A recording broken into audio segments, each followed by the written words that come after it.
You're watching the Carvana PPA Tour and Tennis Channel's coverage of the ONIX Austin Showdown, powered by Invited. We welcome you, everybody, just outside Austin, Texas, a place they call Lakeway in the Elevation Athletic Club. And this ONIX Austin Showdown, powered by Invited. We go to day number 3 for men's doubles and women's doubles as well. Drew Felios alongside the great Dom Catalano. Dom, so many storylines to follow here on day number 3. Absolutely, a lot of, obviously, men's and women's doubles to go today before we get to Championship Sunday tomorrow.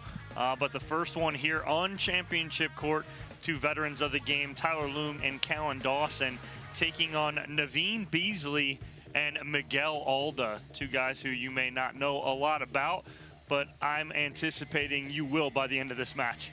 Look right there at some of the action going on around Championship Court.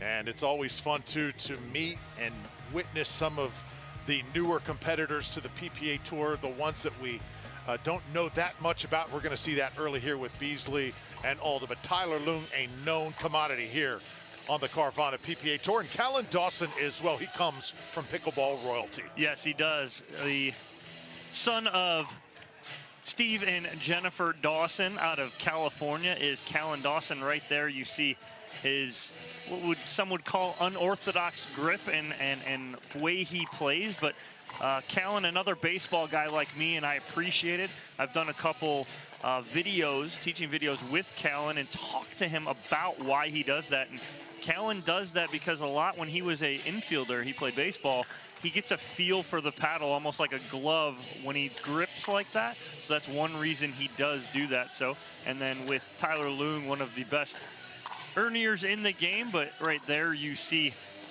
Naveen Beasley on court. Naveen, a born and raised here in the Houston area in Texas, but now lives in Los Angeles. Played his collegiate tennis at Cal Poly. And then his partner, Miguel Alda, an Austin native, but now living in Boston, Massachusetts. And he also played collegiate tennis at Columbia. So talking to these guys beforehand, it was kind of funny. They were walking on a championship court and got stopped at the front and almost didn't get let in. And so again, it's these newcomers, and they're like, well, what are you doing here? You want to come in and watch? Well, where's your pass? And both Beasley and Alda are like, we're playing these guys on championship court right now. So fun to see, but I'm expecting some fireworks out of those two. Yeah, that first initial experience at a big-time event, championship court on television too. The stream as we're bringing it to you courtesy of Tennis Channel throughout the weekend. And you see the fans still bundled up. Temperatures 48 degrees the thermometer reads right now. We saw the weather graphic.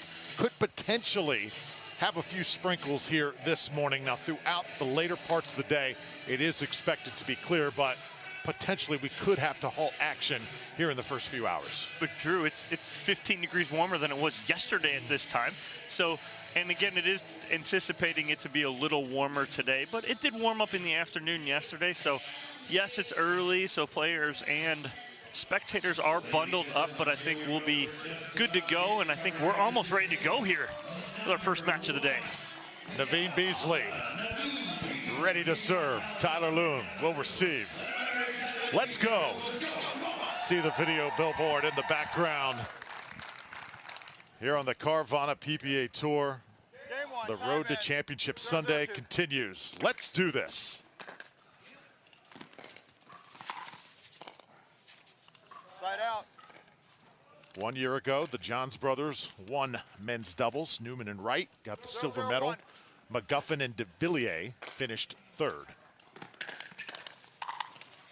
Point. And that's well played by Dawson. Yeah, nice ball by Collin Dawson, getting on top of that, going at the feet of Beasley. 1-0-1.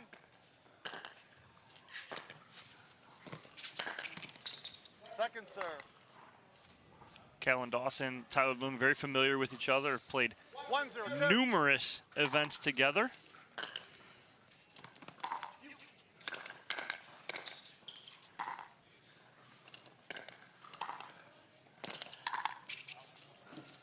Side out. And that's just a little bit long. Love the team of Dawson and Loong. Great players, great dudes as well. Absolutely. Love how you put that, Drew. Great dudes, right? And it doesn't describe anyone better than Collin Dawson. The California, you know, almost surfer-esque attitude. Never really gets bothered. No. Side out. Had some great moments so far in 2023.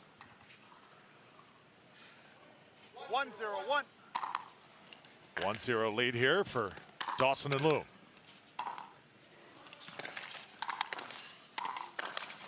Point.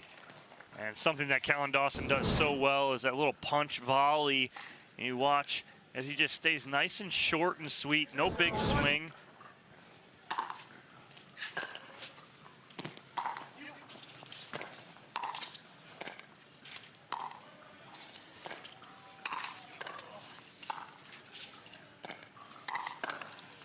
You mentioned that unorthodox grip. It really is different, isn't it?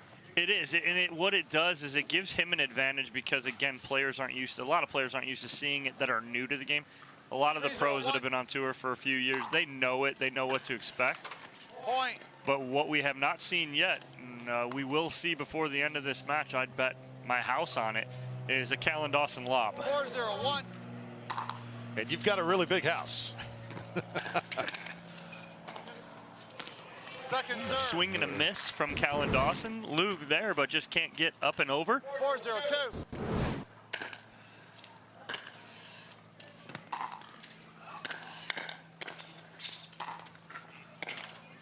Point. And now it's 5-0, so Loong and Dawson building that lead here in game one. Beasley and 5-0-2. Alda can't get a rhythm and can't take Collin Dawson and Tyler Loong out of their rhythm either. Point. And that lead just continuing to grow here. Timeout receivers. 6-0-2. And a timeout here, 6-0 out of the gates for Loong and Dawson. Mentioned in the storylines with the Johns brothers winning here last year. The silver medal team, Newman and Wright, they are back together. Remember, Matt Wright did not play in Daytona. So many storylines to follow. We're back to Austin in a moment. The game is evolving. And so are we.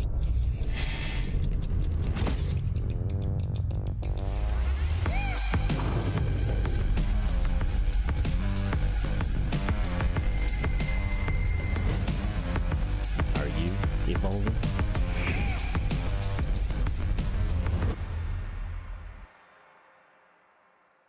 My name is Leigh Waters, and I'm a professional pickleball player. My daughter, Anna-Lee, is my doubles partner, and her 16th birthday is coming up. It'd be great to get her a car, and Carvana has helped us make that dream come true. They have thousands of options, and I'm a mom, so of course I want Anna-Lee to have something safe. Anna-Lee has absolutely no idea about this car, so I told her we're going to Carvana's vending machine for a photo shoot. I think this belongs to you. Oh my gosh, what? Happy Sweet 16, Anna-Lee. Experience it for yourself at Carvana.com.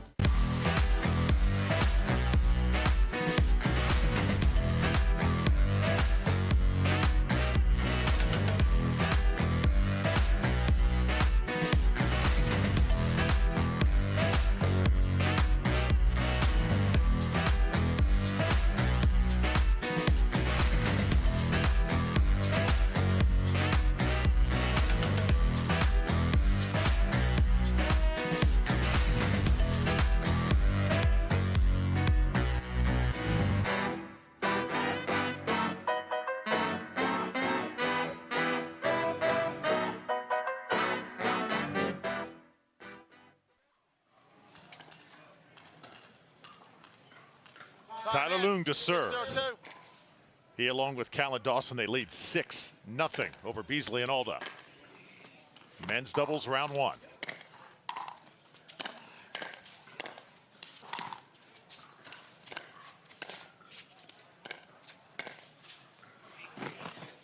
First lob of the day. Alda did a good job playing it, but just too much Dawson there. And it was the first lob of the day from Tyler Loong, not Collin Dawson. So 7-0-2.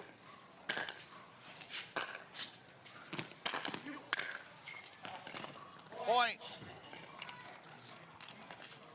Dom, I'm sure you've been in a position like this where that 8-0-2. first point is the hardest to get. We're seeing that right now with Beasley and Alda just trying to get a side out here.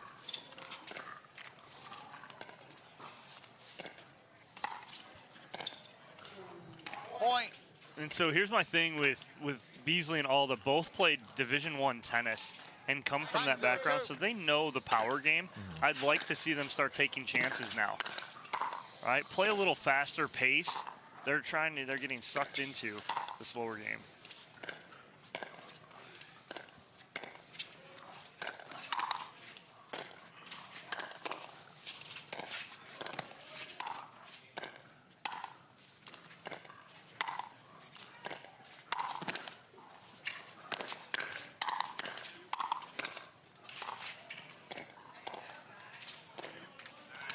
Best point of this first game, and it's won by Loong and Dawson. What a good point, though. Good point construction. I did like that Beasley and Alda did start to speed up a couple more there, but 10-0-2.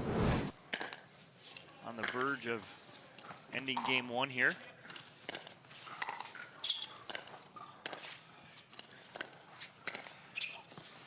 Another lob.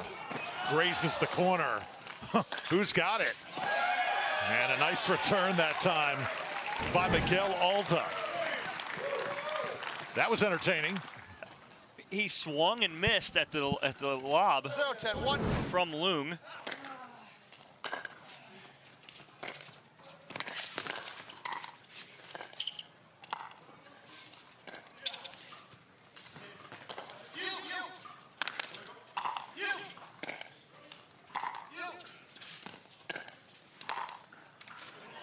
Good spot right there from Miguel Alda, cross court, keeping Collin Dawson back, not allowing him to get back into the point up at the kitchen line. 1-10-1. And they're on the board.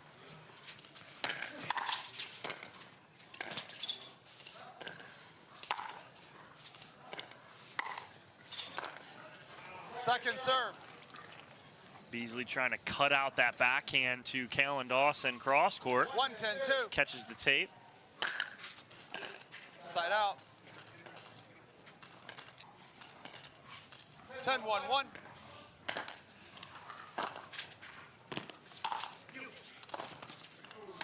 And that's the game. So 11-1, Loong and Dawson work rather quickly here in first round competition. Tyler Loong, Collin Dawson looking good here on championship court. Just underway here in Austin. We're back in a moment.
Don't let discomfort slow you down. Try Penetrex. Penetrex is different than other products with no greasiness, irritation, or unpleasant odors. Made with unique ingredients, it's 100% satisfaction guaranteed. Penetrex, the #1 online rated joint and muscle cream.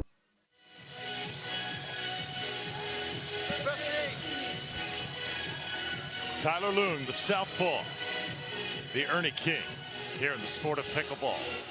Starting us off here today on this Saturday from Austin, Texas. Drew Felios alongside Dom Catalano. So many storylines to follow. Is there one, Dom, that really stands out here in men's doubles?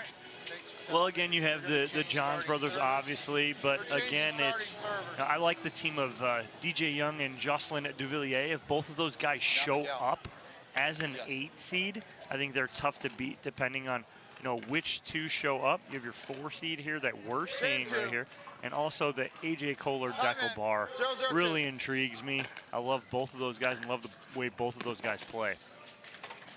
Side out. Start of game 2 here. Side out to Alda and Beasley. 0-0-1. Point. And way to start out with the point. It took them a long time to get that in game 1. Hey, they got a lead here in game 2. 1-0-1. That's the way to start it.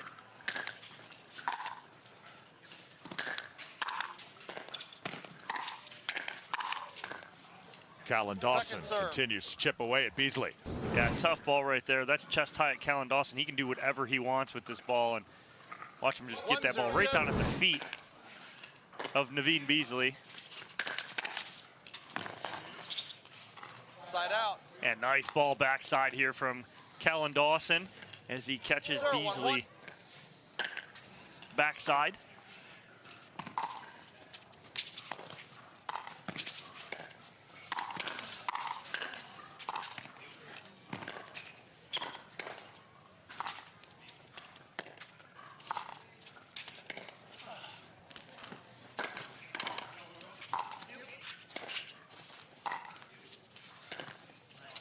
Point.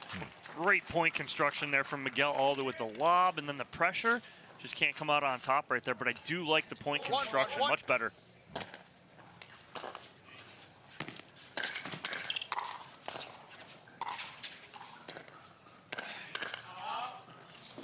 That one sent long. So Loong and Dawson here reclaim the lead, 2-1.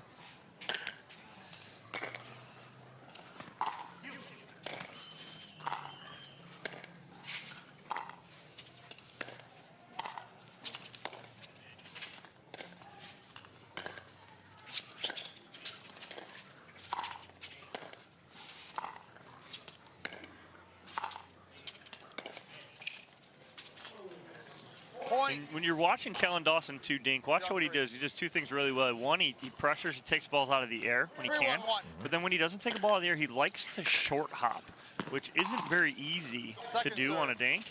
But he likes that. Again, it's his feel of his hands from baseball. We've talked about it.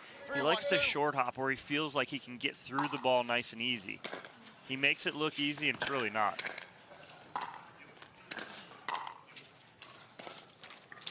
Point. Another point here is going to make it 4-1. The early 1-0 lead for Beasley and Alda disappears, and it's now Loong and Dawson back in control.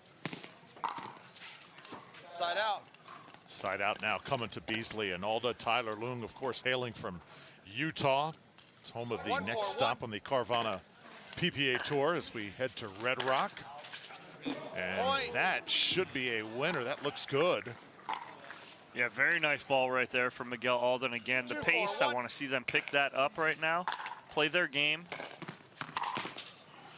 Right Second down the serve. middle from Dawson. 2-4-2.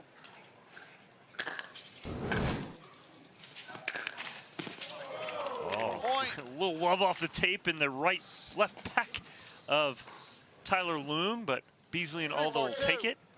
remember, Tyler Loong took one in a spot a little bit lower than that yesterday. Took him a while to shake it off, too, but he certainly is tough.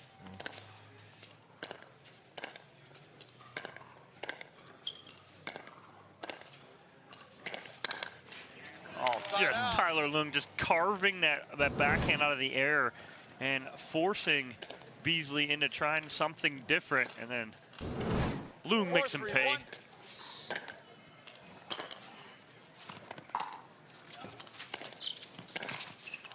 How much harder is it, Dom, to match up against a lefty in this game of pickleball? Well, it's tough right now because middle's closed, right? So they need to go sideline to 4-3-2. sideline because both of these guys with their forehands in the middle. So it changes your strategy up just a little when you're going righty-lefty.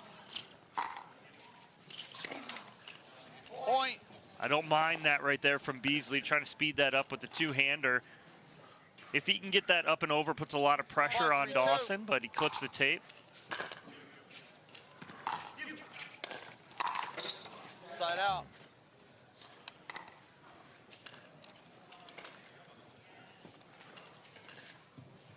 3-5-1.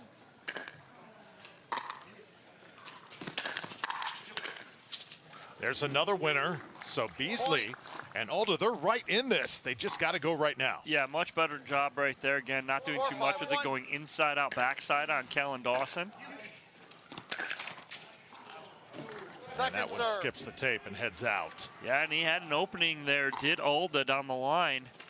He saw what Beasley, his partner, did. Tried to double up, but clips the tape.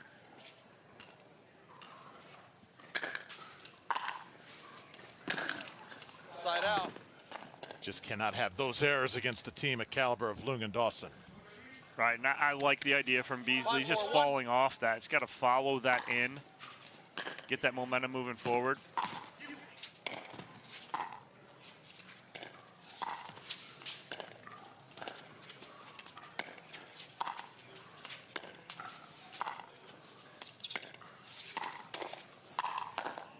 Good 1-2 combo there from Collin Dawson.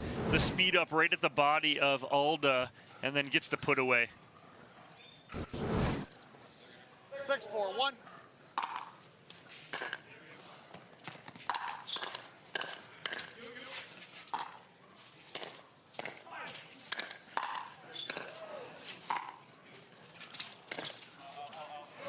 Oh, just a little bit too long there from Beasley. Yeah, and just trying to dial it in right there. It is the right shot. 7-4-1. You watch him try and go down the line with his backhand.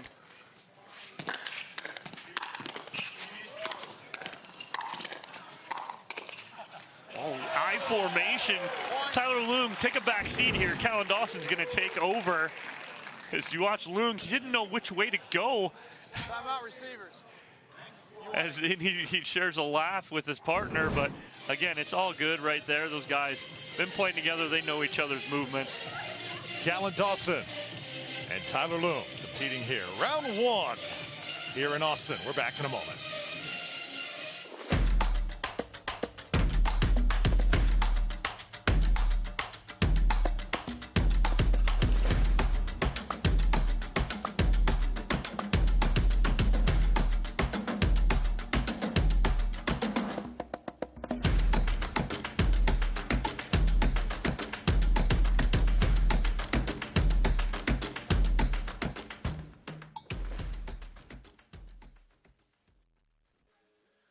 For many of us, we just charge ahead because planning for your future takes time.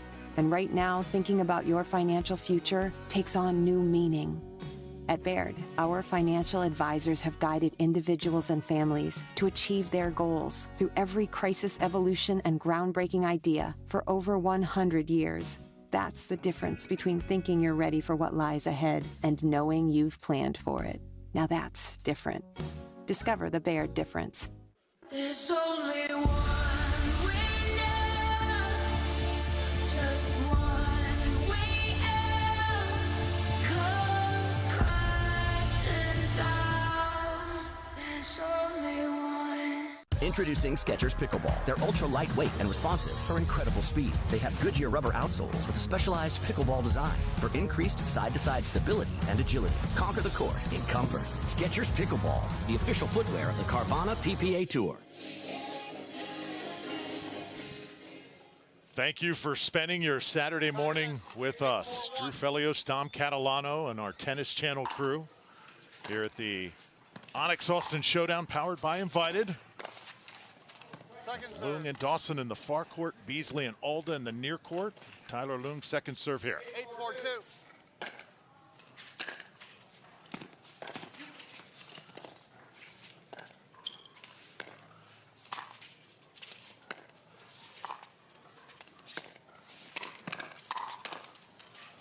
There it is again. Just great work by Dawson again, taking those balls on a short hop, keeping that nice and low, and then eventually gets a ball up that he can handle and speed up right at the body of Miguel Alda.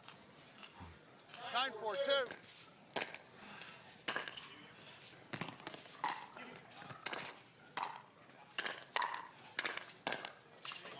Side out. A little short that time from Tyler Loong. Side out coming this way. 4-9-1.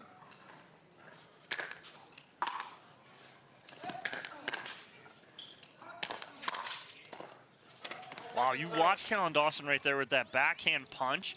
You watch him just go straight down, right? He goes right at the feet of Alda. That's textbook.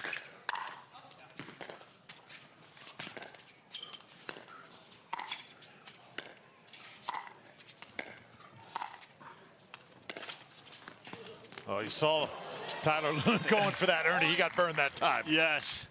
But again, that's a good read there from Beasley as he sees it coming. And he pulls the trigger. And I think he was trying to go body up on Loong, but clips the tape and it falls in.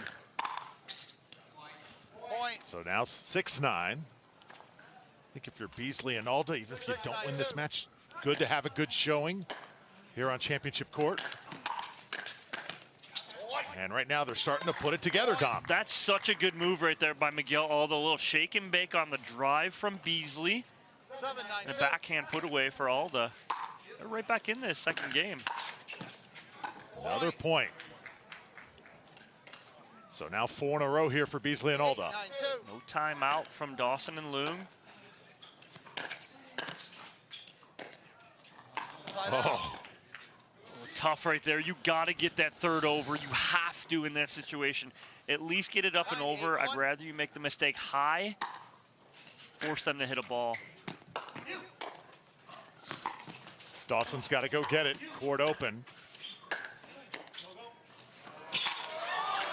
Oh! Great get from Dawson, but Alda able to put that ball away. 9-8-2.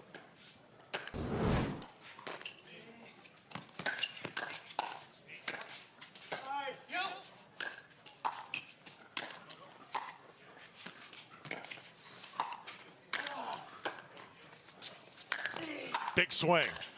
Another good get by Dawson. And Dawson can't get there this time, so all of a sudden, some confidence from Beasley and Alda. And what an angle from Beasley on that backhand cut right there. Dawson not able to get to it. Beautifully done. 8-9-1. Angle. Second serve. Oh. Can't have that right here. We know you don't give up any points on the serve and side-out scoring, but you can't give up opportunities.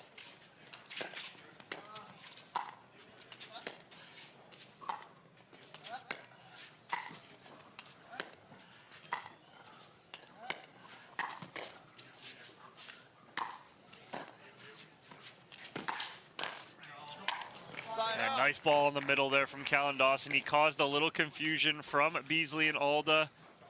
Great spot. Now with this side out, perhaps more of a sense of urgency to finish this match here for Loong and Dawson. Because these guys on the other side are starting to gain confidence, and it's starting to click. They're still on a 4-0 run here. Loong and Dawson have not answered yet.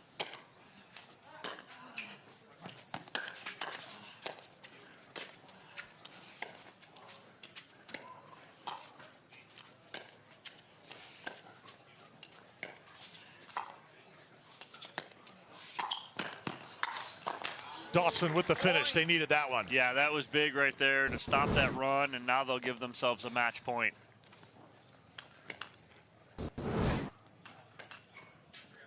I am close to losing my house. Still waiting for that lob, Dom. You promised it. Right down the middle.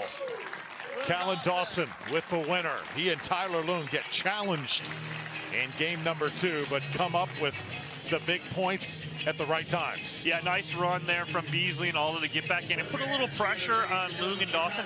And in the end, I think it's going to be good for Loong and Dawson not going through, say, 11-1, 11-1. They get tested a little, and they're going to need that going into the next round with whoever they face. Two very good teams waiting, either Wyatt Stone, Mario Barrientos, or Brendan Long and John Cincola.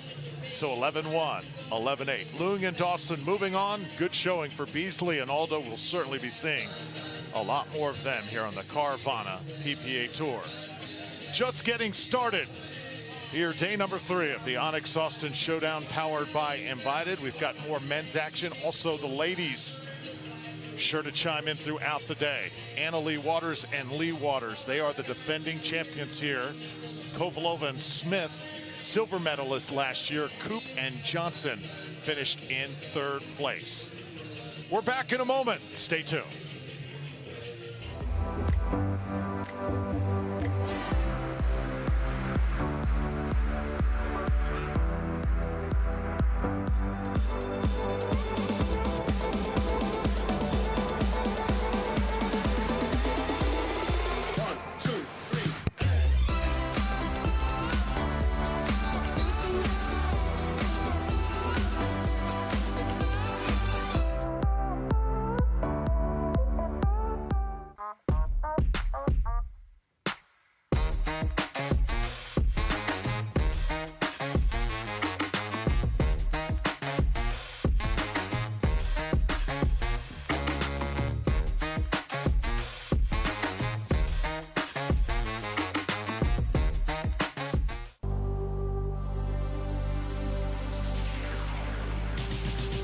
Gearbox introduces the all-new CX-14 Ultimate Power with SST Core. All-new power band technology, delivering controlled, effortless power. All technology, every shot.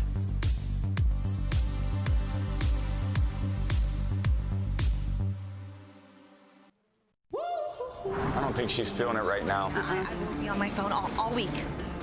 Looks like somebody needs a little Hertz TLC. Liv, you're on vacation, but I don't think you're feeling it. Yeah. Huh? Please, your phone. It's okay. Hand it over. Yeah, you're good. Go enjoy yourself. Sam. You feeling it now? Let's go. Everyone needs a break sometimes. She's feeling it. Let's go.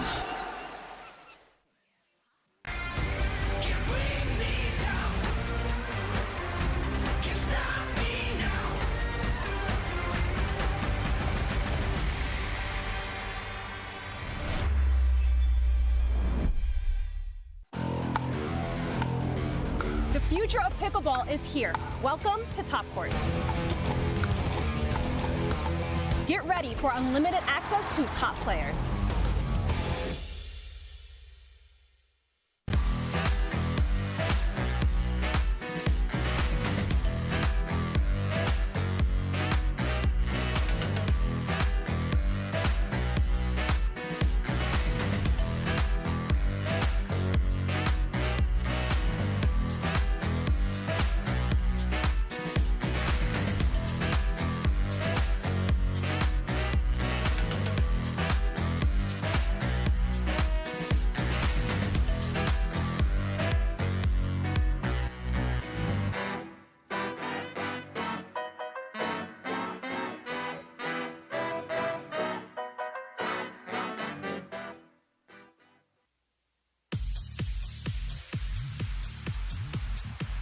Welcome back to Austin, Texas, the ONIX Austin Showdown powered by Invited.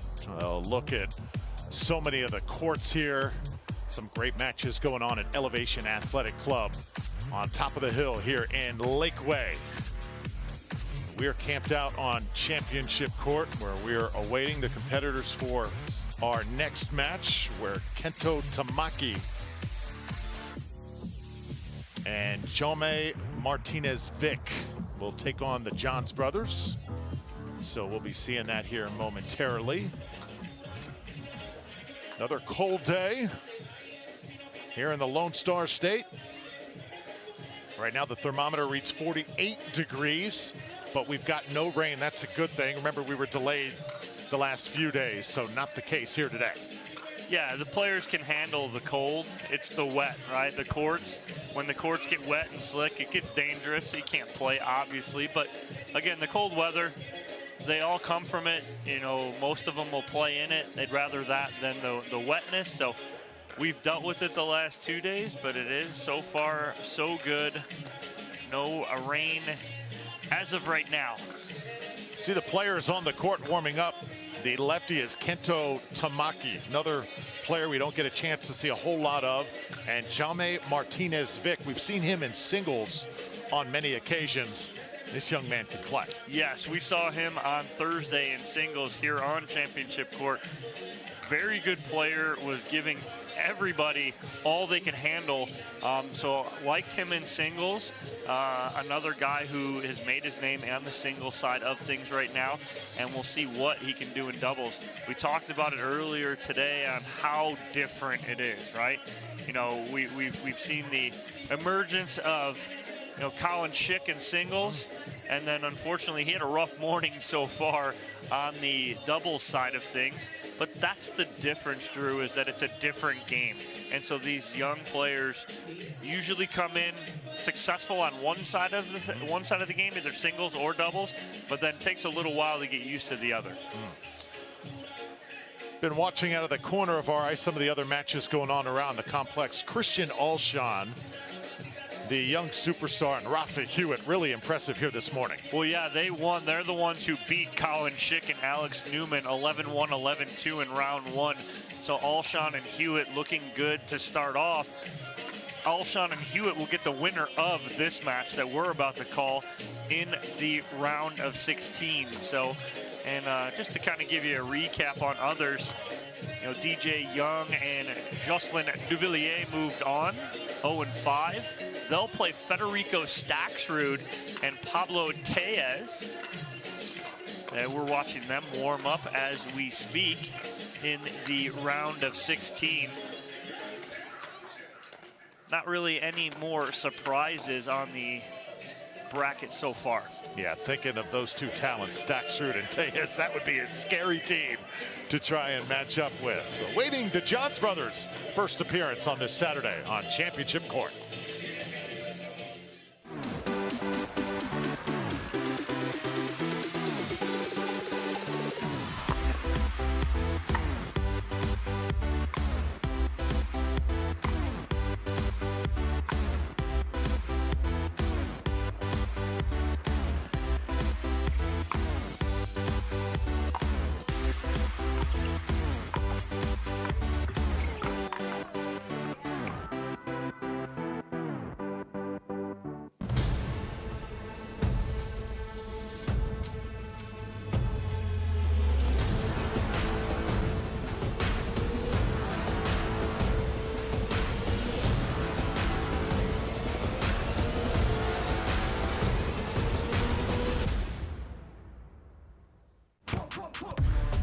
See that thing John Morant has? That's a hypervolt. That thing he uses to warm up and stay loose before he throws it down. That thing Tony Finau uses on course between shots. Ooh, that's money.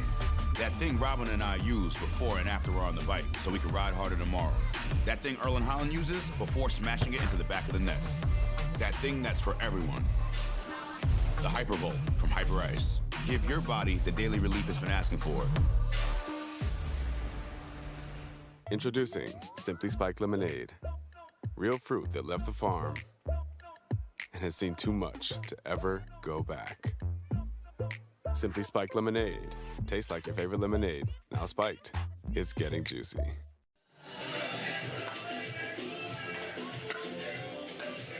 Welcome back here, just outside Austin, Texas. The ONIX Austin Showdown powered by Invited. You see the Johns brothers warming up. Collin Johns and Ben Johns, they are 4 for 4 in tournaments here so far in 2023. They did not play in Minnesota a couple tournaments ago, but every tournament they have entered, Dom, they have won. Altogether, they've won 5 straight events here on the Carvana PPA Tour. And we talked a little bit yesterday, Drew, about, you know, what it's like being on that kind of top level. Is it, you know, is it easy? How is it? Is it hard? Is it difficult? And when you get there, the hardest thing to do is stay there, right? Because you have nowhere to go but down. So to maintain that, you're going to get everyone's best game. It's that mentality of you have the target on your back constantly. And so even with, you know, Tamaki and Martinez Vich coming in here, every team that plays Ben and Collin Johns has nothing to lose. You have 0 to lose. You know why? Because you're supposed to lose to them.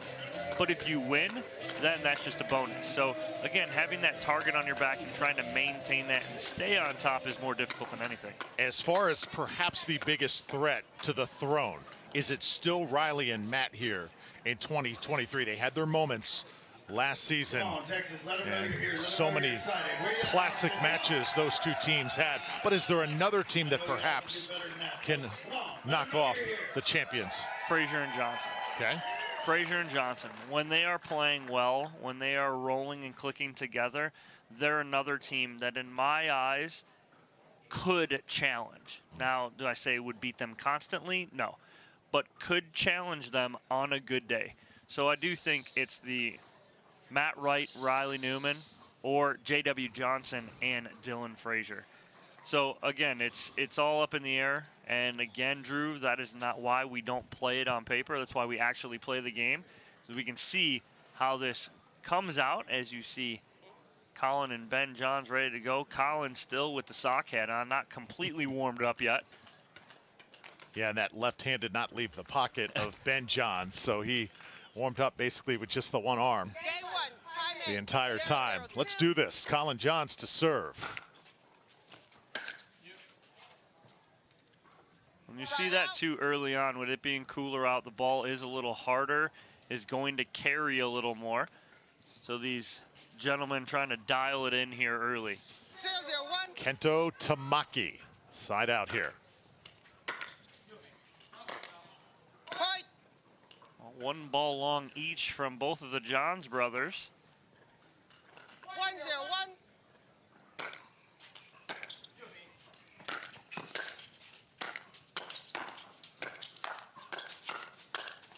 And Ben Johns attacking. Remember, this is his hometown here in Austin. And he goes back with the hand in pocket. Very casual, but I do like the energy here of Tamaki and Martinez Vich early. 2-0-2.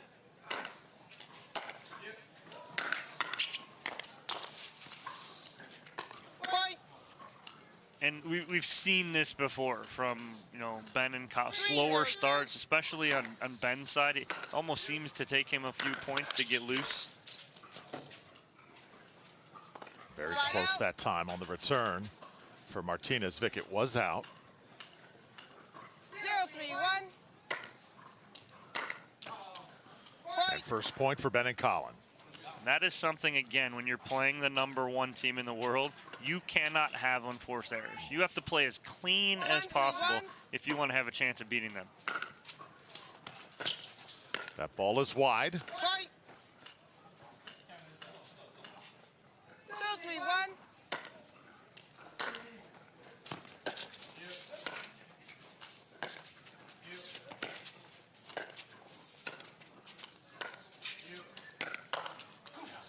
And Collin into the net. Nice speed up there from Martinez Vich, right at the body of Collin Johns. 2-3-2. You mentioned sometimes Ben's tendency to start a little slow. Their first round match last week at Pictona did go to 3 games, and they were trailing in that 3rd game. Then again, winners figure out ways to do it. They didn't lose, right? They always seem to have an answer. Yes. 3-3-2.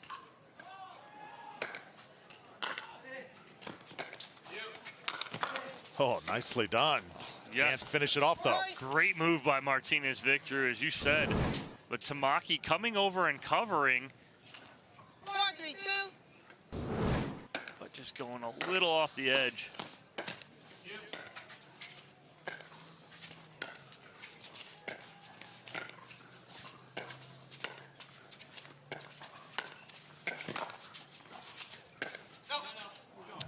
That's just a little bit wide here from the GOAT. Yeah, good hands from Tamaki right there to keep that ball in play, and then John's trying to go opposite sideline, goes a little wide.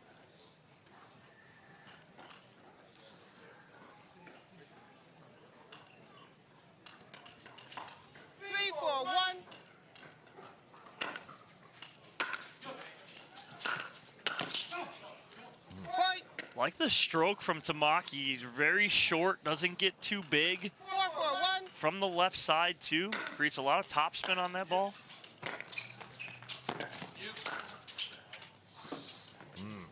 A little bit too ambitious there. Tamaki and Martinez Vich share a laugh as they walk back to the baseline there.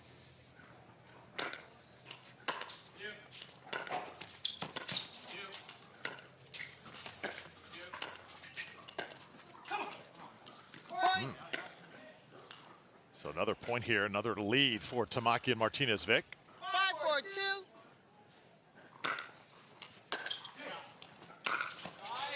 And Tamaki too much on that one. They do take a lead here, 5-4. 5. I was just gonna say they're out of position there if they're gonna return this.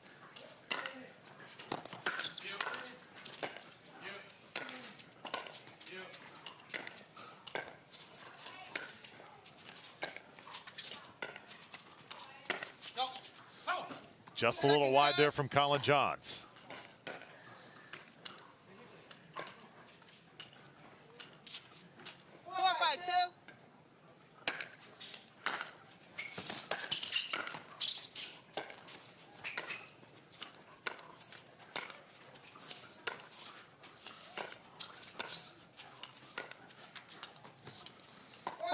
A little short that time. Ben Johns, got to mention he will play on Championship Sunday in singles for a championship, and also with Leigh Waters in mixed doubles.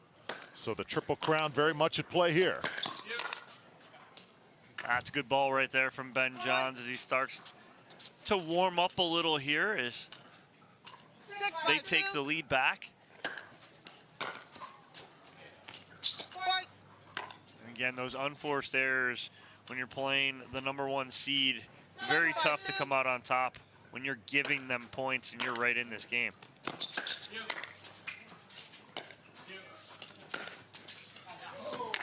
That's on the back line. And you see Collin Johns almost just cock his head to the side going, that's a good shot. He wanted to call it out, but couldn't. Good ball from Martinez Vich. Ben comes right back with an answer. Second serve.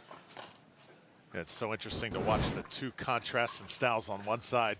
Dom got the upstarts bouncing around, so much energy and life, and on the other side, just another day at the office and another first round affair for the greatest men's doubles team to ever do it. Right there, and then, you know, you have Tamaki speeding up at Collin Johns, who is one of, if not the best counter punchers in the game. And you watch right there as he stays short, sweet, compact. Beautifully done by Collin Johns. Long way to go for Ben. Did he clip the line? I think he went just a little wide, but again, running out of room quickly on that sideline. 7-5-2.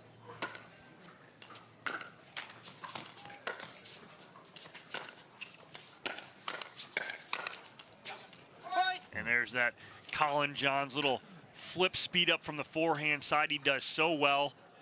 8-5-2.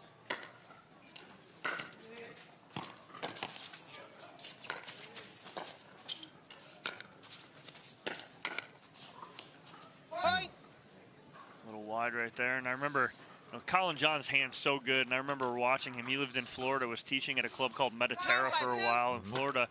And he used to come out and drill.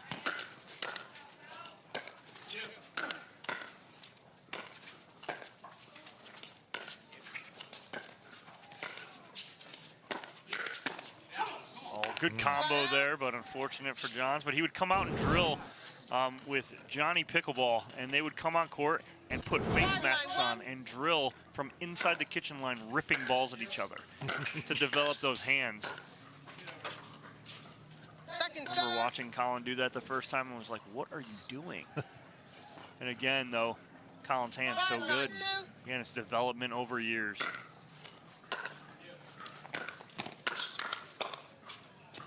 Nice counter from Tamaki right there.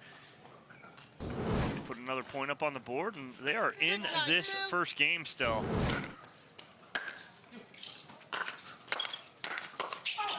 And once again attacking Collin Johns. Martinez Vich that time. Well, this is the difference you see from the first match we called to this one. Tamaki and Martinez Vich are playing their game. They're speeding that ball up and not having any fear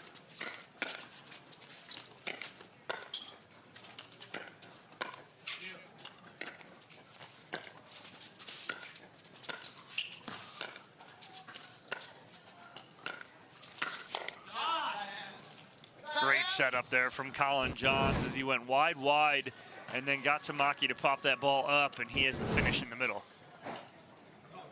So here's Ben Johns to serve 9-7 in game 1. 9-7-1.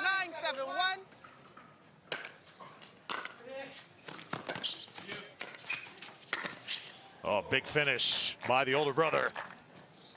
You watch Collin Johns do this, and what does he do? He waits to see where Martinez Vich is going to go first. He almost holds it on his paddle, goes inside out for the winner.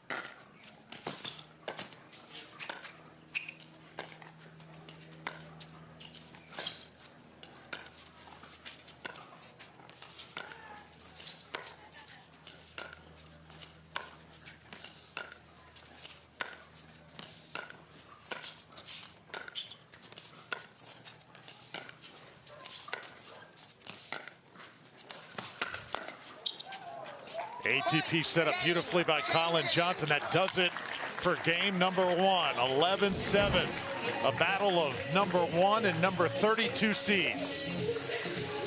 Nice win there for Collin and Ben. Seemed to take a little while to warm up, but again, they are the consummate professionals. They'll warm up and they'll finish and they'll take care of business there in game 1. But a good showing from Tamaki and Martinez Vich early on. Pickleball's version of March Madness. But no huge upset, at least thus far. Much more to come. Stay with us.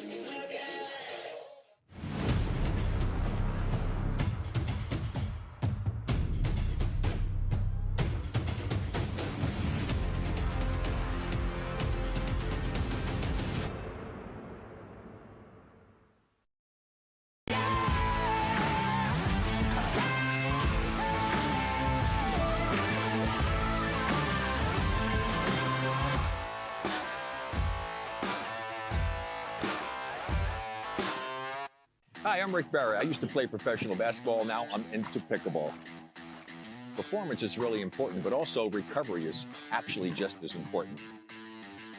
AlloMD is a product that I use constantly before my matches and after my matches for my recovery. Great for inflammation, great for recovery. I keep coming back to this. AlloMD all day long, baby. I use it. I use it. I use it. I use it. I use it. AlloMD Acute Relief Cream. Introducing Skechers Pickleball, the official footwear of the Carvana PPA Tour. They're ultra lightweight and responsive for incredible speed. They have Goodyear rubber outsoles with a specialized pickleball design for increased side-to-side stability and agility. Plus, they feature shock-absorbing foam and Skechers' famous relaxed fit design for incredible comfort game after game. Conquer the court in comfort. Skechers Pickleball, the official footwear of the Carvana PPA Tour. Men's doubles action continues here at the ONIX Austin Showdown, powered by Invited. So excited you are with us on this Saturday morning. Drew Felios with Dom Catalano. Dom, great to be with you here in the booth. Always, Drew, always. Been some great matches so far this weekend, and for another great day. The Johns brothers tape game number 1. Here at the start of game 2. And a side out.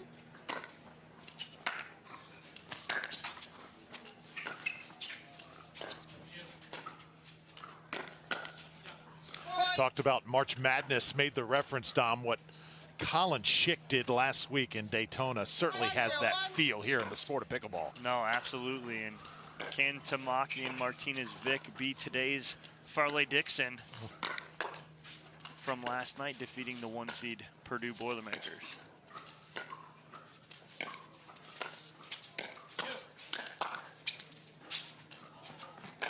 Oh.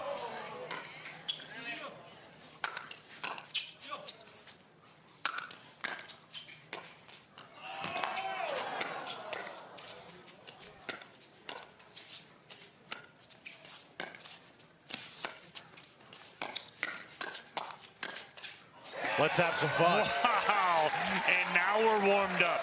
The brothers, that's the last thing that Tamaki and Martinez Vich needed to do was loosen up the Johns brothers, and they just did that.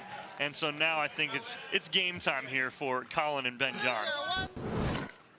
Fantastic point. Oh, there we go. A nice ball there from Martinez Vich.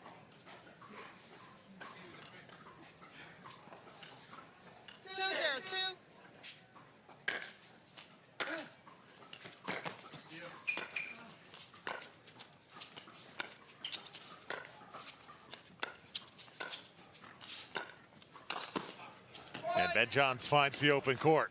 Just so good reaching in, under control. Another walk in the park there for Ben Johns, finding the hole.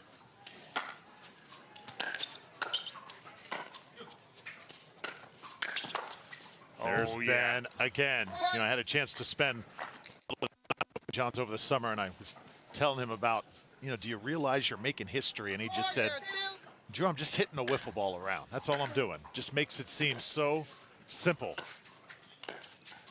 But it's obviously much more complex than we would ever know.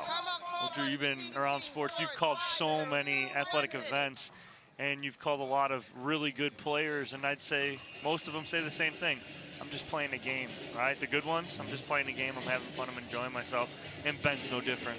Absolutely. Well said. So 5-0 here in game number 2. Tamaki and Martinez Vich taking their best shot here on championship court in Austin. We're back in just a moment. To make it to the game, it takes dedication and training. To stay in the game, it takes grit and stamina. To win the game, it takes strategy and skill. You keep focus on your approach, drop, and champion shots, and we'll help you stay focused on your strength, flexibility, speed, and downtime. Having a sports medicine partner in your court is key to helping you make it to the game, stay in the game, and win the game. Select Medical is proud to be the exclusive provider of physical therapy of the PPA Tour.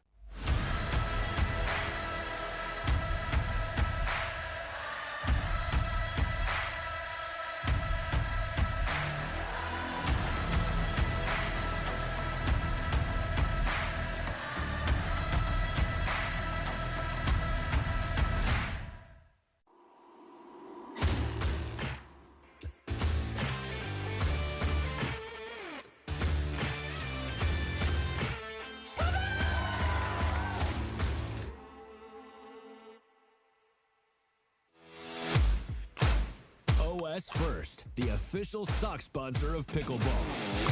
Stay in the game with OS First socks with purpose and compression bracing designed for comfort, injury prevention, and improved recovery. OS First is the official sock brand of pickleball and the PPA Tour. Visit www.thepickleballsock.com to learn more.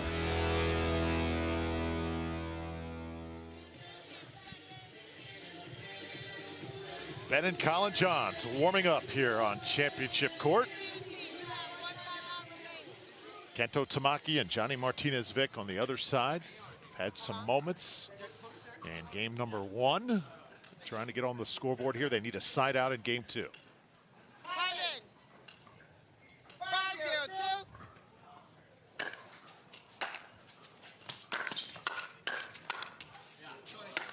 That's how you come out of a timeout. Yeah, that's a good timeout and side out for Tamaki and Martinez Vich. I think Martinez Vich did play an out ball.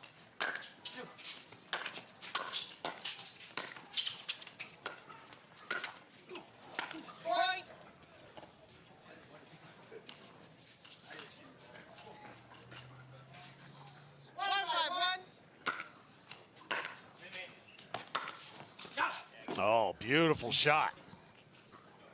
Yeah, nice ball from Tamaki. Goes inside out forehand to the opposite sideline. Oh, a little long there on the return, and here comes Tamaki and Martinez Vich.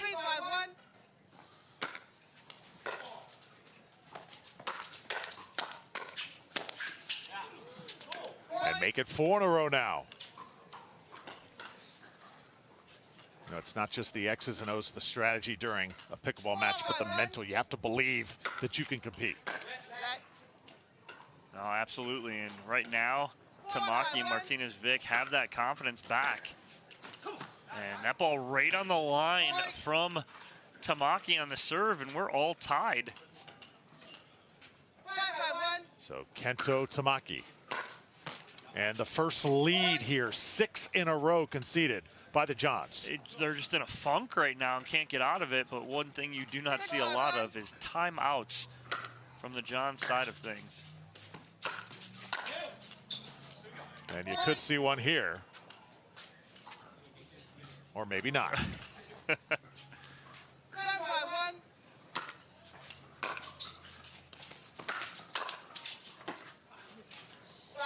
That's good counter there from Collin Johns. Much needed there, but still on second server now are Tamaki and Martinez Vich.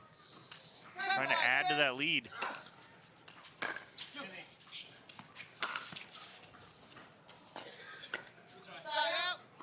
Ball sat up for Tamaki, but can't do anything with it. But a nice 6-0 run by Tamaki and Martinez Vich.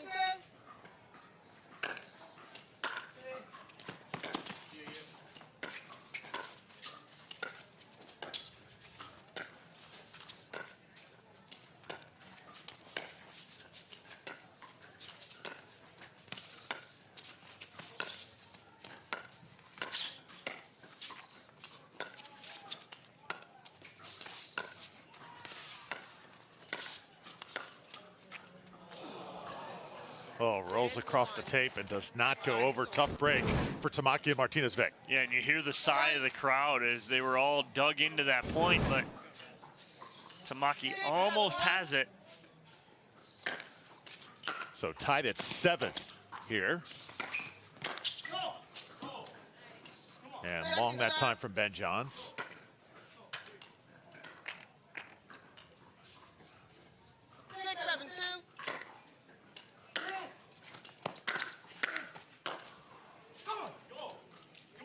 Good hold there from Tamaki and Martinez Vich, only giving up 1 point on that side out and maintaining their lead here late in game 2.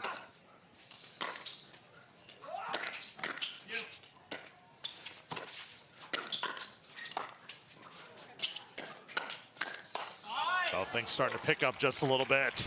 Yeah, the pace of the game, Drew, you're exactly right. It's starting to pick up, and you're seeing Ben and Collin Johns start to dial in.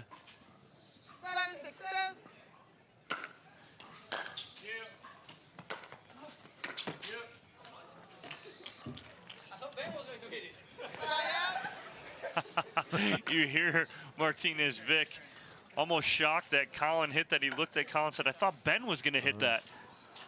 6-7-1.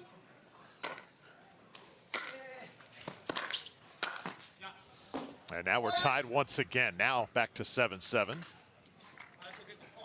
Martinez Vich gets caught on the uncoil from the stack.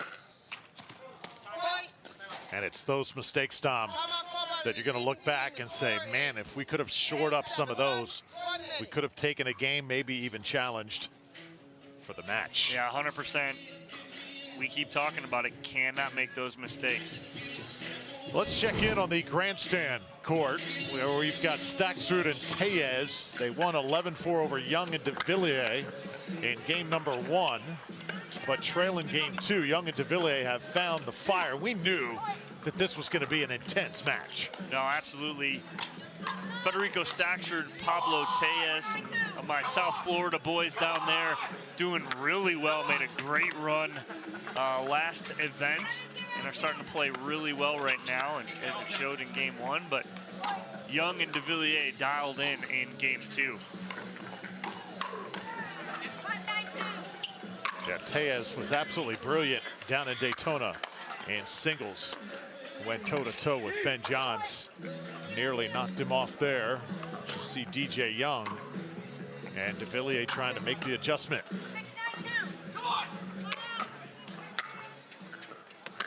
Such a different atmosphere, Dom, when you're on one of these courts than when you're on championship courts. Everything going on around you that you got to kind of block out and just concentrate on what's in front of you. It is, and that's the story of pickleball, Drew, and we've been around it for years, and you know that going in. Not everyone's on center court. Let's head back to championship court here.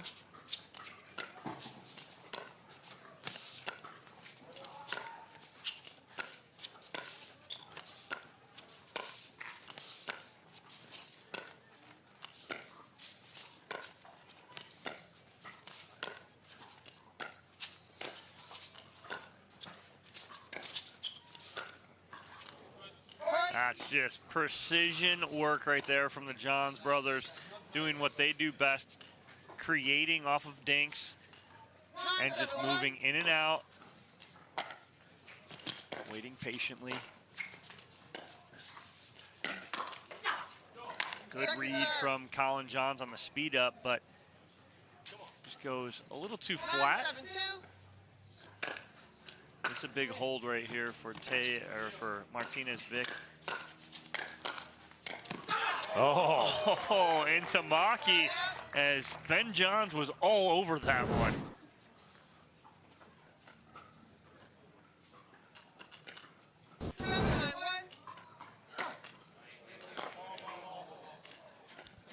And a ball comes flying onto the court here. Where did that ball come from?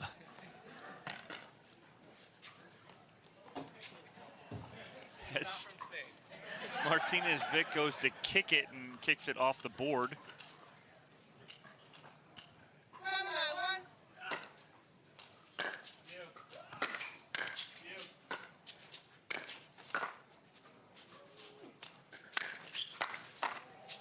And that's long.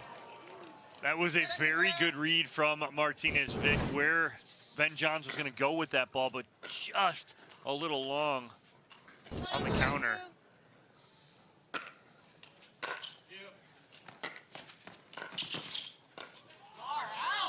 And Tamaki can't lift it. So side out now coming the Johns' way.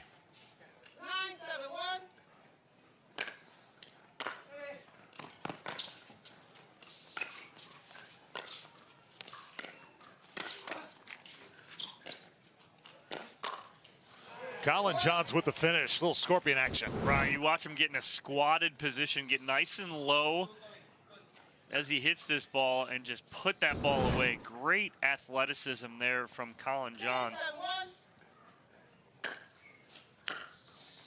Match point.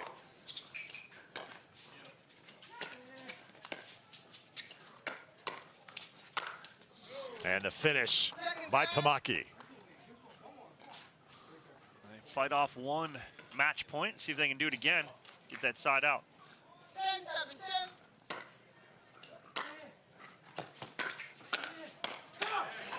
And they do just that. So they'll win the serve back here. Tamaki and Martinez Vich still fighting here. Well, considering they were down 5-0 to start this second game, they've come back nicely. They need to get on the board here. That's not going to do it on a high third there from Martinez Vich.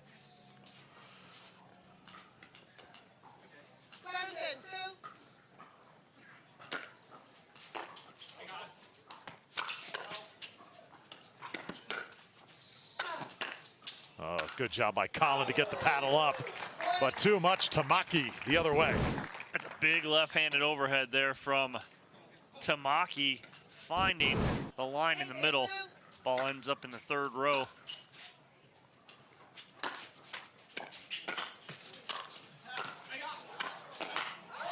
Well, the defense certainly has improved for Tamaki and Martinez Vich, and you can sense the crowd sort of on their side here. Yeah, absolutely. Everyone likes to see an underdog as that ball get past Martinez Vich, and Tamaki there to help out his partner. Another match point.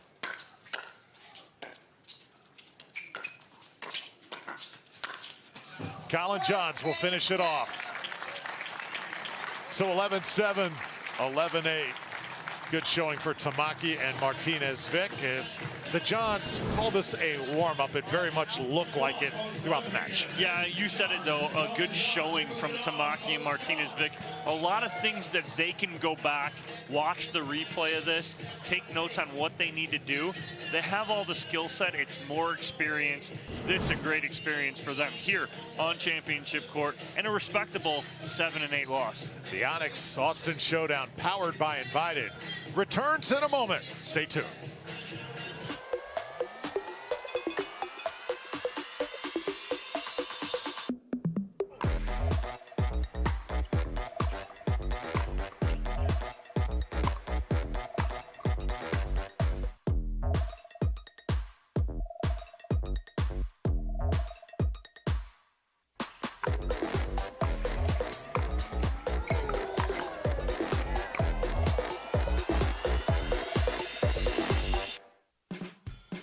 There's never been a better time to get away.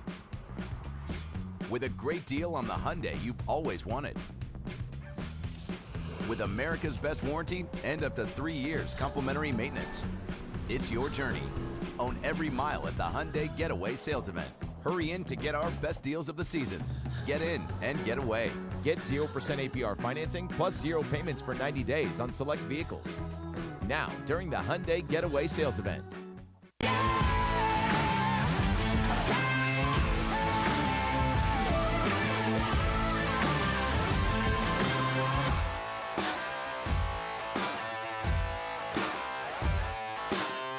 Want to maximize your game performance to always stay in bounds? Look no further. Thorlo pickleball socks are specifically engineered with our innovative padding to help you perform your best. Pickleball socks that keep you on the ball. Find your sock at thorlo.com.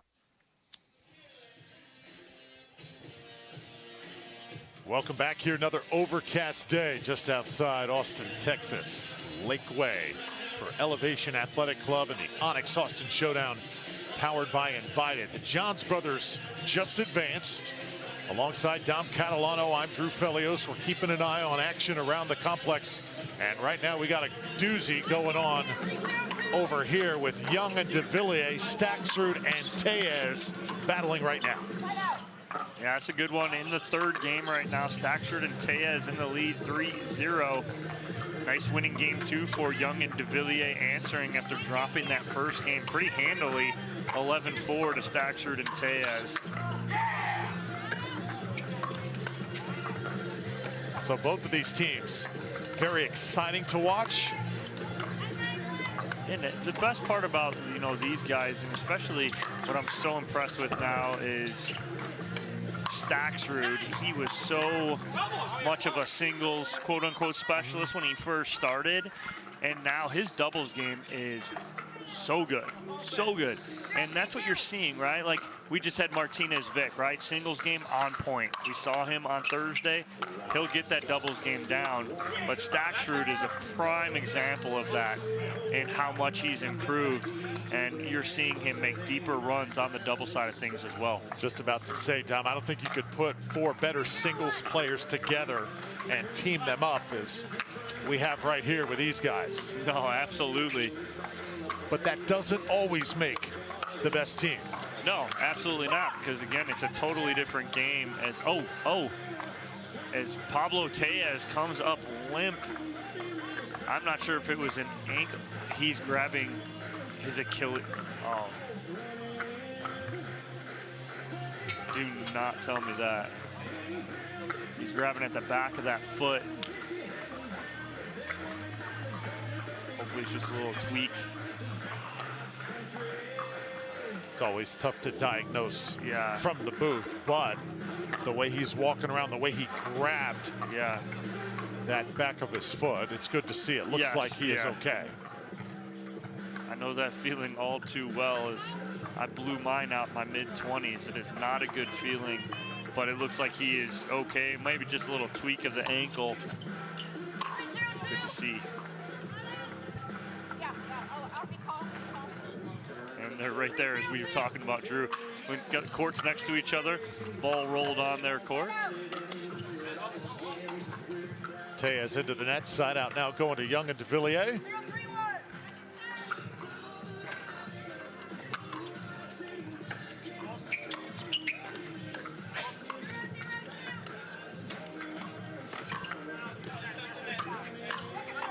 Jay de Villiers, that time looked like he had his hand on the net that time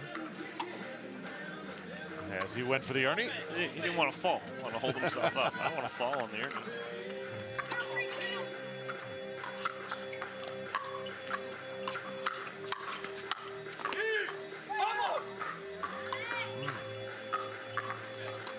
Watch de Villiers say, I got to get on top of that. He's got to roll that. He hit that a little too flat with that backhand. Good setup. What was Ben Newell doing on their court from the court next to him? And you see Tellez tag that time. This is a very different feel of a court to play on, too. You got the wall so close to the court here on that left side. Correct.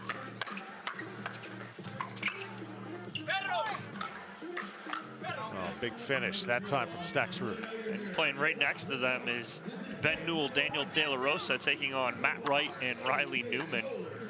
See to the right of your screen.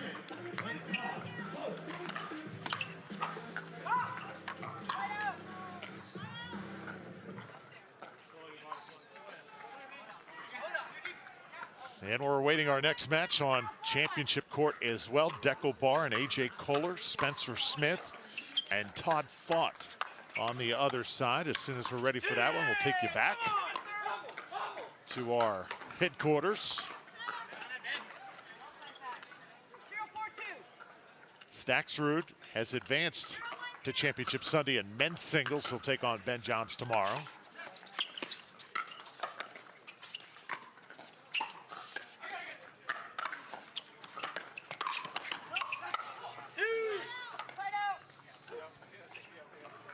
Good leave there from Tellez.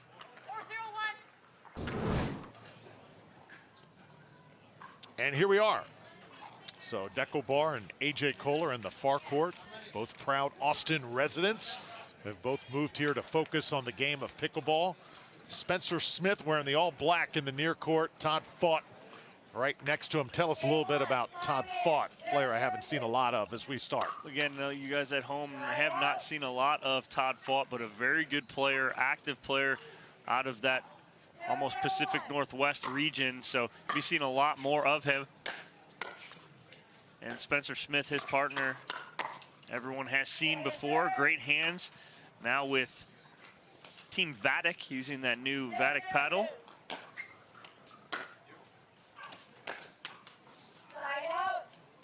Playing two veterans on the other side of the court, AJ Koller and Dekel Bar. 0-0-1.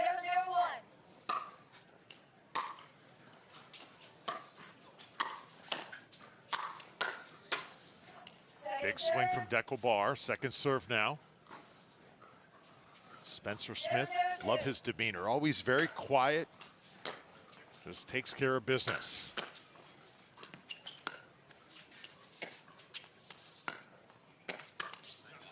Nice ball there from AJ Koller, and one of the best reaching in, taking that ball out of the air and using that wrist and his wrist action to punch balls down. 0-0-1.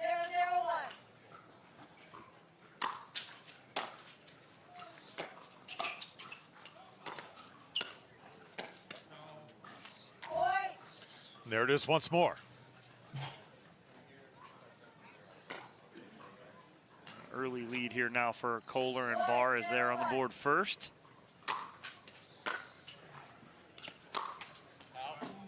Dekel Bar going right down that line and just missing the sideline. 1-0-2. In this a round of 16 match here on the men's pro doubles side. Side out. Saw Dekel Bar yesterday with Etta Wright. Those two really impressive. And mixed doubles. 0-1-1.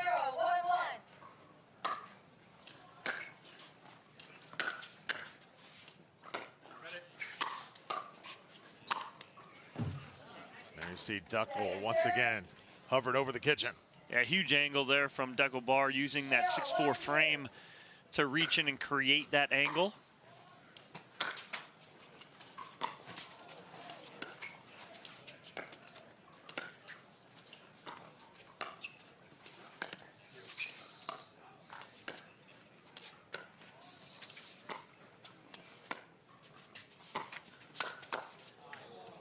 Nice job by Spencer Smith getting on top of that and evening up the score here at one early in game one.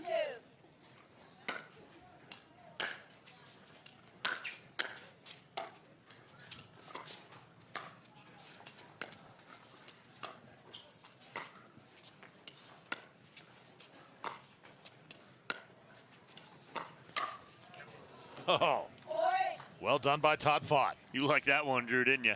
Todd Fought ready for that speed up from Dekel Bar down the line, and Fought gets on top of it and punches middle. Bar not able to counter. Skips across the tape and side out now. Coming to Koller and Bar, you would think a tournament like this in your hometown, if you're Dekel Bar and AJ Koller, the perfect moment to really make your run and sneak into Championship Sunday. Absolutely, and the skill set's there for both of these gentlemen. It's just both of them have to be on. 2, 2,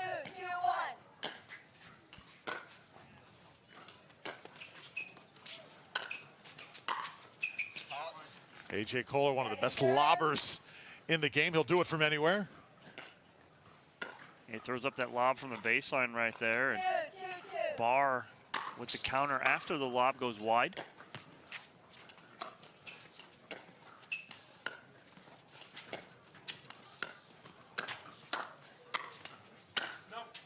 Oh, little too much on that one. Yeah, Spencer Smith getting a little too big right there. 3, 2, 2. Point. 4, 2, 2. Point. Our officials for this match, Chris Gallen, Denise Smith. 5, 2, 2. 5-2 lead for Dekel Barr and AJ Koller. Side out. And Dekel Barr wants that one back because he got a short return off of his big serve. 2, 5, And that's the key to Dekel Barr going for that big serve, is to get short returns like that. Second serve. Don't mind that move there from Spencer Smith. Just got to get under it a little more. It's a nice aggressive move on the backhand side.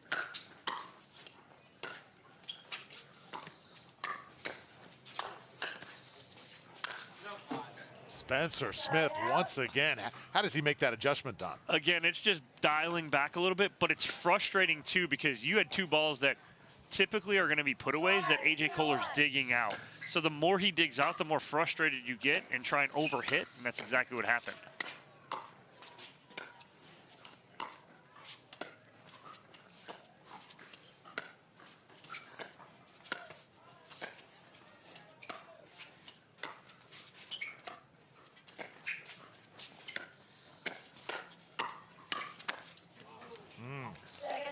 Saw there Smith and Fott really fight that one off. Yeah, and you look at Koller, as soon as he hits that ball, he looks behind himself almost to say, if I leave that go, it's going to go out.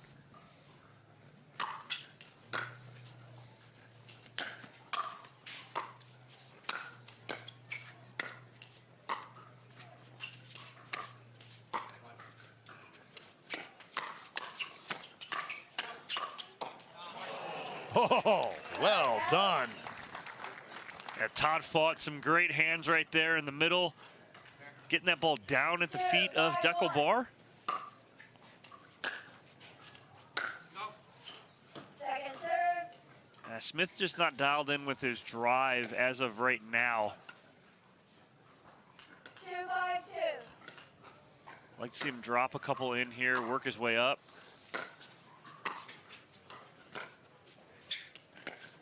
Right on cue, he does that, and now we're in a 50-50 point.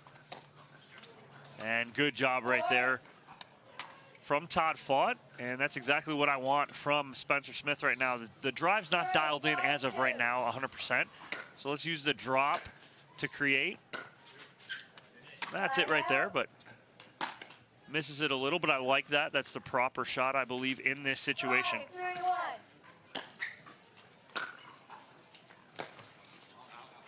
Another lob, this one way deep. Well, as we've seen, the wind typically is going from the top of your screen to the bottom right now, so at the back of Barr and Koller, so those lobs are going to be tough to keep in.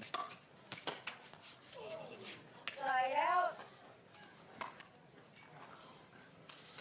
So here is Spencer Smith to serve, former BYU tennis product.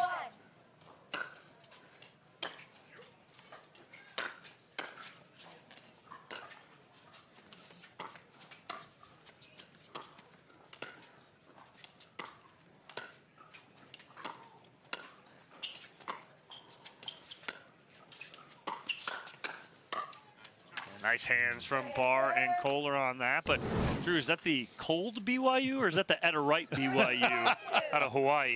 That's the question. It is the BYU. Yes. That's a nice step in right there from Spencer Smith. Good adjustment. About 5 minutes ago, he did the same thing and goes a little long. Right there, takes something off it. Love that little punch step in from Spencer Smith. Side out. So side out here, Koller and Barr with a 1-point lead. 5-4-1.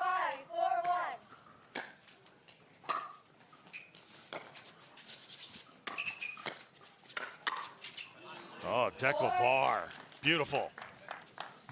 And the speed up from Spencer Smith, and you watch Barr his body and able to get a good counter on that ball.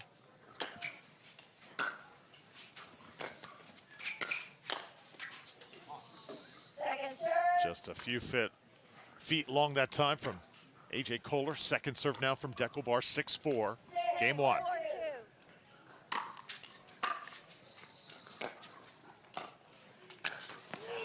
Oh, the flying A.J. Koller right there, Drew. You liked it. You lit up when you saw that. That's a nice Love ball. it when he decides to take chances. Such an entertaining player. 7-4-2.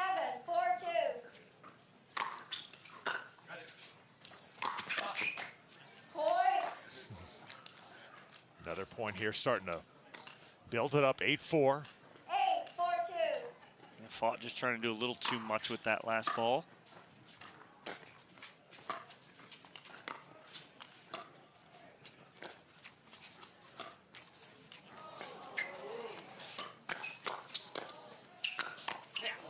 Nice from both sides. Yeah, good spot right there from Spencer Smith, right at the hip of Dekel Barr as Barr goes over and gives a little love to the crowd because I think he hit that ball off the face of someone in the front row off his paddle. A.J. Koller that time able to force the second serve. Todd Fought went to Weber State University. Ogden, Utah is his hometown. As Smith puts too much on that one. I had a chance to call a football game there one time. It was about 10 degrees. I kid you not. We'll never forget that experience. As Koller now into the net, but it seems like the sport of pickleball is such great representation from the state of Utah. Oh, absolutely. I believe Utah is one of the hotbeds of pickleball. I say South Florida, Arizona, Southern California, and Utah.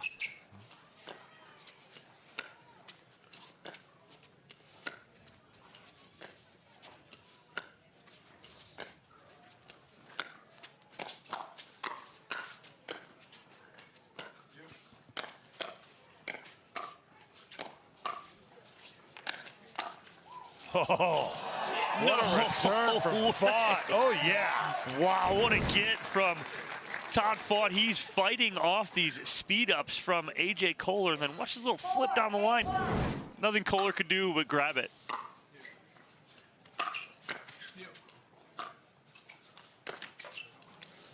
Little flick of the wrist comes up short. Another point here for Smith and Fought.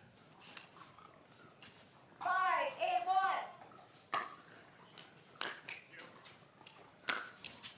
Second serve.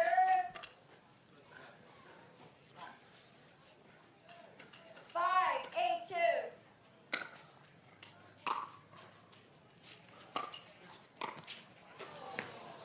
A little pressure there from Spencer Smith, and I think Barr felt that, so he had to keep that ball tight to the net. 8-2. But a little too tight, and here comes Fought and Smith. 6-8 game.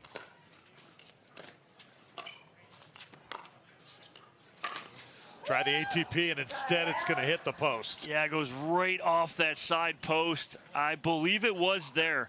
The key with and around the post right there is not try and hit it too hard. You got to hit your spot. More times than not, it is going to come back, but it's the ball after that it comes back that Spencer Smith could be there for the put away.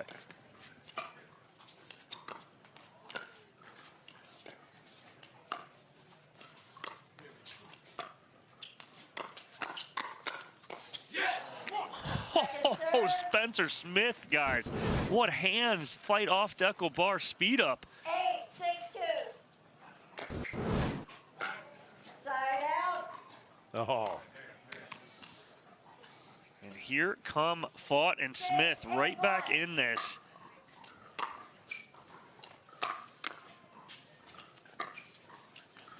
Well, the The door's been left open. Question is, are Smith and Fott going to run through it here?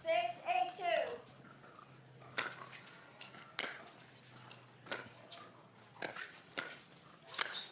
A.J. Koller dials it up.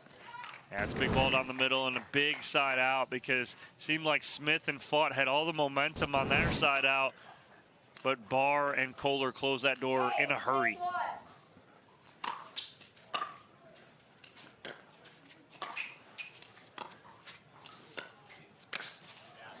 And it's Koller again.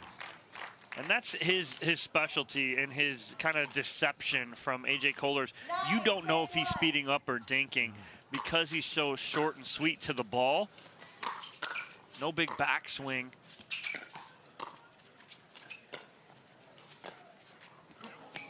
Second serve. And that one just comes back for Koller. Yeah, he's got kind of that poker face style of play, doesn't he? Correct, and it's just so effective for him.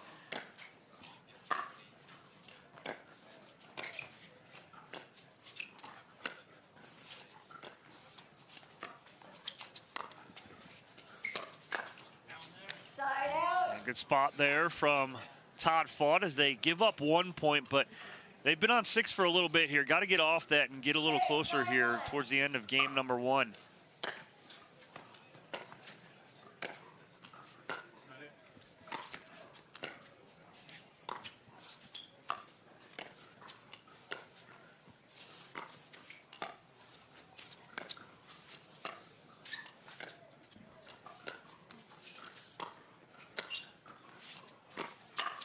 Deckel tries to speed it up, and that time Fott was waiting for it. Well, again, he's done that a couple times, and Fott's been ready for it. There was a ball in the middle of that point that I thought Barr would speed up. He didn't because he knows Fott's ready for it. He tries it again there. No luck.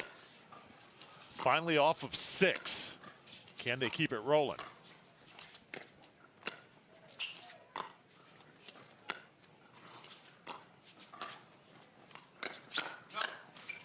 A.J. Koller says, not this time. So Koller's going to try and go down the line on Spencer Smith right there, because Todd Fott has closed the door on the sideline face up against Deckel Barr, which is a shot Barr likes to use, but Fott's done such a good job of defending that. Got to find something else. Deckel fights off another, so they win side out again. And now 2 points away from taking game 1.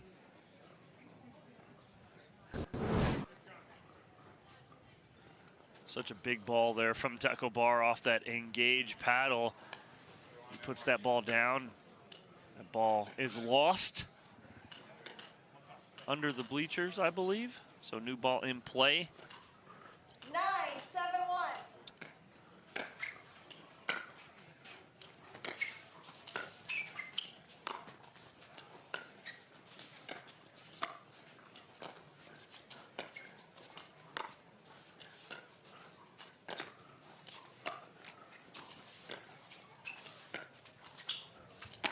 Oh, upset himself. Smith wanted that one back,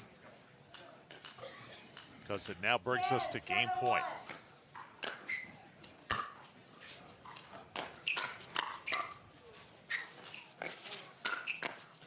Oh, well done by Smith.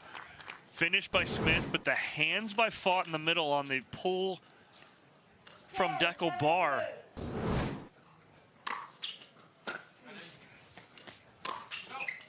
Deckel Barr's drive right down the middle.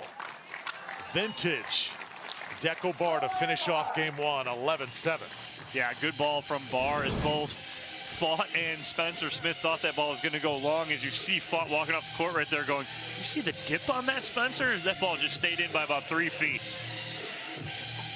Yeah, that was wicked movement on that ball by Deckel Barr. Game 1 in the books. Koller and Barr look to game 2 when we come back.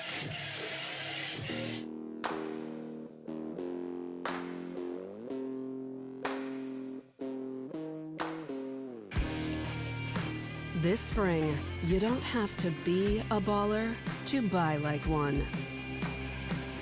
With a power bid approval from Guaranteed Rate, you can go head-to-head with cash offers and win. Call a Guaranteed Rate loan officer today.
Welcome back here to Austin, Texas. The ONIX Austin Showdown, powered by Invited, continues.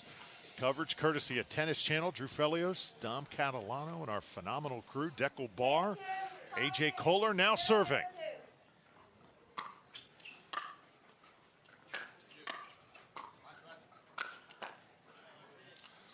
And Spencer Smith comes out swinging to get the side out. You saw that serve, though, by Dekel Bar. Dom, that serve has incredible bite, doesn't it? From the big fella. He uses it as a weapon. That's what's happened over the last couple of years. The serve has become a weapon. 3-4 years ago, the serve was just get it in, get it over.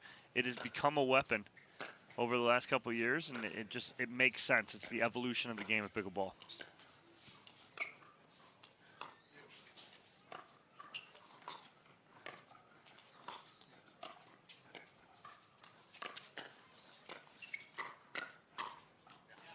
On the line.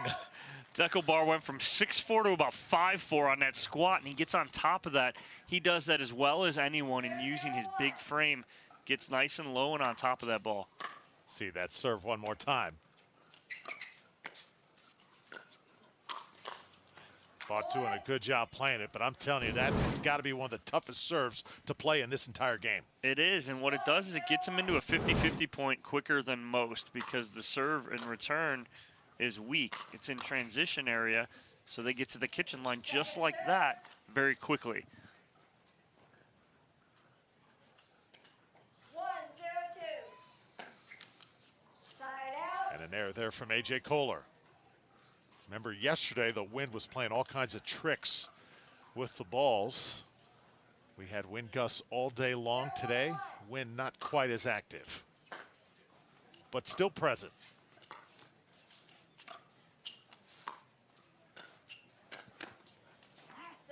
Look at that, just wrist flick from AJ Koller, so quick. Again, you think his hockey background and shooting a wrist shot isn't effective here in pickleball? It is. Oh. Oh. Great defense. And AJ went to the lob and just too much on it. Yeah, and again, it's tough. Wind is gusty and swirly on championship court. He's tried twice now and been unsuccessful in the lob.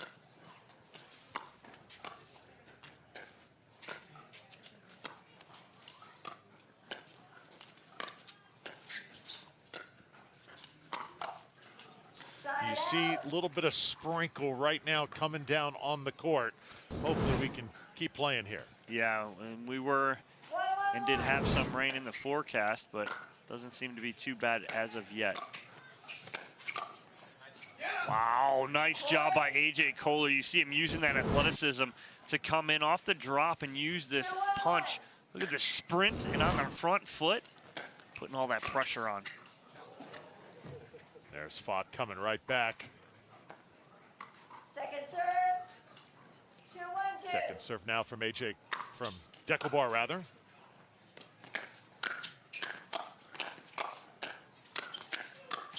Oh, Koller able to maintain his composure at the kitchen. From every position you can think of here. Forehand, forehand, backhand. Let's keep that ball in play and force another shot.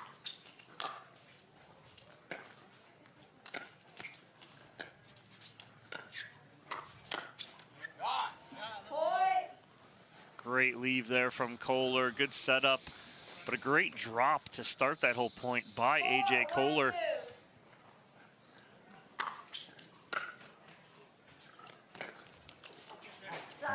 And two, the Dekel Bar serve from this side too, he's hitting into the wind.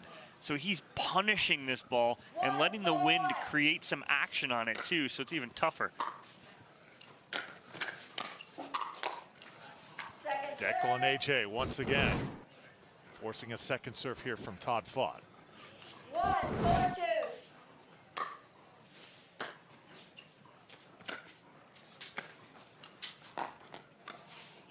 Side out. Yeah, nice drop there from Koller. Again, using the wind in his face too. As he drops that, it just gets closer to the net.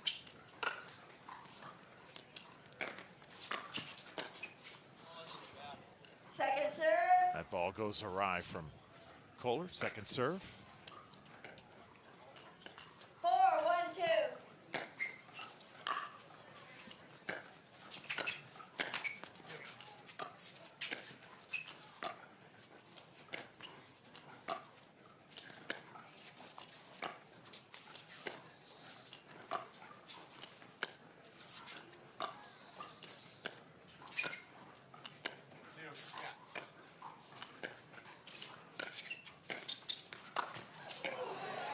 Well played by Smith. Koller right there. How about this? Oh, nice job. Two lobs in the middle of there. AJ Koller with one. Deckelbar with the second. That put a lot of pressure on Spencer Smith. And then finding the hole in the middle. Good point construction from Koller and Barr. Looks like we're going to have a timeout here from Smith and Fought. So about midway through game number 2, Barr and Koller closing in on advancing. Get you updated on the rest of the men's doubles bracket when we return to Austin. Don't let discomfort slow you down. Try Penetrex. Penetrex is different than other products with no greasiness, irritation, or unpleasant odors. Made with unique ingredients, it's 100% satisfaction guaranteed. Penetrex, the #1 online rated joint and muscle cream.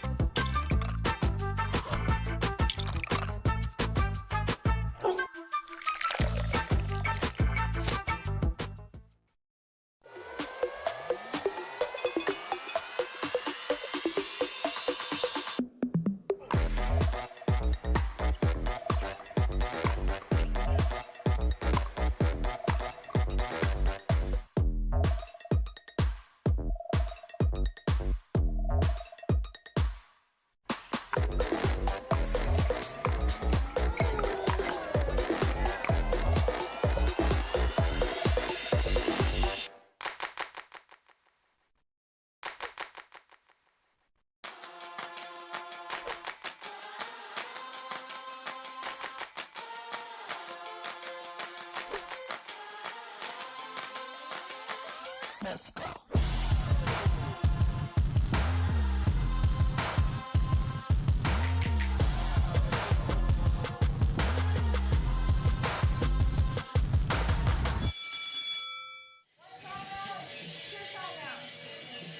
Wind picking up just a little bit here in Austin. AJ Koller, Deckelbar with the lead here in game 2, and one future match we're looking forward to, McGuffin and Ignatowich advancing. Wright and Newman will be waiting for them in the 3rd round.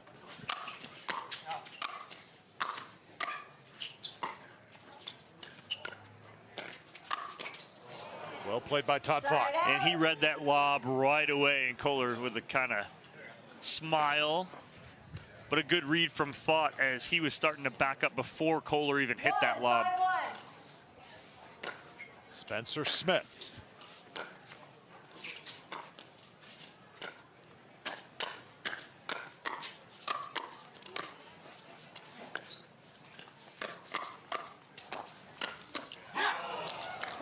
Smith and Fought able to win the hands battle. Yeah, big win on the hands battle from Smith and Fought right here.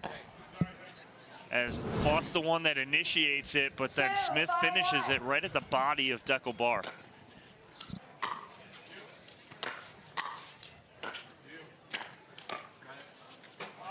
Second serve. Been really impressed by the hands of Spencer Smith. Second serve now to Todd Vaught. 2-5-2.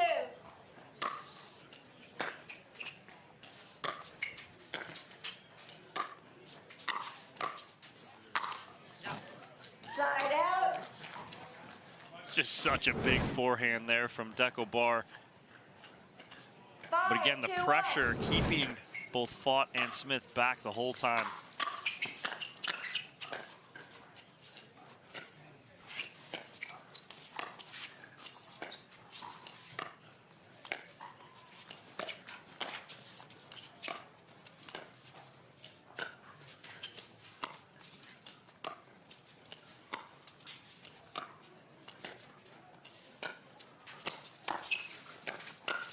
There it is. That's as well as you could play for Koller and Barr. In the middle of that point, AJ Koller stood stoic, almost baiting into a middle shot right there, and he gets it, does exactly what he wanted to do with it. Second serve.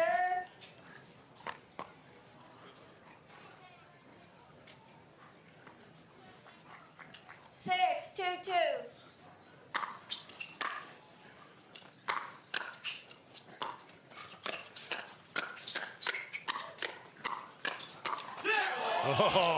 Oh, yeah.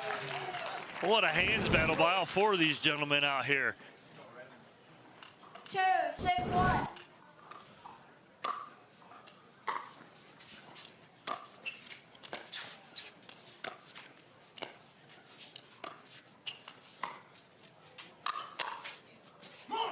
Oh, Deckelbar didn't like that. 3, 6-1. Just left it up that time. And now another long return here for AJ Koller. So chipping away at that lead. 4, 6-1.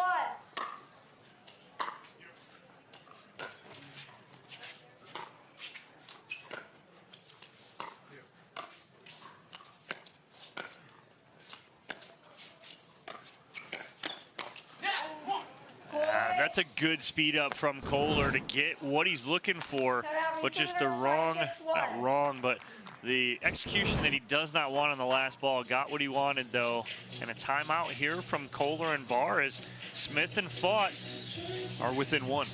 Yeah, Koller and Barr shaking their heads as they walk off the court, put the paddles down. As Fought and Smith gaining confidence here on championship court. More to come. Stay tuned.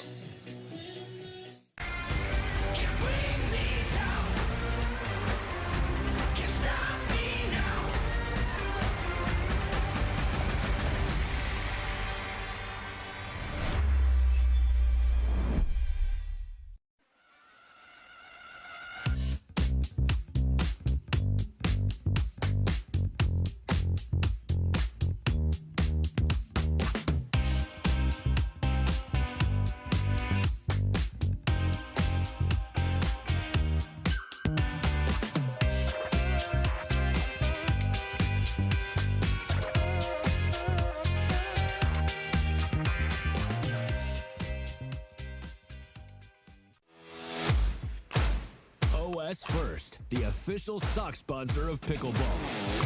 Stay in the game with OS First socks with purpose and compression bracing designed for comfort, injury prevention, and improved recovery. OS First is the official sock brand of pickleball and the PPA Tour. Visit www.thepickleballsock.com to learn more. Don't let discomfort slow you down. Try Penetrex. Penetrex is different than other products with no greasiness, irritation, or unpleasant odors. Made with unique ingredients, it's 100% satisfaction guaranteed. Penetrex, the #1 online rated joint and muscle cream. So Todd Fought and Spencer Smith. And right now they are battling Deckelbar and AJ Koller here in game number 2.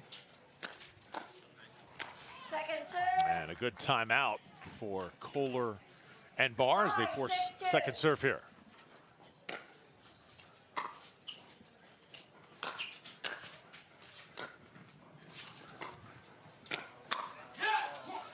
And way too much that time on the backhand from Barr. Yeah, and you typically don't see that from Deckelbar. He took a huge swing on this here, and I'm not sure why, but we are now all tied up at 6 apiece.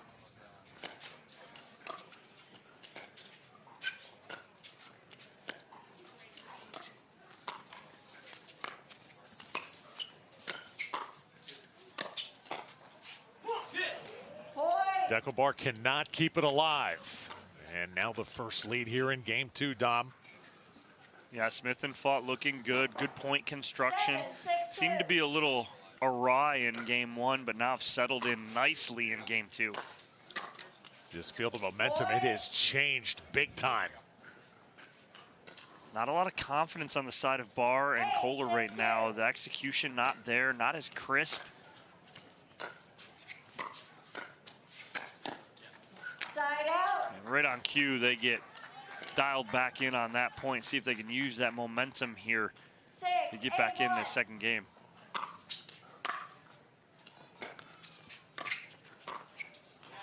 Perfectly done from Deckelbar. That's just pretty right there. That's such a hard shot. He made it look so easy. Sees the opening on the sideline. And that's just an easy wrist flick for Deckelbar.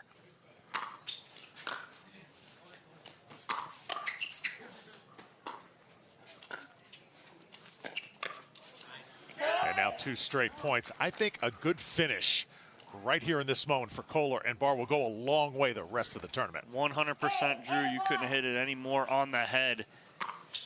You want to be tested. Deckelbar again. It's going to the well too much, right? He just hit that same exact shot.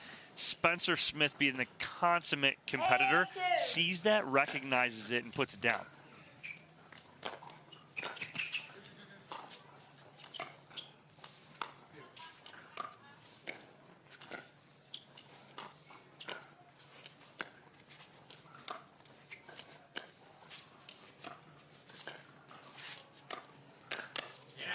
There's A.J. Koller, that flick of the wrist for the lead. Yeah, and again, like you said, Drew, it's going to go far beyond this match for Koller and Barr if they can pull this out, being tested.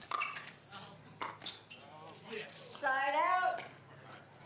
And now a side out. Smith and fought like unwelcome house guests. They just do not want to leave. Dom, I'm sure you've dealt with that in the past. I certainly have. And there's a winner. Nice fought. Yeah, and you saw Deckelbar going scorpion and then lets it go. But yes, unwanted house guests. It's 11:30. You want to go to bed, and they will not leave. And that's exactly what Spencer Smith and Fought are doing here.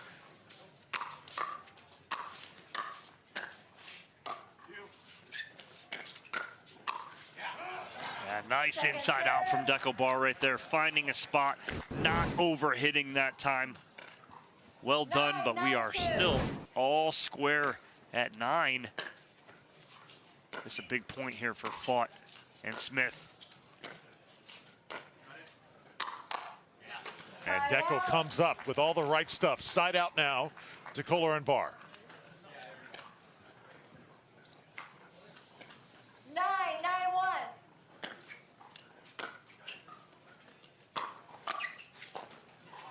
Always love talking pickleball with our colleague Dave Fleming. And he circled this team. Koller and Barr said, look out, guys.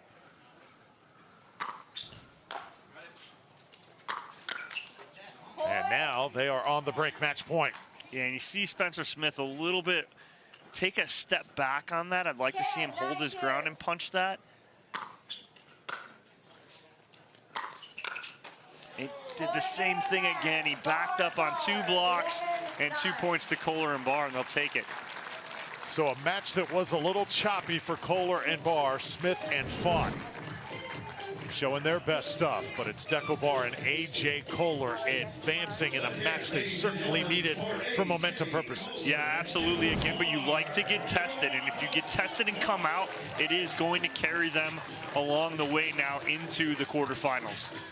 11-7, 11-9. Stands are packed here on this Saturday at the ONIX Austin Showdown, powered by Invited. Much more to come. Fabulous day of pickleball. It continues next.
of us miss-hit the ball. I know I miss-hit the ball a lot. So Speak for more yourself, forgiving. Johns.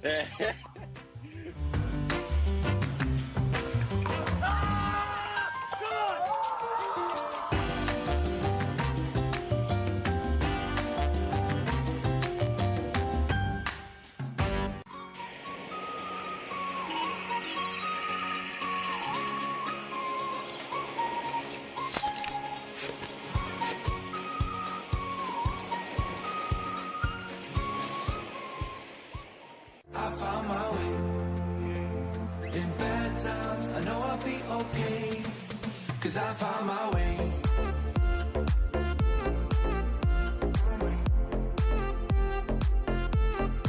Cause I found my way.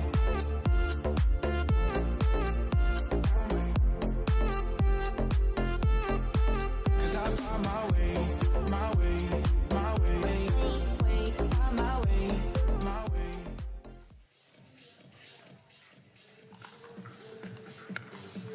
All right, a look at the grandstand court as we welcome you back here to the ONIX Austin Showdown, powered by Invited. We've got Collin Dawson, Tyler Loong, team on the right, Cincola and Loong on the left. Cincola and Loong winning 11-3 in game one. You see there on the board, Dawson and Loong. A 9-5 game here in game number 2.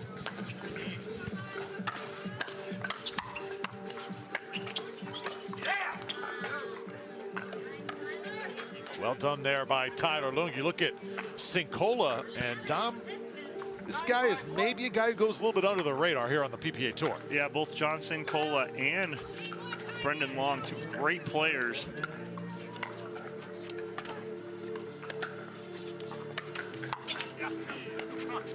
Cincola getting a little love off the tape right there, but John Cincola joining Team Selkirk recently, along with everyone else.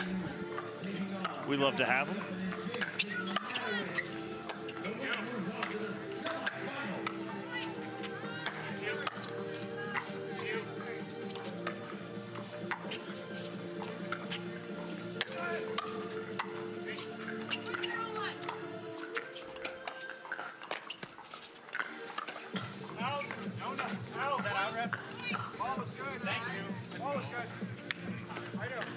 So it was called out initially, but changed to a good call off the paddle of John Cincola.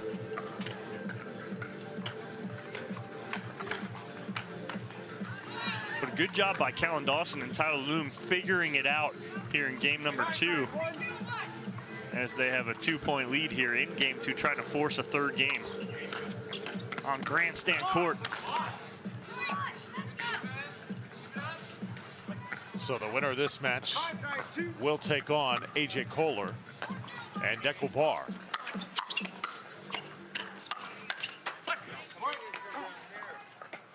And into the net that time from Tyler Loong.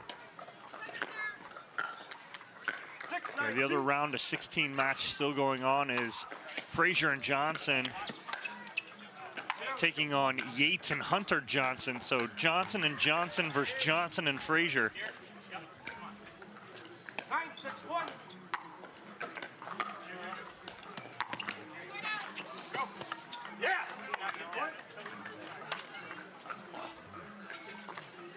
Right off the tape, nothing Cincola can do right there. And Collin Dawson and Tyler Loong with a game point on their paddle here.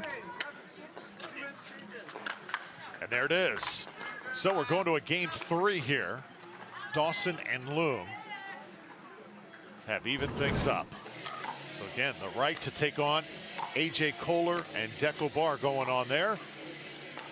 And here on Championship Court, it's time to grab your popcorn. This is going to be something else. Get James Ignatowich, Tyson McGuffin on one side. And then on the other side, Riley Newman and Matt Wright. A lot of chirping and incredible play coming your way momentarily. You beat me to it, Drew. There is going to be no lack of, let's call it, player communication on the court between these 4 gentlemen. If any of them hit a good shot, all 4 players and everyone in the stands is going to know about it. I will tell you that right now.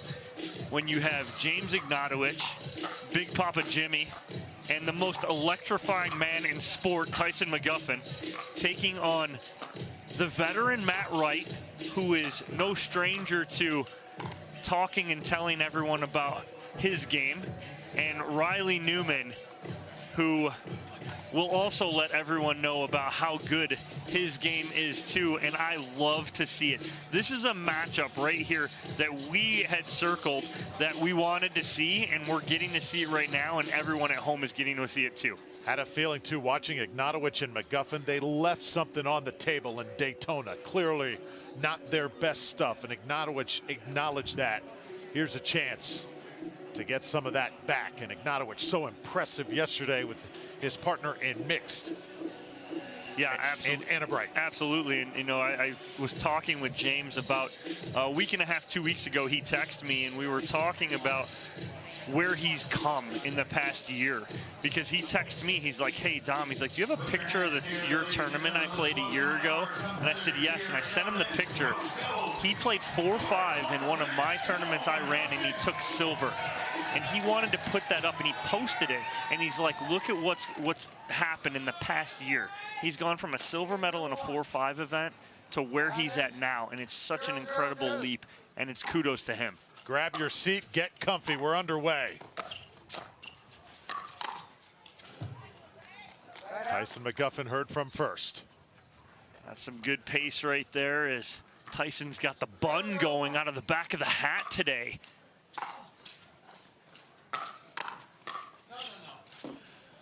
And that a little long from McGuffin. Meanwhile, Ignatowich looks like he's still in Daytona. 0-0-2.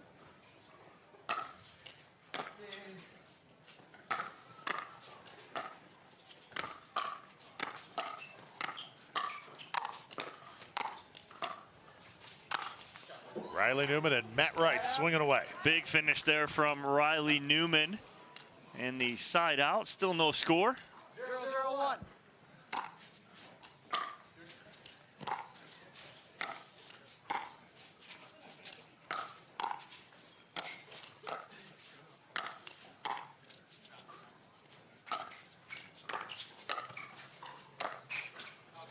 Oh. Riley Newman getting no love off the tape right there, as it was just a little long as he tries to drive a ball right at his former partner, Tyson McGuffin. Riley Newman recently moving from Phoenix to the Lone Star State here.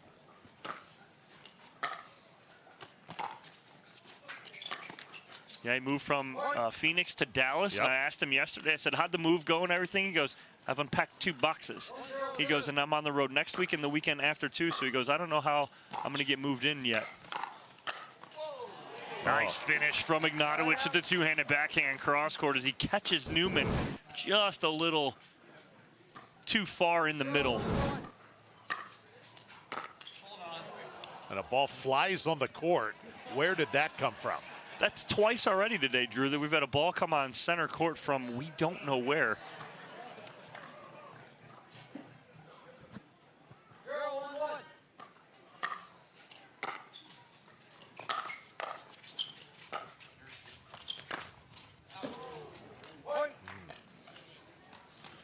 First point on the board here for McGuffin Ignatowich.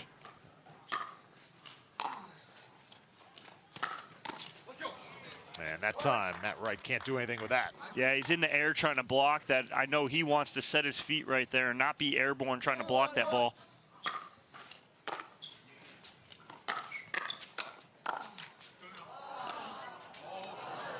Oh, Matt Wright, a little love off the tape right there. He'll take it. 2-1-2.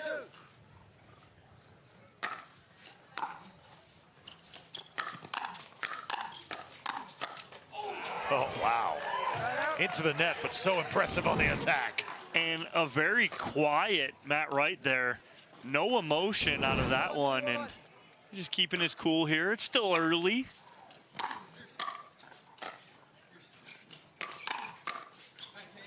And there's McGuffin. Well, instead of going right at Matt Wright, he went away from him, found a hole. Great job by Tyson McGuffin.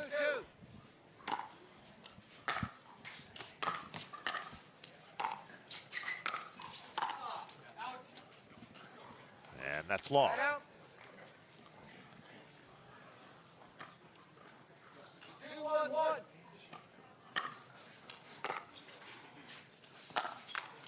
Any indication of a side advantage, Dom, with the conditions early in this match? Doesn't seem to be right now. It seems like things have calmed down a tad, but the wind is blowing from top of your screen to bottom of your screen on court, but no real advantage to either side as of yet.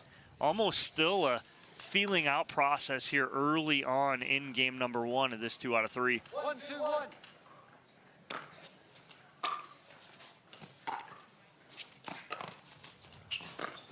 ATP, beautifully done by Riley Newman, but McGuffin returns it and right into the net that time. And Riley Newman, you watch him, stops, almost goes over the barricade on the side of the video board.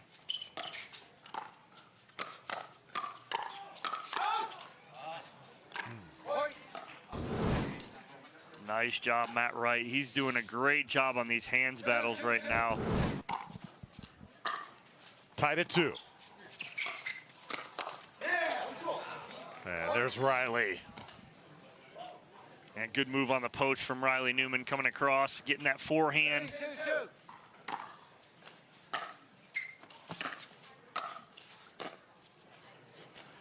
You're hearing the voice of our official on the court, Damon Barry. Second official, Benjamin Farmer, here for this match. 2, 3, 1. Second serve. Riley Newman showing McGuffin. It started here and then it ended up cross court. So wind looks like it's moving cross now.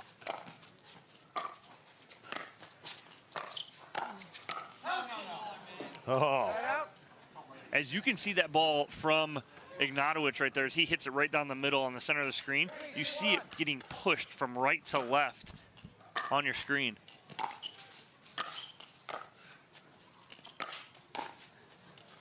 And Ignatowich again, working on Matt Wright.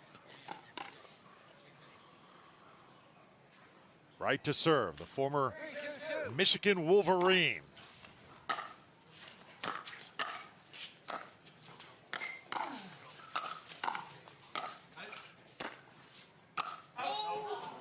All right, Matt Wright playing some absolutely incredible defense here early on in this quarterfinal matchup. I love to see it.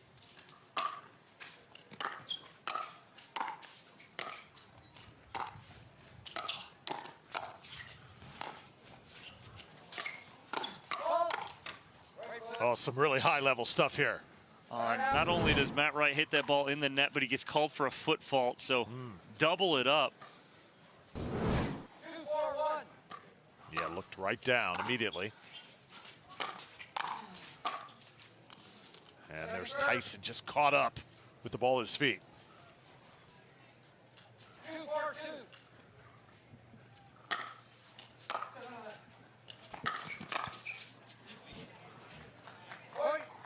A little too big there from Riley Newman as McGuffin and Ignatowich get back within 1 here. No one really wants to pull away. See the big forehand that time from Ignatowich into the net. 4, 3, 1.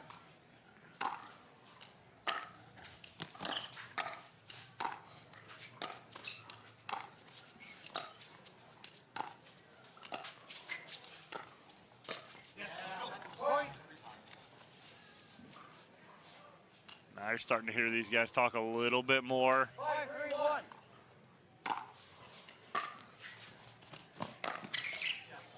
Oh, Riley Newman comes up with one there. What a ball right at the body of Tyson McGuffin. As McGuffin's uncoiling on the stack and coming up, he's on the move.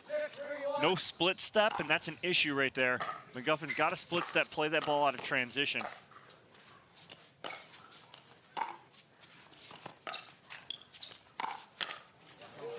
Oh, Ignatowich, beautiful. What a sidestep from Ignatowich, reading the speed up so he can get to his forehand here. Watch him slide to his left to take that ball on the forehand side.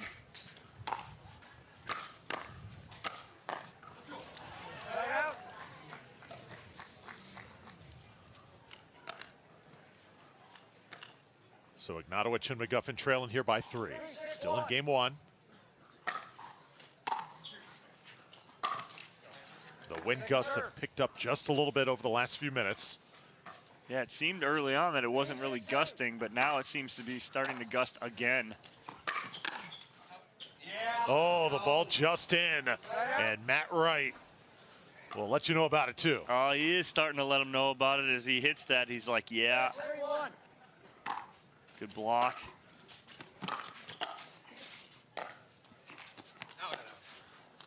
Second serve. 6-3-2.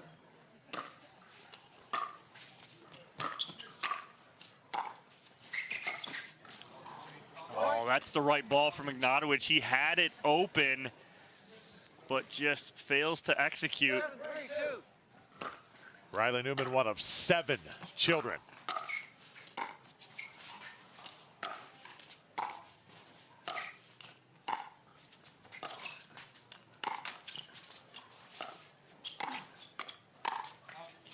Oh, just long. It was cool to see Newman reunited with his sister on the court. Lindsay Newman yesterday, mixed doubles. 3-7-1.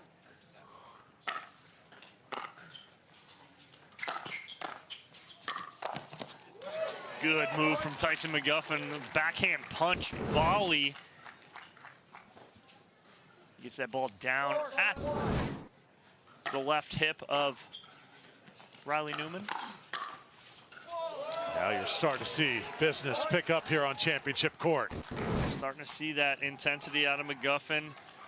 Last thing that Wright and Newman want is to hear McGuffin start barking on him here early. Ignatowich on a roll. 3 straight points. 6-7-1.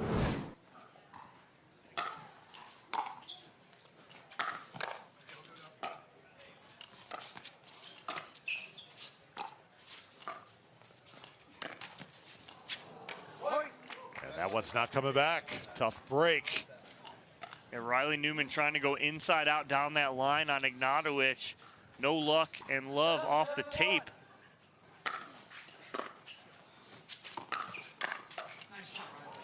Second serve. And good ball from Riley Newman on the trigger pull right at the body of McGuffin. 7-2. Side out. It's the right move by Ignatowich right there. Just the wrong execution on his part. But again, I want to see him do that, continue to do that. Just got to execute it. 7-all.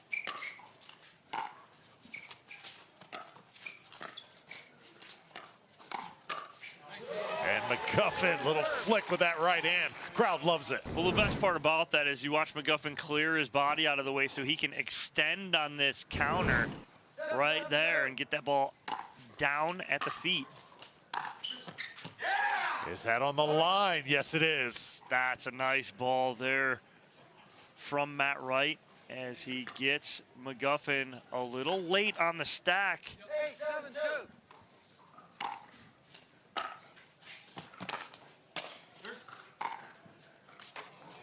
Side out.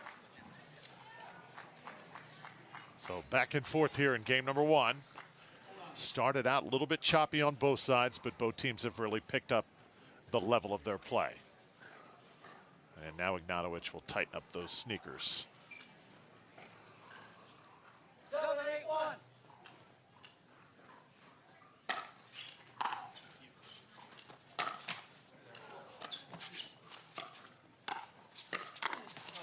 Oh. Second serve.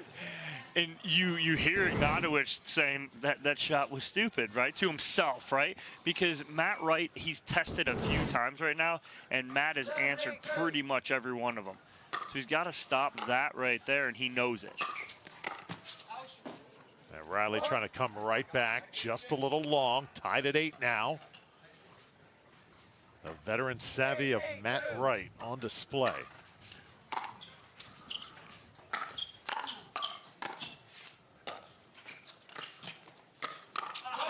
Oh, Riley Newman.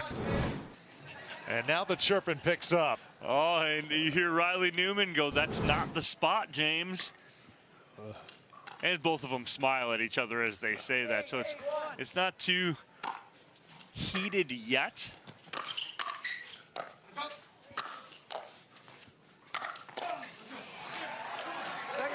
And Ignatowich very calmly with the winner. Now gets back into position. 8-8-2.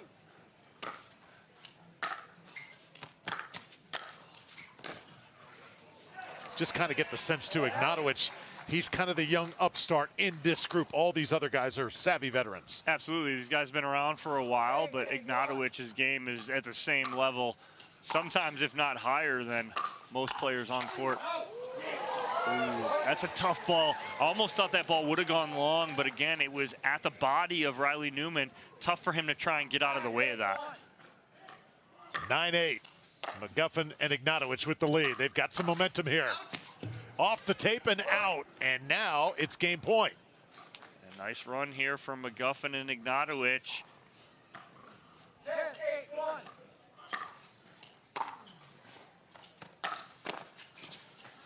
Tyson's got to go get it. Just cannot dig that one out. Great effort, though. Yeah, tried to use the wind to pull that back in because it is going right to left, but not enough. 10-8-2.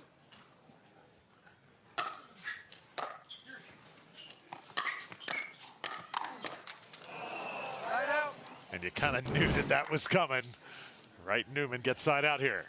And again, testing Matt Wright is not the thing to do right now. Playing so well. Great counters today.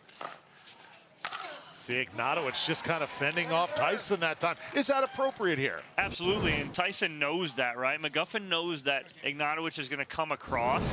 It's happened a couple times already where you see McGuffin almost stand straight up to let Ignatowich come over and take that forehand. That's why Ignatowich is playing that left side.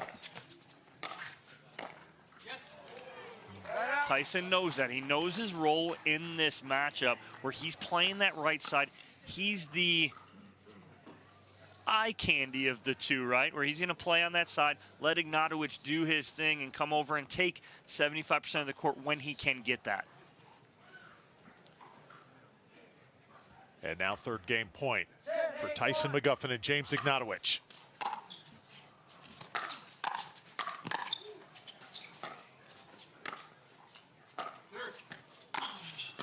Riley and Matt fighting another one off.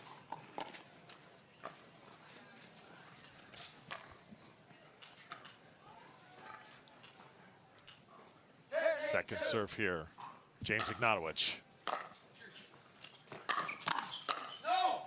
And just too much on it. Well, McGuffin and Ignatowich have had 4 chances to end this game and come up empty.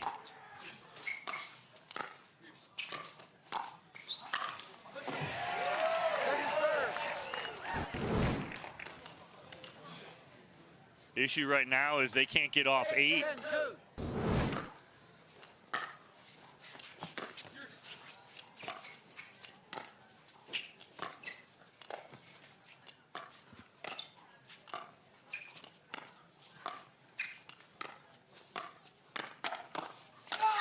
Ignatowich, the emphatic finish. Well, you saw right there in that point too, Wright and Newman switched sides.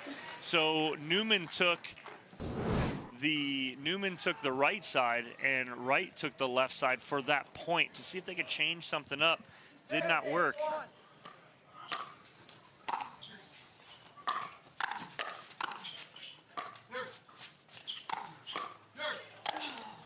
Ignatowich has got it right, though, on top of it.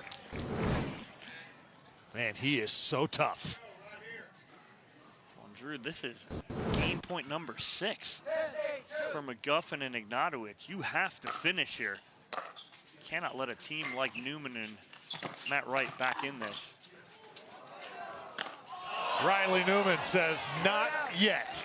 And you know how hard it is not to hit the net with your paddle right there because that ball was so close to the net.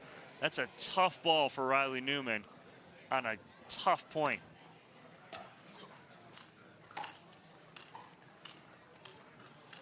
Stuck on 10 here, McGuffin and Ignatowich. Wright and Newman, another opportunity to close in. 8-10-2.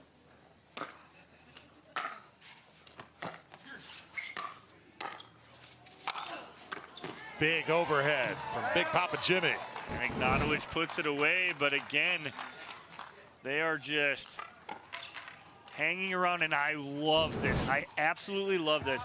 This is a timeout on the offensive side of the ball from McGuffin and Ignatowich. They know that this is game point number 7. They're gonna sit, relax, talk about this, focus on what they need to do here. They have 2 more opportunities to end this game. So strategy-wise, great job on the offensive side from McGuffin and Ignatowich. And we'll see that next game point coming up next.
Don't let discomfort slow you down. Try Penetrex. Penetrex is different than other products with no greasiness, irritation, or unpleasant odors. Made with unique ingredients, it's 100% satisfaction guaranteed. Penetrex, the #1 online rated joint and muscle cream. All right, after referee timeout, time in. 10-8. So another game point here for McGuffin and Ignatowich.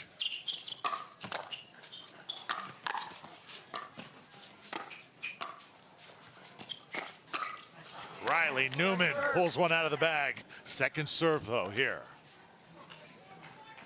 If they can fend this off, Tom, it would be huge. Unbelievable. Game point number 8.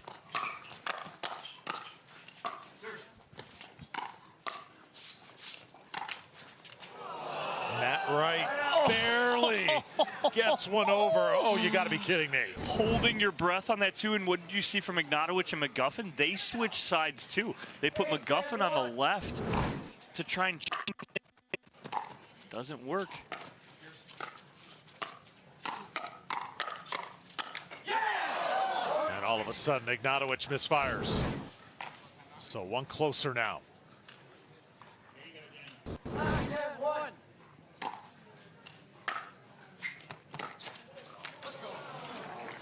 Oh, Riley Newman can't return it. 9-10-2. So here's Riley Newman now. Tyson McGuffin. Wow.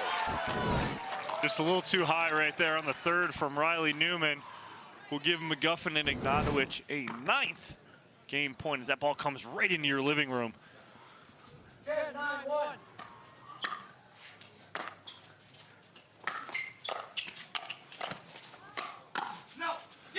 And it's McGuffin making it happen to the finish of game number 1.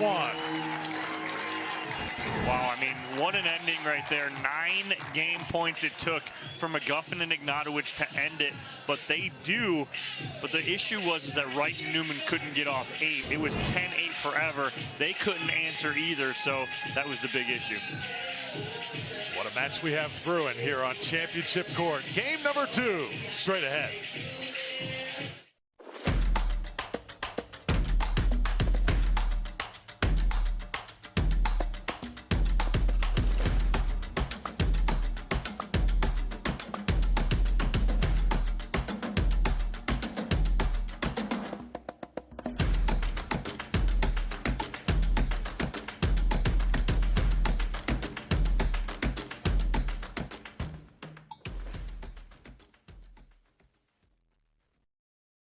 For many of us, we just charge ahead because planning for your future takes time.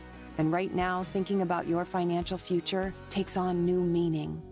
At Baird, our financial advisors have guided individuals and families to achieve their goals through every crisis evolution and groundbreaking idea for over 100 years. That's the difference between thinking you're ready for what lies ahead and knowing you've planned for it. Now that's different. Discover the Baird difference. There's only one way now, just one way out, comes crashing down. There's only one.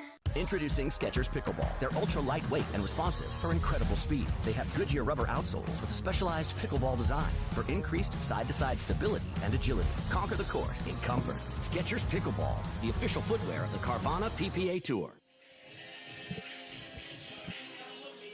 Could not have asked for much more.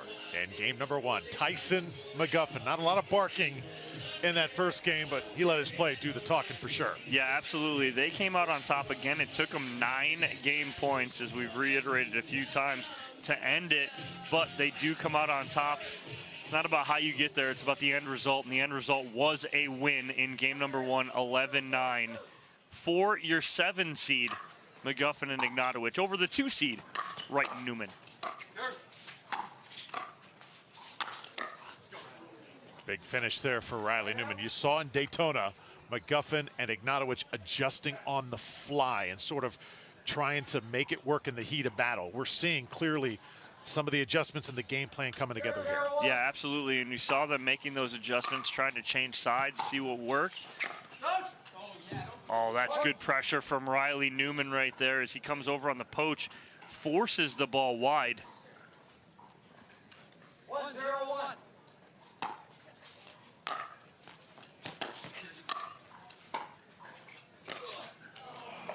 So if you are Wright and Newman, keep doing what brought you here. Don't change anything. No, I don't see any adjustments they need to make. It's execution. They were at 10-8 for about, obviously 8 game points in game one. They were right there. They just didn't execute when they got their serve back. Don't change much. Matt Wright playing very well. Good blocks. Reading Ignatowich, speeding up right at him.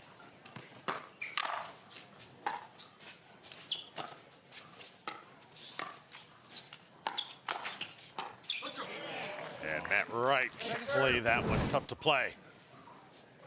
Yeah, off the tape there from Ignatowich on his forehand.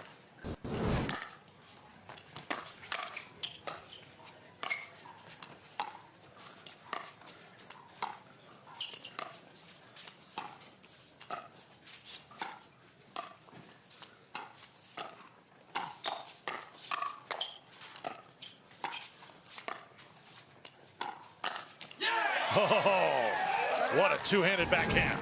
Yeah, it's tough for Matt Wright to speed up right there from a low ball as you watch him try and roll this ball at the backhand of Ignatowich. But Ignatowich is sitting backhand right there because he knows that McGuffin's got him in the middle. So he's going to sit backhand all day as soon as that ball gets outside of the center of Matt Wright's body. First point for McGuffin and Ignatowich here in game two.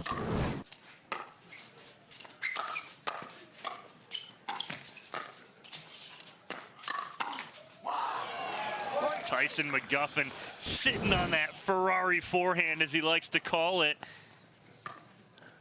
Beautifully done. And a little bit of a bark there. Second serve. But that's the same guy. And he'll be the first to admit it right there. Is execution not there on that forehand.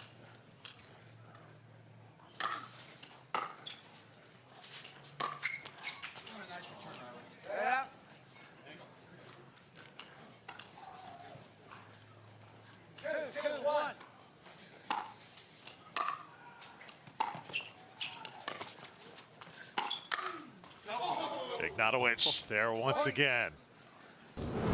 Yeah, he's just a little wide on that forehand right there as he got just a little too big.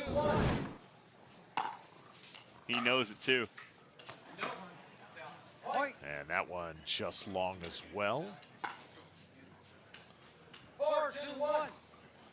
4-2 game here, game two.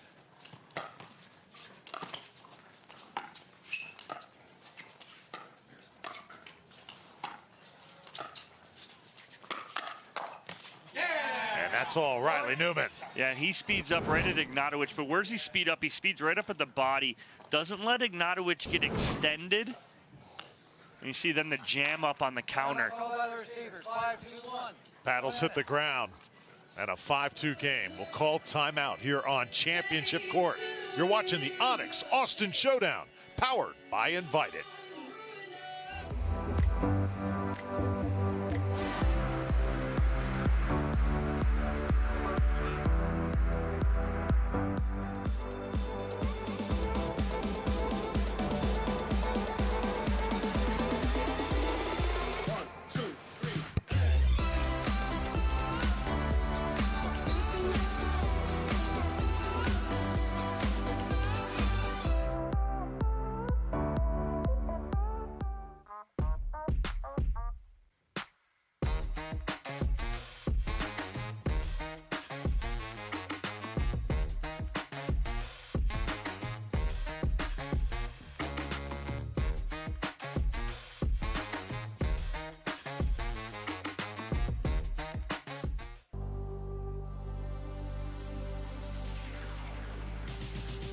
Gearbox introduces the all-new CX-14 Ultimate Power with SST Core.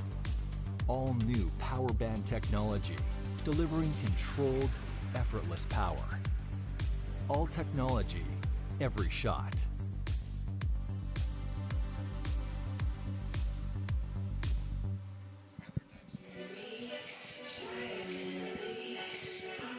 Pickleball legend Matt Wright set to serve here out of the timeout. 5-2 here in game 2. 5, 2, 1.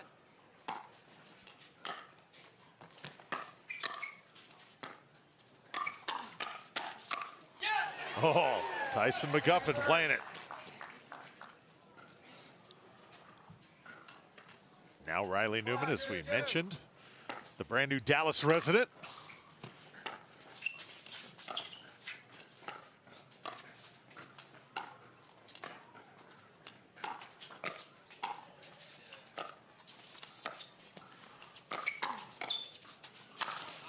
Such a good job right there from Matt Wright, and he sets up his partner Riley Newman for the put away. Mentioned Dallas, that of course the new home of the national championships at Brookhaven. Cannot wait for that. That news recently released by the Carvana PPA Tour. Part of that, and Dom, I know that is going to be epic.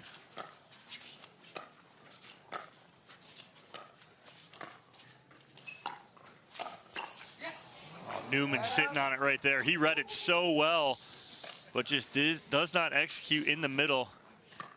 2, 6, 1. So here's McGuffin now serving, trailing 2-6. And you just get the sense that Wright and Newman here have made the right adjustment.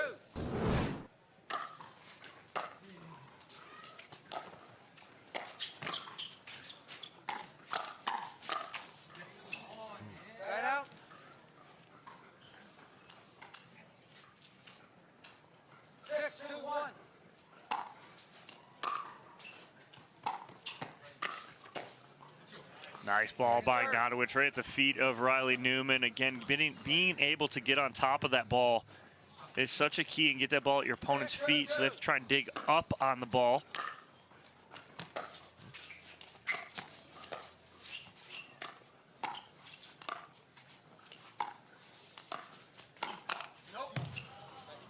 Matt Wright able to sneak one in once again. Yeah, again, the speed up right at the right hip of Ignatowich, and that seems to be the spot right now for Riley Newman and Matt Wright. And that ball shanked into the crowd. And now it is a runaway here in game number 2, 8-2.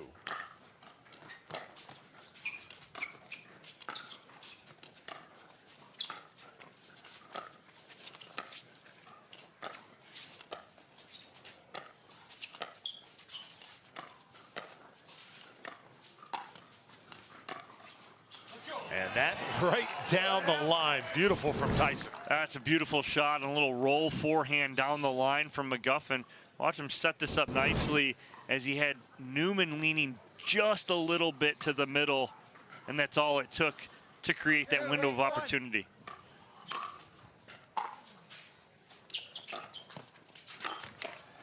Spoke earlier today about the paddle grip of Callan Dawson. Definitely unique also with Riley Newman as well. Oh, it's like a frying pan in his hand. It's so uniquely awkward for Riley Newman.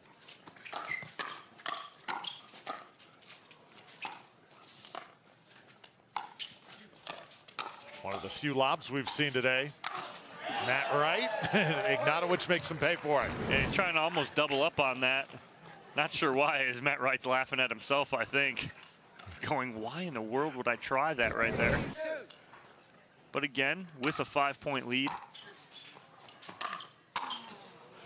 Comes right back very calmly, just places it in the corner. There's a little slap backhand down the line as Ignatowich coming up on the drive third from McGuffin. 8-3-1.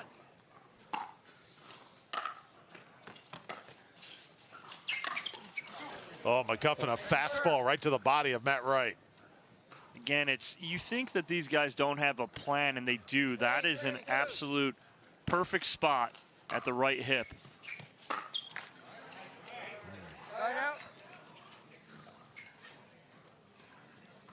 Saw Riley play that. I think he maybe thought he should have called it out that time. But I think it did. I think it skipped off the line, and that's why he's like, he thought it was going to be long, but then it skips off the line. And again, Matt Wright with a little finger wag. Oh, no, no. We're not doing that right now, are we? No, no, says Matt Wright.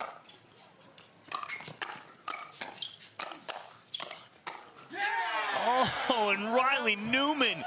I think they both played a couple balls that would have been out, did Matt Wright and Riley Newman, but Newman comes out on top with the forehand winner cross court.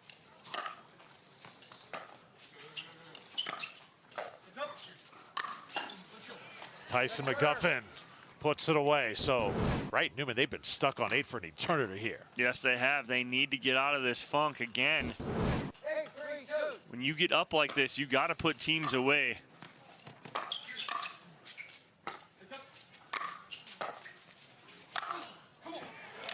And Wright and Newman end up switching sides that time, trying to change things up. Does not work. Ignatowich to serve. See if they can make a late run here in game 2.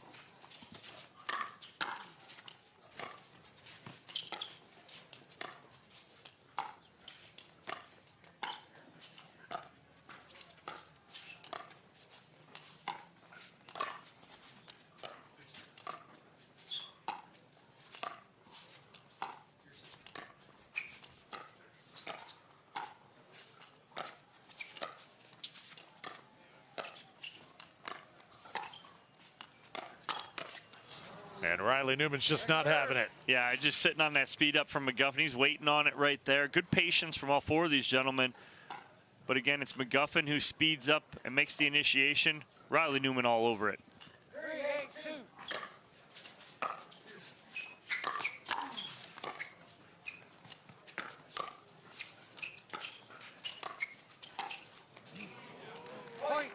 The rare miss on a dink there from Matt Wright. He's shaking his head as he comes back to the baseline. 4-8-2. A little bit closer here, 4-8. Watch it. Still playing. Oh, just nothing Tyson could do there up against that video board. Yeah, against the video board, handcuffed by Riley Newman. 8-4-1.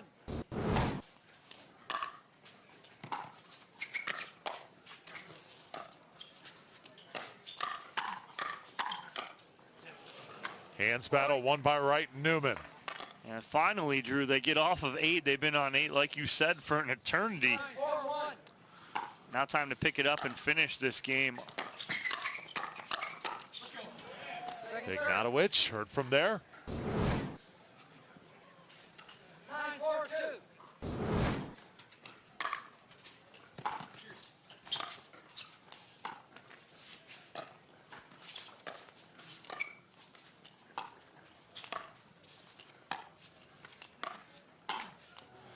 And Matt Wright can't lift it over, so side out going the other way. I do like that ball because he was going right hip of Ignatowich, like they've had some success. He just didn't execute it like he wanted to, but I do like the move. So tough sledding here in game 2 for McGuffin and Ignatowich, trailing by 5.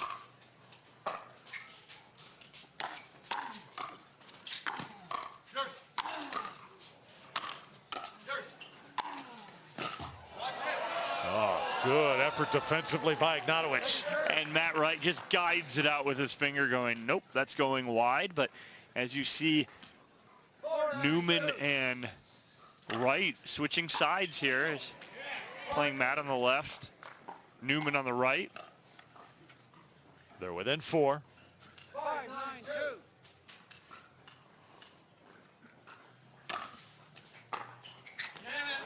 And they're going to get another point here. So, don't go away just yet here. No. Game 2, still very much up for grabs. Well, that's 2 freebies on return of serves off the big Ignatowich serve.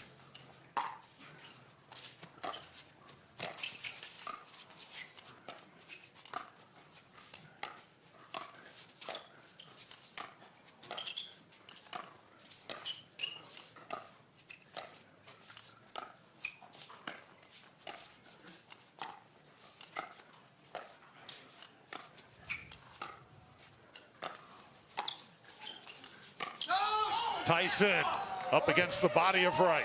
Well, finally McGuffin got to a forehand, right? So you saw Matt Wright and Riley Newman really going middle to try and go to the Tyson McGuffin backhand right there, and they found it pretty much that whole point, except for that right there where McGuffin was able to run around it. He sped up at the left shoulder of Matt Wright and got him.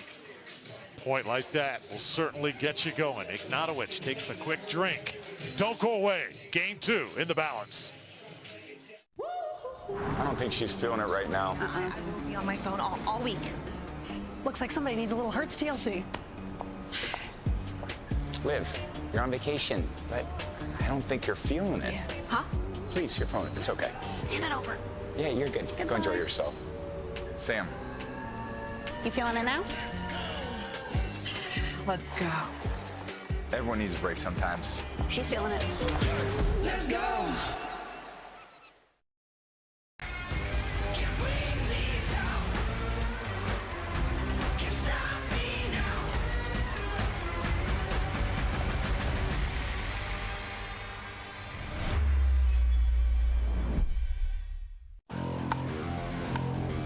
The future of pickleball is here. Welcome to Top Court. Get ready for unlimited access to top players.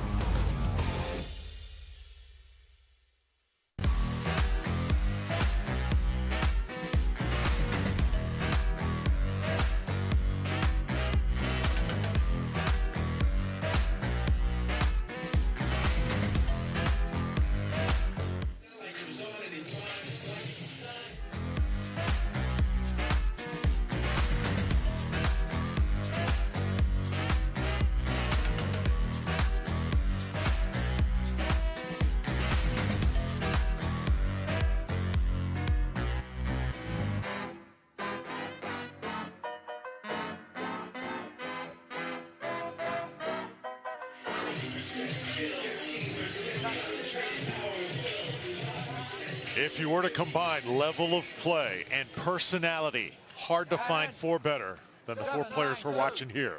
James Ignatowich and Tyson McGuffin serving. Let's serve will do it again. Trailing 7-9, game 2.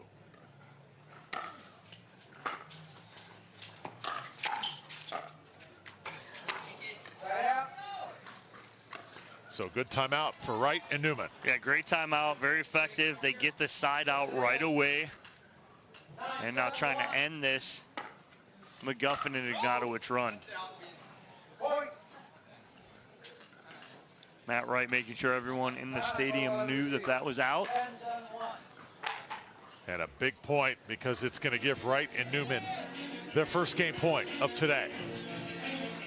The best players on the tour when it matters the most, when things really get dicey, Dom, they make the right calls, whether it's a timeout or an adjustment or just take a deep breath, right? Well, yeah, that's it. You see different philosophies from different teams, right? You watch Collin and Ben Johns, they don't burn a lot of timeouts. They don't like to.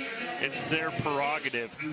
Most other teams are very strategic with their timeouts. They understand they're not getting a refund off of their entry fee for saving timeouts, so they use them.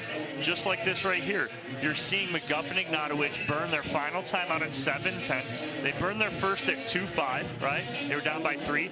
They burned their third one here at 7-10. And so now we're going to see what happens after this timeout. As you're seeing Tyson McGuffin mess with his hand a little bit. He had the trainer over there in between games. Yeah, it looks like he has a cut there on his hand as he plays on.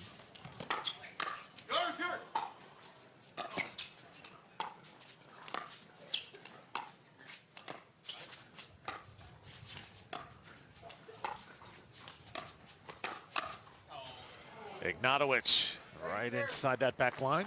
Yeah, and as soon as Newman hit it, it almost started eye rolling himself. He's like, it's probably not the right decision to go right there at that time.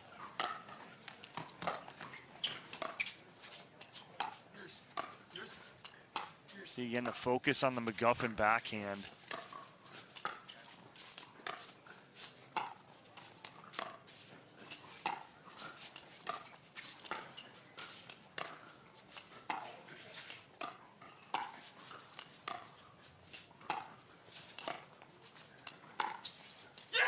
Oh, on the line from Wright. Picked his spot and went right after it. Beautifully executed there from Matt Wright and Riley Newman. They really found where they want to go with that ball, in the middle to the McGuffin backhand, and then the pulled trigger from Matt Wright finds the hole, and we're going to game 3. So the savvy veterans find a way. Game 3, here we come from Austin. It's next.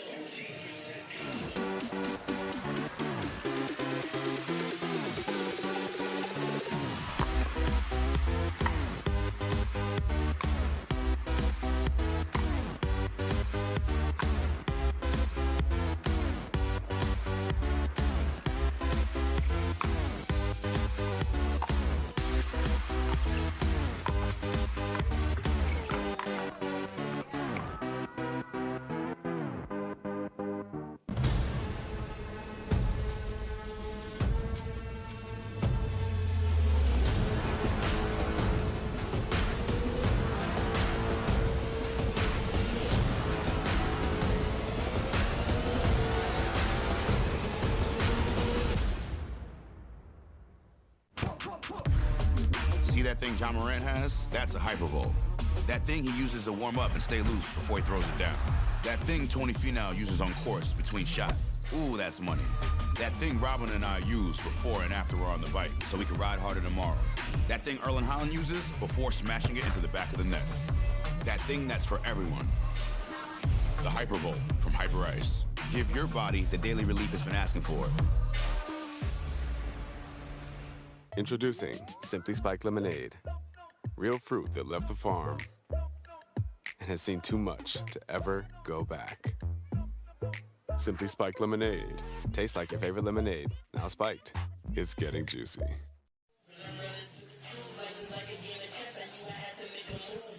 Welcome back to the ONIX Austin Showdown, powered by Invited. Alongside Dom Catalano, I'm Drew Felios.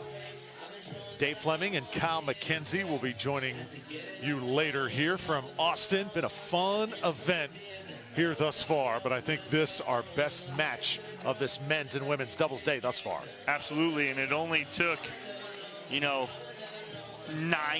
game points in game 1 for McGuffin and Ignatowich to win 11-9. And then Wright and Newman right the ship, no pun intended, and win game number 2, 11-7, which sends us to game 3 here on championship court. So in game 3, we'll switch ends here at 6. And again, the weather is cooperated as far as dampness so far today, but it is still windy on your screen, going right to left a little bit, so you come into play.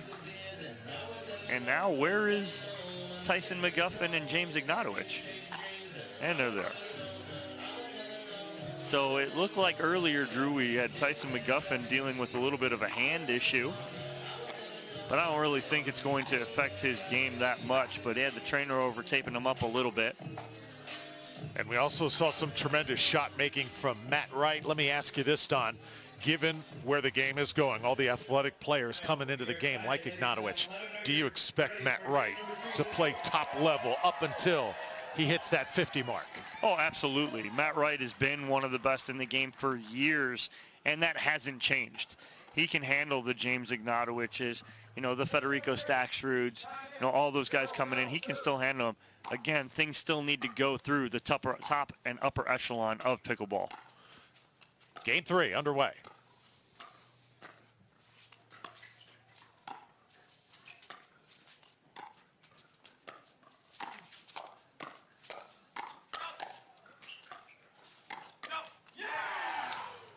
Quite a way to start. Great hands battle again, like, you know, right on cue. If you're thinking that James Ignatowich is going to overpower Matt Wright, Matt Wright's got something to say about it.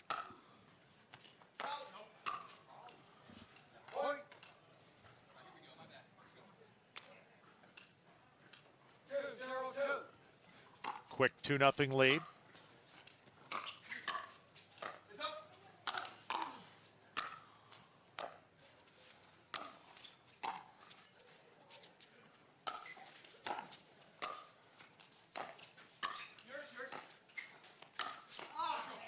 And there's Ignatowich, and you said it, Dom, the way that Wright just goes toe-to-toe with some of the bright young stars of the game time and again. Yeah, absolutely. And that's a good spot right there from Ignatowich, finding a hole in the middle. And then Wright giving a freebie back.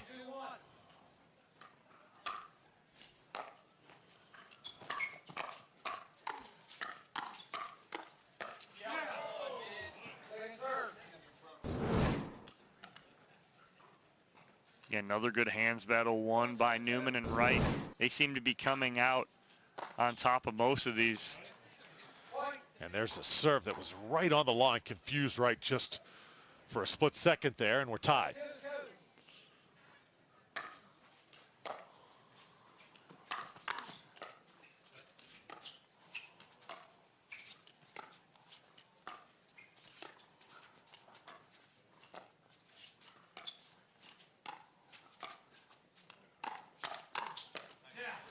The 1-2 combo from Matt Wright. He's initiating speed up and then putting that ball away.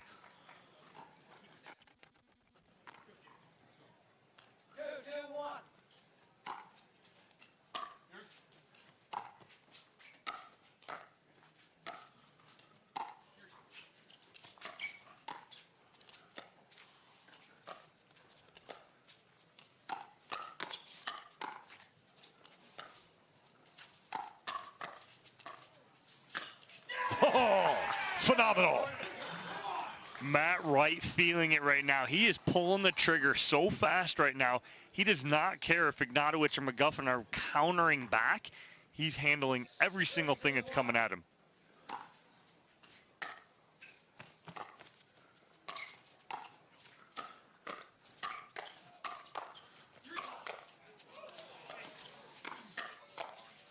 Oh, Newman and Wright just not letting anything drop. Nope, nothing. A little stare down there from Matt Wright, and they are feeling it up 4-2 here in game number 3. If Wright has a little extra incentive, it's understandable. Yesterday, he and Lucy Kovalova lost to Ignatowich and Anna Bright. Can clearly see he wants one back here, badly.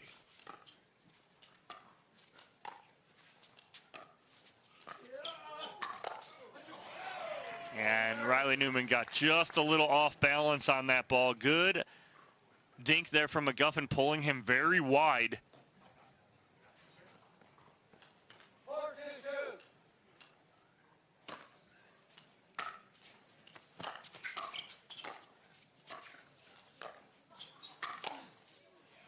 And good speed up there from Tyson McGuffin as he finishes with that forehand. I want to see something here. McGuffin seems to be wanting to take most of the thirds here and letting Ignatowich crash. Let's see where he goes. Yeah, and right on cue, you're seeing McGuffin take over in the middle. After he serves, he's stepping into the middle here, almost pushing Ignatowich off to the side so that he's able to take those thirds and let Ignatowich crash. A little more comfortable with this right now. See McGuffin sitting in the middle. That ball's on Ignatowich's side, but he's taking it.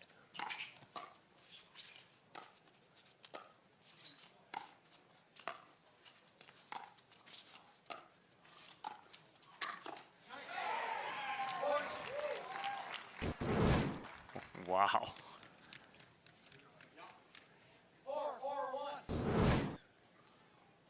All tied at 4 here in game 3. And that ball's long, so the lead for the first time here in game 3 to McGuffin and Ignatowich.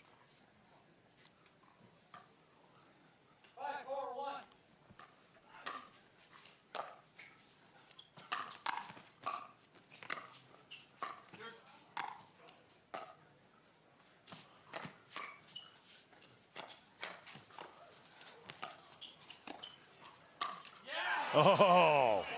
And as soon as McGuffin hit it, he was like, maybe I want to pull that back, reset that, but tries to pull a trigger from a really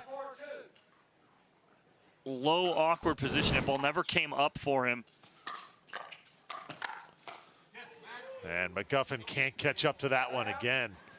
Matt Wright making the difference, side out.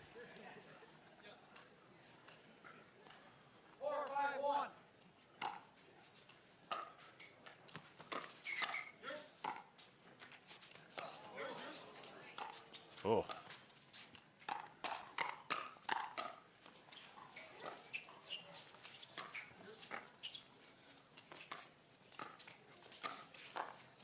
And there it is. We just had Riley Newman spinning around like a top back there.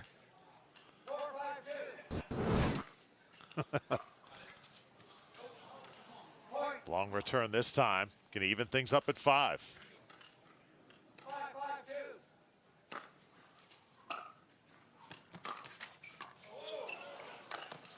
Riley Newman right into your living room. And he'll finish and run over to the bench right as he finishes that, because we'll switch ends here at 6-5 lead on the side of Riley Newman and Matt Wright as he just cruises over to the bench. So Newman and Wright right now with the momentum. Good match going on here in Austin.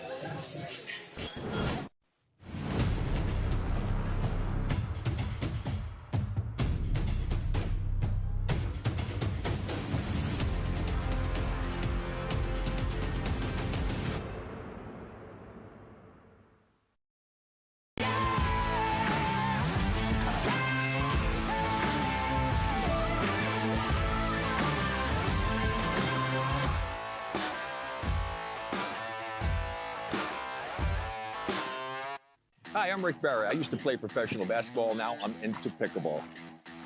Performance is really important, but also recovery is actually just as important. AlloMD is a product that I use constantly before my matches and after my matches for my recovery.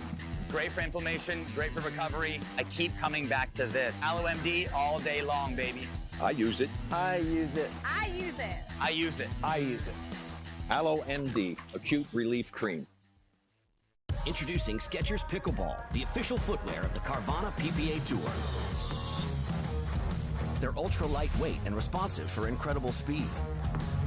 They have Goodyear rubber outsoles with a specialized pickleball design for increased side-to-side stability and agility. Plus, they feature shock-absorbing foam and Skechers' famous relaxed fit design for incredible comfort game after game. Conquer the court in comfort. Skechers Pickleball, the official footwear of the Carvana PPA Tour. Welcome back to Tennis Channel's coverage of the ONIX Austin Showdown, powered by Invited. Drew Felios, Dom Catalano here, watching Riley Newman and Matt Wright, the savvy veterans of this great game of pickleball. Tyson McGuffin, James Ignatowich in the far court.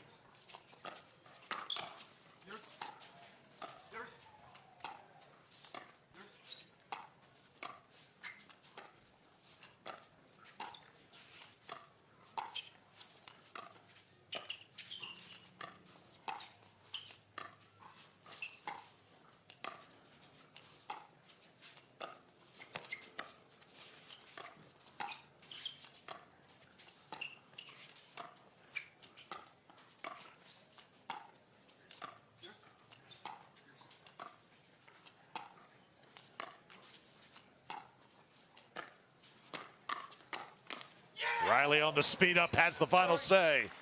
And it's the right speed up because he had McGuffin moving. So he's on the move and speeds up at him. So with the movement, it causes the pop up and then the put away. Riley Newman just gets on those rolls, right? You can just feel when he really senses that he is about to take over a match. Kind of have that feel right now, don't you, Dom? Yeah, absolutely. He's starting to feel it again here. Up by 2 in game 3, trying to move on through the quarters into the semis.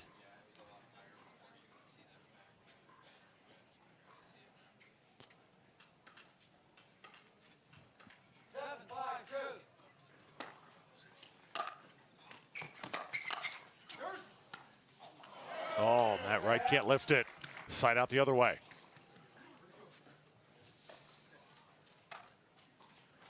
Another test for McGuffin and Ignatowich.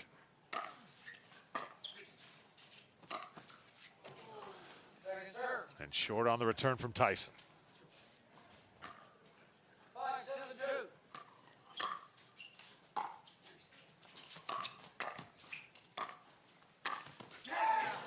Wow, what a spot there from Riley Newman. I mean, he's threading the needle down the middle there. No paddle on it from McGuffin or Ignatowich.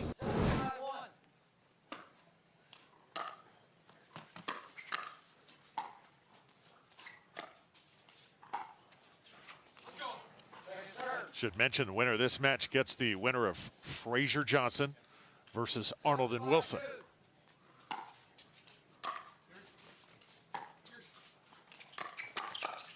Wow, what a read from Riley Newman. He moved to the spot before McGuffin even hit that ball.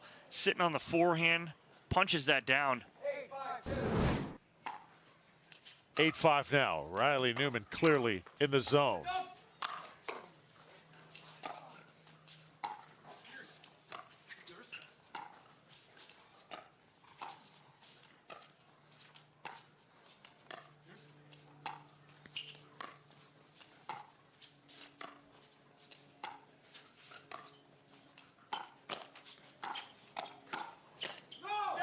Oh, wow.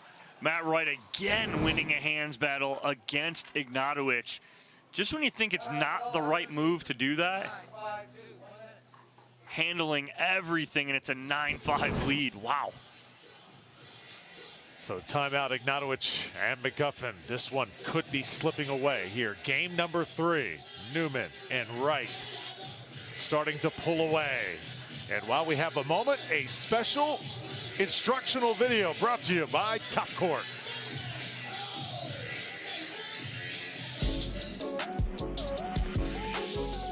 Hi, my name is Lea Jansen. And I'm Parenteau.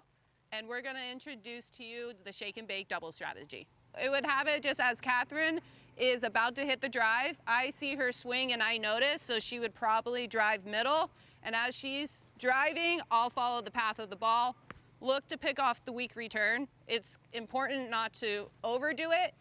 Catherine will then fill in my gap. And anything here or to my right, I'll try and pick off and put away. And if they get it past me, my partner is there to back me up. All right, so I'm gonna drive most likely towards the middle just because it's a much harder shot for my opponents. If I try to go more with an angle, it's a lot easier for them to return with an angle. So it makes it very hard for Lea to do anything with the next ball, to poach. So I try to go more middle, so it gives her a bigger chance to kind of put it away or to poach on the next ball. Go. Nice.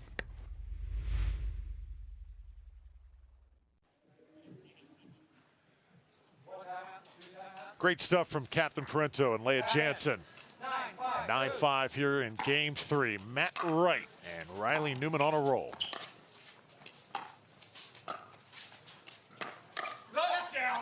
And that is out, and we are at match point. Riley Newman just playing so well right now. And Matt Wright just handling every piece of pressure. He's speeding up. Riley Newman finishing. Deadly combination right now.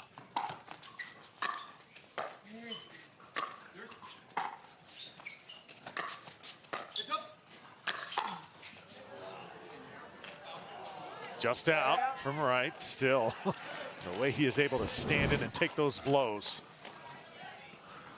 Well, and see what happens here. McGuffin and Ignatowich have switched it, and they've put Ignatowich cross court from Matt Wright now.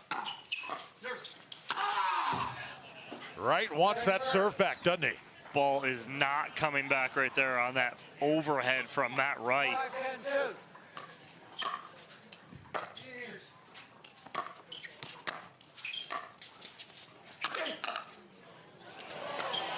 Oh, great defense by Ignatowich.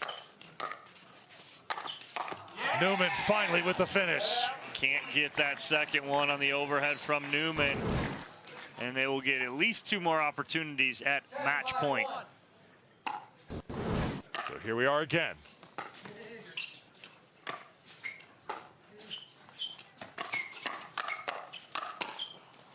Oh, Ignatowich got to go get it. Wright keeping it alive, the great hand speed. The fact that Matt Wright kept that one last ball and played that right there, and then Ignatowich, the wherewithal and the court knowledge to be able to go, oh, that's going to be in. I need to get this. Another match point.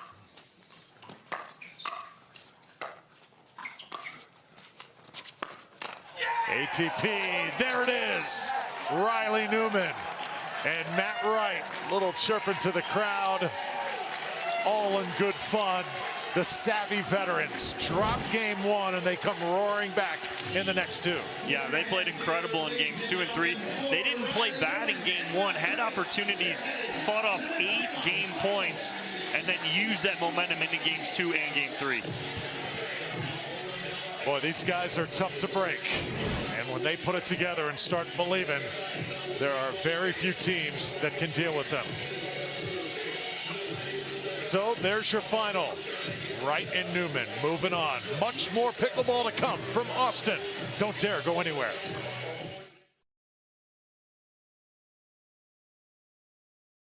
To make it to the game, it takes dedication and training. To stay in the game, it takes grit and stamina. To win the game, it takes strategy and skill. You keep focus on your approach, drop, and champion shots, and we'll help you stay focused on your strength, flexibility, speed, and downtime. Having a sports medicine partner in your court is key to helping you make it to the game, stay in the game, and win the game. Select Medical is proud to be the exclusive provider of physical therapy of the PPA Tour.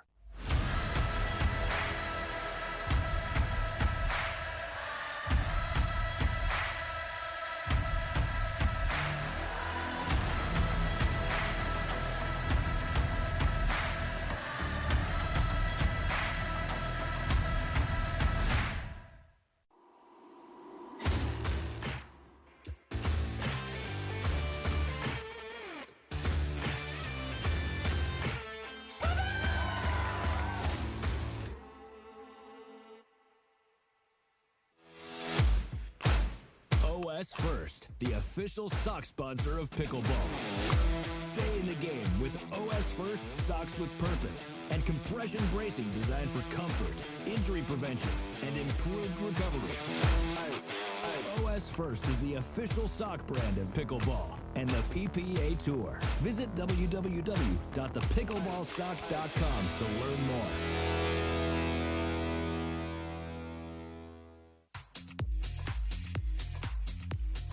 Back here at the ONIX Austin Showdown, powered by Invited. As you see up on screen now, your men's doubles bracket. One ticket punch to the semifinals, as you just saw. Matt Wright and Riley Newman moving on. Your 2 seed, they'll face the winner of Frazier, Johnson, Arnold, and Wilson. But our next matchup here on Championship Court is that match highlighted right there. Collin and Ben Johns taking on Federico Staksrud and Pablo Tellez, your 9 seed. Should be a good one. The Johns brothers warmed up. We saw them earlier today as they moved on, taking out Tamaki and Martinez, Vich, 6 and 8 earlier. And then they took out Christian Alshon and Rafa Hewitt, 2 and 5 in the round of 16 to get to this quarterfinal matchup. Winner of this will face the winner of AJ Koller, Dekel Bar, Brendan Loong, and John Cincola. And they are actually going to a third game there. Cincola and Loong winning 12-10 in game 1, but then Koller and Bar answering, winning 11-7 in game 2, and they're getting ready to start game number 3 on one of our outer courts. But right here on championship court, it's the 1 seed, the Johns brothers, taking on the 9 seed, Staksrud and Tellez, to try and move on to the semifinals. On the women's side of things, Leigh Waters and Anna Wright have won their second round matchup against Salome Davidze and Tyra Black, 1-5. They'll face Regina Franco Goldberg and Lacey Schneemann. And after this match, we'll have our first women's matchup of the day on championship court. That'll be Catherine Parenteau and Georgia Johnson taking on Lindsay Newman and Jessie Irvine, as the women's bracket well underway and into their quarterfinal matchups. Lucy Kovalova and Callie Smith have moved on to a quarterfinal. They'll face Megan Sheehan-Dizon and Vivian David. As we are moving along nicely, Drew, on the women's side of things as well, and have some great matchups for you throughout the rest of today. Fans all bundled up. You can just sense how excited everybody is to watch some great pickleball here in Austin, Texas. Packed in here on championship court. Had a chance in the hotel last night to watch a local news piece done on this great event, the ONIX Austin Showdown, powered by Invited, and local community embracing this sport of pickleball as so many top pros have moved here to Austin, Texas, and this is considered one of America's up-and-coming cities, and clearly being here we can see why. Absolutely, up-and-coming city in general, and an up-and-coming mecca for pickleball here in Austin, Texas. It seems like everyone and their brothers moving here to train pickleball, which is a great thing to see, as you're seeing that in the game of pickleball. We talked about meccas of pickleball and hot spots. Talk about South Florida, you talk about, you know, Texas now, Arizona, Southern California, and then the one we talked about earlier, Utah. We get a lot of players from the great state of Utah at the highest level of pickleball. Absolutely. So Staksrud and Tellez set to take on Ben and Collin Johns here in men's doubles play. This should be fun. Collin Johns to serve. Let's go.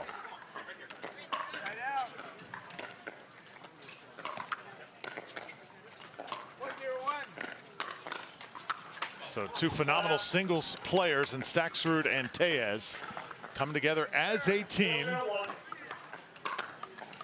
Here they are in the quarterfinals.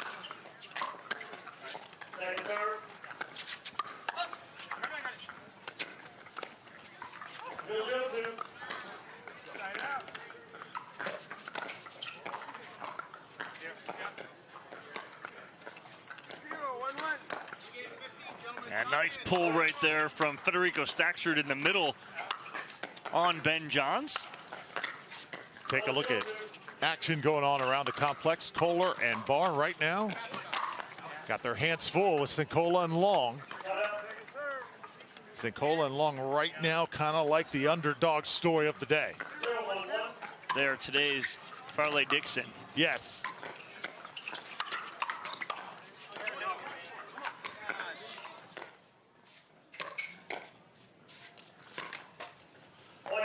And a reminder, you know, it's March Madness at every pickleball tournament, right? The field always. It is every other weekend, it seems that way. Oh, and Staksrud's going to take that all day. 1-1-2.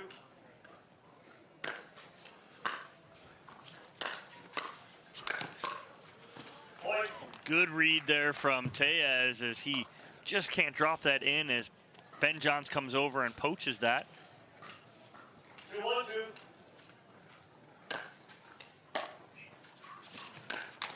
Side out.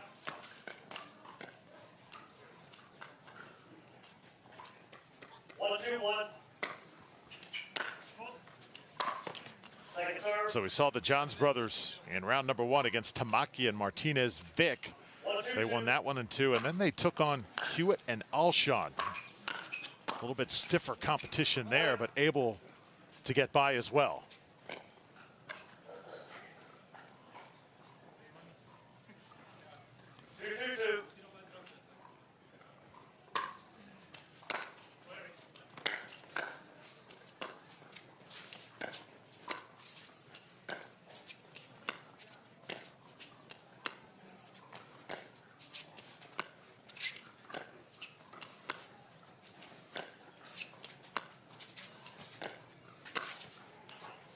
Ooh, nice pull from Tellez, but goes just a little wide as he had Johns moving from sideline back to middle. He tries to speed up back sideline, but again, that's what you flirt with, is the out of bounds on that sideline. And that's exactly what happens.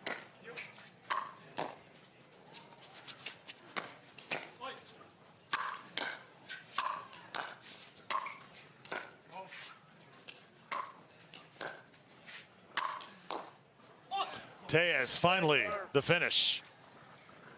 Just punishing balls with that big left-handed forehand. 2-2-2.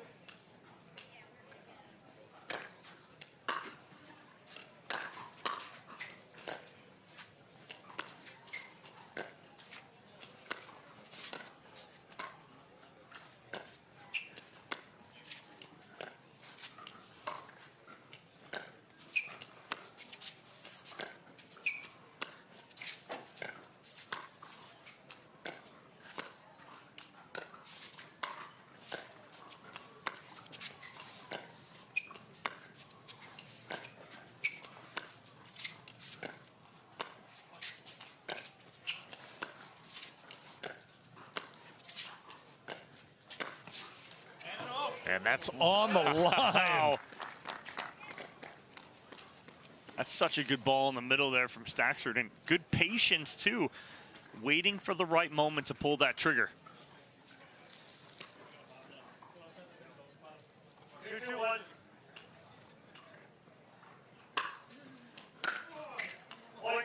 Big serve there from Pablo Tellez as he forces the error from Collin Johns.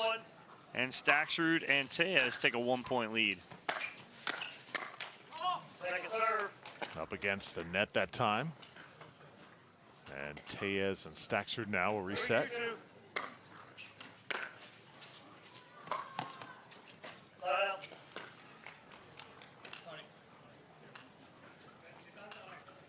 2-3-1.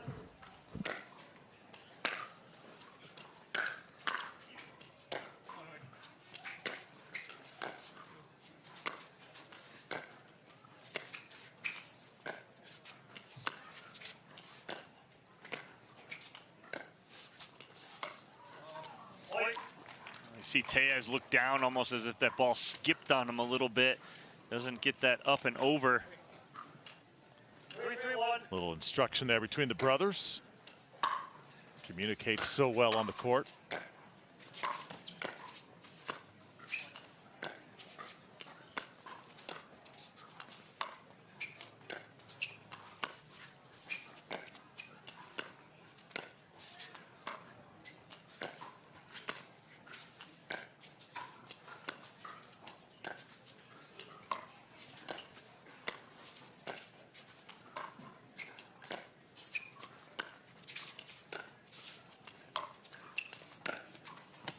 Oh, just wide. Collin wanted that one. So I like the pattern here, because what's going to happen is Pablo Tellez is going to play most of his dinks off of his forehand. He's going to run around it when he can.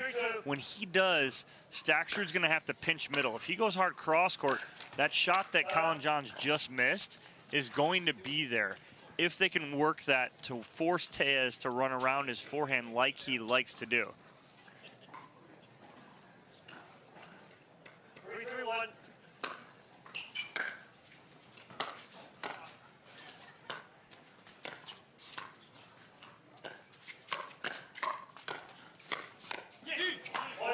That went into the net from Collin Johns. Our officials for this match, you hear the great Don Stanley, Tony Jaden, our second official. Angela Lumen is on tracking, and Diane Anderson is with us in the booth. Staksrud misfires. Yeah, missed opportunity there for Staksrud on the forehand side. Just getting a little too aggressive. 4-3-2.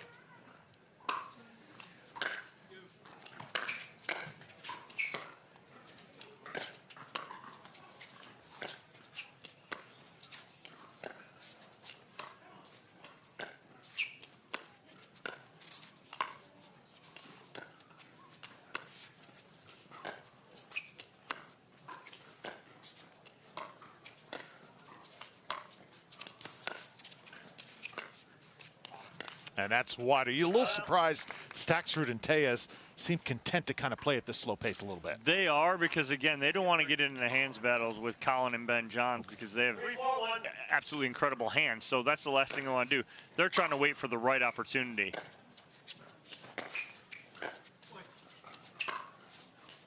And that is just a little bit long. So Ben Johns here to serve, and happy birthday, Mr. Ben Johns. Today, he turns 24 years old. He's getting old. Gosh, he's getting old.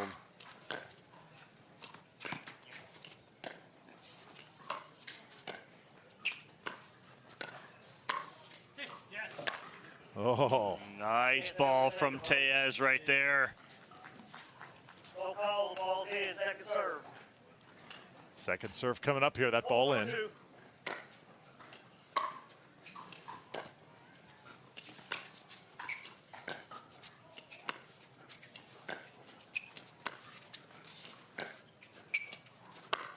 ATP successful from Staksrud. Great ball, good patience there from Staksrud as he goes around the post, finds the space. Collin Johns can't execute the defense. Now Ben able to pick it up.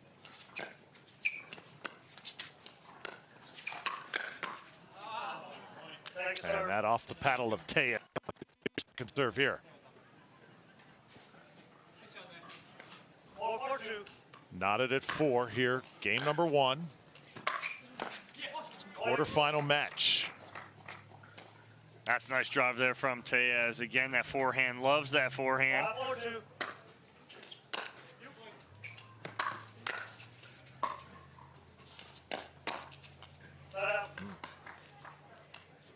So that's a very methodical speed up there from Ben Johns. He punches that ball down. He's not just speeding up at the body of Staksrud, he's speeding up at the lower half. So if Staksrud is able to get anything on that, it's going to be upward angle. So the next ball is going to be even higher for Johns or brother Collin Johns.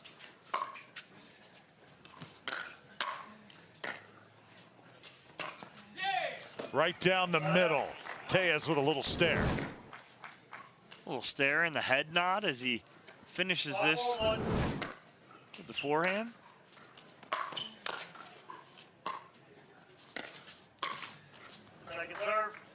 Watch Tellez play. I mean, we know things Tyler Loong does is incredible, but this guy, he's like a lefty in baseball with that erratic motion, isn't he? Yes, he is, and it's effective. Everything he does with a purpose. 6-4-2. It's a 6-4 game here in game 1. I mean, Staksrud is reading these. He's a half step from being able to come over and poach and make a perfect ball. For some reason, he's a half step behind. He's there, he's seeing it. Thank you. 4-6-1.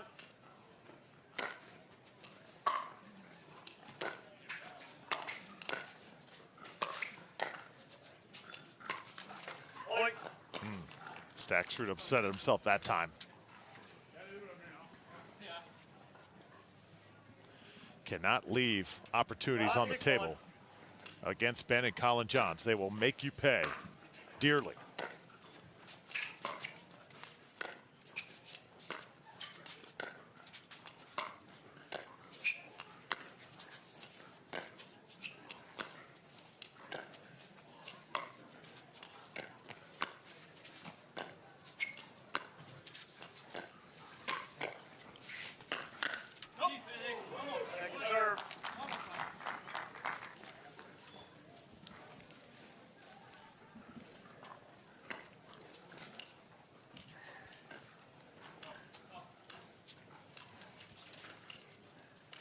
6-2.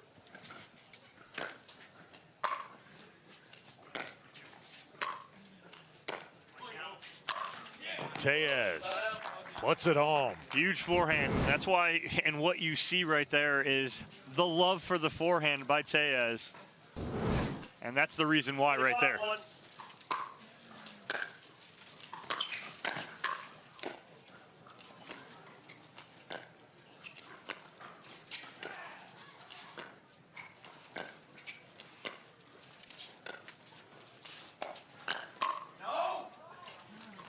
Good hands right there from Ben Johns on the speed up from Tellez.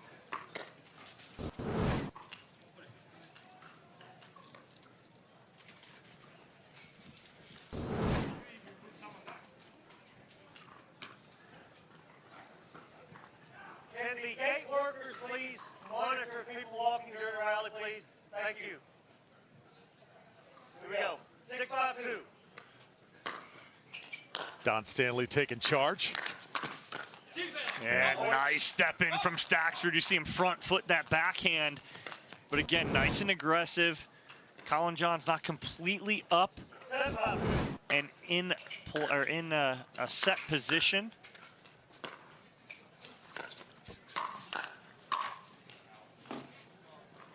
And Tellez missing one right there. It clips the tape and goes long. He's got an easy winner. I know what that means. Verbal warning, profanity. I know what that means. Verbal is display. Here we go. I heard it. I know what it means. Let's go. Let's play. Let's play. I heard it. Here we go. 5-7-1. So verbal warning to Pablo Tellez.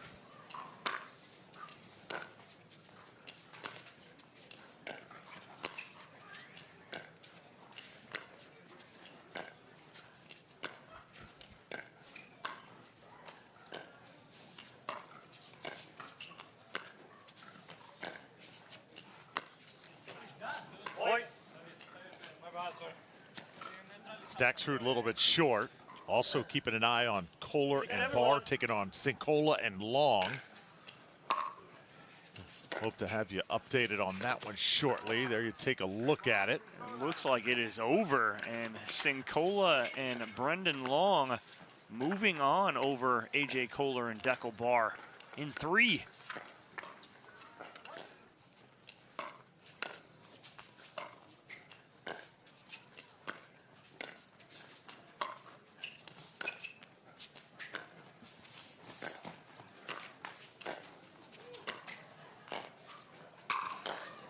Early attempt, well done from Tellez. So he's able to bounce back.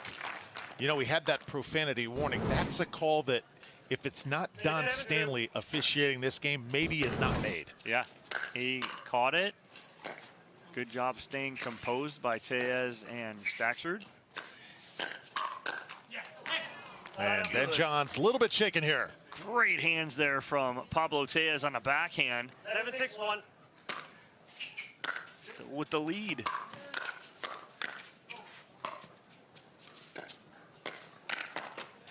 Second serve. Just swat that down by Collin Johns with the forehand. 7-6-2.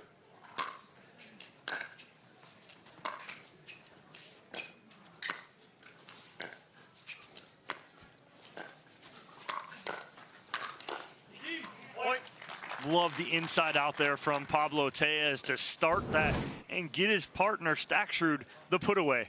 8-6-2. 2-point lead here, Staksrud and Tellez. Ben Johns getting side out right back. Almost took off Federico Staksrud's right foot with that ball. 6-8-1.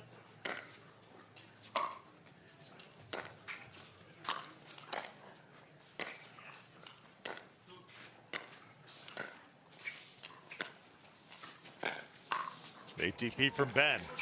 Comes back. Well done by Tellez. How about another? Oh, he doubles up on it, Drew. Unbelievable defense from Tellez. But Ben Johns goes, hey, can you do it twice? How many times do you see 2 of them in 1 point? Not many at all.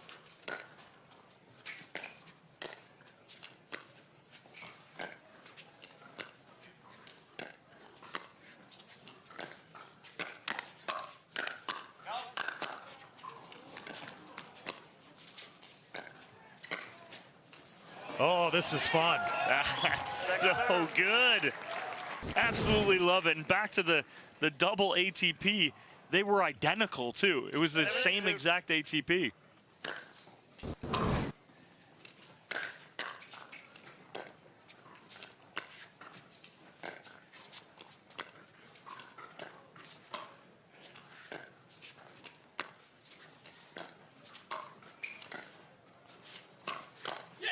Tellez really mixing it up. He is causing lots of problems right now. He's playing so smooth, too, and just flipping that ball in the middle when he can, running around that forehand.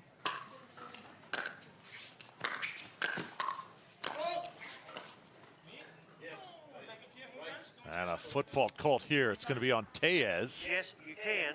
The result would be a fault and second serve. We have a challenge. What was the fault call? Challenge. All right, we have a challenge of the referee's fault call. The fault call puts us at 8-7-2. We'll now proceed with video review. That's, yep. Correct call, because on the slide right there, toe ends up on the line clearly. Maybe if he had a white shoe on, it'd be a little harder to see, but those neon and black shoes right there seems to be an easy one to call here. And a great catch by our referees on court. So that is the first video challenge that we've had in a match here today. Challenge put into effect here in the quarterfinals. Diane Anderson is with us here in the booth. And a great job by our Tennis Channel crew.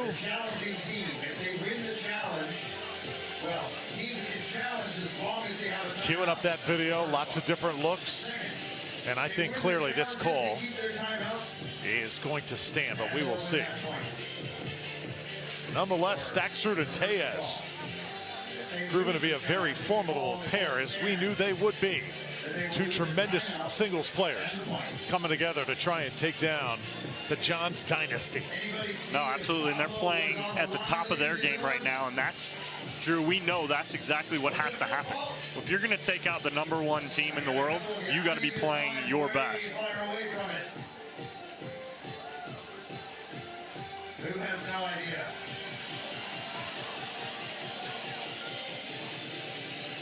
Here comes the call. After review, the referee's fault call stands. We resume play at 8-7-2. The team is charged 1 timeout. We have 1 timeout, 2 timeouts. We'll resume play. So that call made by Tony Jaden, spot on, as we thought it would be. And now we continue, 8-7. Second serve here for Staksrud and Tellez. And that third shot goes long. Side out now coming to the Johns. 7-8-1. Ben Johns has removed that sweatshirt here late in this game one.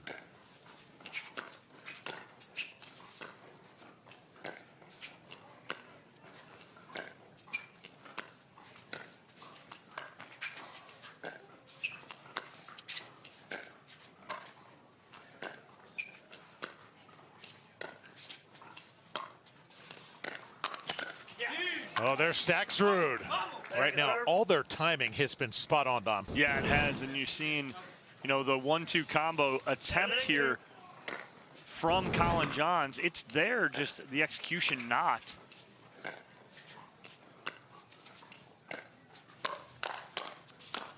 Hands battle, and overhit from Tellez. Almost off the right ear of Collin Johns, but Collin and Ben Johns both shedding those sweatshirts, but Collin still keeping the sock hat on. It's time to get serious for the brothers as they're being tested right here as that ball just goes long off the tape. Oh, so close. 8-8-1. So now Tellez serving. Tellez and Ben Johns had an epic battle in Daytona in singles.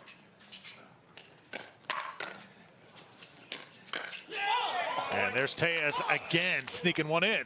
Pablo Tellez playing so well right now. I mean, he's stepping in and determining the pace of play.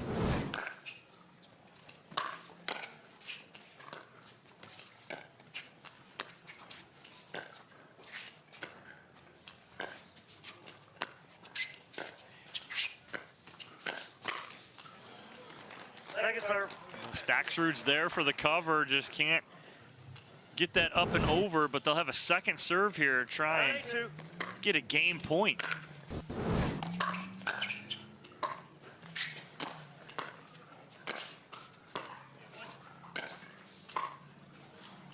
Defense a little bit short that time. Side out for the Johns. 8-9-1. Collin Johns here serving.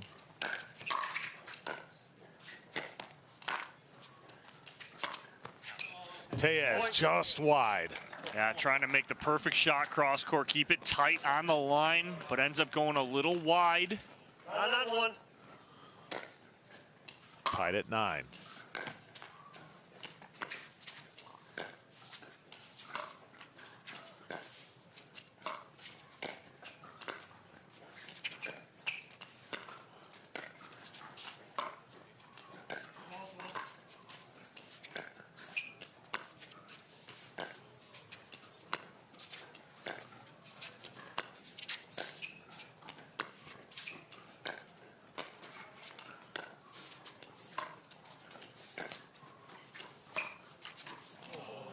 Oh, little tight on that forehand cross court from Tellez.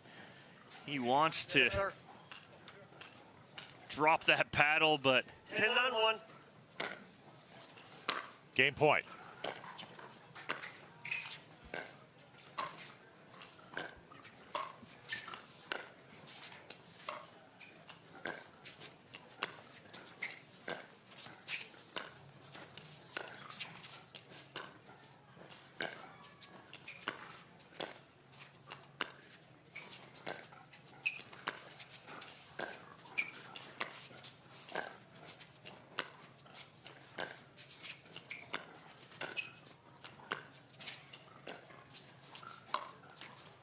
Oh, Tellez again.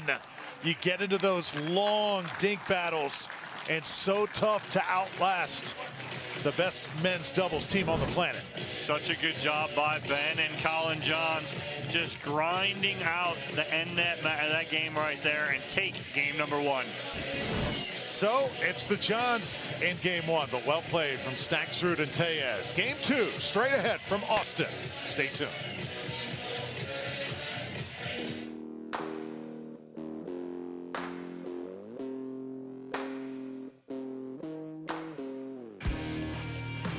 This spring, you don't have to be a baller to buy like one. With a power bid approval from Guaranteed Rate, you can go head-to-head with cash offers and win. Call a Guaranteed Rate loan officer today.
Welcome back, everybody. The start of game number 2 here at the ONIX Austin Showdown, powered by Invited. Drew Felios, Dom Catalano.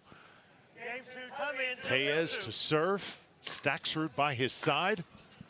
They controlled most of game 1. Just felt like it was theirs, but it slips away at the very end. Yeah, it's not about how you start, it's about how you finish. You got to be able to finish teams, and especially when you have the #1 seed on the ropes, you have to go for the jugular.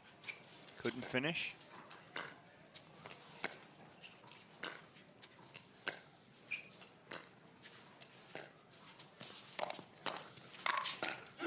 Nice double up there from Tellez.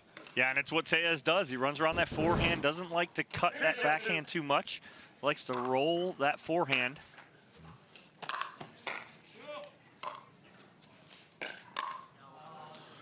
And looking down the road here, the winner of this match gets Loong and Cincola. How surprised are you to see that duo advance to the semis?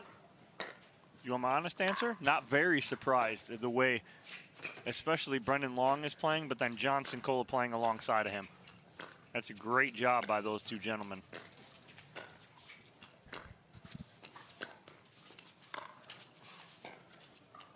Second serve. That's another slow start here in game 2 for the Johns brothers. Still 2-2.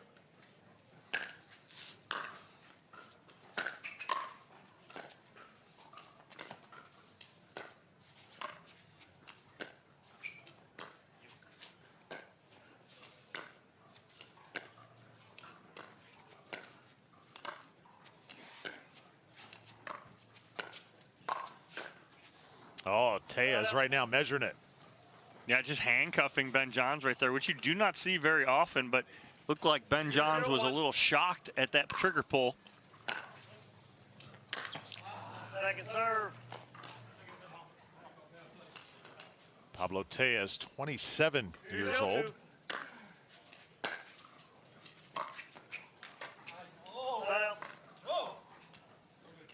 And missed opportunity there for Staksrud and Tellez.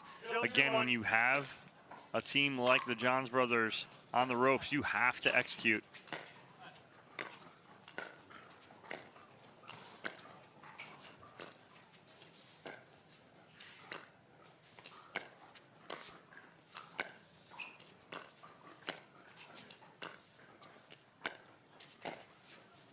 And that's wide from Staksrud. Trying to flip that ball down the forehand side of Collin Johns. 1-2-1. But just a little wide. The Johns brothers on the board. 1-2 here. Short from Ben. Here comes serve number 2. 1-2-2.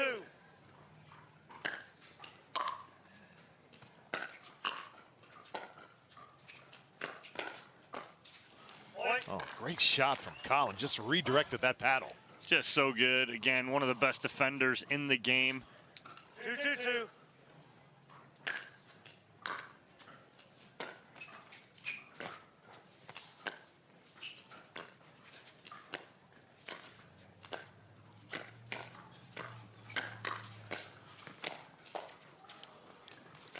Telling you, some of the things Big Brother is able to pull off.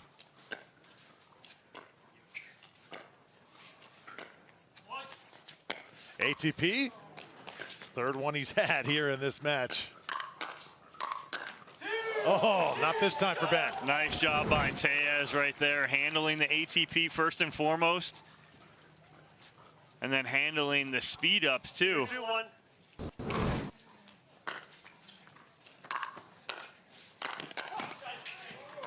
Tellez comes back, gets it. We play on.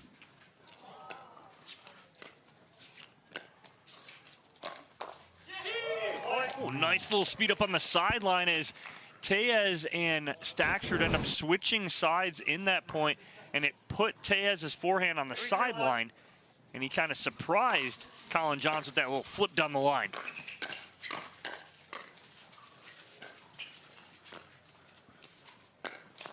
Another ATP. Oh, Ben has been pulling those shots off left and right. Well, he's 2 out of 4, right? And so he's got 2, and Tellez has defended 2 perfectly, but that one he kept nice and low right at the foot of Tellez. Is it really that easy as Ben just made it look, or is that hours and hours of practice? Oh, I mean, it's hours and hours of practice at this shot, but he makes it look so easy. But he makes that decision when the ball's in the air. He knows and can read that so well.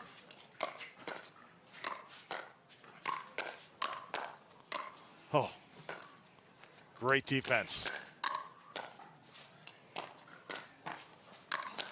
Oh, wow. Just too much pressure there from Pablo Tellez, but good defense from both Collin and Ben Johns just to stay in that point. Johns brothers won here last year. Trying to do it again.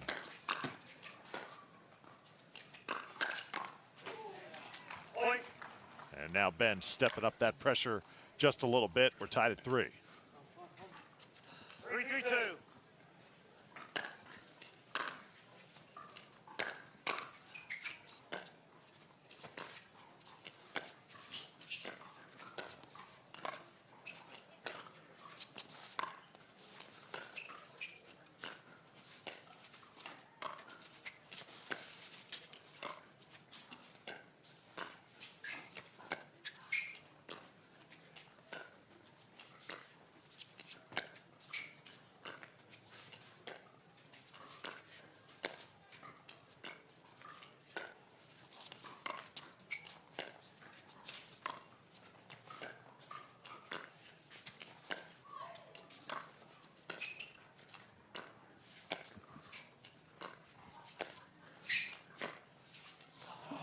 It's on the line.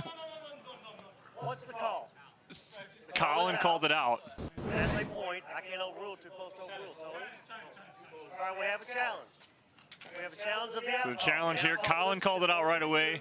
Both Tellez and Staksrud thought they saw it in. So we have another challenge here. So once again, the call will go into the truck. Diane Anderson, our official there, will have the final say. Second challenge we've had in this match. Usually the eyes of the Johns brothers are spot on. Correct, and Collin made the call right away, so that's what he saw. After a very elongated point right there, that had to be 50, 60 dinks in a row. No one was willing to pull the trigger right away. But altogether, Don Stanley, he's had his hands full in this match, Dom. Lots of stuff going on and off the court. Don's always got his hands full. Whether it's on court or off court, Don always has his hands full. But yes, another close call right there. And again, these calls, you know, are big here. We're in a tight game here in game number 2. You know, Staksrud and Tellez trying to force a third game here on championship court. A spot in the semifinals on the line. And that's a huge spot, right? Because if you go from here and you lose, best you could do is 5th. If you move on, right, and you're in the semis, you're either going to gold or you're going to bronze. There's a big match here, depending on where you finish in the draw. So there, Don Stanley, Tony Jaden, Angela Newman discussing things. And we will get the call here officially. Was it in or out? After review, the out call stands. The challenge was lost and the timeout is lost. 1 timeout, 2 timeouts. We resume play at 4-3-2. I mean, that's black and white from Don Stanley right there. That's great explanation. Thank you for that, Don. And we're right back to play.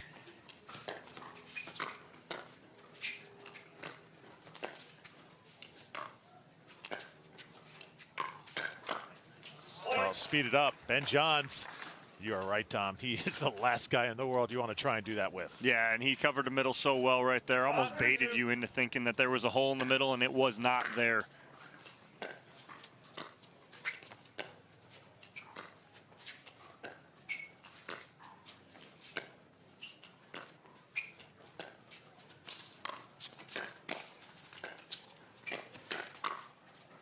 Oh, it's in. Staksrud comes up with a dime. So Collin Johns did such a good job of opening up and taking that off the two-hander, but then doesn't finish on the second one. Thought that ball was going to go out. So 3-5 now.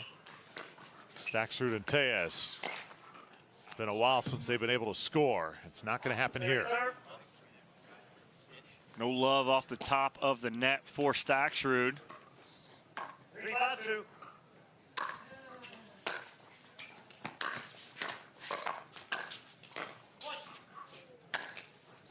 And Ben with the emphatic finish. You know, watching the last few points, just Collin's ability, knowing when to kind of step aside and when to get more involved. It is such a seamless pair. Well, that's the thing is when you're playing with the same player week in and week out, there's something to say for familiarity with your partner.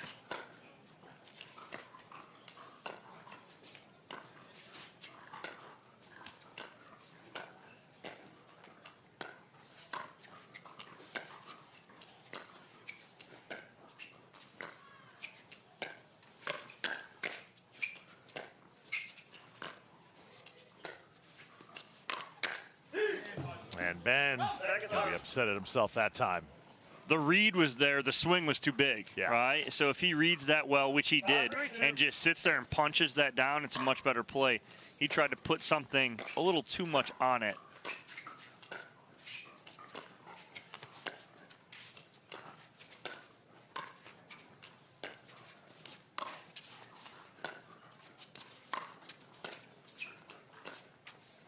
Oh, not going to make it over here. Another point for Ben and Collin. It's 6-3. 6-3-2. Talked about a timeout for a second, but no timeout for Tellez and Staksrud.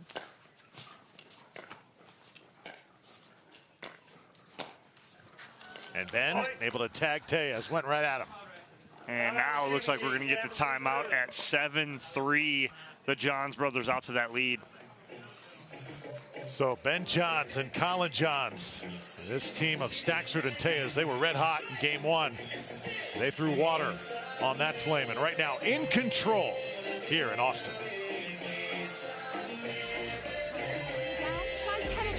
Penetrex is different than other products with no greasiness, irritation, or unpleasant odors. Made with unique ingredients, it's 100% satisfaction guaranteed. Penetrex, the #1 online rated joint and muscle cream.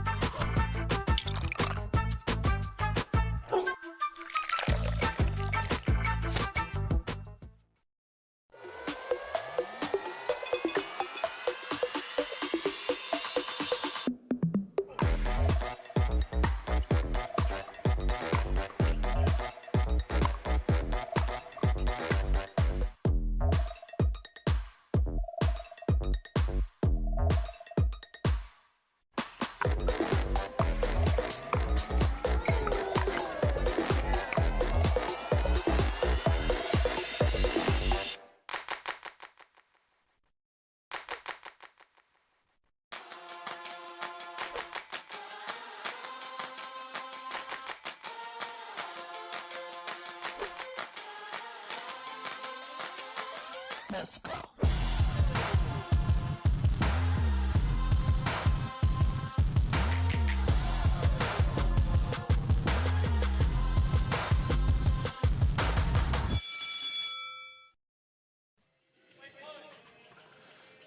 Welcome back to the ONIX Austin Showdown, powered by Invited. Drew Felios, Dom Catalano, Dave Fleming, Kyle McKenzie will tag in after this match. The Johns trying to end it in 2. 7-3.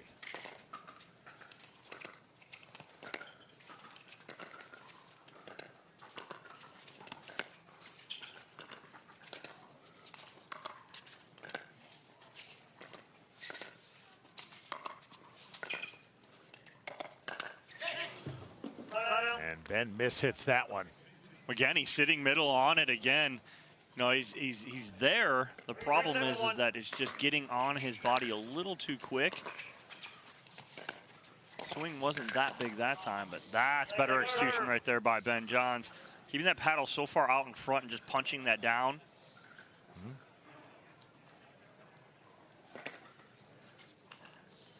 Second serve here for Tellez.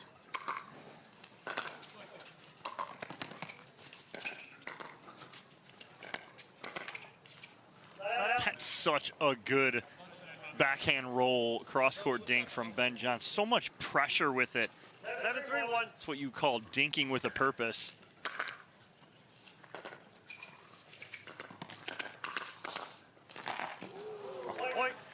And Ben Johns is starting to take over. As soon as that sweatshirt came off midway through game number 1, his footwork picked up as well.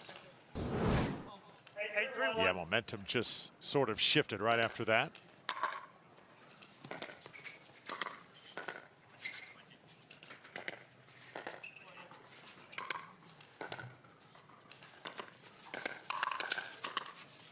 Collin just enough to keep it alive, kind of lull you to sleep, and then it's it out. Well, yeah, I mean, he hit 3 resets high. He didn't move. He stayed. And then on the 4th one, it's good. He moves up, right? And then the pressure gets put on. Ben Johns Right now, smelling blood in the water. Almost got cross-footed there and wasn't able to get there, but does get there a little late and puts it away. 10-3-1. Match point.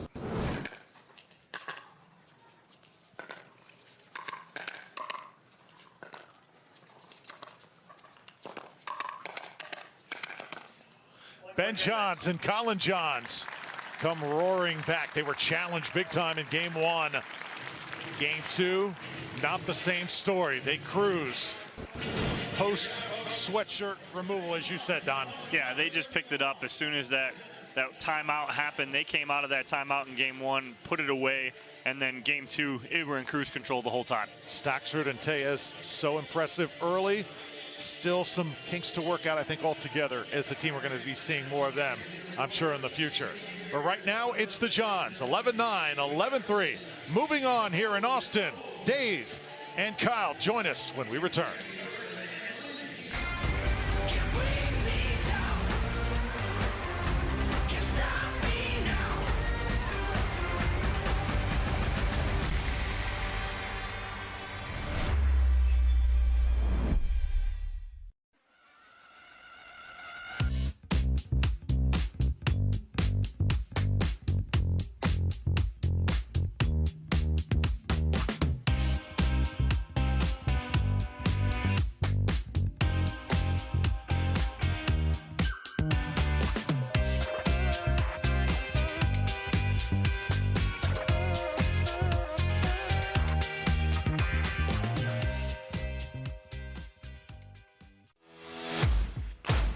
OS First, the official sock sponsor of pickleball.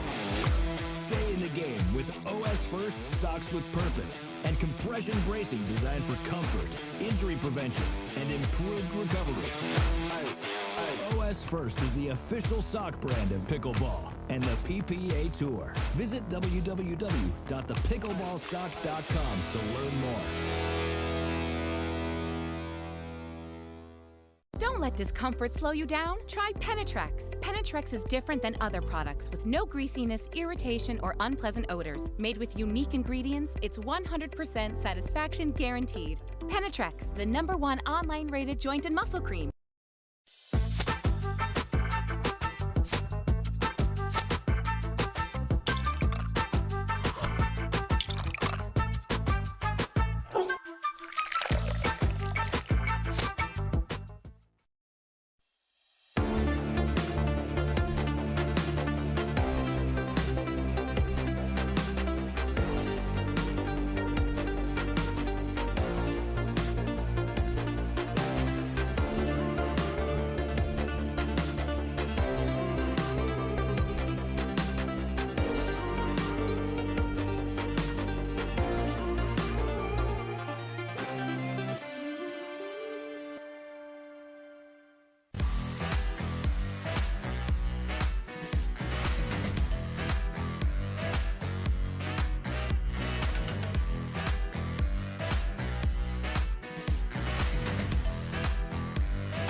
The future of pickleball is here. Welcome to Top Court.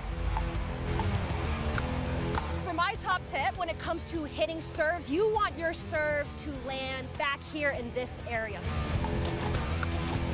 You want to keep that paddle towards your body, and it's more of a push with my shoulder.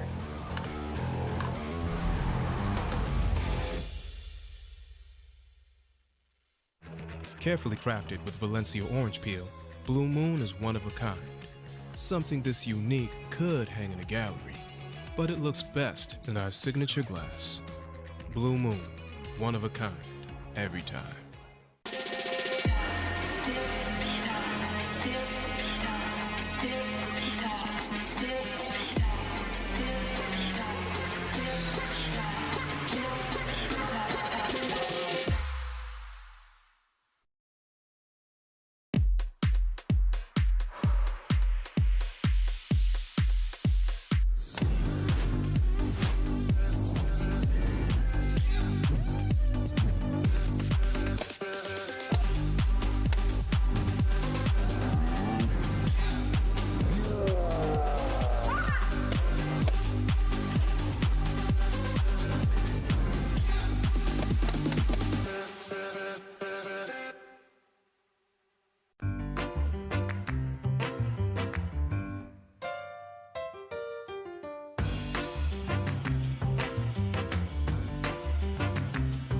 must miss hit the ball. I know I miss hit the ball a lot.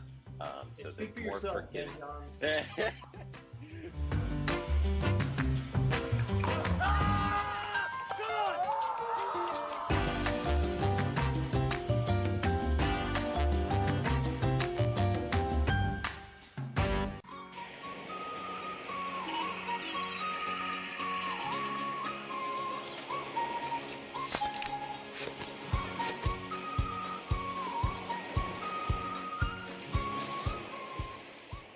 I found my way. In bad times, I know I'll be okay. 'Cause I found my way.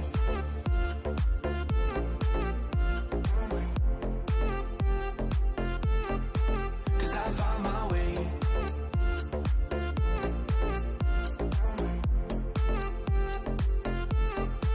Cause I found my way, my way, my way, my way, my way. Hello, everybody. Welcome back to the ONIX Austin Showdown, powered by Invited. We are at Elevation Athletic Club, Lakeway, Texas, just outside of the Cap City of Texas. I am Dave Fleming, thrilled to be here with my man, Kyle McKenzie. Kyle, another great day, and we hope we have the same level that we saw yesterday. The play in the mixed was extraordinary. We started with fireworks, especially in those quarterfinal matchups, and we're hoping we pick up where we left off. Excited for gender doubles. You know, strategically, it's a little bit different for men versus men, women versus women. Excited to get the action going here. Yeah, and we are going to get the action going with the women. So as you can see, we've got half the ladies out there, and we've got a team that has played quite a bit together. We don't see it a lot recently. They last played out in California in November, but Lindsay Newman and Jessie Irvine together out here, Kyle. Yeah, well, the women's game over the last few years for a lot of pairings has been like musical chairs. Everybody's going back and forth. But like you mentioned, this is a team that's played a lot of times together. Even though Lindsay Newman hasn't been playing as many tournaments as the other three ladies on the court, she certainly looked great yesterday in mixed doubles. And her and Jessie are very, very familiar with one another as partners. And I love when we go to the two box and we have an upset brewing out on the grandstand as Megan Dizon and Vivian David have taken game one over Lucy Kovalova and Callie Smith 11-8, and they're up one in game number two, and now they've given up a few points. So just like that. So interesting. Now, if you're just joining us, weather a big factor today, Kyle, again. Yeah, talking with some of the players, I mean, it's cold out there. It's windy. Yesterday, it seemed like it was much more of a north and south wind. Talking to the players now, they say it's really swirling, tough to get a read on. We'll see if that changes throughout the day, but anytime you're playing in conditions like that, you want to give yourself a bigger target. Just focus on how in the heck do I get to the kitchen line, and then try to go to work from there. So I was also speaking to a bunch of the players, and this was about 90 minutes ago. The end closest to us again was the desired place to be, and it was a pivotal factor yesterday. The teams ending up on the near side here where you see Jessie Irvine walking down to the baseline was where you wanted to be. So that coin toss is huge. Right. We saw 17 points in a game three scored only on that side. We saw a 6-0 lead and an 11-6 crazy comeback from Lea Jansen and Dylan Frazier yesterday. Yeah, especially in the Frazier-Jansen match against Parenteau and McGuffin. I mean, no team in that third game won a point on that far side. I think that was the side that was with the wind, and the drops just seemed to be floating up. No team could really get that forward pressure on that side. Something certainly to pay attention to today, as, you know, when you're playing in these conditions, you just have to, you know, it has to be a factor, and you have to make adjustments with that. For sure. So as Dizon and David look for an upset, you can see just the fire from Megan Dizon right there. And not sure what George is wearing, but the ladies are getting their AC/DC on. They're back in black here on center. I like it. I like it. We've got at least three in the all black. Oh. There we George go. is ruining the party. George has got the Franklin hoodie, a little more beige or cream there in color, but this is going to be a great match. We've got Jesse Irvine at the top of the screen. Let's play pickleball.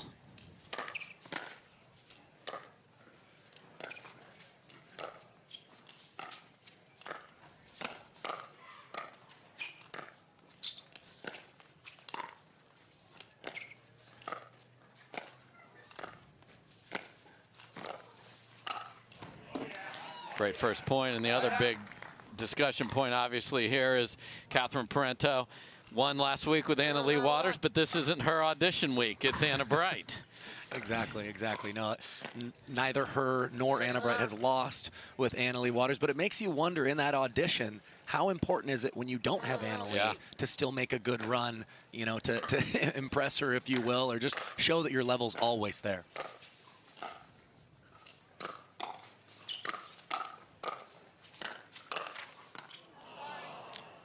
That's one of the big changes we expect to see in Lindsay Newman's game, especially. Such a great setup player when she plays with her brother.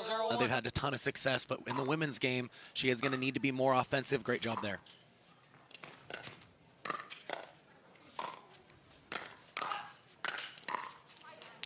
Second serve.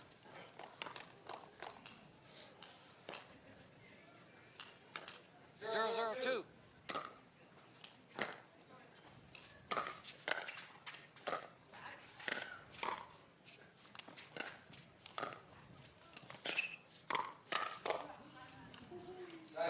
Catherine just sitting on that ball in the middle, read the book and smoked it at Lindsay. Yes, that's so much versatility. Definitely if that ball's to the left side of her body, very comfortable using that two-handed backhand. And that is just pure evil from Georgia Johnson. That's the second aggressive roll two-handed dink that we've seen pay dividends. And I think the conditions with it being cold is really going to play into her game style with having some weapons, being more of a ball striker and an aggressive player. Yeah, you see that Johnson and Parenteau are choosing to start to play this straight up.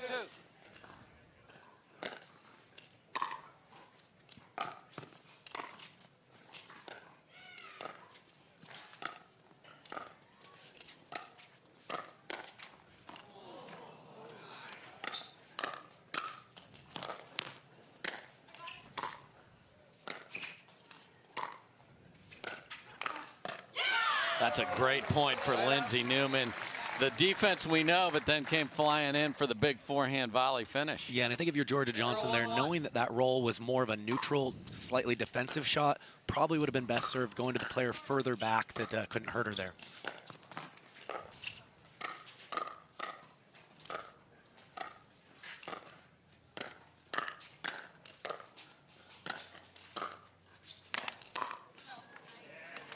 Nice swat from Georgia Johnson. We've seen her going at the guys all day. You know she's going to go at the ladies, too. Well, and showing some variety there. It's the first time I've seen her use the one-handed kind of roll out front as well. So she's got the power. She's got the variety.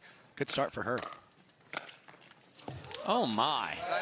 Get to your protractors, geometry students. These angles from Georgia are ridiculous. Well, and that's the shot that not all, even the top women have, is that one-handed backhand roll. It allows you to reach further into the kitchen, and I haven't seen her use that this much before, but it looks beautiful. And that's why they've kept her on offense on the left side, and why not? My goodness, she's got that perfectly dialed in here.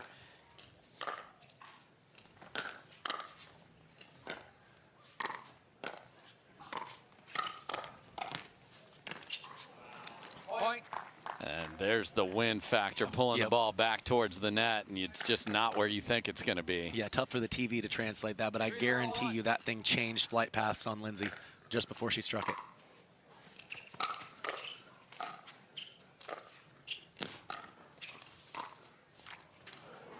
Point. And Parenteau and Johnson off to a great 4-0 start. They are playing slightly into the end. As Kyle mentioned, it is swirling.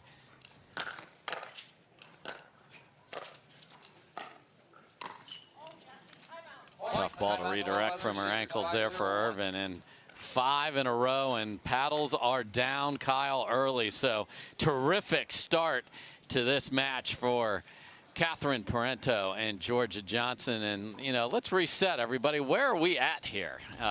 So here we are. Quarterfinal matchups are as you see them in front of you. We've got Waters and Bright As we mentioned, Anna Bright back together with Leigh Waters. They've looked great every time they've played together. They will play Regina Franco, Goldberg, and Lacey Schneemann, who had a terrific week last week with Jade Kawamoto, made the final. So that is a red-hot player. We've got the match in front of you. We have the match that we just did a check-in. Kovalova and Smith are up 6-3 in game 2, so that might go 3. And then Jansen and Jones, who just hit the podium every week now. They're like a machine against a very good team that has also reached championship Sunday together, Irina Tereschenko and Etta Wright. And I love how the storylines change every single week. I could be wrong, but this is the first time that I've seen Vivian David and Megan Dizon play together. They're pushing the #2 seed here in Kovalova and Smith.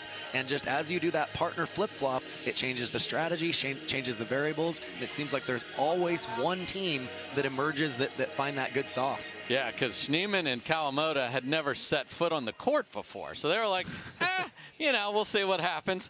We'll make it to championship Sunday. Sometimes those blind dates or borderline blind dates just end up working out.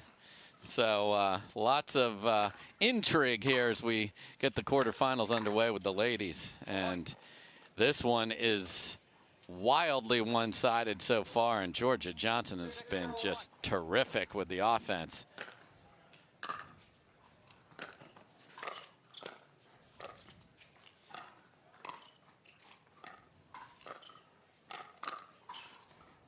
Just wide there as Lindsay Newman tried to get in that scorpion position, but sort of backward and just pushed it wide. It is 7-0. Well, and like you said, Johnson and Parenteau are just being the aggressors right now, and it's paying off. I'd like to see when, you know, Irvine and Newman get to neutral in a point to look to take a little more risk with their dinks and move their opponents, not just be content with just simply making balls.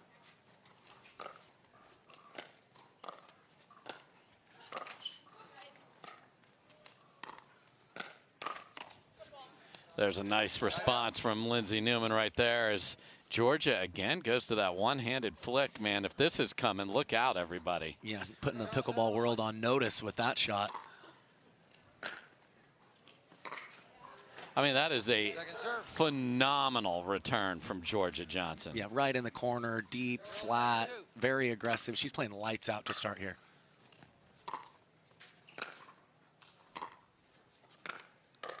See, Newman and Irvine are going to try it the other way here since they are down.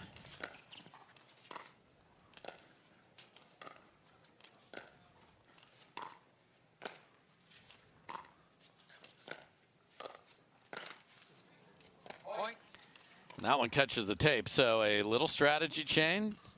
Jesse Irvine goes to the left, and they get on the board. And they're wanting to test that consistency of Georgia Johnson. They know she has the offense. They know she has the weapons. They're wanting to put her to the test to say, can she do this all match long and just make a lot of balls?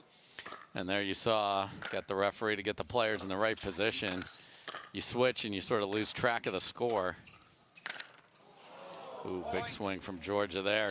Finds the net, so Lindsay Newman has made 6,427 balls where it looked like it was over in 2023 alone. Yeah, classic Newman style. Just one more ball in play can certainly frustrate and aggravate opponents.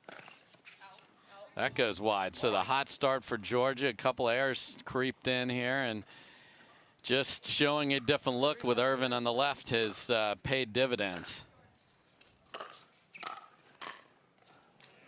Yeah, I agree. I think that's the best formation for them. I think the backhand slice stink of Irvine will keep Georgia Johnson a little more honest, whereas Newman's super consistent but doesn't have as much spin on her dinks. They're not as penetrating. Second serve. You see Parenteau, she sprints to high five. She's when it's just, we're ahead, I'm getting to the line. Realizing that partner chemistry is everything. Make sure your partner's feeling good when they miss a shot. And then pick your partner up by shaking and baking your own ball and winning it. That's just what Catherine's doing right now. Great partner and great play. Couldn't get on top of that one, so nice attack from Lindsay Newman. Yeah, able to find the body. A lot of times with players, when they use one or two hands, sometimes they are committed to that two-hander and they're a little bit vulnerable there. Oh, and the Lindsay Newman willpower is not transferable, Jesse. I'm sorry. She tried. She gave it the full effect, but that had to be Riley or nobody. Sorry. Oh, and when Jessie is feeling confident, comes in and rolls that one-handed backhand, that is deadly. Obviously, that one was all about the tape, but it's a good attack.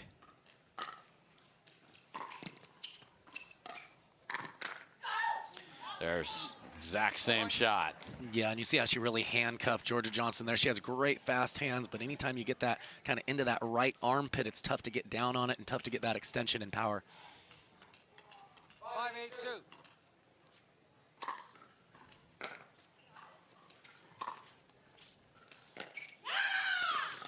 Okay, and a little volume from Jessie Irvine after that miss and a nice drop, and we are at 6-8 here. Big comeback after being down 6-0. Yeah, I feel like that's a little gamesmanship from Irvine there, trying to test the confidence of Georgia Johnson. They know her capability, but if her confidence can waver, they're thinking her game will dip. And that goes deep, and the Parenteau paddle is now down. So what a rally, a very smart strategic move. We're getting hammered. It's a big deficit. Let's try Jessie on the other side, and look at this, 7-8 here in game number 1. Let's check in on our other quarterfinal going on right now, and looky here, it's game 3, and you see Megan Dizon and Vivian on the left side. A little lob from Viv. And unfortunately a ball on there. So it's like when a car came and you were playing in the street. It's always tougher to deal with that when you're in the middle of a really great point, but you know, part of the process here. Yeah. So that one looks like it's going to go down to the wire. We'll see if again its side is so critical. Newman and Irvine are trying to say side doesn't matter here on center as they've come roaring back.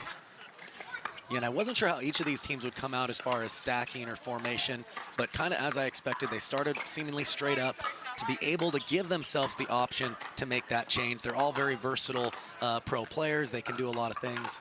Here we go.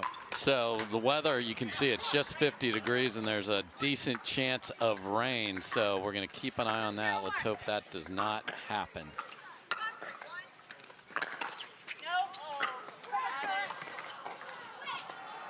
Good try there by Jessie Irvine, and so coming out of the timeout, they do indeed get the ball back and still have the lead, but it is the narrowest of margins. 8-7-1.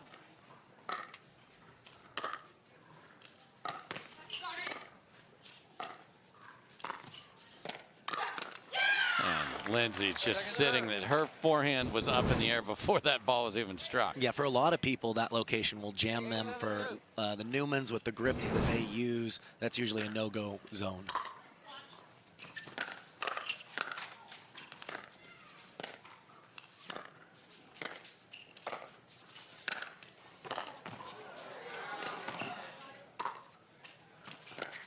Okay.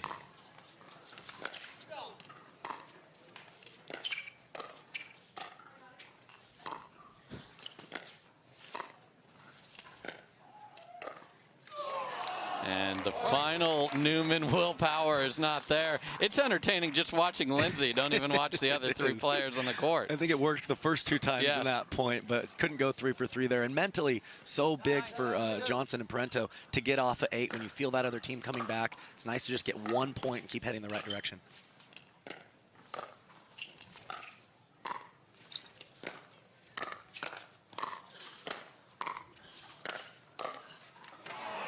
Again, Parenteau and Johnson going forward and Irvine and Newman going backwards, and we are at game point. 10-7-2.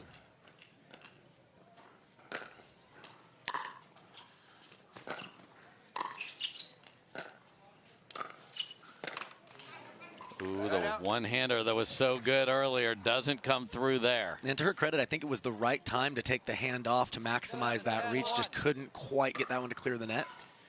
So a game point saved.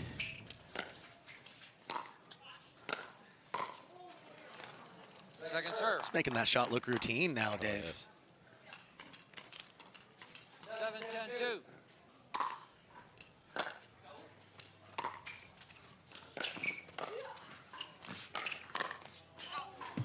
Oh, and Irvine was there on the sort of swing and slide from Parenteau there. Yeah, you know, the two-hander gives you more power because you can rotate your body, but it's easy to sometimes over-rotate and pull that ball wide.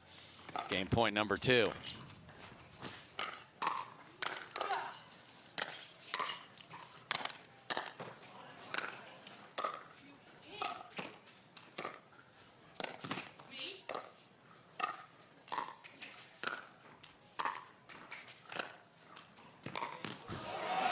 And the leap up in the air from Lindsay Newman does not propel Jessie Irvine forward fast enough. And after all that defense from the baseline, nice smart shot in the front court, and Parenteau and Johnson take game number 1. Yeah, and they didn't panic. You know, it's always a little frustrating when you hit a couple slams and your opponents seemingly get everything back, but they just kept staying in a good position, didn't try to do too much, eventually got the error. Yeah, and you mentioned they didn't panic. They didn't panic when they're but they stayed in front the whole way. So Parenteau, Johnson take game number 1.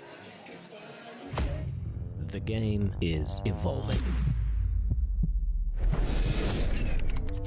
And so are we.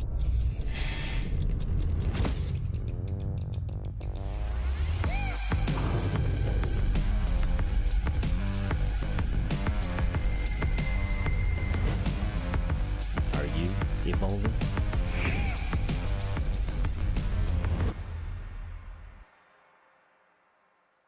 My name is Leigh Waters, and I'm a professional pickleball player. My daughter, Anna-Lee, is my doubles partner, and her 16th birthday is coming up. It'd be great to get her a car, and Carvana has helped us make that dream come true. They have thousands of options, and I'm a mom, so of course I want Anna-Lee to have something safe. Anna-Lee has absolutely no idea about this car, so I told her we're going to Carvana's vending machine for a photo shoot. I think this belongs to you. Oh my gosh, what? Happy Sweet 16, Anna-Lee. Experience it for yourself at Carvana.com.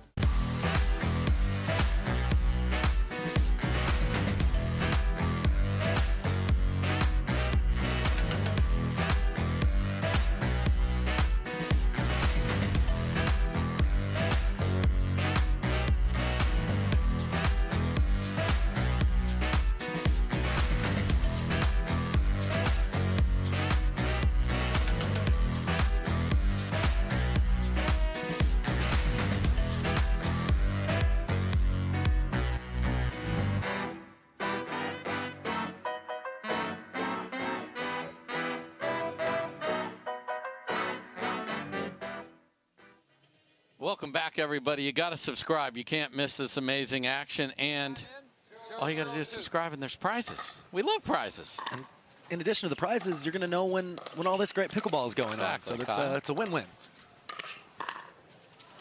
And it has been a win-win for Jessie Irvine when she's played Catherine Parenteau and Georgia Johnson. She was 2-0 against this team, but with Jackie Kawamoto by her side. So we'll see if they can rally here. And all about the net sliding there. And we've had several outfit changes here as well for both Jessie and Lindsay. We'll see.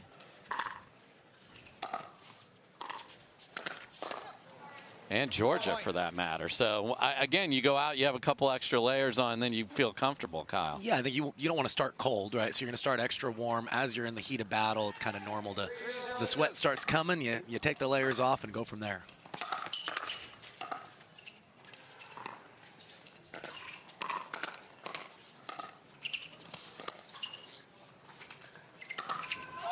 Oh, my goodness.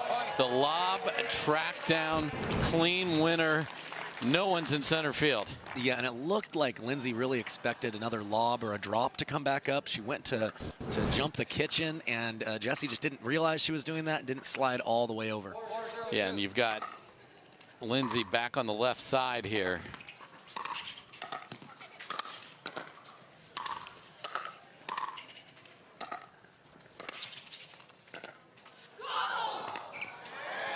Oh, thanks to the urging. Oh, and the ATP comes up just short for Lindsay Newman. And just a little frustration as they walk over to the corner, and that includes a timeout. So a little disjointed on the ball down the middle. An unbelievable ball by Parenteau, but then ball rolls over on the tape, miss an ATP, and it all sort of compounds Yeah, I here. think when you kind of just feel that you're not in a good rhythm, just take a timeout, regroup, go from there. There's still plenty of time left here in game 2. Yeah, and I think the other thing is when you look at what's going on with your game, you got to get in sync quickly, and especially if you think you're on the good side. Here we are over to the grandstand, and again, quite a battle here in game 3, Kyle. 5-4 Kovalova and Smith, who are on the near side. And there you see that big rope from Megan Dizon. No one hits that harder than she does. She's got just about as much power as anybody in the women's game on her volleys and her drives. Certainly getting tight out there. So we'll keep an eye on that. Couldn't be closer. 5-5 on the grandstand. Not 5-5 here. 5-zip.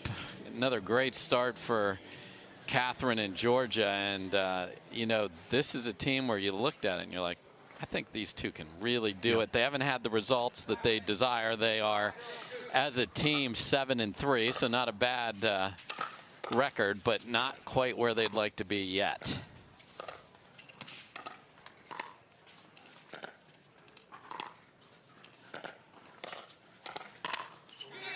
And Jessie Irvine back on the left, and that is a vicious one-hander right there. Yeah, that's a see you later ball right there. She was all over that, got the paddle above the ball, really trusted her shoulder to swing through that all the way.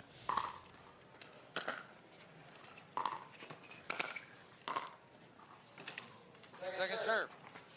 Yeah, just a heavy roll there from Georgia Johnson right at the feet of Jessie Irvine.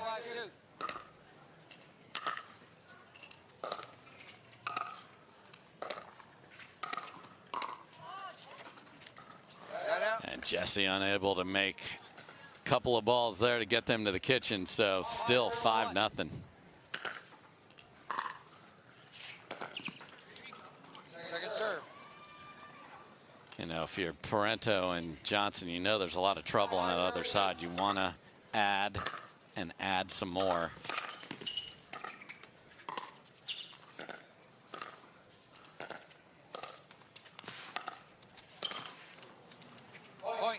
Yeah, no, absolutely right, Dave. You know how good of players Jessie Irvine and Lindsay Newman are. You know they're not playing their best yet, so this is where you want to build as big a lead as possible before they start playing kind of their standard level.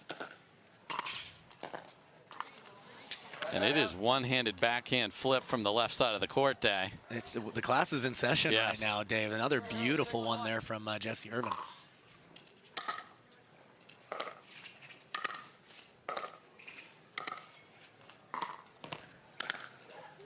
And that's a great, man, Georgia just slaps those balls that are up so well. Deep in the court, but plenty of margin still. Yeah, I'd like to see Irvine and Newman maybe try a drive-drop combo as a way to get in. It seems like their drops are floating a bit on them. They're just really struggling to advance beyond the transition line, or transition zone, rather.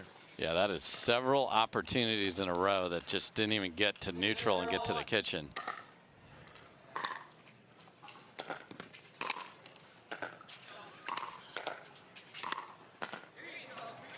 Nice inside out from Jessie Irvine there. Threw a little shoulder fake in there. Shoulders going one way, paddle going the other way. If you just get your opponent leaning off balance, much more likely to draw the error. 6-0-2.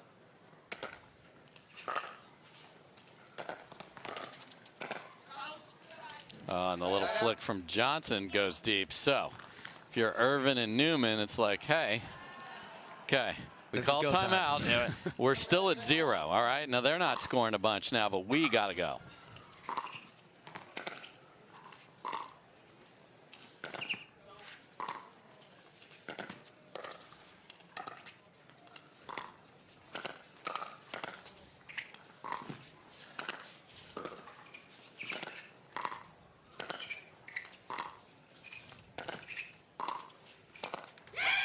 And all that defensive work finally pays off.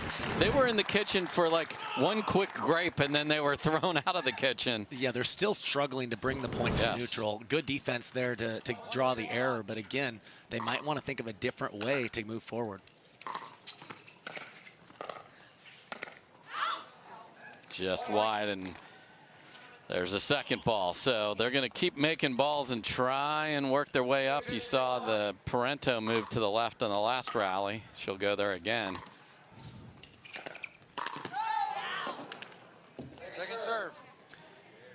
All right, so we are 2-6 here, and we are 7 apiece on the grandstand. So this is quite a moment potentially on the grandstand for David and Dizon. And again, the aggressive dinking from Johnson and Parenteau is paying dividends there. A really beautiful forehand slice dink there from Georgia Johnson.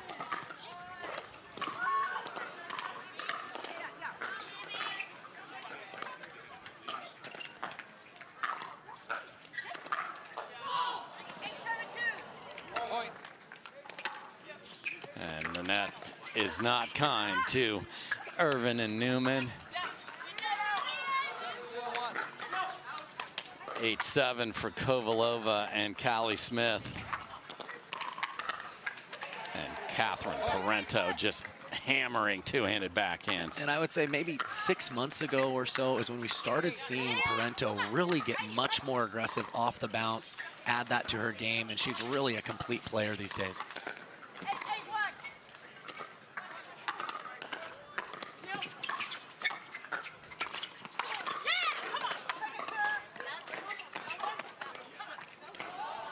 Hear the fire of Callie Smith on the grandstand there. That's 8 apiece. Well, we've seen upsets just about every single week, Dave. Might have another one here brewing.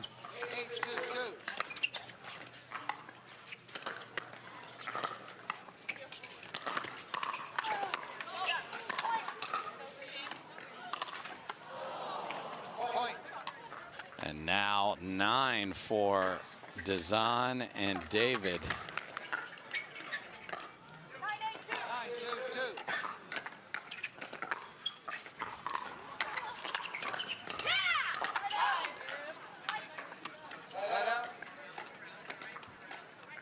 Dizon and David trying to do a little shake and bake there. The drive just sat up just enough to let them volley down, and David couldn't straighten out that reset.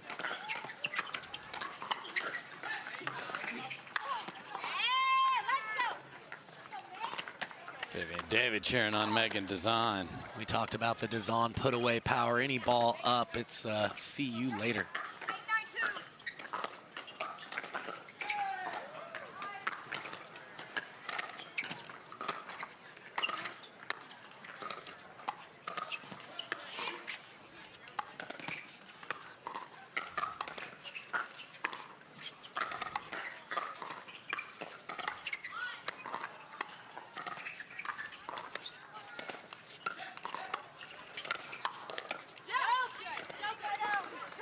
And Megan Dizon with great defense on the grandstand. Yeah, she slightly popped it up, but she anticipated where Kovalova was going to attack, and great job with the two-hander. And a really long point on the championship court goes the way of Newman and Irvine.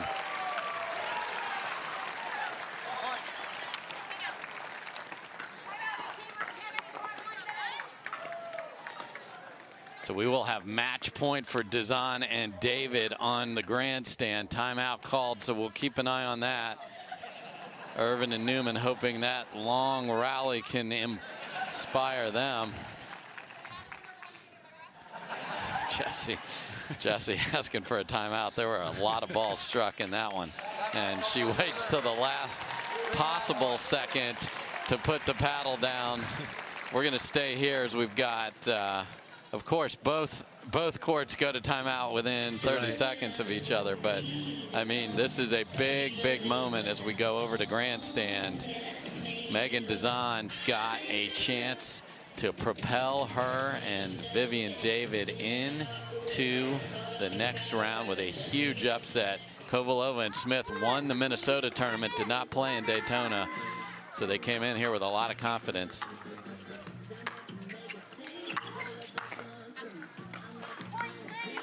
And that goes deep, and it is Dizon and David with an upset victory over Kovalova and Smith. Big big hugs for those two as the 7 seed sends the 2 seed to the back draw. That's a huge win for those two. Well, we saw Schneemann and Kawamoto last week make that run all the way to the finals. 2 players that haven't played together. David and Dizon here looking to make a similar run. That's a huge victory for them, knocking off the 2 seed. And that power of Dizon paid off at the end, and all the steady, awesome play of Vivi and David. My goodness.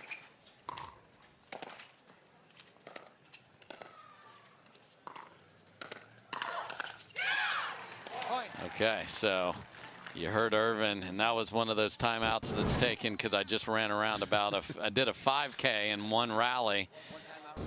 So I need to get my heart rate right, let's Dave. Let's get that settled, and then we'll play the next point. Let's get some hydration.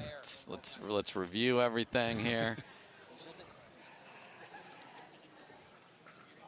And if you're fans of Newman and Irvine, it's good to see, even though they're down, they're smiling, they're cheering in these big points. They're still ready to compete despite the scoreline here.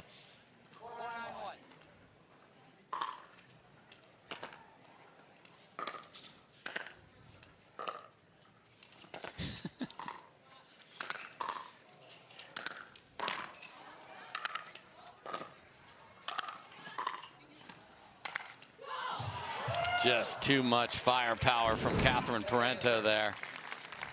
Yeah, again, they just weren't able to advance past mid-court. That seems to be the biggest theme here in this match of extending points, but not really putting that court positioning pressure on their opponents.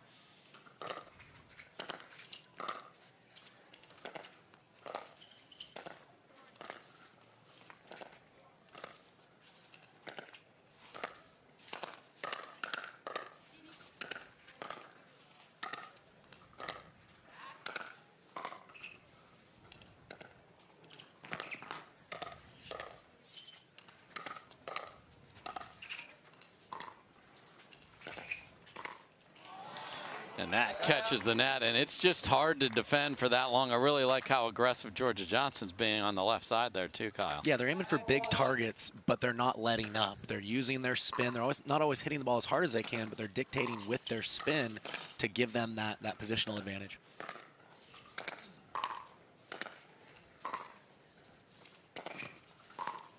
And they are just constantly trying to throw one more ball back. It's entertaining to watch. It's certainly not entertaining for Newman and Irvine. And this pressure continues, and this is potentially it right here.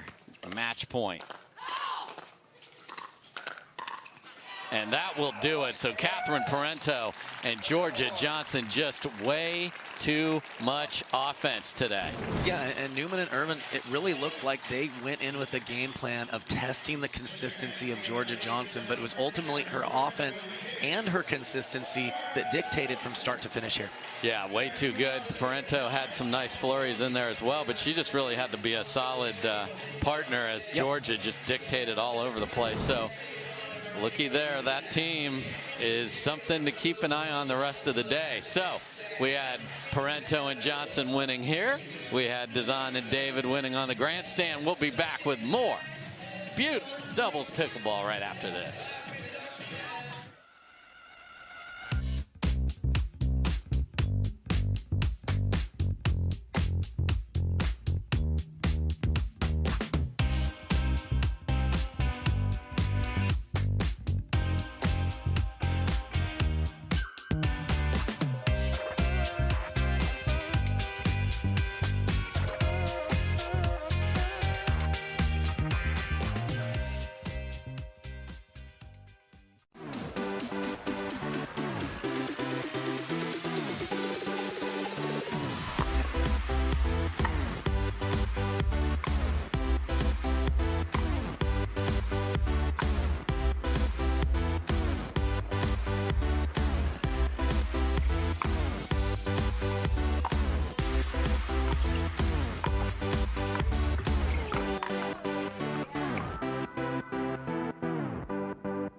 Don't let discomfort slow you down. Try Penetrex. Penetrex is different than other products with no greasiness, irritation, or unpleasant odors. Made with unique ingredients, it's 100% satisfaction guaranteed. Penetrex, the #1 online rated joint and muscle cream.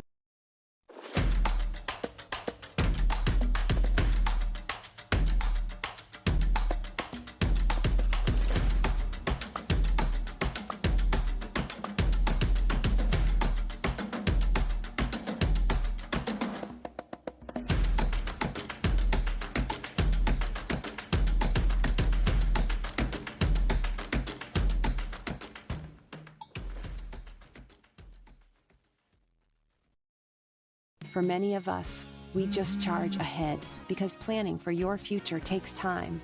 And right now, thinking about your financial future takes on new meaning. At Baird, our financial advisors have guided individuals and families to achieve their goals through every crisis evolution and groundbreaking idea for over 100 years.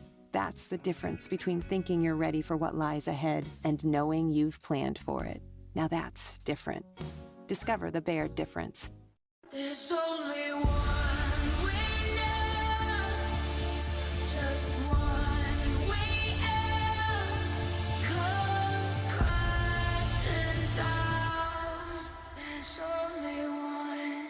Introducing Skechers Pickleball. They're ultra lightweight and responsive for incredible speed. They have Goodyear rubber outsoles with a specialized pickleball design for increased side-to-side stability and agility. Conquer the court in comfort. Skechers Pickleball, the official footwear of the Carvana PPA Tour. Welcome back, everybody, to the ONIX Austin Showdown, powered by Invited. We are at Elevation Athletic Club. It's a little chilly here in Lakeway, Texas, just outside of Austin. I'm Dave Fleming. Kyle McKenzie, the great instructor of this great game, and a darn good player, folks. Don't sleep on that either, is here with us. And we saw the ladies.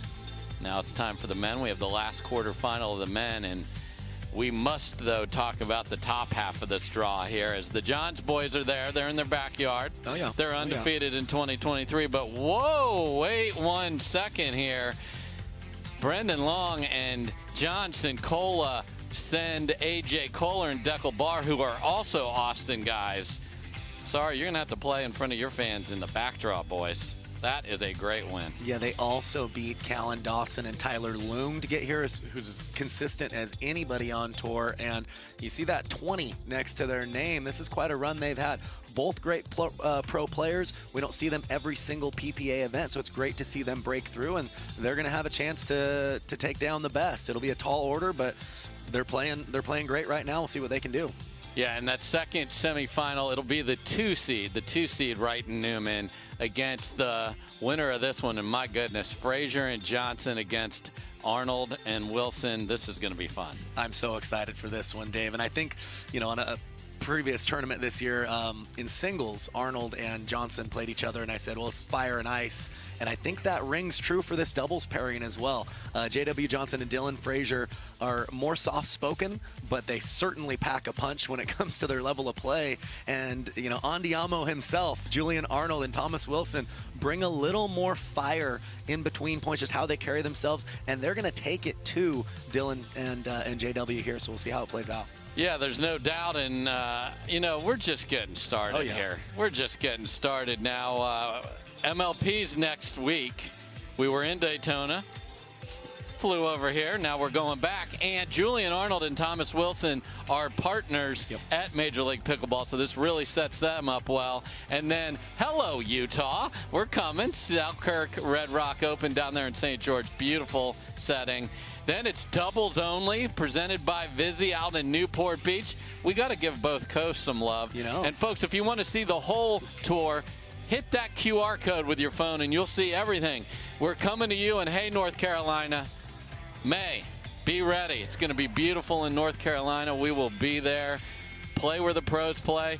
Get your tickets, and you can play. We've been showing the outside courts. We have 1,150 players here. It's just awesome the ride that this sport is on right now. What an awesome opportunity. I've had the pleasure of seeing the Indian Wells tennis tournament a few times, and I always tell people, if I had an opportunity to watch those guys and then play in a tournament as well, sign me up. And everyone has that opportunity this year with the Carvana PPA Tour. It's a cool time to be in pickleball. It sure is. So this is going to be quite a battle. Dylan Frazier to serve. Let's play pickleball.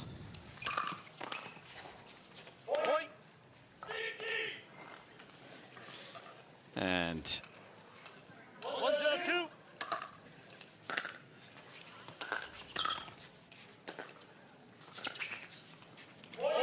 two quick ones for the youngsters.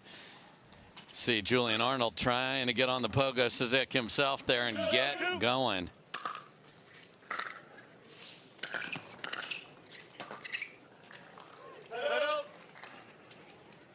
If you haven't watched, Frazier and Johnson, they're extremely methodical players. They're as athletic as they come, but they really don't press very often in their games. Always looking to play the smart shot, whatever that may be.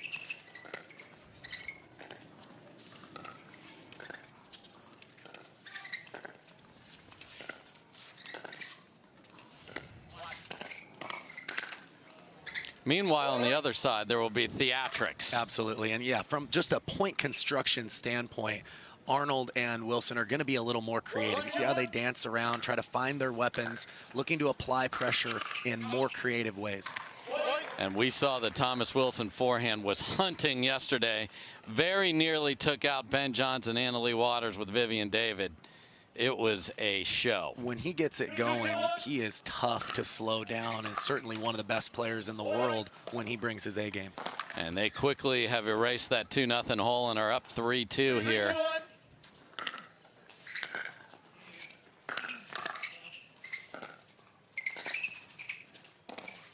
Oh my goodness.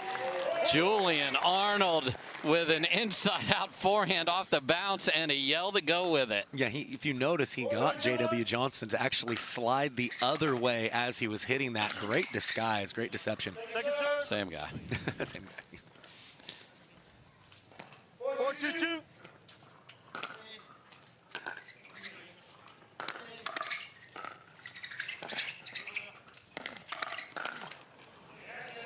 Good hands there from Dylan Frazier as Arnold came after him. But And that's the way they play. Styles. Yeah. That's the contrast in styles. He's going to take more chances that are not waiting for him on a silver platter, but sometimes it certainly works.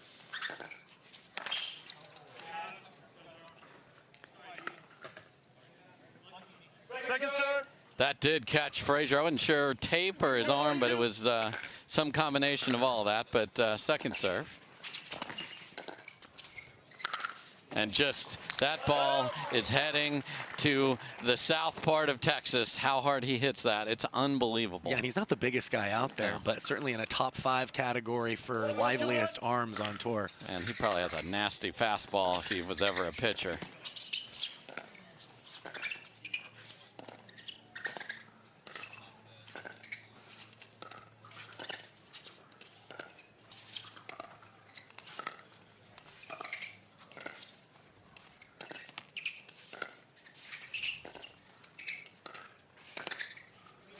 Good lead from Thomas Wilson there, so they win a patient point. That's huge for Arnold and Wilson. Yeah, they're certainly capable of it. Like I said, I think they can do a little of everything, but they're going to be the more bold team, more than likely, and it's just going to be a matter of can their attacks get through the elite counterpunching and hand speed of Dylan Frazier and J.W. Johnson. And some entertainment during the egg hunt portion of the match here underneath the bleachers. And Wilson pats Arnold over to the proper side of the court.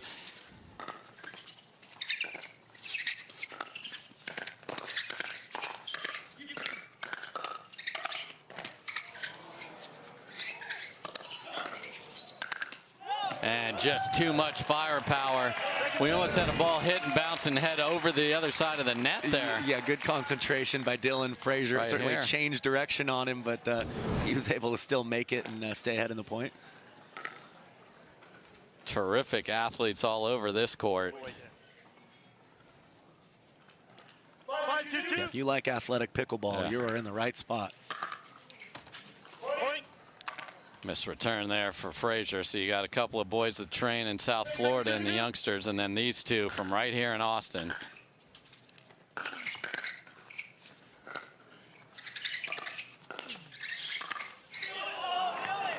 Not going to be able to get there.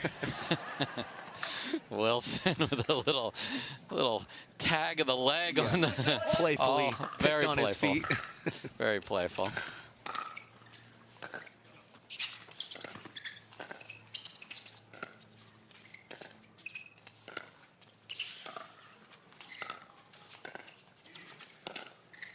Oh my goodness. Julian Arnold now flicks it down the middle from a low ball position. My goodness. Yeah, no backswing at all. Looks exactly like his preparation for a dink, and then just climbs up the back of the ball. Oh, and beautiful shot from J.W. Johnson there as Wilson tries to get the scorpion ready, but on the wrong side of his body. Yeah, Johnson hit the correct location there with Wilson going to the scorpion.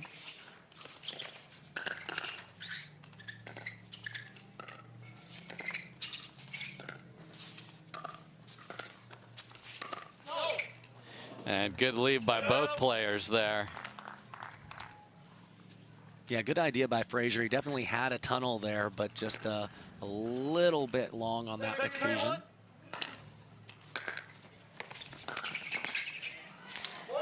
Winner of this one will get Wright and Riley Newman, who had a battle with McGuffin and Ignatowich, got through that one in 3.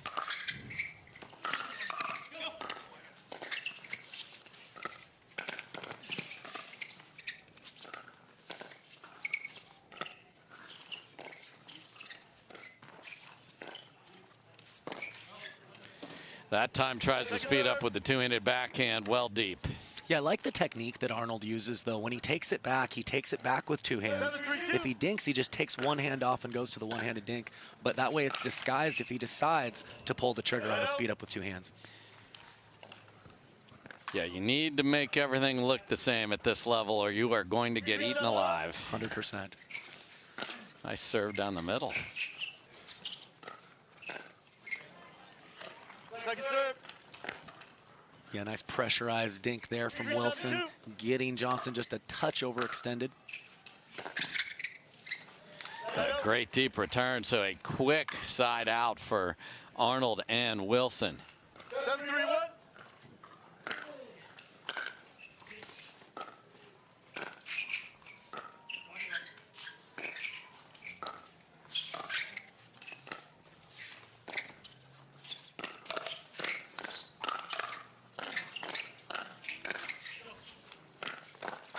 And look at Julian Arnold. There's our first Andiamo. It comes out of his mouth. It even says Andiamo on the bottom of his paddle, Kyle. Andiamo's everywhere, Dave, and what a difficult speed up that he was able to get through there. I wouldn't have been very brave enough to attack that, but there's a reason I'm here and not there. Well done, Julian. So, Andiamo indeed. Let's go. Let's all speak a little Italian. We'll be right back. I don't think she's feeling it right now. I'll be on my phone all week. Looks like somebody needs a little Hertz TLC. Liv, you're on vacation, but I don't think you're feeling it. Huh? Please, your phone. It's okay. Hand it over. Yeah, you're good. Go enjoy yourself. Sam. You feeling it now? Let's go. Everyone needs a break sometimes. She's feeling it. Let's go.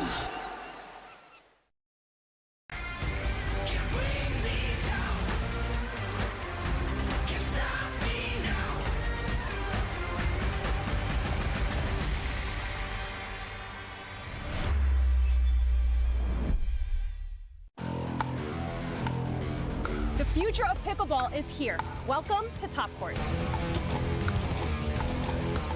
Get ready for unlimited access to top players.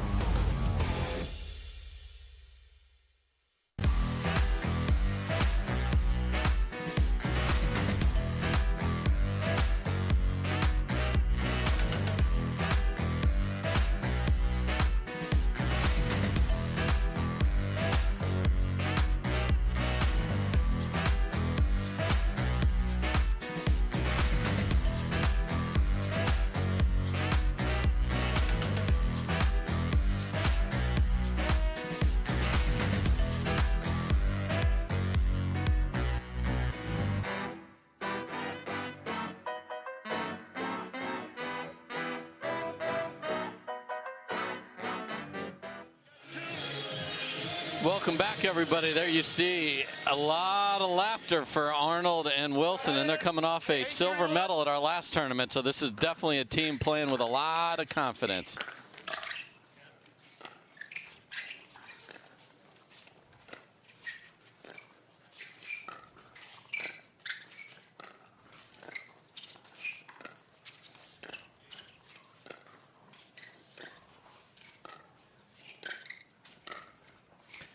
Oh my goodness.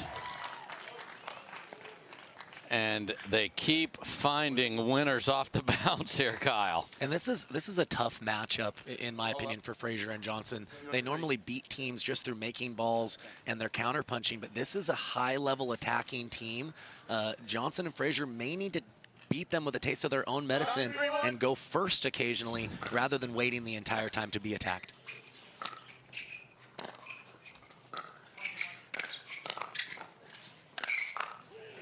And there's another. You want to talk about lively arms and finishing power. J.W. Johnson certainly has that. Yeah, very much in that top 5 conversation himself.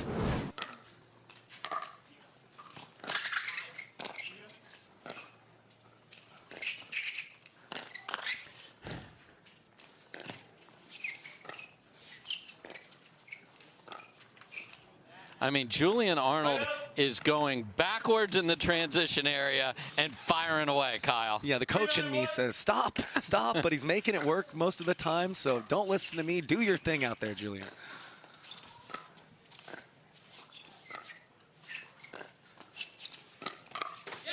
That is a great two-handed backhand from Thomas Wilson. Much more known for the forehand, but blew up the body there. Yeah, measured that one perfectly.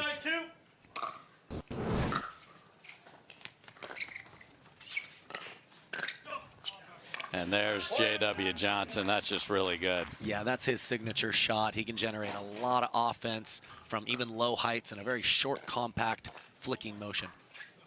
492.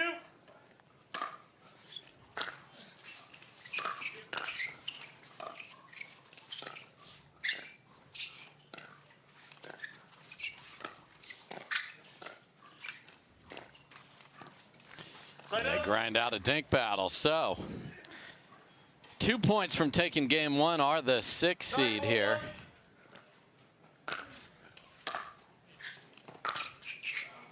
Good leave from J.W. Johnson there. 942.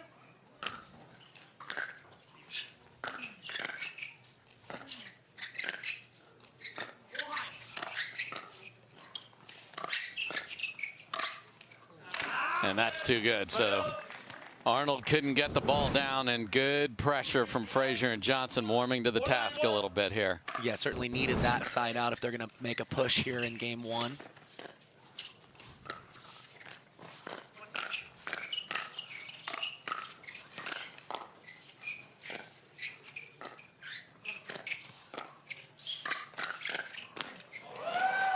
Just terrific hands, because Arnold thought he finally got his team ahead with that big swing. Yeah, he took a full cut right on the line, and J.W. Johnson didn't move at all. He was able to get it back.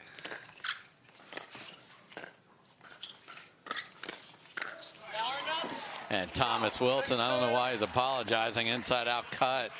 Yeah, such a smart shot. He knew that Johnson would be leaning to that forehand middle, figured if he could get it into the body, all he could do is block, and his partner puts the next one away. And maybe it clipped the tape, and Arnold firing through the middle again.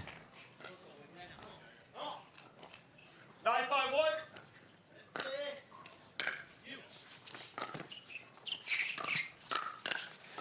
Oh.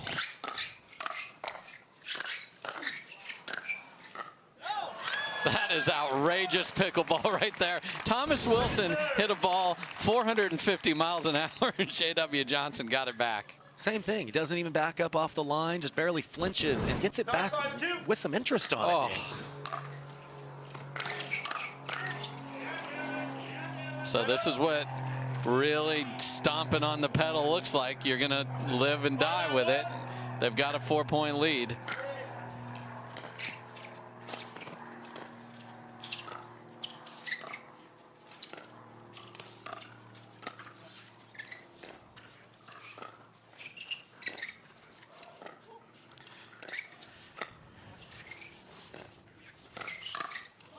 And a nice little flick up the middle there, and a great handle of a ball that skidded off the line there by Thomas Wilson earlier in that dink rally.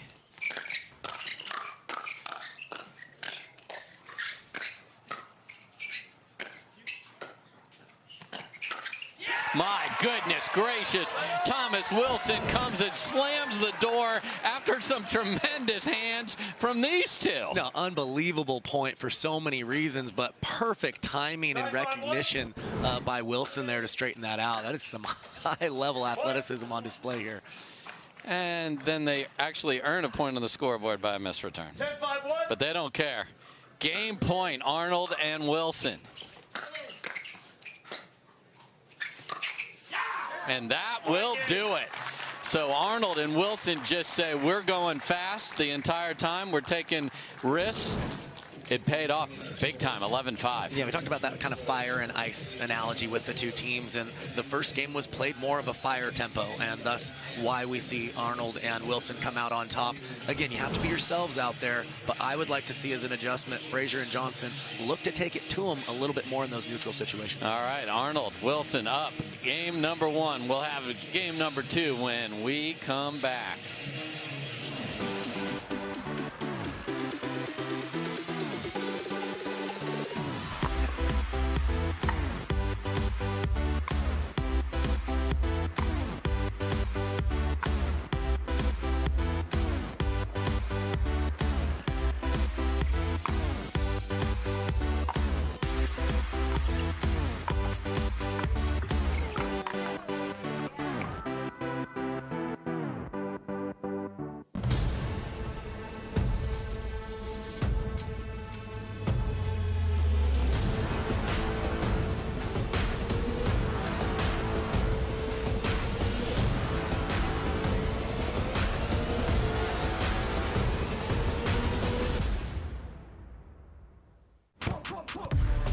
See that thing John Morant has? That's a hypervolt.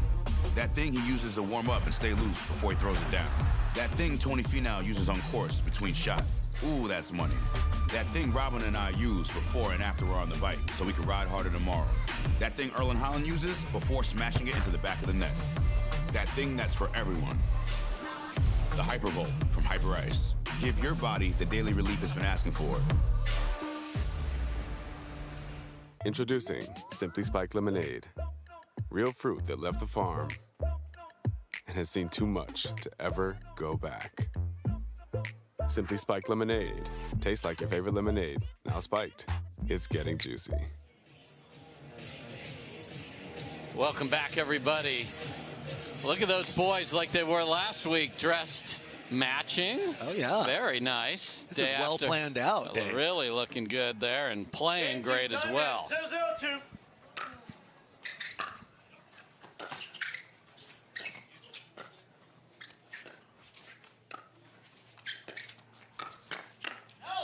Good hands from J.W. Johnson. And just to give a little strategy behind this match, Johnson and Frazier won the toss and chose to start on the video board side, which we know is the bad side. So that means they would end in a 3-game match on this side they're on right now. So we'll see if they get that opportunity.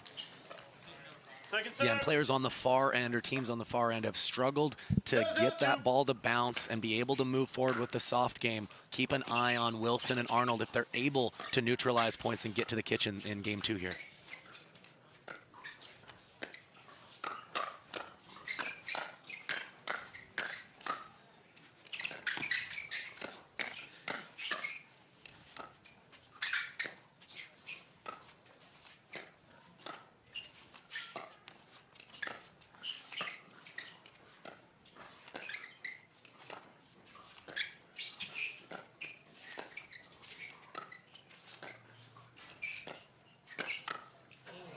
And J.W. Johnson takes a high dink after a couple of bomb forehands were hit down the middle and repelled by Frazier and Johnson. My goodness. Oh, and a big swing from Julian Arnold there. And this looks like the start of the first game. 2-0 quickly for Frazier and Johnson, and then it all went the other way.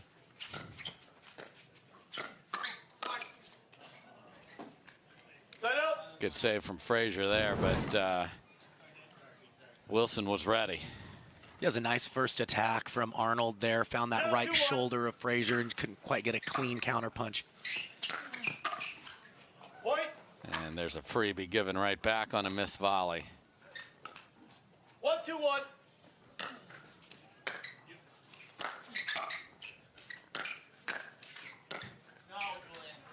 Second serve. Drives the third and the fifth, can't make the seventh. Yeah, I mean, he's going to have to drop one eventually. He knows that. Decided to test the hands with the double drive, but couldn't convert the next drop. I mean, the pace that is being blocked back without hesitation. Yeah, this is as good as I've seen J.W. Johnson's hands. I mean, he's just very much in control every time that ball comes to his side, and he's cleanly clocking volleys right now. 3-1-1. Julian Arnold talking about his missed return there. Oh, and that's Thomas Wilson's specialty, but the ball is going to come back towards the net, not fly to him on that side, and it's quickly 4-1.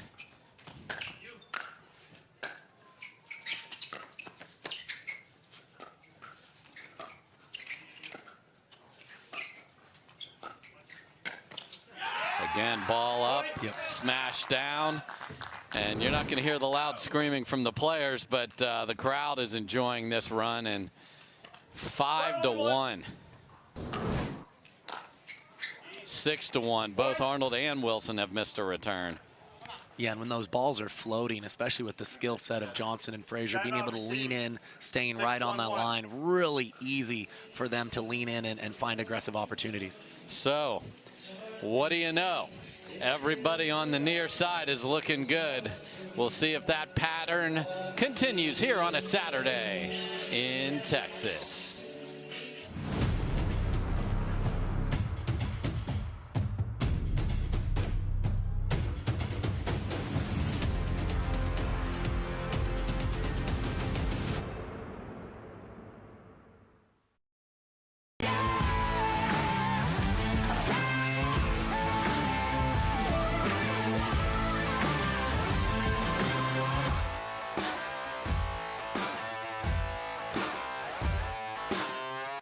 Hi, I'm Rick Barry. I used to play professional basketball. Now I'm into pickleball.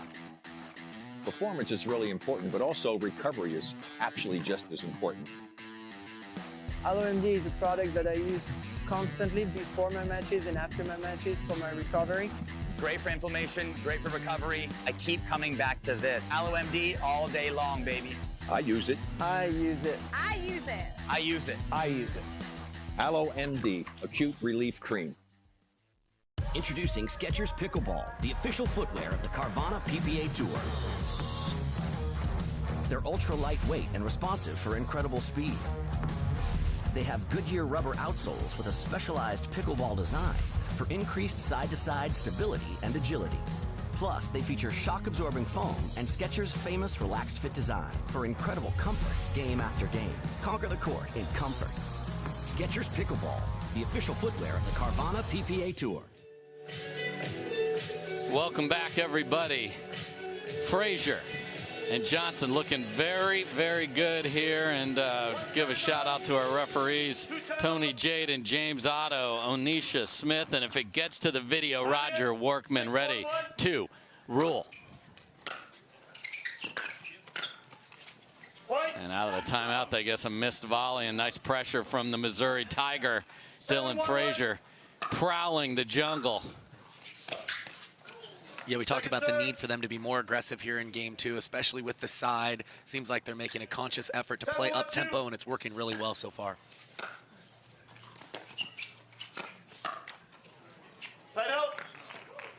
Nice job by Arnold, just getting enough spin on that volley to keep that down out of the strike zone of Frazier and Johnson on the next ball.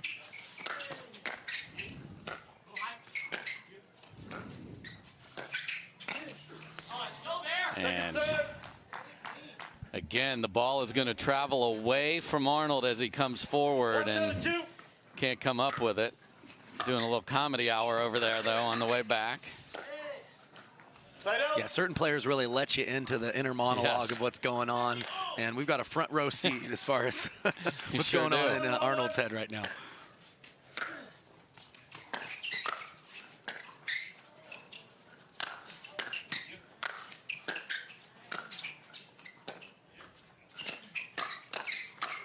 Oh, that's a great take from Dylan Frazier.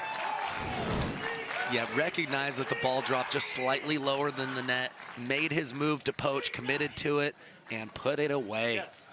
Yeah, I love that he stayed engaged, too, because the first one came back and he was ready. That's really good from Frazier. Good tip at home for you players. Once you start the first one, be ready. It usually comes back to that same exact location.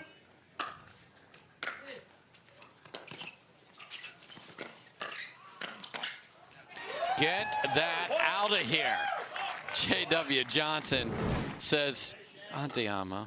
And to be early enough on that, Dave, to get actually it cross pull court. that ball cross court shows that he's seeing the ball like a watermelon right now.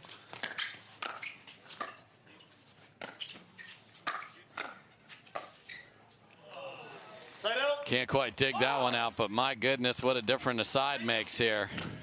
Arnold yelling, go. 191.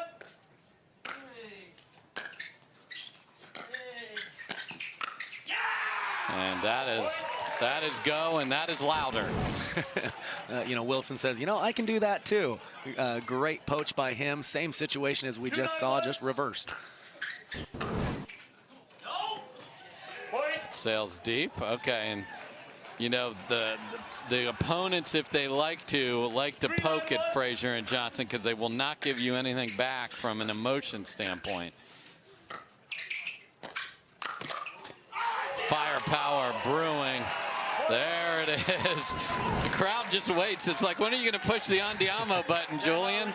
Well, he pushed it, and that usually means the other side pushes the timeout button. You know, and sometimes when you get vocal as a team, the feet follow, and that's been the difference these last few points. They have been moving really, really quickly and decisively and giving themselves a chance, mounting a comeback here in game 2.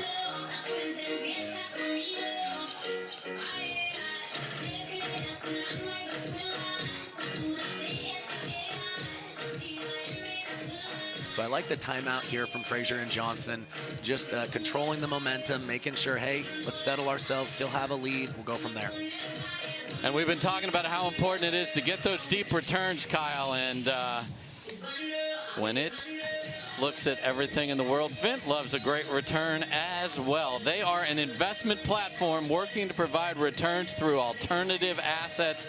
They make it possible for investors big, small, to diversify the portfolio with fine wine and rare spirits. That's right. SEC qualified offerings that you can add to your investment portfolio. Learn more at vint.co. All that energy and a missed serve. You always feel like a genius when you call a timeout and they miss the serve on the next one. Andiamo this. Oh, and then a missed volley. So that's, if you want to know why you call timeout, that is it right there. This place was a cauldron, and now it's just leveled off again.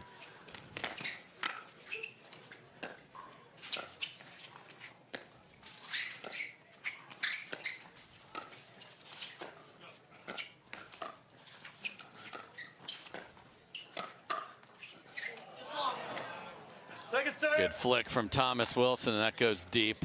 And you see a contrast even in the footwork among the two teams. Because Arnold and Wilson are looking for opportunities to attack, they're often using more steps to try to allow themselves to find that offensive wing.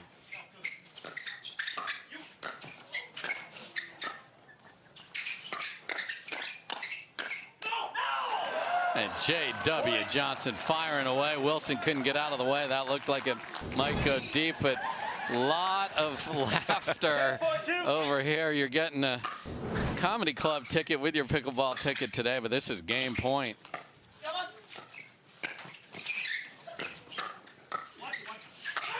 And good night, says the Missouri Tiger. And Thomas Wilson asked the crowd to wait till the point ends to cheer. It's not talking to the players, but the fans are now involved in this. So Side has certainly been the difference. And to remind everybody, Johnson and Frazier won the toss and chose to start on the bad side, which means they'd end up on the good side in a game 3, and here we are. Yeah, I don't think I've ever been to a tournament where the coin flip has mattered more, because the side, we've seen the pattern match after match, so they will end on that side. We'll see how it starts. We'll be back for that intrigue after this.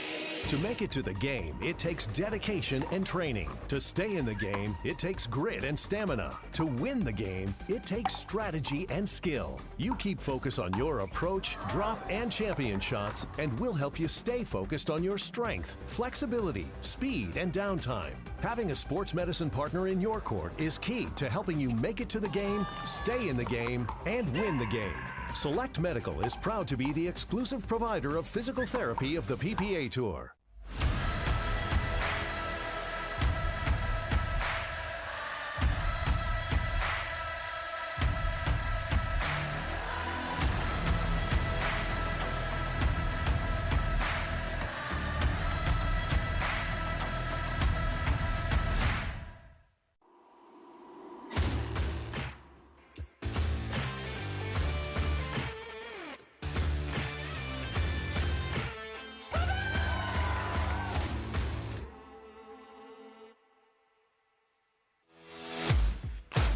OS First, the official sock sponsor of pickleball.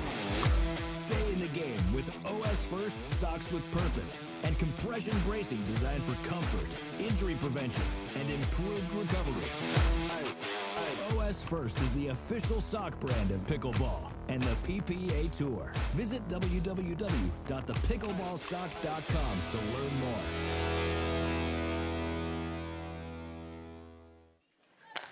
Welcome back, everybody, and breaking news from the women's side. Tereschenko and Wright have upset Jansen and Jones in 3, so they are moving on to the semis.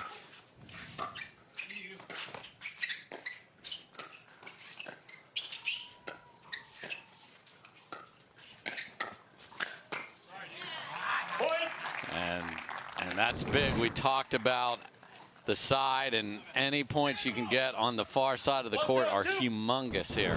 Yeah, it's just a total bonus at this point. You don't even feel like you have to necessarily switch with the lead if you're Frazier and Johnson, but as many points as you can get matter a lot. So a lot of pressure on Wilson and Arnold to run up the score, so to speak, here on the near side.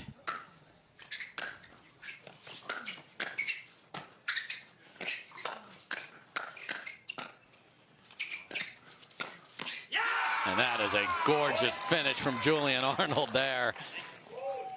Again, we've talked about the variety. He goes from clocking a two-handed backhand to leaning in and flicking with one hand on the very next shot. Stupid athleticism.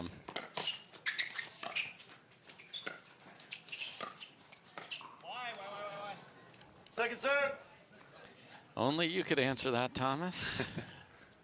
2 inner monologues. Yes, now. I know. I like it. It just apparently it just oozes into whoever plays with Julian.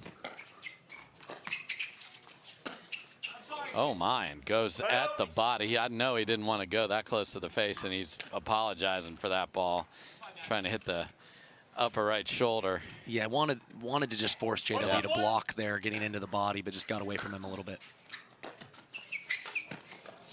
And there's the challenge of that side, just trying to dial in, where do I put the ball so it'll bounce in the kitchen?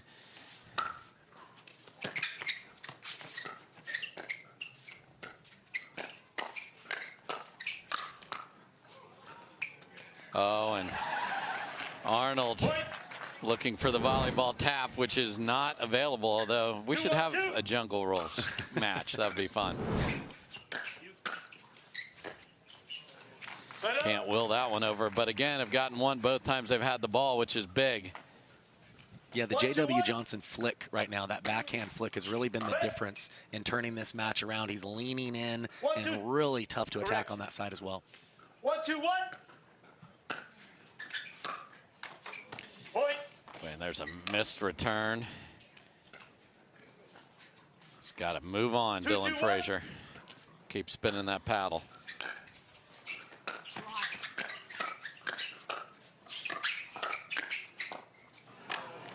Yeah, J.W. Johnson's like, go ahead, just keep swinging at me. I'm ready. Yeah, especially off the line. And where normally if you're a little off the line, you can swing through that wall, but not with J.W. Johnson today. You have to be on the line if you're going to attack him and expect it to get through.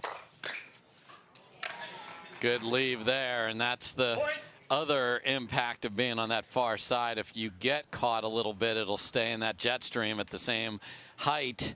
So 3-2, Arnold and Wilson. Usually don't feel pressure at 3-2 in the third, but you know you only have 6 you're allowed to have here. Yeah, you really need to race to 6 as much as you can, because you know you're going to be at a slight disadvantage, or maybe a significant disadvantage, to be fair, when you get to the other side. So they want to get to 6 as fast as they possibly can. Good. Yes. 3-2-2.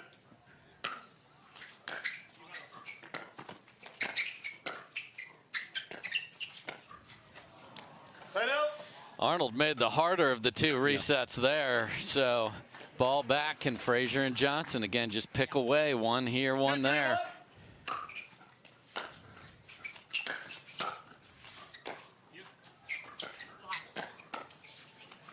The answer is yes, and again, J.W. Johnson on the backhand has been impressive. Yeah, and especially with playing a team that dinks so aggressively. Lean in and not let those balls bounce very often. That's probably the best counter move against aggressive dinking.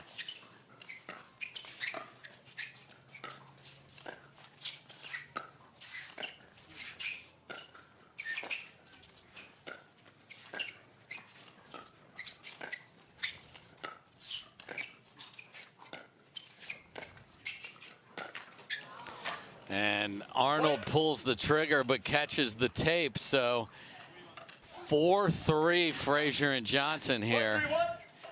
It already feels like a win for those 2. That's terrific hands from Wilson there. That ball was humming off the tape. Yeah, no, absolutely. Great concentration. Very easy to make an error when there's some variables thrown your way. You do have challenges. So the result there is point. So perhaps on that ball off the tape, he shuffled his feet, and we have a fault. We have a fault call here. And oh, yes, on the next ball, the left foot comes down.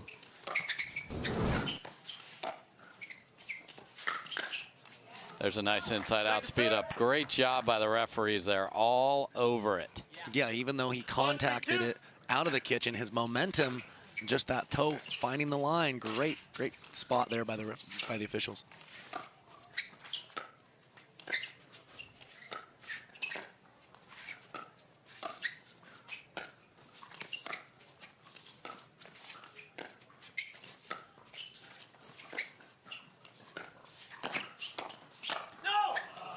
Good leave there.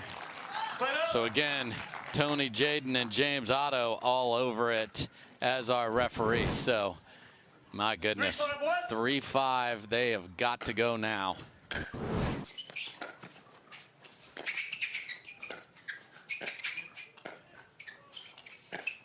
So good from J.W. Johnson. We haven't seen him attacking off the bounce much. That was perfection. And because we haven't seen it, it's that much more effective when he executes it, just because they're not expecting it on the other side. And there is the fire. You talked about the fire in the ice. Full flame right there. And they're going to need to continue the full flame. Great job by just clogging the middle and completely taking control of that point from Julian Arnold.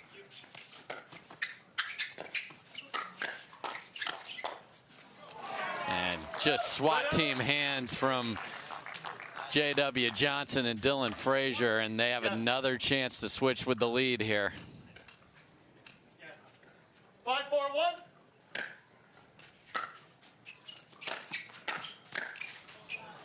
Just extended a little much. Yeah, need a half a step more. I like the read, but the arm got there before the feet.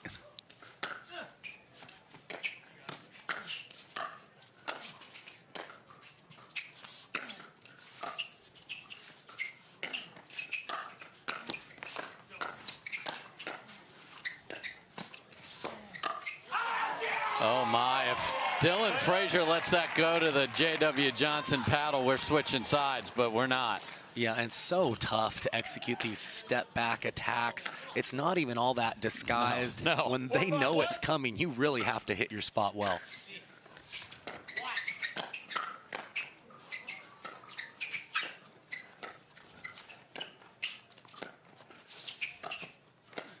How do you miss that? It's a tennis ball. Just, it's a tennis volley. You heard him say it. It is just that cut tennis volley that he's done since a young boy playing tennis. Right on the line on the return. Side up. Again, this huge opportunity to switch with the lead for Frazier and Johnson.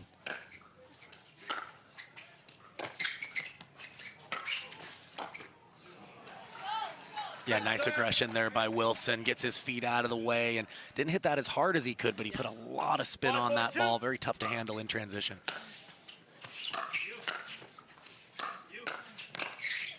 This time, J.W. Johnson's able to get in there. Arnold is frustrated, and that is a huge start to game 3 for the youngsters. Yeah, Arnold knows. I mean, I don't think he'd be as frustrated if it weren't for the side advantage. He knows that that's not what they wanted, to go to the tougher side with a deficit. Great job by Frazier and Johnson. Can they keep it going?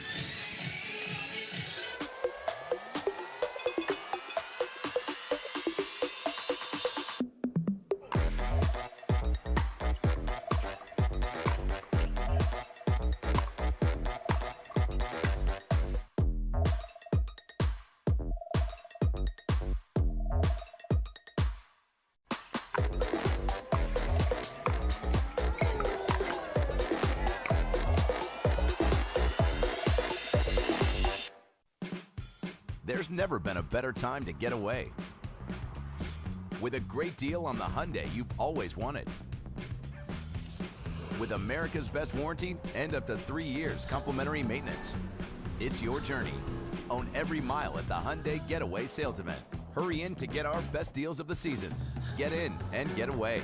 Get 0% APR financing plus 0 payments for 90 days on select vehicles. Now, during the Hyundai Getaway Sales Event.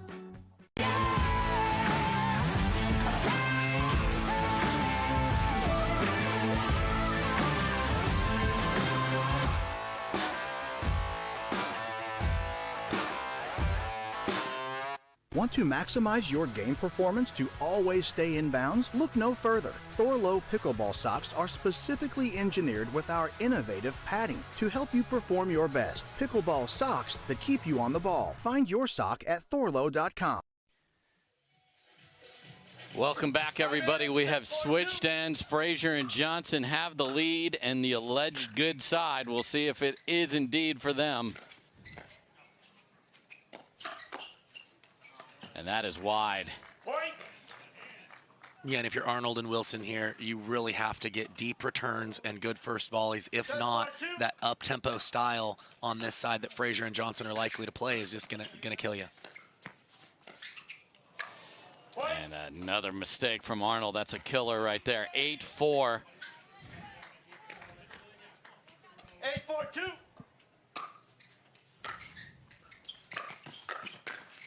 And Thomas Wilson comes flying in out of nowhere. They decide to switch, put Wilson on the left. My goodness. Okay. He was a blur right there. Came out of nowhere. Second serve. And there's that challenge on that side of dropping the ball.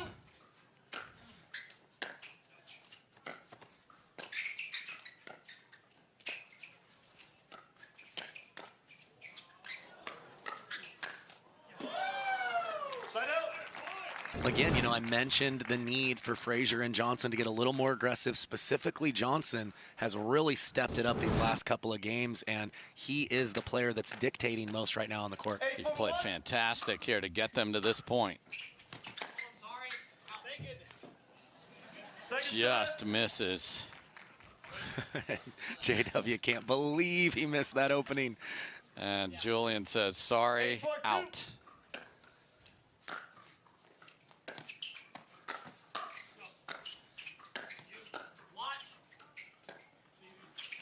Oh, no.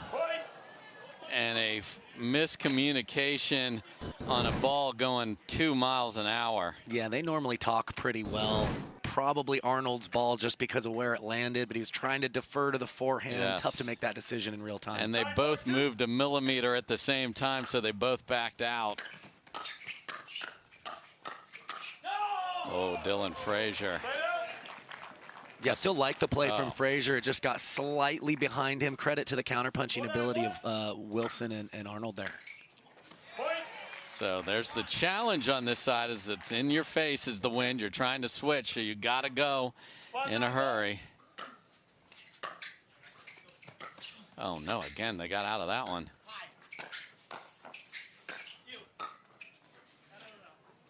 And that just can't lob on that side from a defensive way. Yeah, it just doesn't work, you know, with the wind. Once it catches that much of it, it is gone.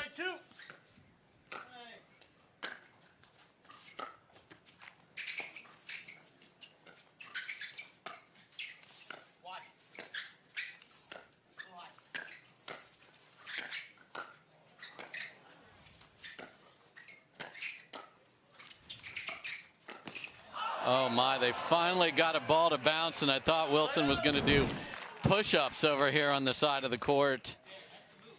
Yeah, we've seen that a couple of times, and we don't know how much the wind is a factor there, but given where it's going, the ball's naturally going to want to pull down. It starts looking above the net. By the time you're there, it's below the net.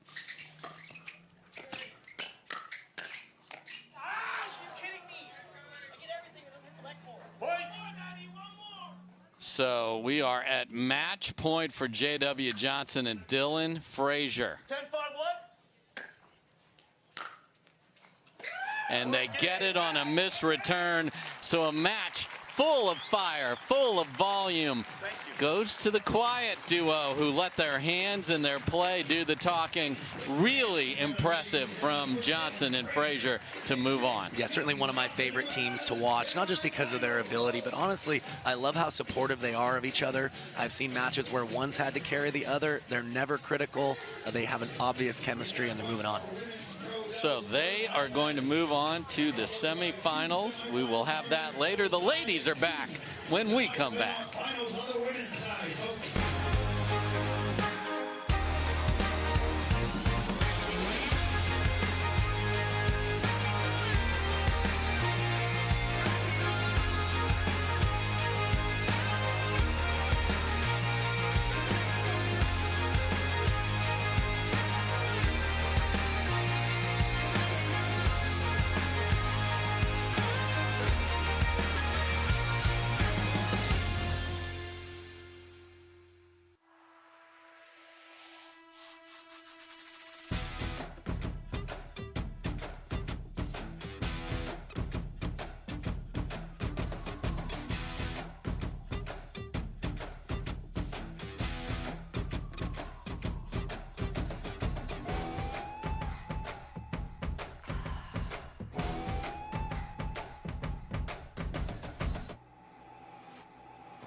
This spring, you don't have to be a baller to buy like one.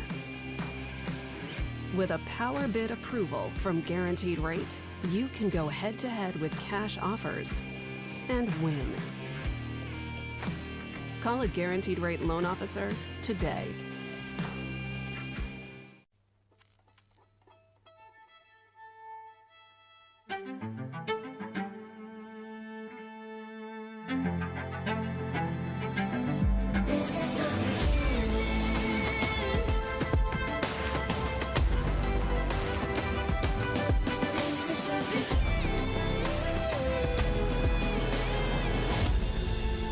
It starts right here.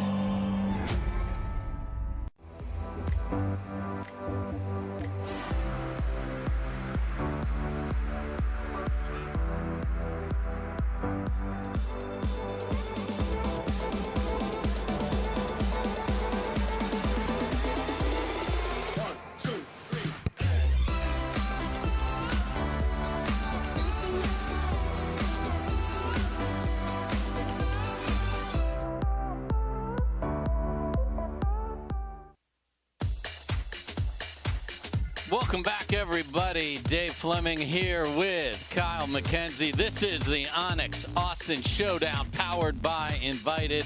We're at one of the great Invited clubs, the Elevation Athletic Club, Lakeway, Texas.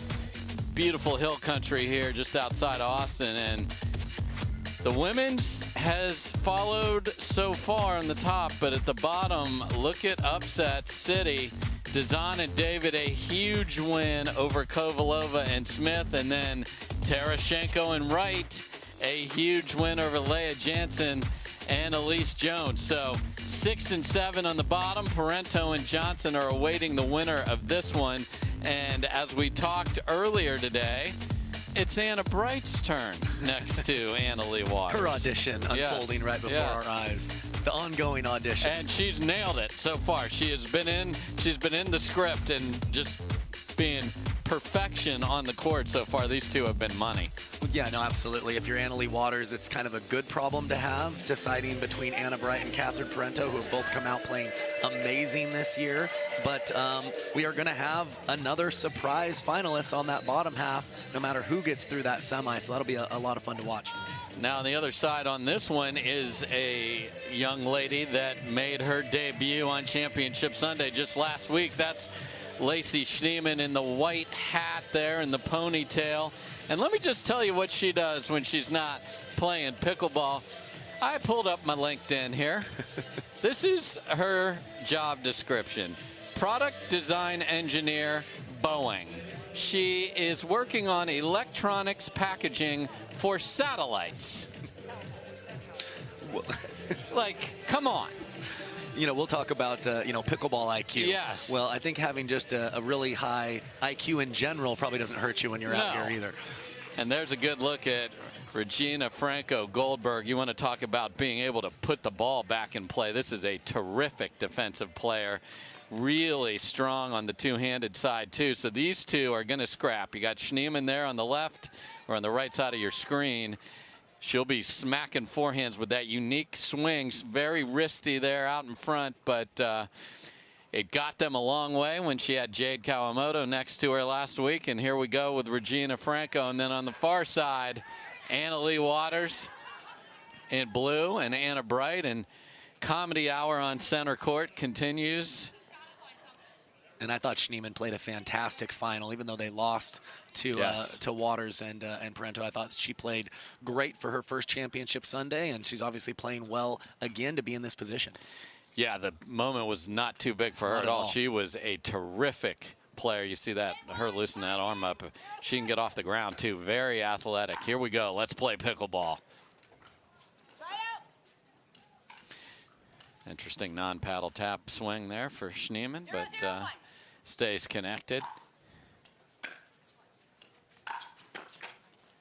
And Leigh Waters just firing away to get us going. Yeah, and keep an eye on how they do on this side. Obviously, they're the favored team as the #1 seed, but this has been the tougher side to play on.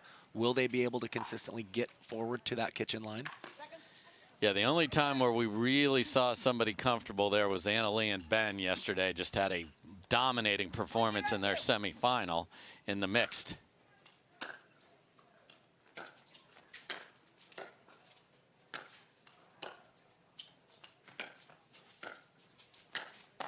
Great job by Schneemann of sneaking in there and then going cross court. Well, we talked about her unique form of having a little more wrist than shoulder than some people. What that does allow is to kind of change directions at the last second and find more of those angles. That sails deep, so Franco Goldberg trying to get going here. And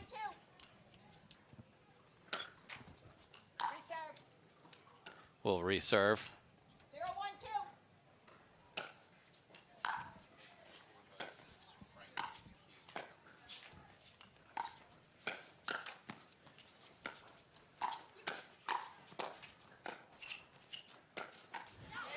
And look at Schneemann, off balance, resets, pushes off, and fires. And well, it fires to the right spot, too. Really surprised Leigh Waters going cross court, but right into her body. If there is a spot where she's vulnerable, that's where I'd take my chances.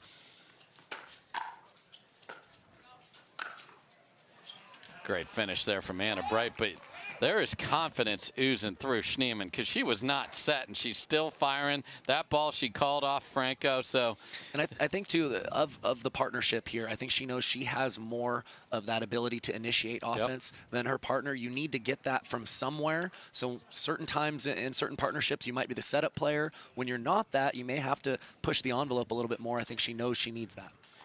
Yep, and they're going to switch Schneemann directly over to the left side here.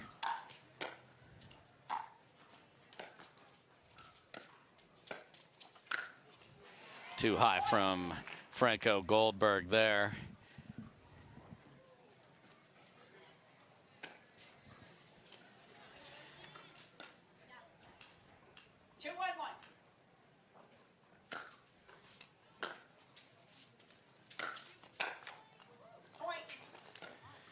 Big swing from Anna Bright, gets a miss, and a really good start for the top seed here.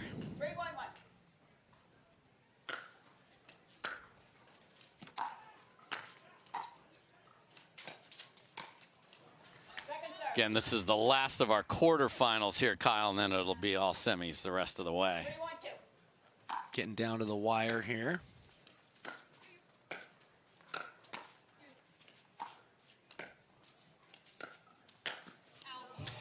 Same shot, just pulled it a little too much there from Schneemann. Yeah, I think from the middle of the court, that's a tough angle to find back across your body.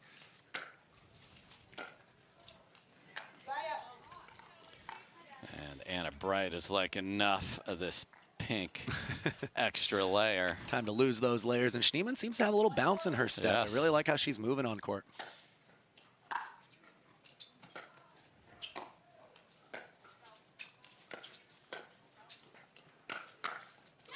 And ready with the backhand, tells her MLP teammate, get that the heck out of here.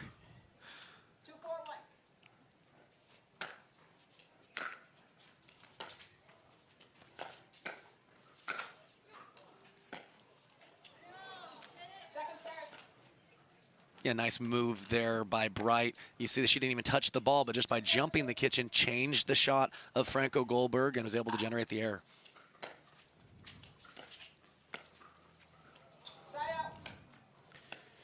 And that is where, if you're going to attack Schneemann, see what the backhand's going to do, too. Yep. She was very good with that in the final last week.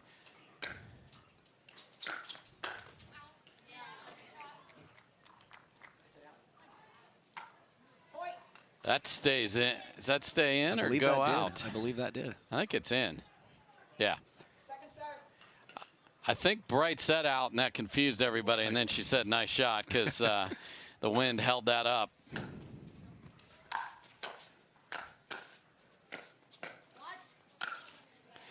Yeah, sometimes that original out call is just player communication, right? It doesn't mean it's official. You're talking to your partner.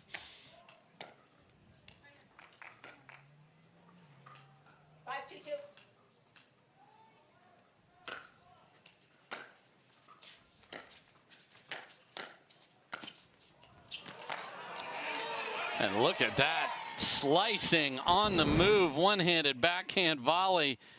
We talked about the bounce in her step, but the execution of these shots on the move, really high level from Schneemann. Yeah, great depth on the volley there from Bright. You saw Schneemann was eager to get in and pounce, but she was kept honest by the quality of that volley there.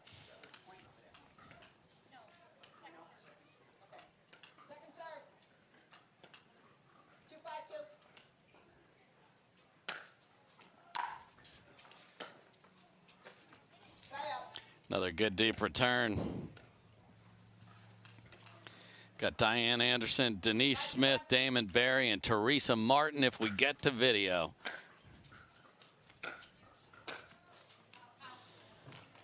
You want to try and keep them honest, just tough to do from that ball position, Kyle. Yeah, I think Foley trying to speed that up and go behind her. I think a dink back behind Waters might have been the better choice on that occasion.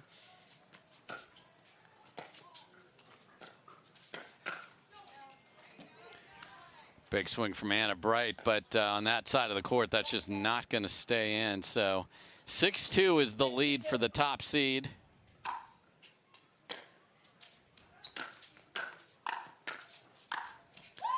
And we haven't seen flying two-handed backhands much in this match. Just very by the book so far. There's some of the firepower. Something tells me, Dave, we're going to see a few more of those. Yeah.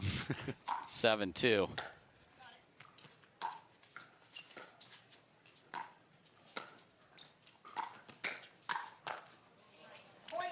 And Schneemann just fading away, just can't cover the middle. 8-2.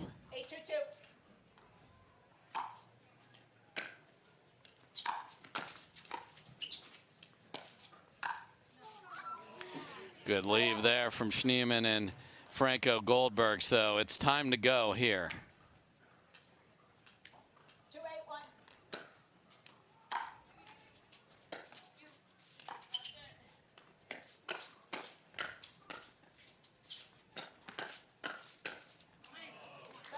Yeah, even though that didn't work out, I like the attack from Franco Goldberg. I think if you're just too content to dink every single time, you're relying on errors of your opponents. And at this level, you're just not going to get enough. Sometimes you got to take it to them, even if it doesn't work out. That's a smart shot. Move Franco Goldberg out of there and then fire down the middle. Yeah, if someone's going to reset all day, just keep hitting it at them. Exactly. 8-2-1.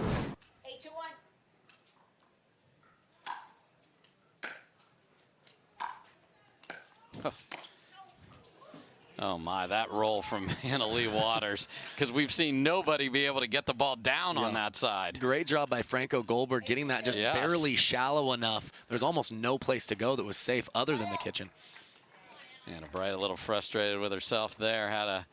Had a sitter and then a missed serve, but still up 5.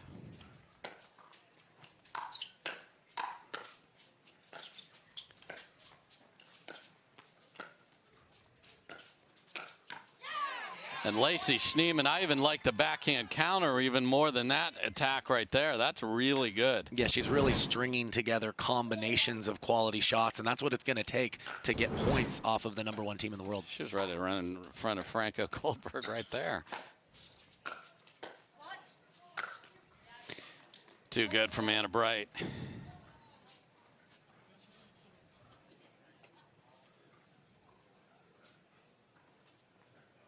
Yeah, I feel like when Schneemann is disconnected from Franco Goldberg and she's getting up, even though it seems a little risky, I'd like to see her take even a more centralized path just to change some of the aggressive shots from Waters and Bright there. If you're going to be disconnected, you might as well take that risk to clog the middle a bit more, especially if you're being avoided.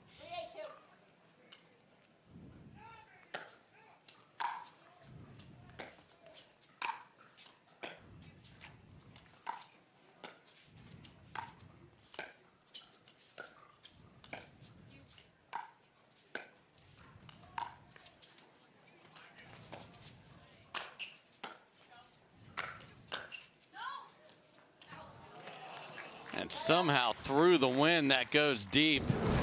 Perfectly executed topspin lob with the wind from you gotta have Leigh a lot Waters. of spin on that one to keep it down. She measured it perfectly.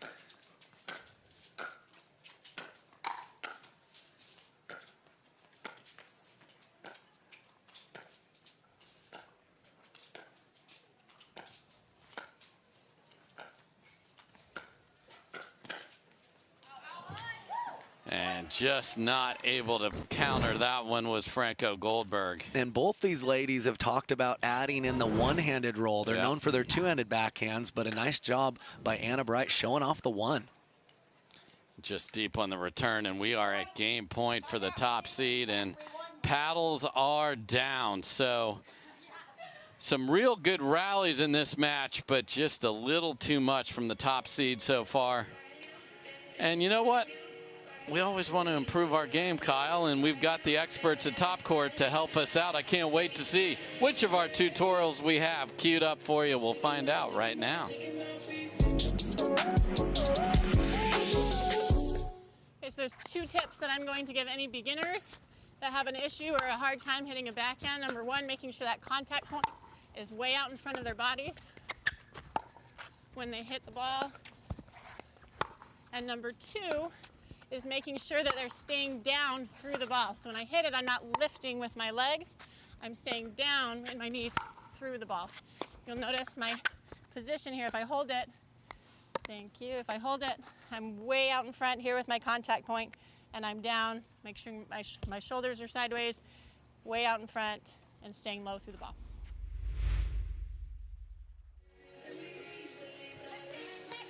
All right, everybody, welcome back. Timeout called from Schneemann and Franco Goldberg. A game point is coming for Leigh Waters and Anna Bright.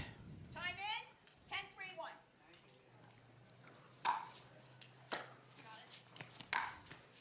And that is the way to finish off a game. Steps into the two-handed backhand with the wind at her back, measures it perfectly.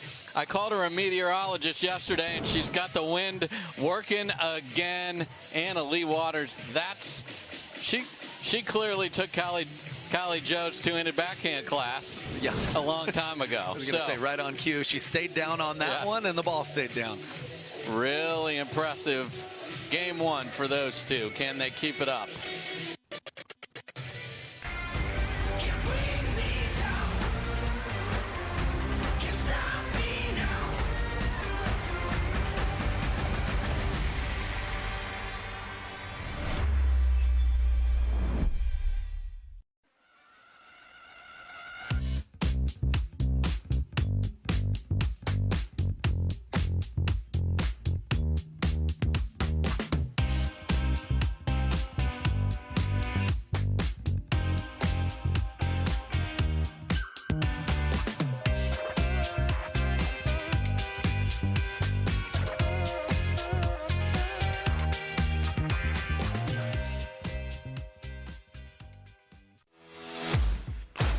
OS First, the official sock sponsor of pickleball.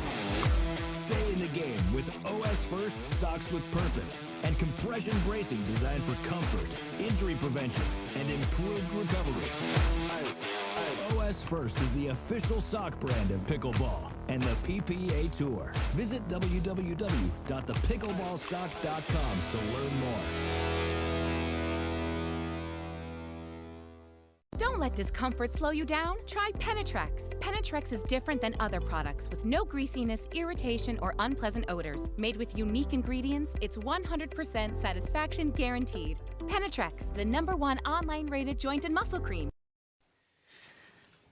Welcome back, everybody. Dave Fleming with Kyle McKenzie. And Kyle, Leigh Waters, and Anna Bright very much enjoying being next to each other today in women's doubles. But in the final in mixed tomorrow, they were going to be on opposite sides of the net. Anna Bright with partner on and off the court, James Ignatowich, and Leigh Waters with Ben Johns. It's certainly something unique about pickleball, right? Your partner one day becomes your rival the next day, or sometimes it's just on Championship Sunday. From match to match, you're flip-flopping. So fun storylines always here on the Carvana PPA Tour. And we'll see if they can get there in this. And Anna Bright saying, I'm going to do everything I can. My goodness. Just an onslaught of attacks from Anna Bright. And you notice how each time she sticks that ball, she gains just a little more real estate forward. Great job, great execution.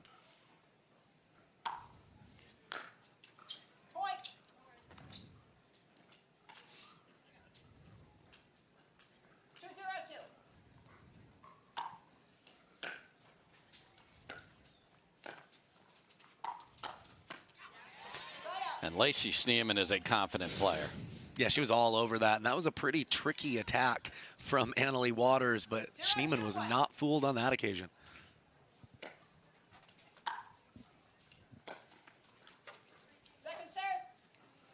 Again, when players have switched to that video board side, just finding the right amount to put on that with the wind at their back has been a challenge. That returned. Okay, we're not touching paddles or hands or anything. Just go back there and return.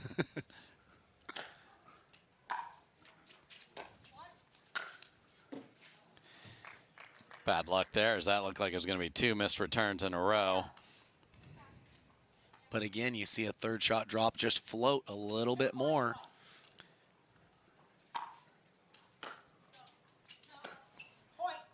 Just deep from Schneemann again, so the danger is anything sliced just is going to stay in that same height and take off 3-1. That one heads into the crowd. They are bundled here in Austin. They're packed tight. I think you want to be packed tight in over there just to get a little warmth from friends and family and new pickleball friends around you. And now unwinding the stacks, a problem, and this is a frustrating start for Franco, Goldberg, and Schneemann. 4-1 quickly. Yeah, we've seen every team on this near side be able to use an up-tempo style very effectively.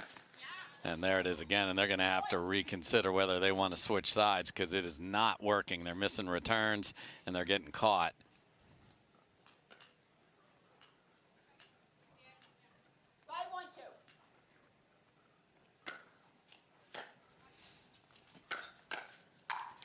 And again, it's a problem. Just never set. 6-1.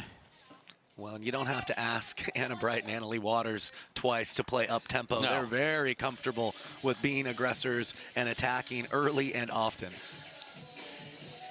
Yeah, so this is when this team can run you over. If your returns are in an attackable position and you are having to run across the court, that is just a recipe for disaster. Well, it shows there's so many levels to this game from a tactical standpoint. We know that the game at the highest levels usually is won and lost at the kitchen line.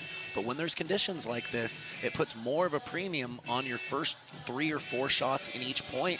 And it's not being decided right now at the kitchen line. It's being decided off of the quality of the return, the quality of the third shot drive, and the quality of the first volley. Yeah, because remind me of the last long dink rally we had. I'm not even going to make you do it because it's going to be back in the archives. It's making me sweat over here, Dave. No, I'm not, I can't that's one of remember. those. I don't want you to answer it because it doesn't exist, and that's all the players problem solving on the fly here. Like, okay, we know what we have to do to get going here, and the winning team has been the one that has taken advantage of their opportunity to press that fast button. 6-1 coming out of the timeout. They call timeout. They don't switch. They get a stop. I think it's the first time that we've seen a drop Yes. attempt, and might as well throw that out and just keep driving.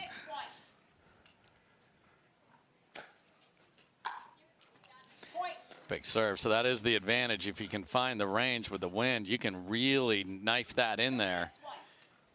Good look at Lacey Schneemann right there.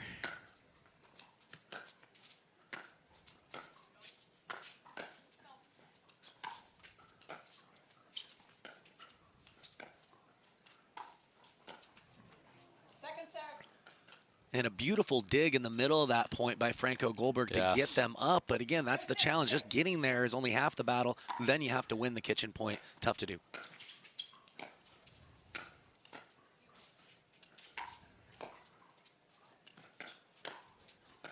Reset clinic from Franco Goldberg had everything she wanted. I like it. I like it. The only downside is when you reset one in transition and you have to reset another after that, even when you get the first one down, it might be just a little too defensive. I would have liked to see a counterpunch on that second one if possible.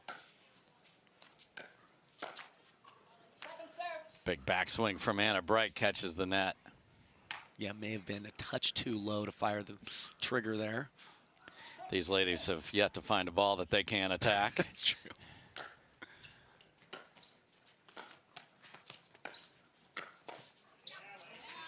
And if Lacey Schneemann is going to start causing trouble on that backhand side, look out, everybody. Now, great combination. She had almost nowhere to go on the first one, kept it away from Waters, and then put the next one away.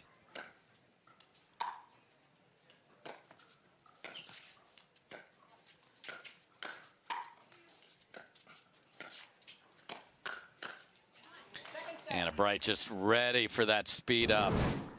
Still, I think if you're a fan of Franco Goldberg, I like the play a little bit more. If you're going to go down, I'd rather see you go down swinging than simply just resetting a little too much.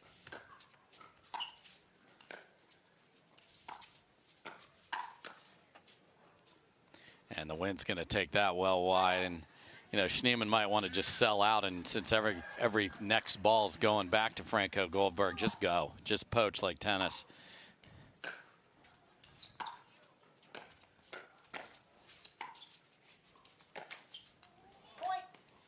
Yeah, I think it's a good note for players at home. If your partner's being targeted, you can start to sneak over to the middle just a little bit more. If they continue to avoid you, sneak over a little more until they prove they're willing to go back behind you. And a couple of errors from Schneemann, and it is 8-2 here in game number 2.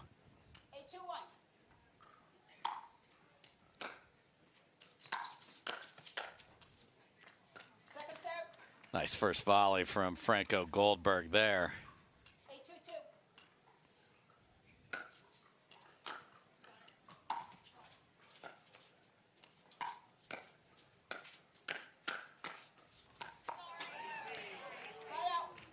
Yeah, better counter by Franco Goldberg there. Had to go cross court, but still kept them ahead when she was able to get down on that. Good look at Regina right there.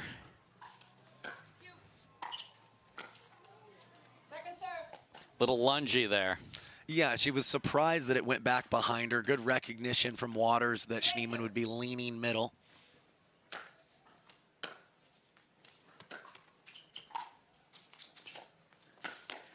Such a good read by Anna Bright, because I love that Schneemann came over to take it, but Bright was one shot ahead. Yeah, Bright saw that Schneemann's body posture, her hips were closed, knew it would be very complicated to pull it cross court. Great time to jump the kitchen.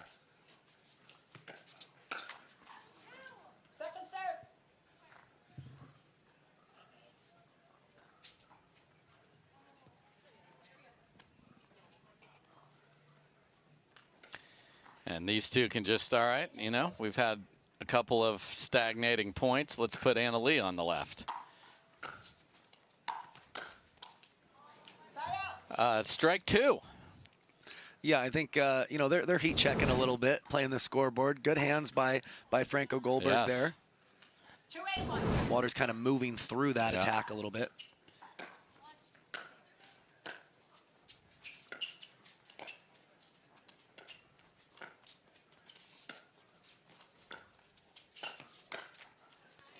A little bit off the tape, a little bit off Anna Leigh Waters' paddle, and they'll take it.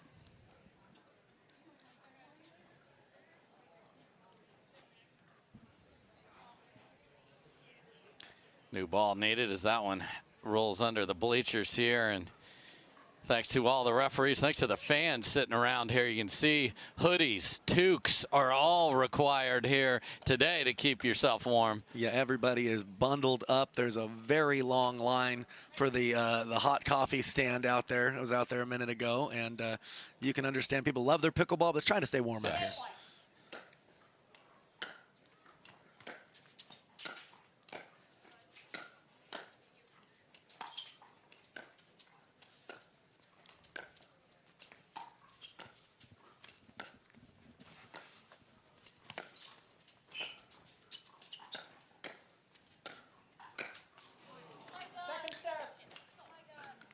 Good cross-court dink battle there. Yeah, and I like the play from Franco Goldberg. She reset the first one. They came at her again. She looked to attack, just wasn't able to clear the net on that occasion.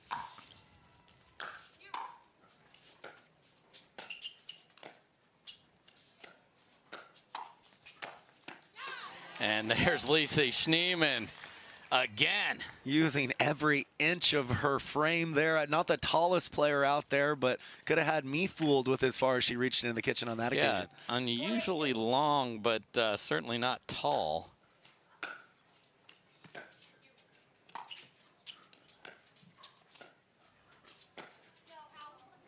Just misses that one.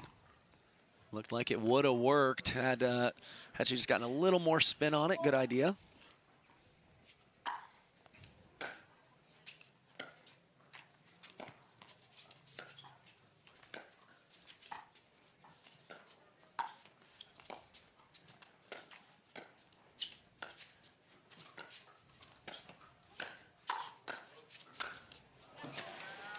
Yeah, once one is up against these two, it's trouble. Yeah, Franco Goldberg is stepping back to give herself more time to counter, but it seems like all her counters are going cross-court, which is giving the reaction time to Anna Leigh Waters, and she's just too strong at the moment.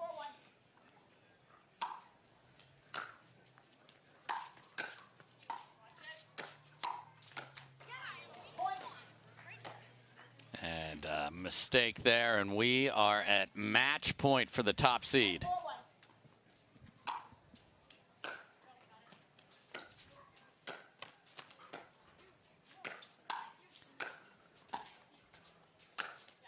That's a beautiful, violent finish from Lacey Schneemann. My goodness. Yeah, amazing technique there. You see how she climbed up the back of the ball and finished on the same shoulder there to really increase that ball going across her body. And there's Leigh Waters sneaking in to finish off this match. So the 1 seed is moving into the semifinals. Anna Bright, Leigh Waters looking very good. Game effort from Franco Goldberg and Lacey Schneemann. They'll have to do some damage in the back draw.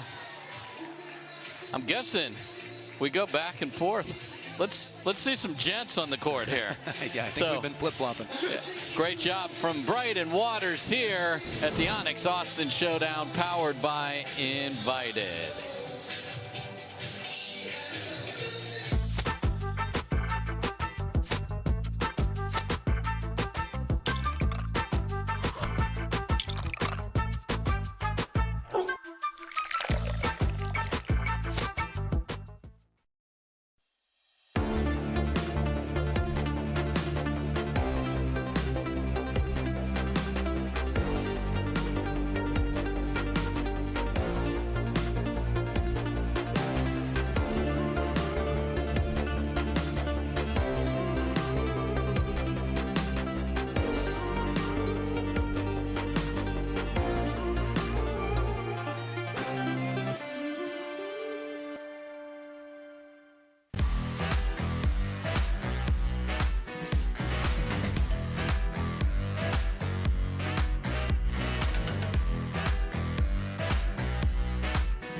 Welcome back, everybody. Again, this is the ONIX Austin Showdown. We're powered by Invited. We're at an Invited club. Great clubs all over the country. This one's in Lakeway, Texas, is Elevation Athletic Club.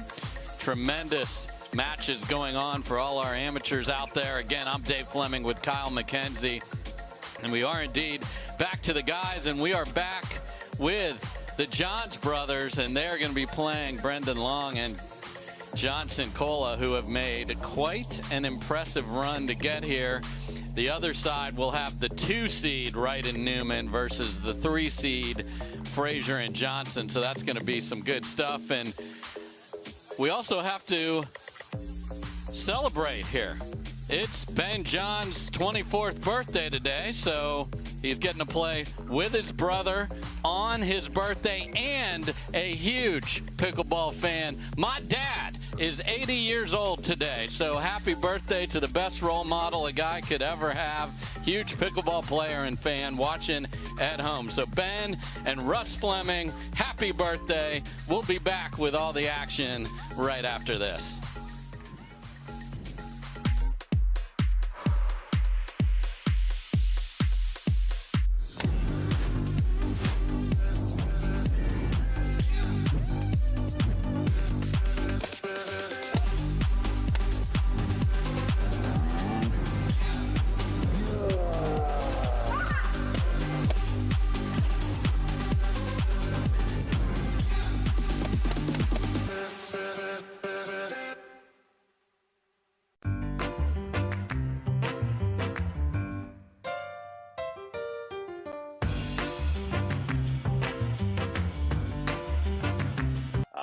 Hit the ball. I know I mishit the ball a lot. So speak for more yourself, forgiving. Ben Johns.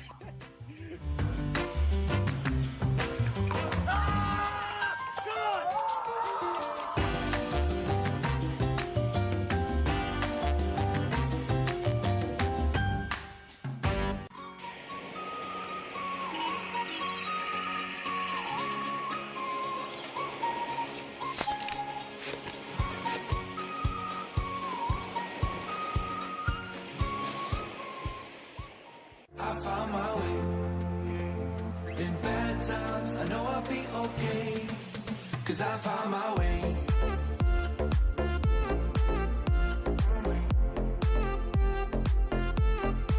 Cause I found my way.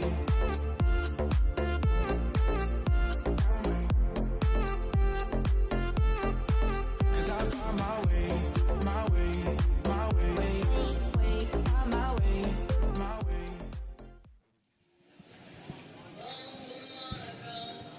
Welcome back, everybody. There you see the Austin residents, and last year they are the defending champions, and they just made their way to Austin at this time last year, and it was their home tournament. They really would say that Maryland, D.C. area is their home tournament, but I talked to them earlier, and they love the fact that they can just hop out of their own beds and head to a PPA Tour tournament. And as we just mentioned, on the birthday with your brother, it's all there. But on the other side, one of the hottest players in pickleball just got picked up for Major League Pickleball to Brendan Long, and here we go with Cincola. Yeah, we talked about last week with Colin Schick. It's kind of the Cinderella story, the Cinderella run to the finals. And with being a 20 seed here, Cincola and Long, excuse me, quite the run themselves. They've beaten a couple of really top teams, certainly been in the pickleball world for a while, but this is an impressive run by them, and they're looking to keep it going here.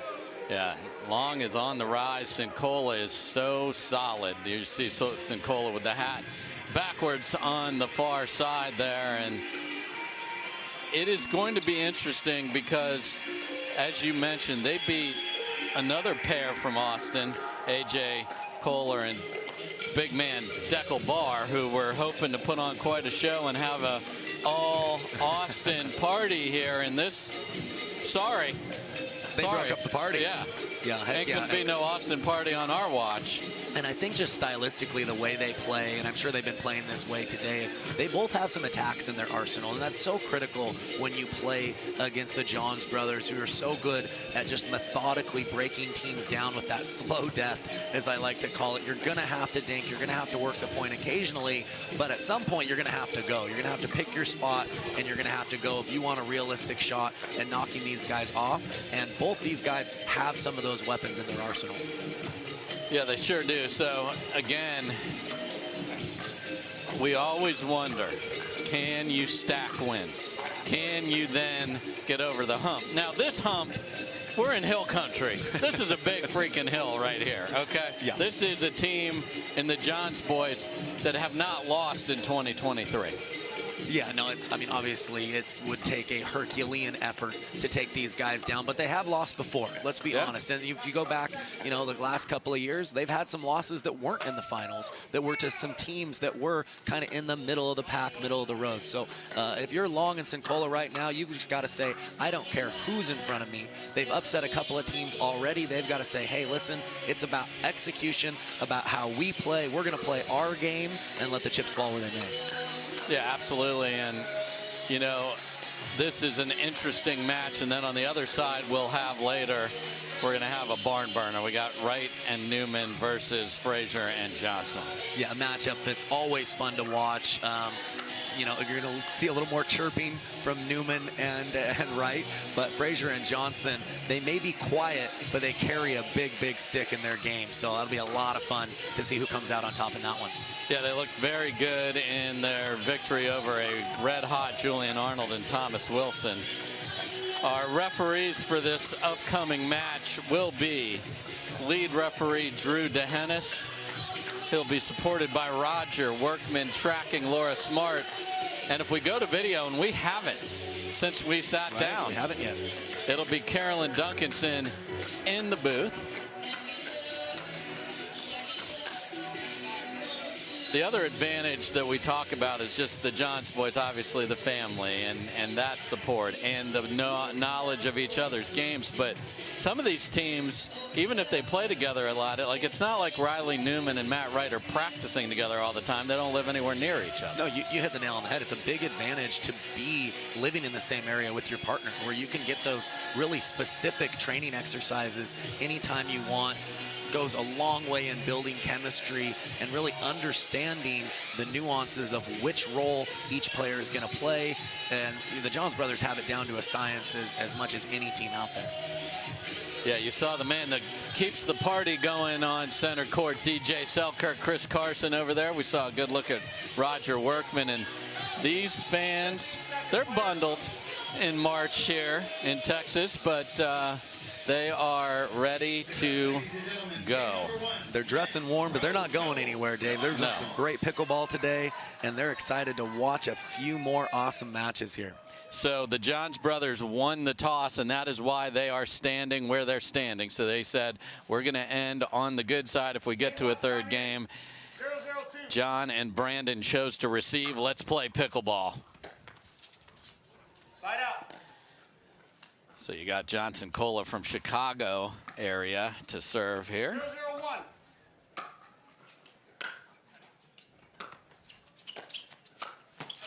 Welcome to center court, Mr. Long. He just took off after that drop, really closed the gap quickly, and definitely surprised Ben Johns with that particular backhand flying counterpunch.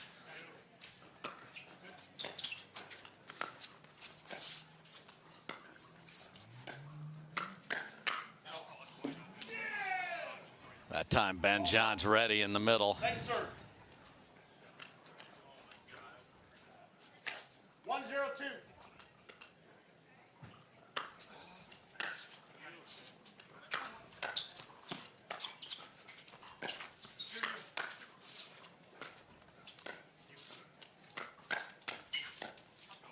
Great hands from Long right there. The other noteworthy item on this is another Selkirk player, as Cincola has made the switch here. Look at this out here in the Selkirk gear and paddle. Yeah, looks like he's using, what I can tell, the 002 paddle. It's probably the most powerful paddle that Selkirk has. Certainly one of the more powerful paddles on the market, and it's working for him today. Second serve. Nice volley there from Long, and he's got a little bounce to his step to start here, Dave. Does he ever? Great to see. 0-2-2.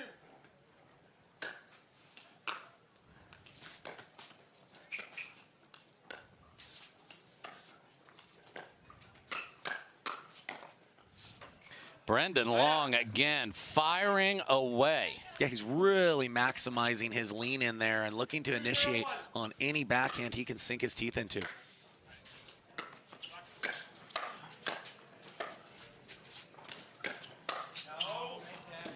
Big swing from the transition there from Cincola, goes deep. 2-0-2.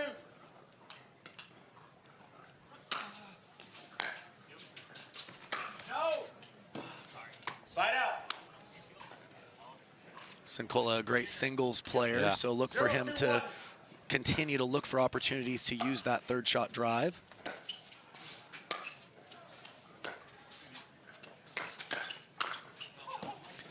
Good lead from Ben Johns, and he is on the board with his brother. First point for the 1 seed. Second serve. Point. 1-2-1.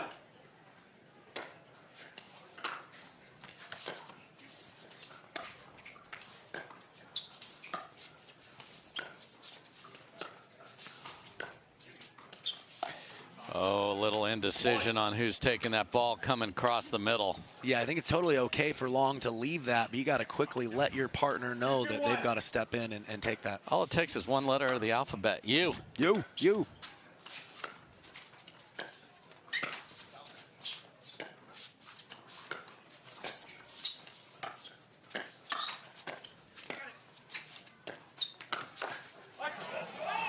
Again, Brendan Long goes flying up there, just reads the Ernie so early. We talked about that pep in his step, and it's the difference so far. Hopefully he can keep this up.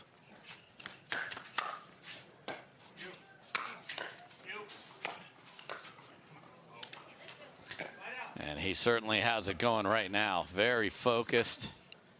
Heard a couple of U's on that occasion there, Dave. Much better.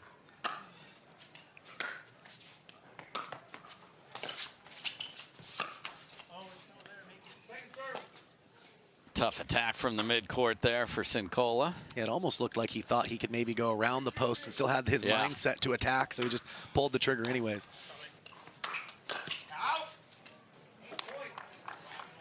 Big drive from Loong there, and the response is Loong, and they've got a 3-2 lead. Yeah, really love the tempo that they're playing right now. They're not attacking every ball, but they're certainly looking to apply pressure whenever they can. That's a ball that's got to travel to the forehand of Loong, and don't stick your paddle in, folks. Got his hand caught in the cookie jar right there. Yes. Yep.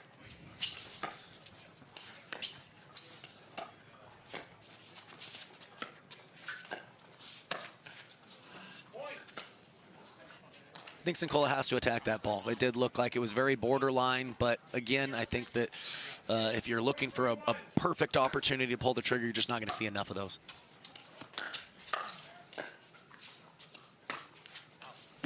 And there's another superpower of Collin Johns, just knows to let the ball. He made that look like an easy leave. It really wasn't, but he's so good with his court awareness of where he is at all times.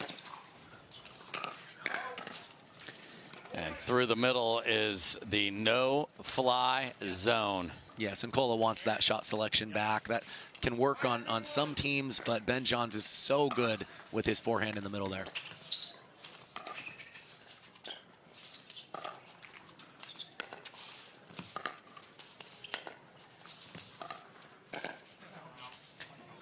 Good dodge from Cincola right there. Yeah, Ben trying to find that right shoulder of Cincola. But we mentioned that's the side that has the wind with them. Easy for some of those flicks to carry a bit.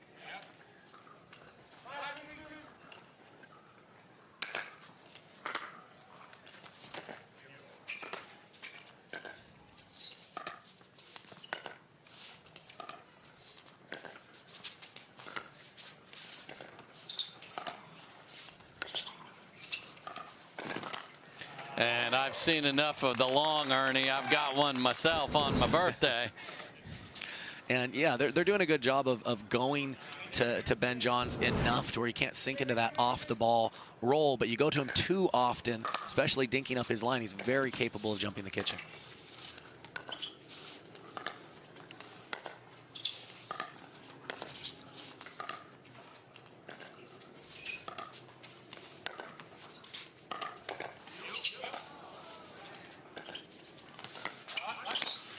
Tremendous save from Ben Johns, and then he gets to finish it. Pretty sure that ball got behind him, Dave, and he was still able to straighten it out. If you're Cincola, you're thinking, what do I have to do to get a point through you? And after that hot start led by Brendan Loong, it is now 7-3 Johns.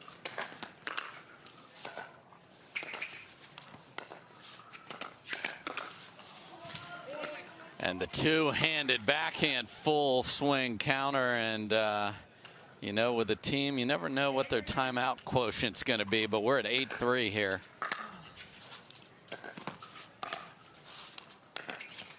And Wicked held the Cobra up in the air and ripped it down the line and got a paddle clap from Brendan Loong there. That was beautiful from CJ. Yeah, Collin knows that he doesn't have to be the main source of his team's offense, but he's really perfected a few attacks on that forehand side. That was beautiful up the line.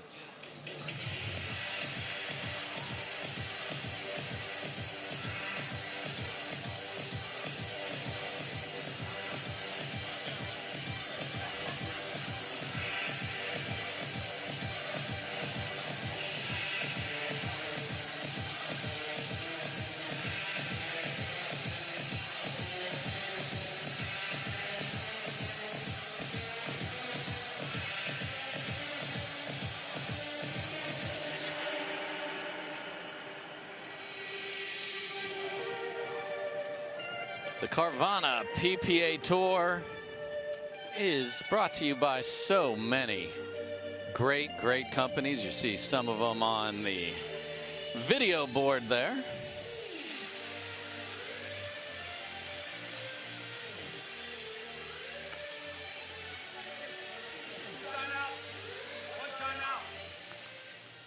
So thank you, Onyx and Baird and Duper and Pickleball Central and Pickle Roll and everybody else that is part of this great game. Back to the action, Ben Johns to serve. Oh, and you hate to miss a return on the timeout. Yeah, Ben Johns with one of the more aggressive serves in the game. And here comes a game point.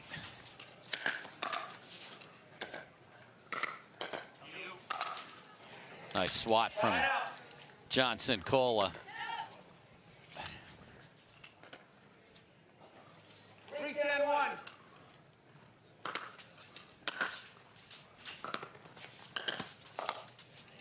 Great take from Ben Johns there. Just don't let that travel to your partner. Yeah, great job of somehow getting that behind Johnson. He's got to try to cut off the angle a little earlier. Easier said than done.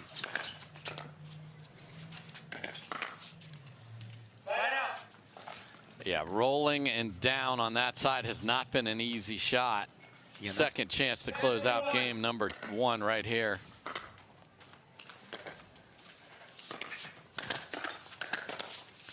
And that will do it. So a flurry for the birthday boy, and it is 11-3 quickly. We love that start. Brendan Long was flying into the kitchen, flying over it with the Ernies, and then just you look up and it's 8-3, 9-3, 10-3, and now 11-3, and finished on this beautiful combo platter from Ben Johns. They are at home.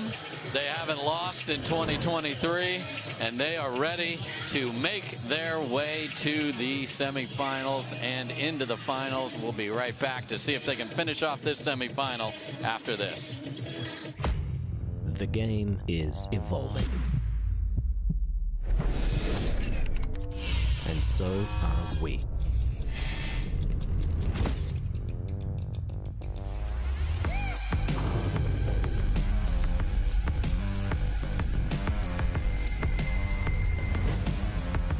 Are you evolving?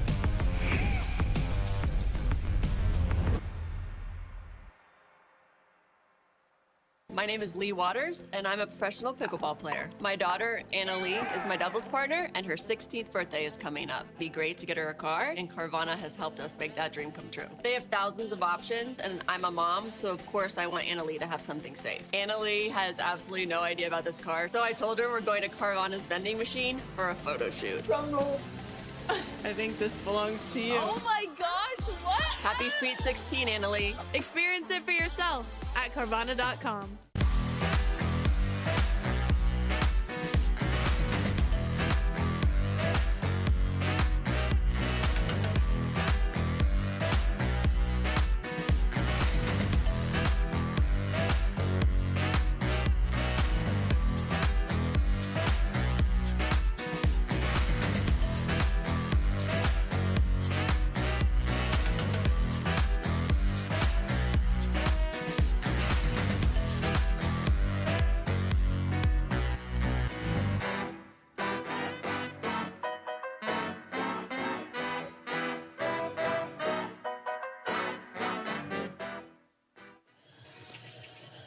Welcome back, everybody.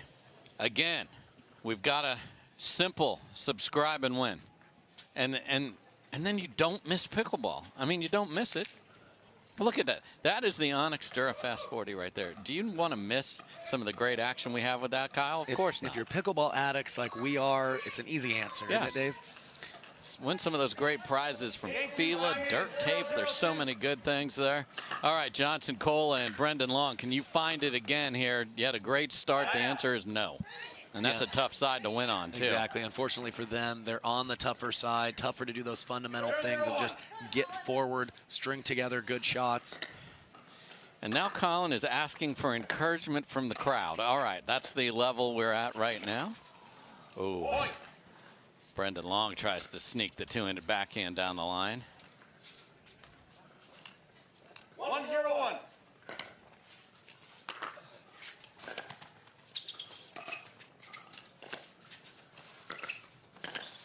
Just way too far on the dank, and then your partner is just at Ben's mercy. Yeah, and that's the pressure that you feel when you play the Johns brothers. You get too conservative, and then they can attack you. You try to be aggressive at the wrong times, and they take advantage there as well. Oh, my goodness.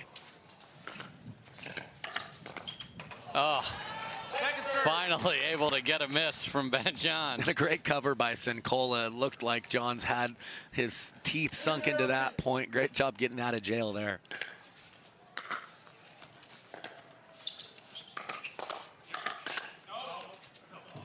And John Cincola started the fight there and wins, so get it back, give up a couple. 0-2-1.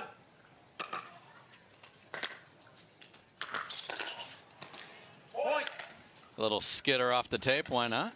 Yeah, beautiful low drive, and if you can hit the tape, all the better.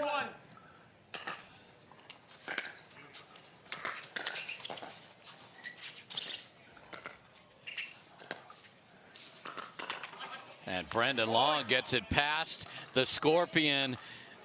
He went to the right spot. If he would have gone to the opposite shoulder, it wouldn't have worked out for him. Another one off the tape. And that's not going to carry over. And Collin Johns has a book on most players. He'll add that to the book for sure on Brendan Loong. Expect an entry, sir.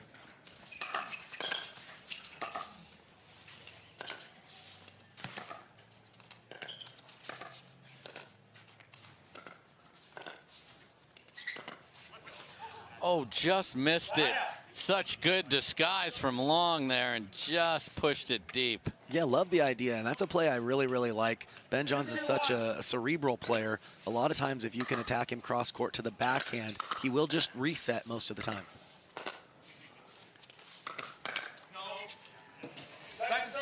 Again, a little more fire coming from Loong and Cincola here in game 2.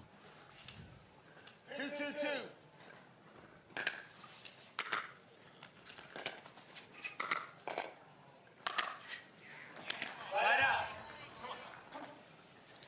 Yeah, starting a lot like game 1 did for them. They're really moving well. They're playing aggressive. It's calculated aggressive. I like it. Let's see if they can keep this momentum going a little bit longer.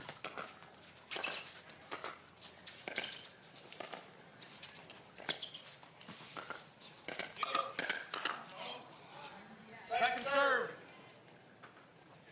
It's so tough when you're lined up with Ben Johns because even if you hit a halfway decent counterpunch when he's using that backhand flick, it almost always goes right back to him. So he knows that he doesn't have to win it with the flick. He just starts it that way with an advantage. Good job from Brendan Loong there. Yeah, the forward pressure from Brendan Loong is really a factor. He's got to just commit to that. At times it might seem reckless and you might hit a ball while you're moving, but that might be what it takes against the best team in the world. Side out.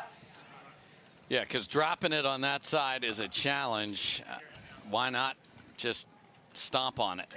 Well, and when you drive and crash like that, you know you're going to keep the point short one way or the other, and the Johns brothers are the best in the world at playing long, calculated points. 3-3-1.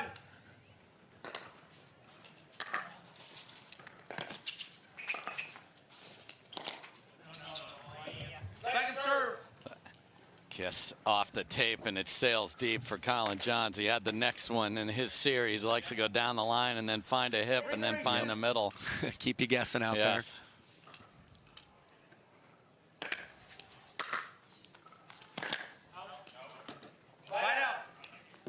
Couple of swings go deep for the Johns boys. So 3-3 game 2 semifinal. Winner goes to Sunday. 3-3-1. Second serve. Yeah, Long's been serving effectively, aggressively this whole match, but with the wind, more spin is probably needed.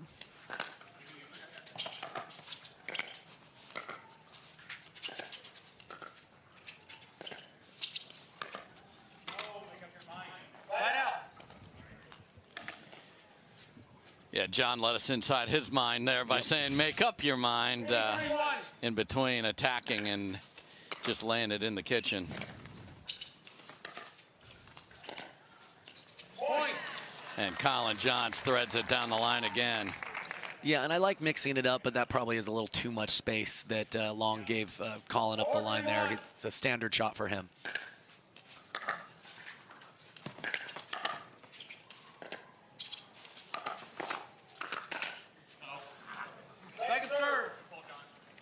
nice hold and snap from Cincola to set his team up there. And I love how, even the first couple of points, the attacks weren't working, but they haven't shied away from it. They know that they're just going to have to take their chances.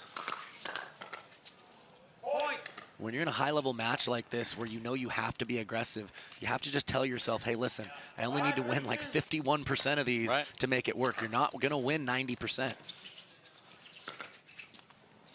Uh-oh, and a couple of fundamental mistakes here, and paddles are down. So again, you look up, it was like 3-2 a second ago, and then now the other team's calling timeout, and it is 6-3. So Loong and Cincola will take a break. The Johns boys are up in the semis looking to head to Sunday.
Don't let discomfort slow you down. Try Penetrex. Penetrex is different than other products with no greasiness, irritation, or unpleasant odors. Made with unique ingredients, it's 100% satisfaction guaranteed. Penetrex, the #1 online rated joint and muscle cream.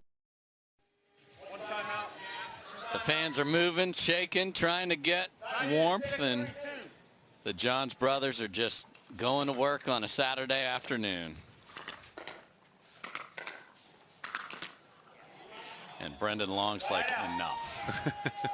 Yeah, the backhand, leaning in on the backhand, that flick has really been an effective shot for them. He's going to have to continue to look for that anytime he can.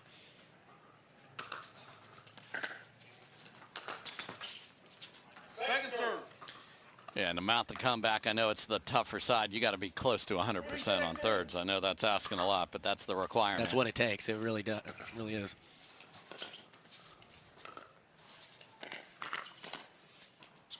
Oh, and that falls in. Yeah, maybe without the wind, maybe that would have sent it along a little bit, but against it, that ball will stay down.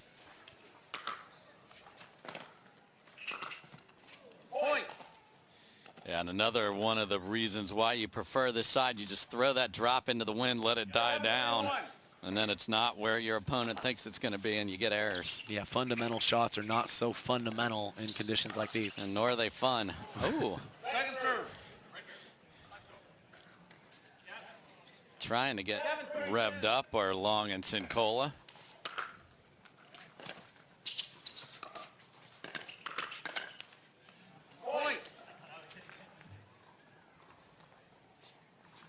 Now 8-3.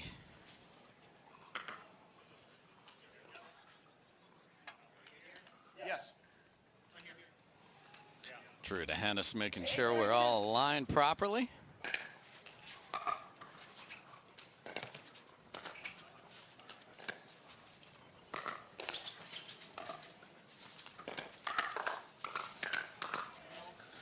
And that sails deep, and we saw a little elbow waggle there, a little Riley Newman-esque there. I'm sure Ben loves that I said that. Well, and it's funny, we're talking about in warm-ups. Ben will predominantly use the two-handed backhand as he's warming up, so it tells me that's the shot he's still trying to develop more and more.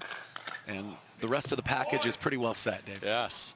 And we are at match point, go to Sunday point, go eat birthday cake point. It's 10-3.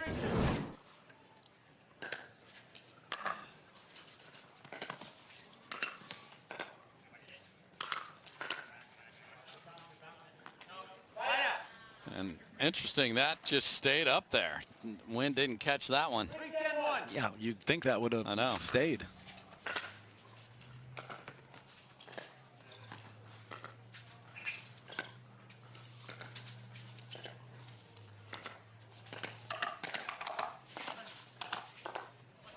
Really good from Johnson. Koller able to counter and then smash the winner. Yeah, the quality of the counter punch has to be so good to gain back control, and Cincola was up to the task on that occasion.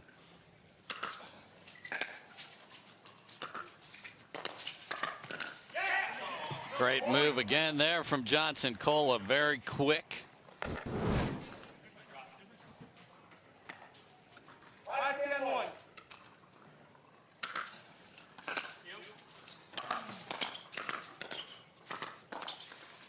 And another beautiful ball. And just to remind everybody of the run, Loong and Cincola beat the 4 seed, Loong and Dawson 13-11 in the third.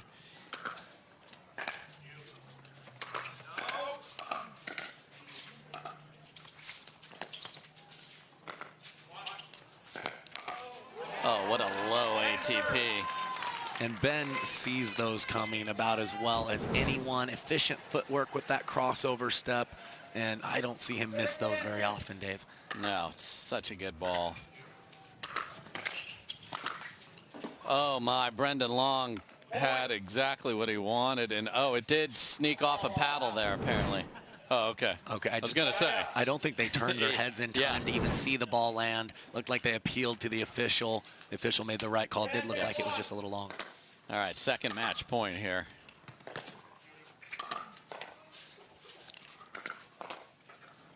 Good job by Brendan Loong there. So will the third one be it?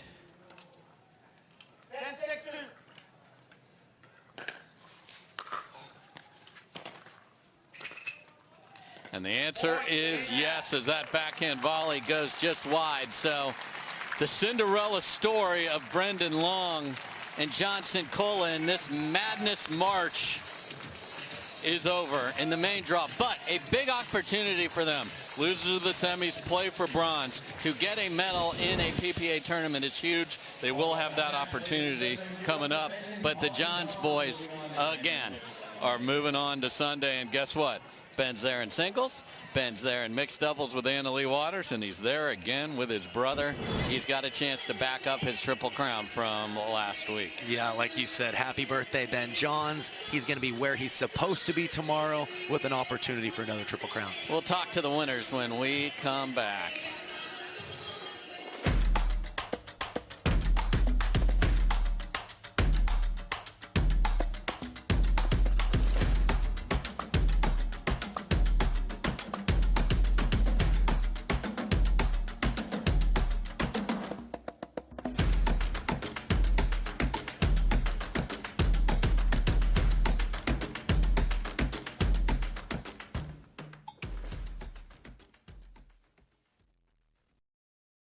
For many of us, we just charge ahead because planning for your future takes time.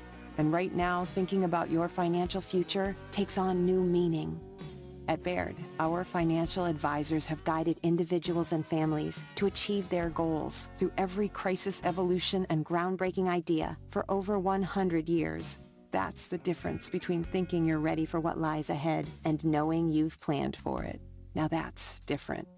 Discover the Baird difference. There's only one way now, just one way out, comes crashing down. There's only one. Introducing Skechers Pickleball. They're ultra lightweight and responsive for incredible speed. They have Goodyear rubber outsoles with a specialized pickleball design for increased side-to-side stability and agility. Conquer the court in comfort. Skechers Pickleball, the official footwear of the Carvana PPA Tour. We have had a lot of fun, a lot of upsets. Loong and Cincola really impressive, beating the 4 and 5 seed to get to the semis. But it's the Johns that get to the finals. And we got 3 Johns on the court. Everyone to championship court. Ben Johns, Collin Johns heading to championship Sunday. Guys, Brendan and John, a fresh face to see in a semifinal. How did you come in and prepare for this match? Yeah, well, first of all, congratulations to them. Getting to the semifinals is no easy feat, and it's awesome to see new people, and really love to see them. And I've actually known Brendan since I first started playing pickleball. First month in, I met him, and he was the first person that I lost singles to. I got schooled by him, so it was really, really cool to see him here and play him. But as far as the game plan, I think kind of normal game style for us, come out aggressive. Collin hits his blocks, and I think that worked well. Well, guys, Austin, Texas, the crowd has been phenomenal, but the weather has been not quite so friendly. You're out here in a beanie. Talk about the conditions on court, how you stay warm and fit for the match as it goes through the day. Yeah, it's not what we were hoping for in our hometown tournament. 50 degrees, raining a little bit, but definitely it affects the play, makes it faster, colder ball, so it's more difficult to control, so you got to play aggressive, and I think we did that well today. Well, Ben, you're in a couple of finals tomorrow, but it is your birthday today, turning 24. What's on the books for you to celebrate your birthday tonight, maybe tomorrow? What's going on? No celebration tonight. I still got a lot of job to do tomorrow. So rest up, stretch, eat, and then tomorrow hopefully we'll have something to celebrate. All right. We'll wait to see what happens. And don't go away, everyone. We've got 3 more semifinals coming to you. Ladies up next. Dave, take us away. All right, so the birthday boy's going to put the cake on hold here, Kyle. Very disciplined answer. Yes, very disciplined. So Johns and Johns are through. Wright and Newman, Frazier and Johnson is going to be something else a little later. Coming up next, though, we've got that bottom half of the ladies, and this is something else. Megan Dizon and Vivian David are going to play Etta Wright and Irina Tereschenko. They are up next on center. Wow, what an opportunity for both these teams. One of them is going to be playing on Championship Sunday. A lot riding on this one. So we will get that one going on the other side of this break.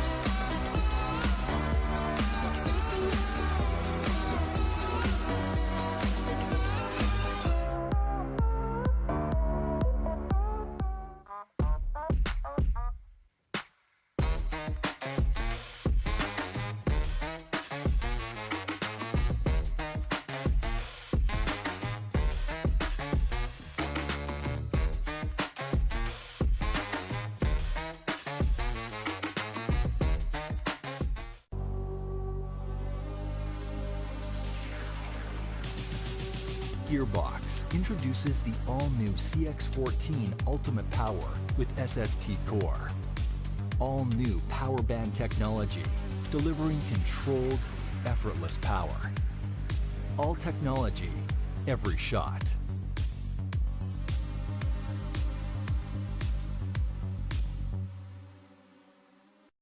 I don't think she's feeling it right now. I won't be on my phone all week. Looks like somebody needs a little Hertz TLC. Liv, you're on vacation, but I don't think you're feeling it. Huh? Please, your phone. It's okay. Hand it over. Yeah, you're good. Go enjoy yourself. Sam. You feeling it now? Let's go. Everyone needs a break sometimes. She's feeling it. Let's go.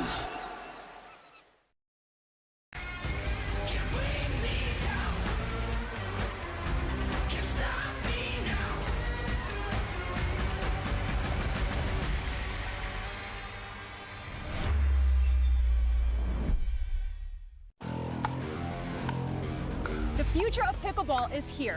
Welcome to Top Court. Get ready for unlimited access to top players.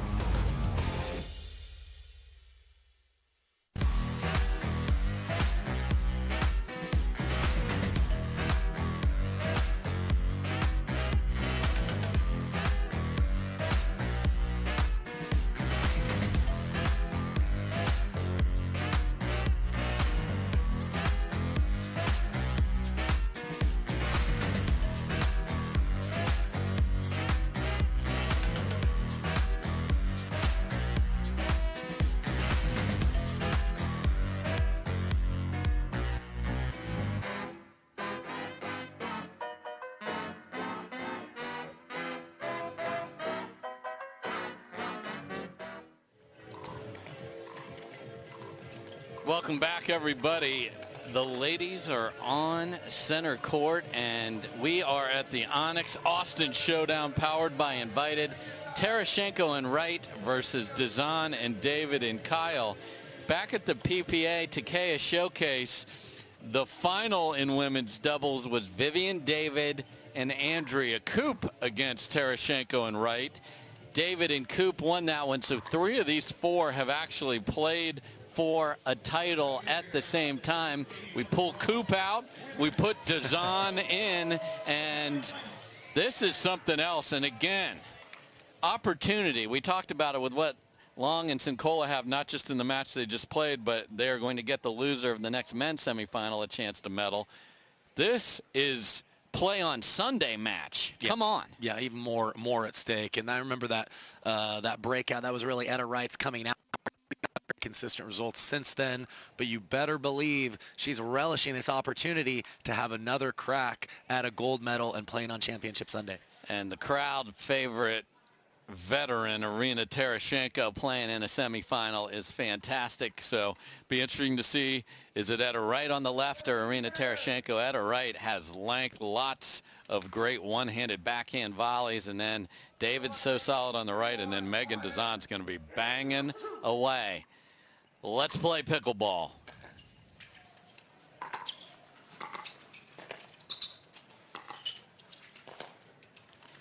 And interesting, Tereschenko and Wright won the toss and chose the end they are currently on. So that is different than what others have done. Yeah, not sure if the conditions have changed at all in the last few hours, but certainly the near side has seemed like the side with the advantage in all the other matchups that we've watched.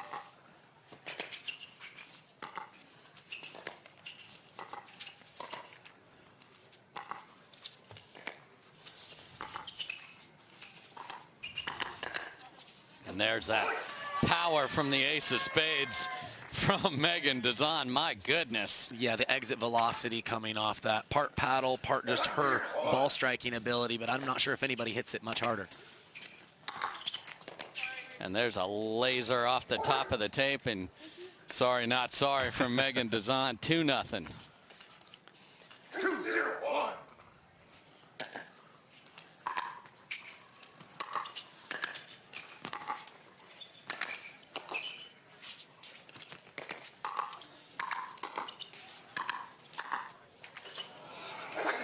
Good try to scrap their way forward, but nice pressure from Wright and Tereschenko. 2-0-2.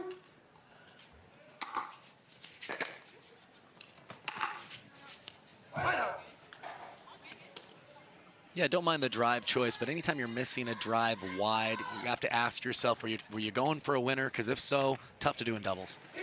Yeah, just find a bigger target, as you like to say. And she broke the ball. Talked about the power of the ace of spades paddle. Yes, we did. Full display right there. Full display from the good people at Procanics. The Dawson family, just epic family in the sport of pickleball. Yep. Pros at every level, been around for a long time. Collin Dawson still very much a threat on the men's side. And Jen and Steve, just greatest ambassadors you'd ever want for the game. And we blew out a ref mic over there on the side, so we're getting that squared away so that we get the full volume, because when Dave Johnson's calling the score, in fact, I'm going to lay out here for him to call the score once it is absolutely epic. Alan Roman, Petra Reynolds, and Damon Barry's got it if we go video. Go, Dave. 0-2-2. Ooh. Oh, good.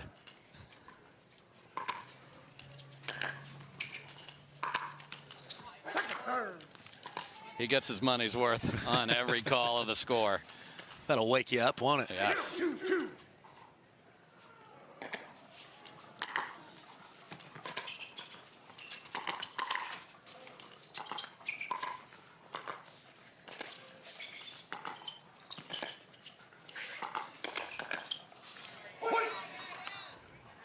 Good hands from Etta right there. Yeah, didn't mind the choice by Dizon. She did handcuff Wright just enough, but I think her partner was a little surprised that the speed up happened.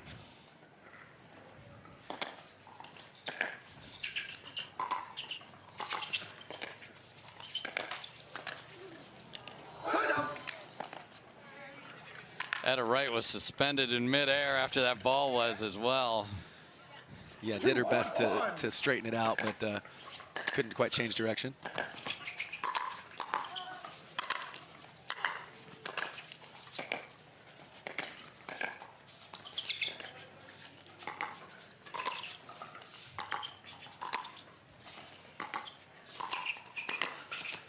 And there's the black ace power, and it catches Tereschenko.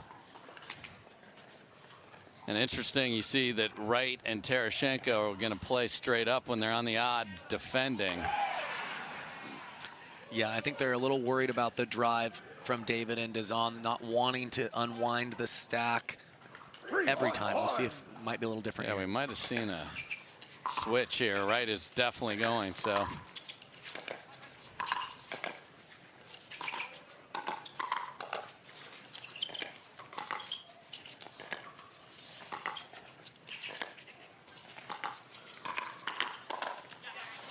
Great handle of the cross attack from Megan Dizon. Tereschenko thought she had something there. Yeah, no, she's mixing up her locations on her attacks, and she's really getting a lot of backspin and cut on her backhand slice. She's playing well today.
That thing John Morant has, that's a hypervolt.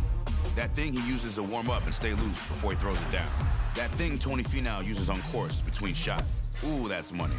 That thing Robin and I use before and after we're on the bike so we can ride harder tomorrow. That thing Erlen Haaland uses before smashing it into the back of the net. That thing that's for everyone. The Hypervolt from Hyper Ice. Give your body the daily relief it's been asking for. Introducing Simply Spiked Lemonade.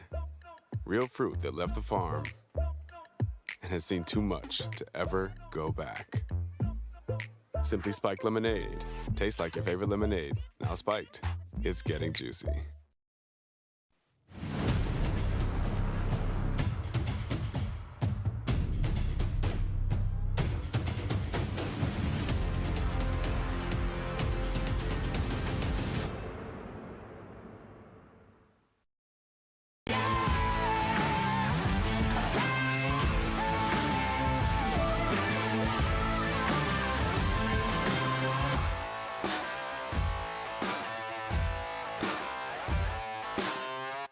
Hi, I'm Rick Barry. I used to play professional basketball. Now I'm into pickleball. Performance is really important, but also recovery is actually just as important. LOMD is a product that I use constantly before my matches and after my matches for my recovery. Great for inflammation, great for recovery. I keep coming back to this. LOMD all day long, baby. I use it. I use it. I use it. I use it. I use it. LOMD, Acute Relief Cream. Introducing Skechers Pickleball, the official footwear of the Carvana PPA Tour. They're ultra lightweight and responsive for incredible speed. They have Goodyear rubber outsoles with a specialized pickleball design for increased side-to-side stability and agility. Plus, they feature shock-absorbing foam and Skechers' famous relaxed fit design for incredible comfort game after game. Conquer the court in comfort. Skechers Pickleball, the official footwear of the Carvana PPA Tour.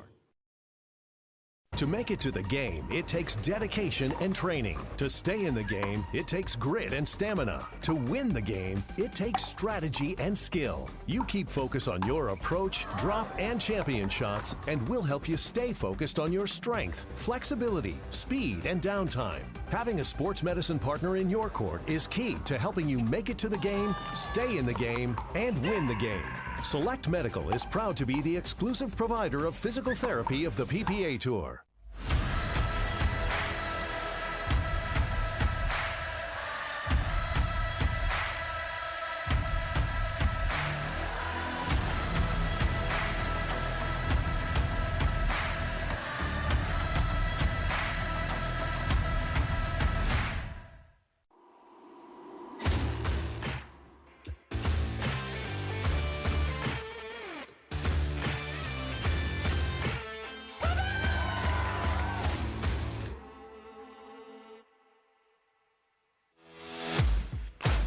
OS First, the official sock sponsor of pickleball.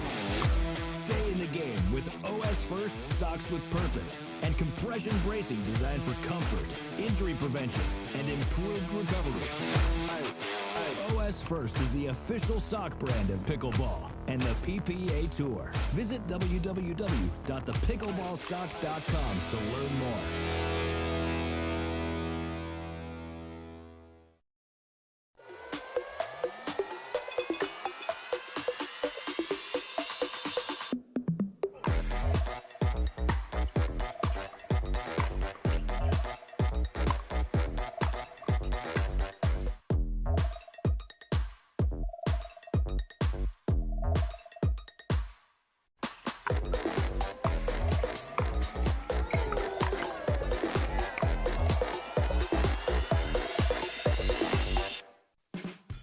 There's never been a better time to get away.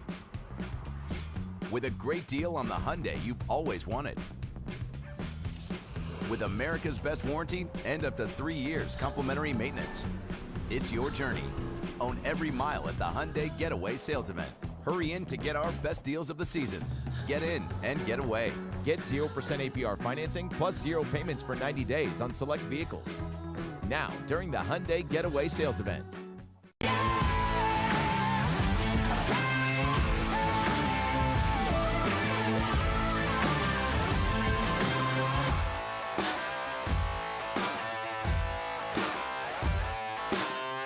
Want to maximize your game performance to always stay in bounds? Look no further. Thorlo pickleball socks are specifically engineered with our innovative padding to help you perform your best. Pickleball socks that keep you on the ball. Find your sock at thorlo.com.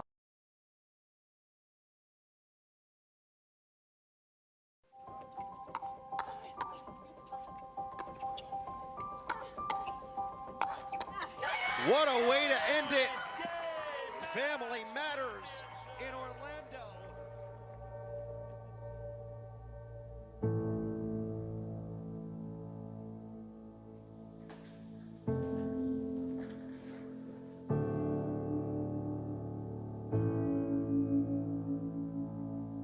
Pickleball to me is a lot of things. I mean, I've been so up and down with my emotions through pickleball through my whole career. Annalee is sometimes my coach, I'm sometimes Annalee's coach, but we always have that common goal of winning. I feel like pickleball is helping people with mental health because it's a way for them just to not think about anything and just go out and have fun. You know, helping each other emotionally, and we're a true team. We don't argue, we don't fight, and I think that's why we've been so successful.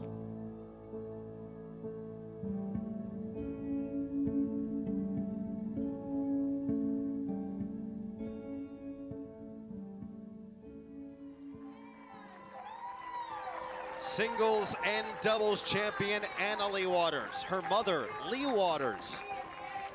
Brilliant, brilliant pickleball from the mother-daughter combo. That is as good as it gets. I'm so happy I was here to call it alongside.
This spring, you don't have to be a baller to buy like one. With a power bid approval from Guaranteed Rate, you can go head-to-head with cash offers and win. Call a Guaranteed Rate loan officer today.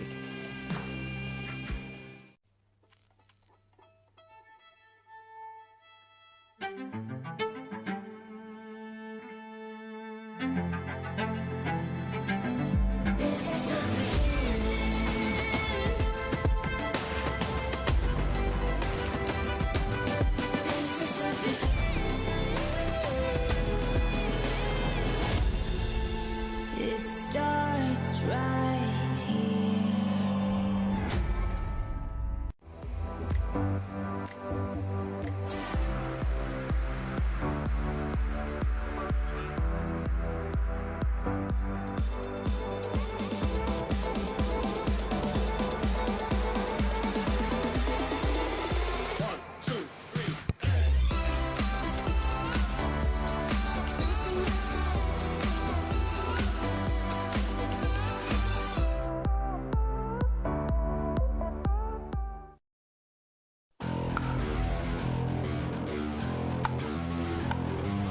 The future of pickleball is here. Welcome to Top Court. For my top tip, when it comes to hitting serves, you want your serves to land back here in this area. You want to keep that paddle towards your body, and it's more of a push with my shoulder.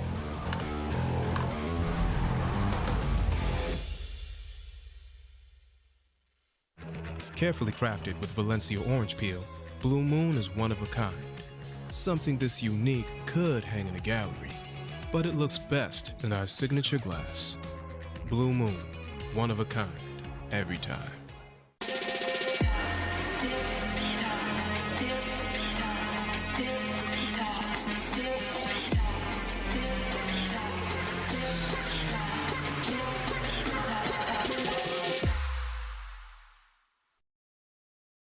Don't let discomfort slow you down. Try Penetrex. Penetrex is different than other products with no greasiness, irritation, or unpleasant odors. Made with unique ingredients, it's 100% satisfaction guaranteed. Penetrex, the #1 online rated joint and muscle cream.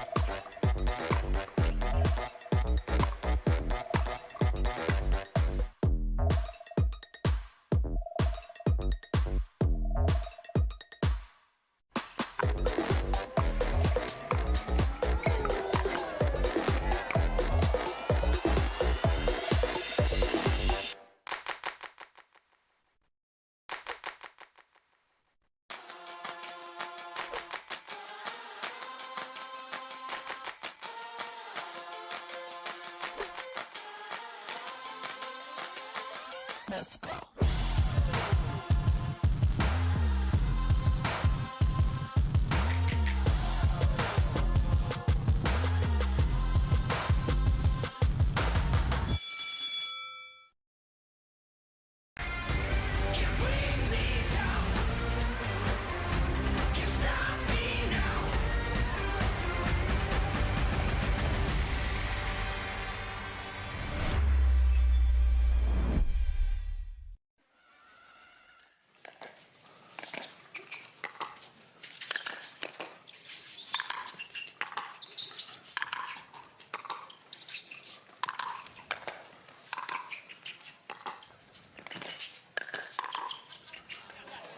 Welcome back, everybody. Apologies for the technical difficulties, and it is a barn burner here in game #1. We are back going here, and we have a game point for Dizon and David, who have led throughout game 1 here. Oh, no, and then a miscommunication in the middle. So Dizon and David take game 1, 11-8. Not the way you like to see a semifinal game end, but we're going to get ourselves all sorted out here on site and get a full game 2 to you. We'll have that for you right after this.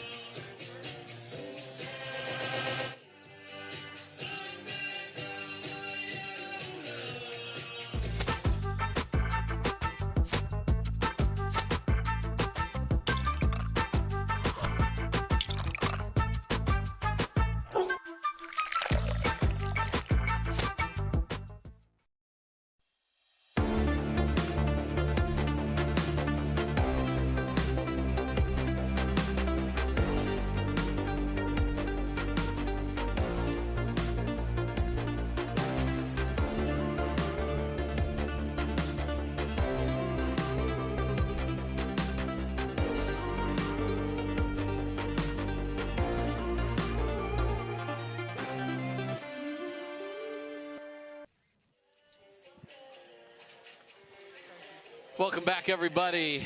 Glad to have you here.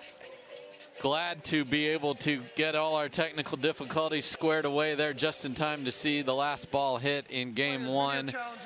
And this is a big moment for Dizon and David to be able to win on the far side. And now they have the better side and a game in their pocket.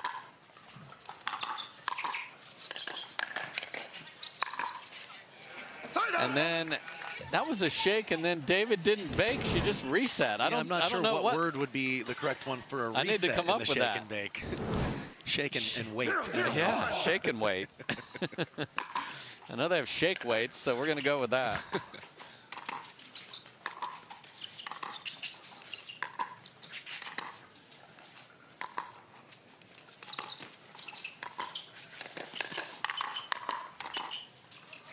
A little too much with the left hand there, but I like the aggressive posture that Dizon's taken in the middle of the court here, Kyle. Yeah, no, absolutely. I mean, we know how comfortable Vivian David is in that right side setup role a little bit more. It's nice to see Dizon take that aggressive role and really play it well so far today. There's a great counter from Wright, and 2 quick ones for the 6th seed. Again, the winner moves on to Championship Sunday. Yeah, a lot on the line. Tereschenko and Wright didn't start great in game 1. They made a push back, and we'll see what they can do on the tougher side traditionally today. Second serve. The other thing we wondered was who's going to play the left. It was Wright to start with, but now Wright is right. Easy to remember. It is. I like when they do that. We'll see Matt Wright on the right later as well.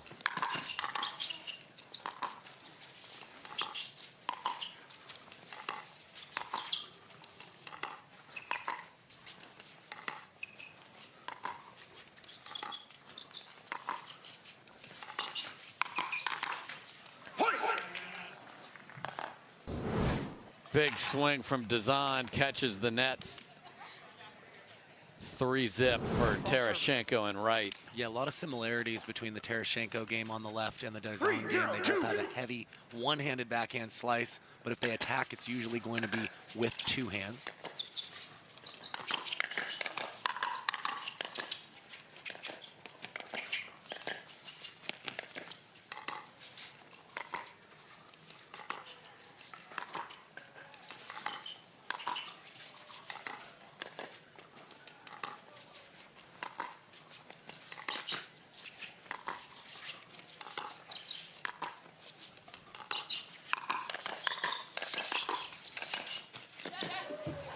I think that caught the line from Vivian David, so she snuck in there with the 2-handed backhand and then just caught the outside of the line. Well done from David.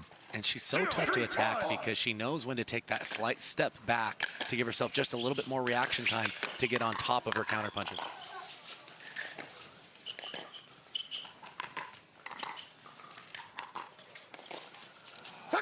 Oh, a rare miss after a really nice reset from Megan Dizon. You can see the work she's put into her game at the kitchen and in the transition area.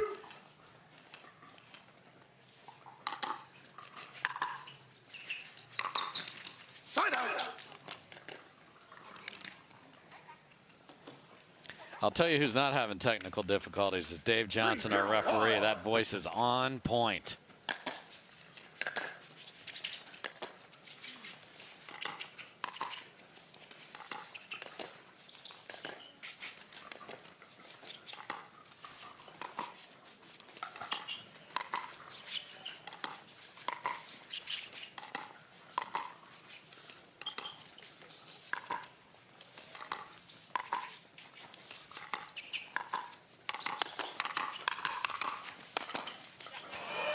And it's at a Wright with the last reply. And Kyle, this is the first dinking we've seen all day. Yeah, we're seeing traditional patient pickleball. Now they're trying to hit assertive dinks to their credit, but doesn't look like either team's wanting to pull the trigger off the bounce. They're really waiting for a high ball in order to initiate. So it's going to come down to who's got those dinks dialed in and who can just keep their error count down.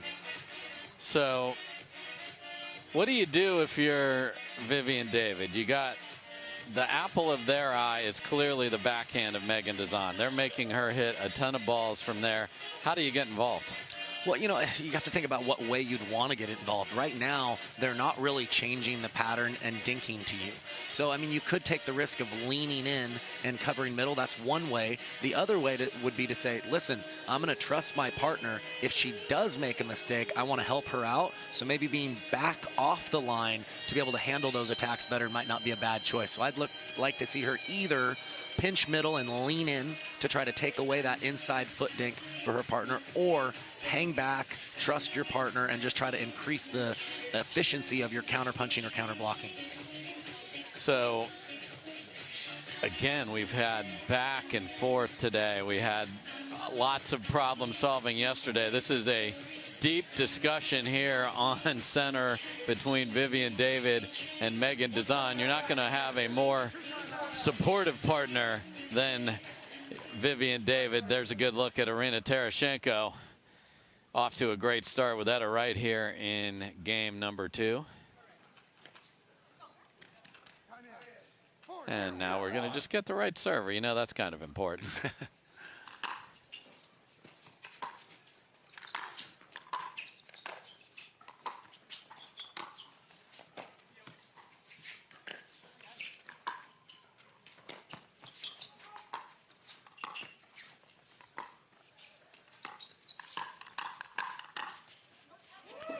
Again, Tereschenko gets the better of Dizon as that sails deep, 5-0. And that's where Dizon has to ask herself, okay, am I winning this pattern or am I losing this pattern? Do I feel like I have the advantage? If not, she may need to look to change the pattern and take some of her backhand dinks to Etta Wright just to get her partner involved kind of naturally.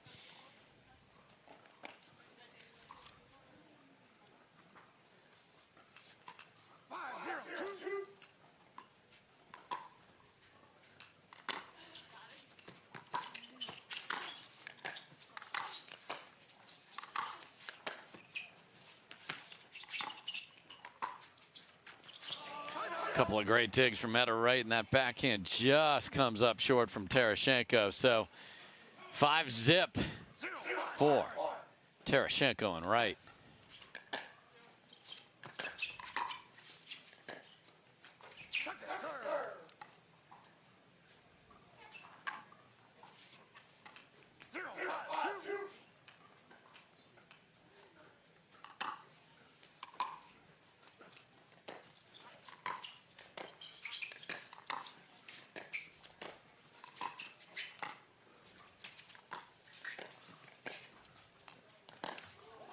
Oh my goodness, did she get that? I think Tereschenko saying it was short. Yeah. And Alan Roman agrees they could challenge this.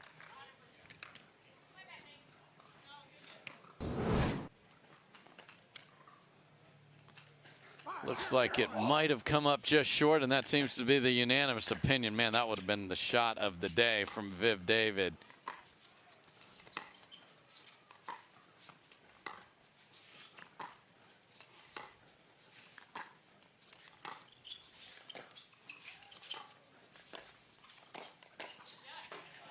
And it is Vivian David who gets one and pulls the trigger the second she's got the opportunity. But Dizon gave her that opportunity because she chose to run around, took a dink to Etta Wright. The natural then response is to go to Vivian David. So just a good way of just changing it up to make sure it's not just you hitting balls out there. Keep your partner in rhythm.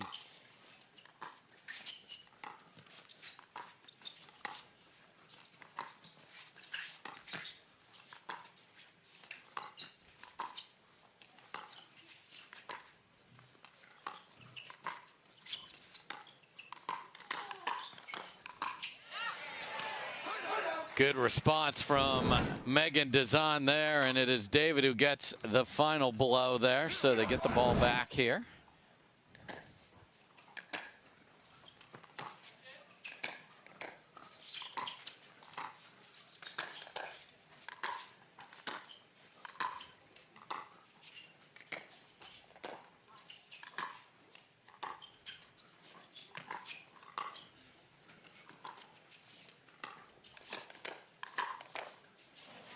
There's that wicked one-handed backhand volley from Wright, set up the whole thing. Yeah, great location, handcuffing Vivian David, wanting to get that extension to use a two-handed backhand, but just forced her to be jammed with only the one hand.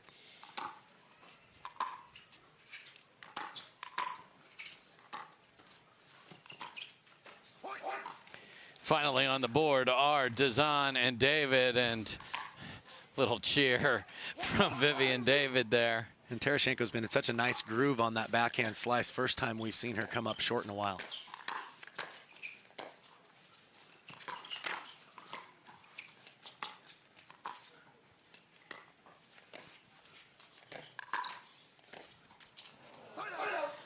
David attacked again, unlucky off the tape.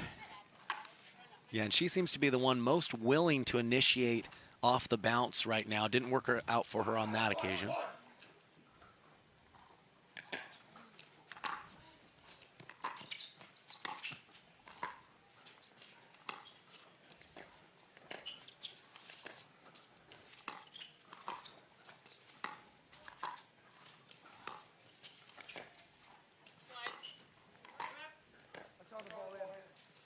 Ball is called wide and overturned. Yeah, you know, in fast motion, it certainly didn't look wide. So No. I have to imagine that's the correct call there. So they quickly overturned their own call, and once you do that, it is a point to the other side. Ooh, and Megan Dizon blasts one into Wright there. Yeah, got away from her. Certainly not where she was going, and she was fortunate that Wright happened to be standing there. Otherwise, that ball was going to go well long. Yeah, video board saver there.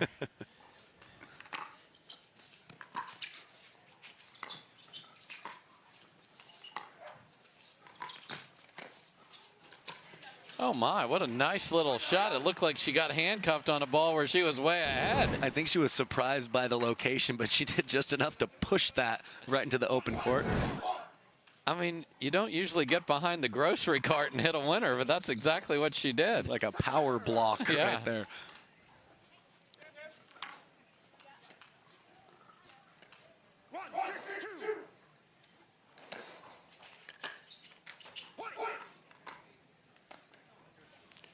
You always love those when you're trying to mount a comeback.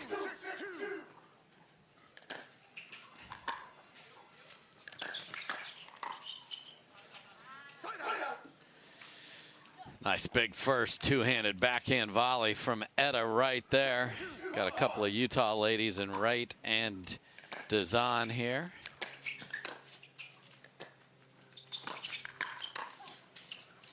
Off the net, and she keeps it in. Really good movement from Megan Dizon there. And you see Vivian David smiling, trying to pump Dizon up. She knows this is a critical time in this match. They would love to book their ticket in straight games here. Got a lot of work to do.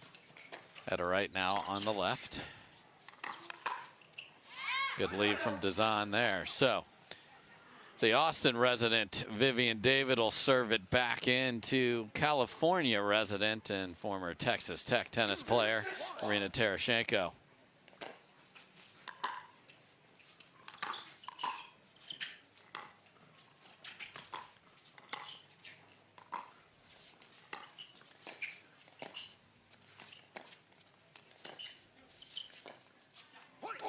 Good place on the dink. David's doing a good job when she does get the ball. Yeah, no, absolutely. And that's the argument for just moving the ball around. If you have a gain and there's a particular pattern that's working, then go there over and over again. But as you see your opponents start to get grooved into that pattern, that's where just moving the ball around becomes the better choice.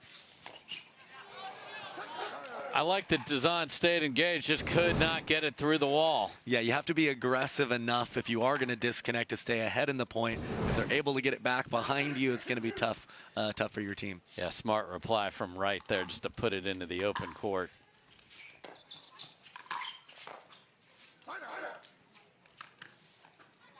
So chipping away, got within 3 here. Again, winner plays tomorrow against an unknown opponent. We have a doozy coming up. Oh, yeah.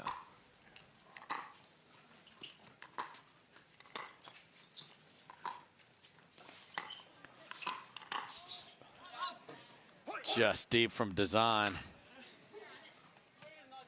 Yeah, Tereschenko did a good job of kind of winning the pattern, pushing Dizon back. She tried to straighten out a counter, but just couldn't quite convert there.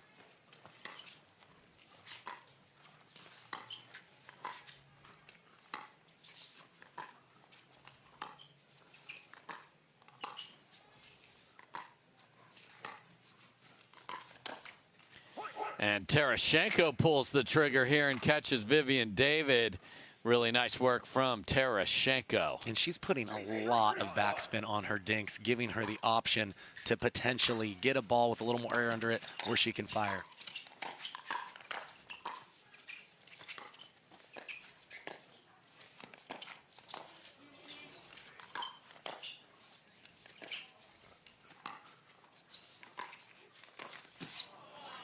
And Dizon tries a ball low and off the ground to speed up, and it is now 9-3. Looking like there will be a game 3. Still a couple points to go, and Dizon and David have put the paddles down. They're going to take a timeout. Nice response from Tereschenko and Wright. See if they can finish off game number 2.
Don't let discomfort slow you down. Try Penetrex. Penetrex is different than other products with no greasiness, irritation, or unpleasant odors. Made with unique ingredients, it's 100% satisfaction guaranteed. Penetrex, the #1 online rated joint and muscle cream. Kyle, I think one of the big stories right now is, yes, it's chilly, it's 51 degrees, but the window's down to just 4 miles an hour, so the good side may be all sides now.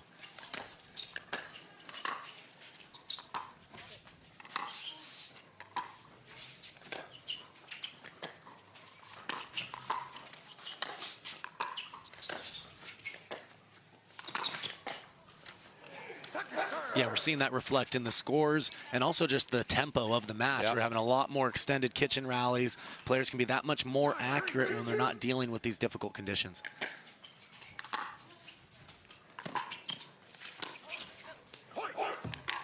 That skips off the line and catches Dizon, and we are at a game point for Tereschenko and Wright to force a game number 3.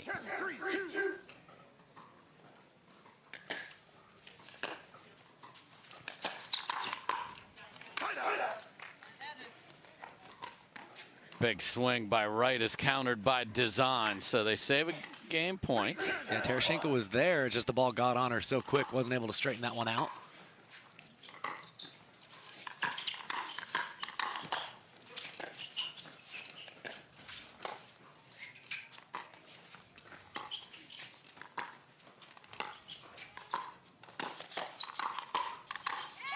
That's just beautiful pickleball from Megan Dizon. Yeah, great anticipation, too. She knew when she pulled that two-handed attack cross that the likely counter would be in the middle. She didn't shy away from it, kept moving that direction as she was the player in rhythm.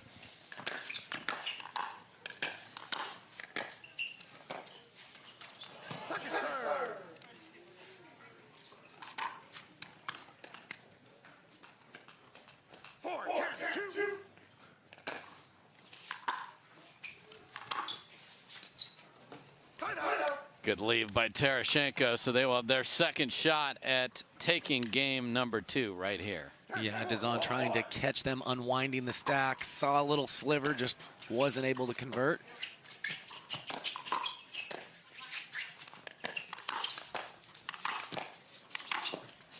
Etta Wright was digging and digging and digging, and then 5-hole. Well, she had a ball that sat up and chose to fire the attack, but Dizon recognized that that was likely, really stepped back, and it allowed her to stick that counterpunch. Oh no, and it's a missed return that says we're going to play 3. So 11-8 one way, 11-4 the other. A humongous game 3 coming up for these 4 ladies. A chance to play on Sunday is on the line. We will be right back.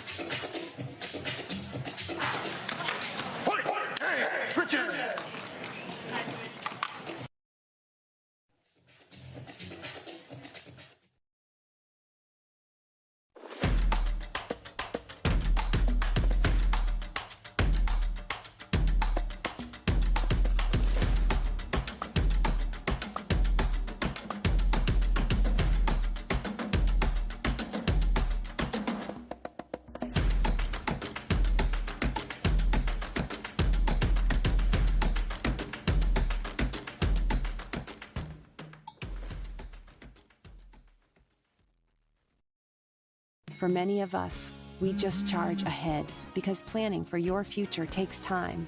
And right now, thinking about your financial future takes on new meaning.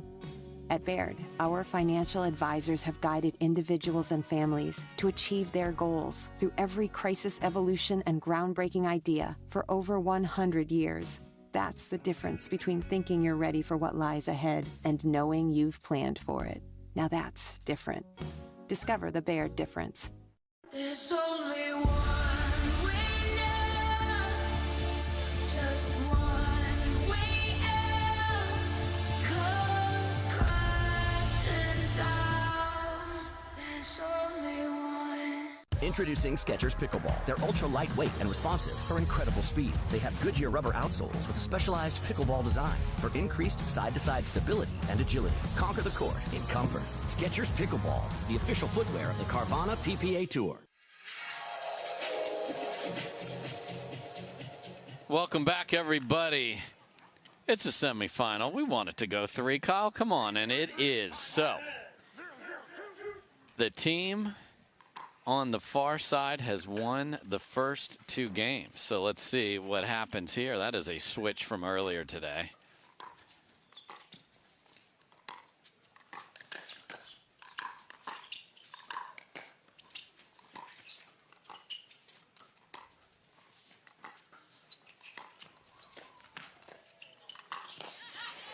If it's up to Dizon, the black ace says we're done.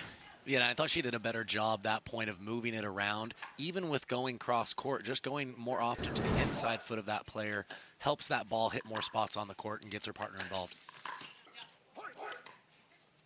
And the rare switching out of the stack at 0, but that's, you can switch, but they chose not to, so they're going to start. They just don't want to have a different thing to try and remember.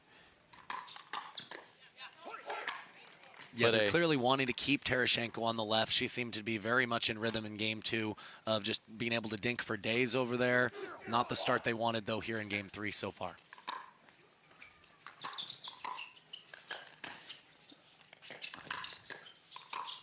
That is a humongous block from Tereschenko because David had a full swing at 3-0 on her paddle, and Tereschenko replied. Right there, man.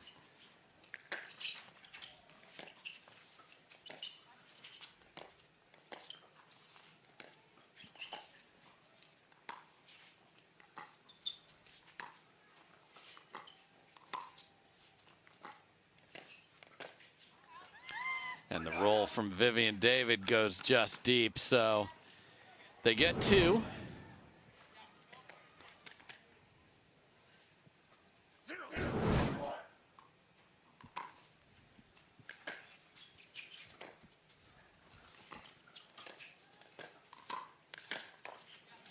Same backhand, different result right there. And again, just that idea of if you want to get your partner involved, if you can dink up the line, the natural dink for your opponent is usually then to go cross court. You don't have to overdo it, but if you feel like your partner's kind of on an island and you're not winning that pattern, it makes sense to change up your location with your dinks.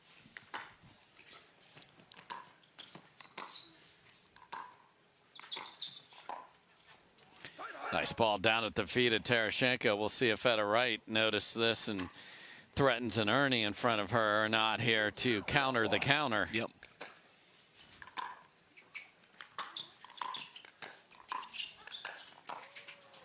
Again, the Vivian David two-handed backhand. We like the shake and bake from this team when Dizon is firing. Yeah, her drive gets on you so quick, and Vivian David very comfortable poaching even on the right side with that two-handed backhand in the middle.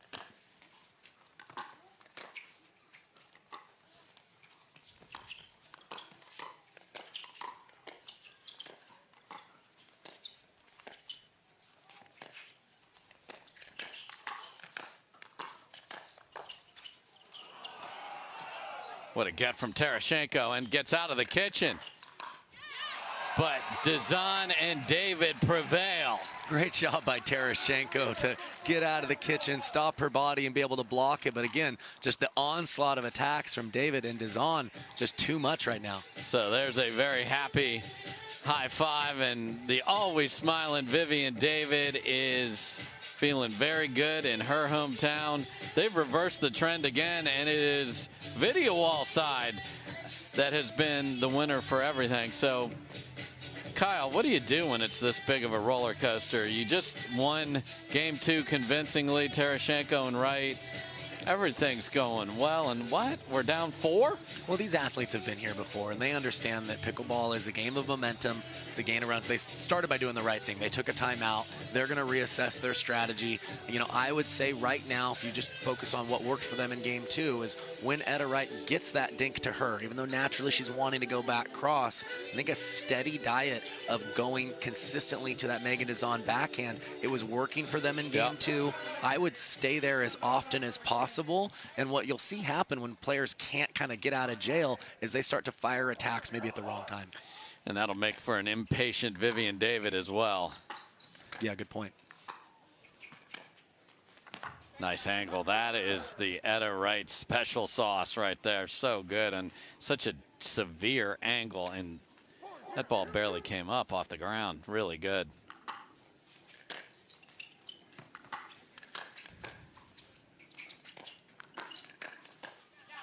So the timeout pays big dividends there. And they put Wright on the left. I think that was the change that they ended up going with. Worked out for them for the first couple points.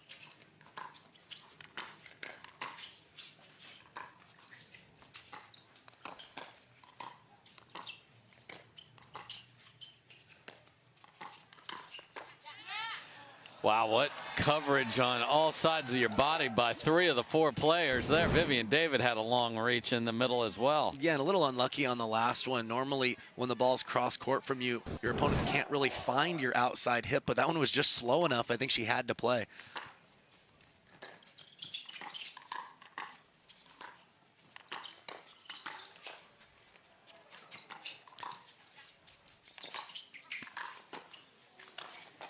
Wright reset clinic, and then Wright finishing clinic. Yeah, so far the timeout has worked perfect. Wright is playing fantastic on the left, and sometimes it's just changing the look slightly that'll throw your opponents off just a little bit.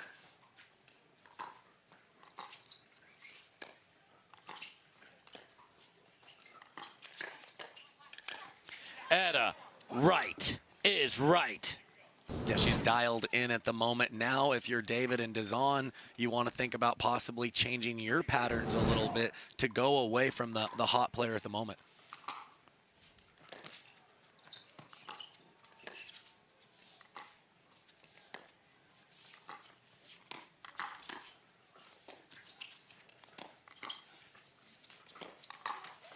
And we are tied at 4. It was 4-0. A timeout was called. A side switch between Wright and Tereschenko. Beautiful problem solving by these two. We're tied at 4. Absolutely. They're also getting a little more aggressive, too. They're not just waiting for an error. They're creating pressure, occasionally attacking off the bounce.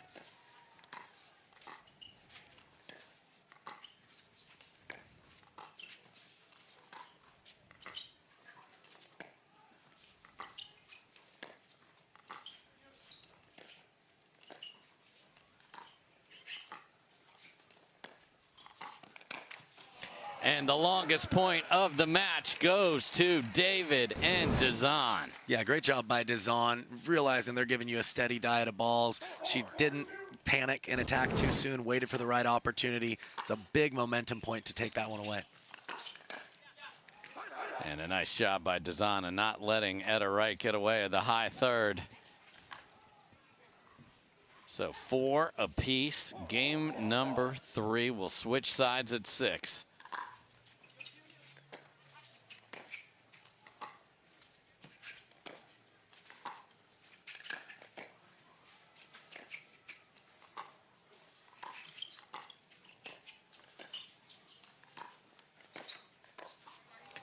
And Vivian David with the sorry. She probably means that she's so nice. That's right. She might be the only sorry, not sorry. Yeah, there's no not sorry with Viv David. Great job by her in the middle of that point to dig one out in transition to get them all the way to the kitchen line.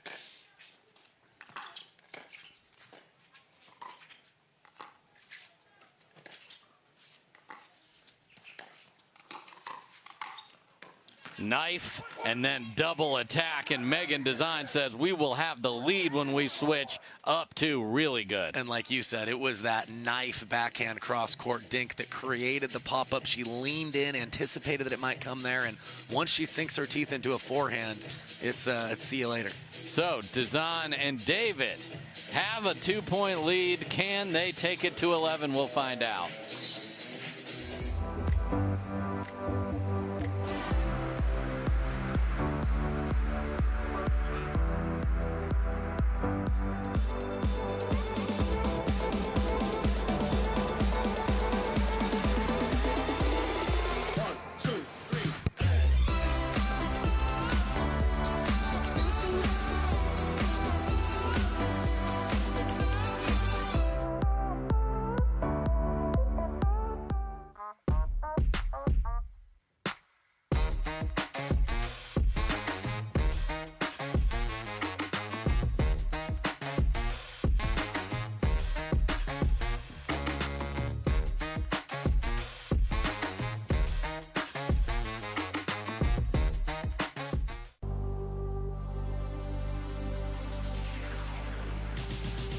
Gearbox introduces the all-new CX-14 Ultimate Power with SST Core. All-new power band technology, delivering controlled, effortless power. All technology, every shot.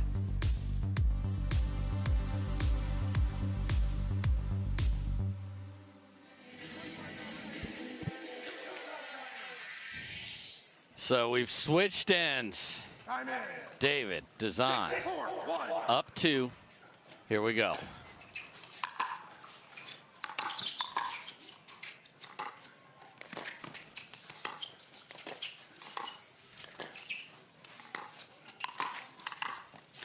Oh, and a room service pop-up off the tape, and that's Dizon crush zone. Yeah, it's tough to tell, but it might have been an ambitious flick either way from Tereschenko just based on the height of it. Certainly got a little unlucky that it found the tape there.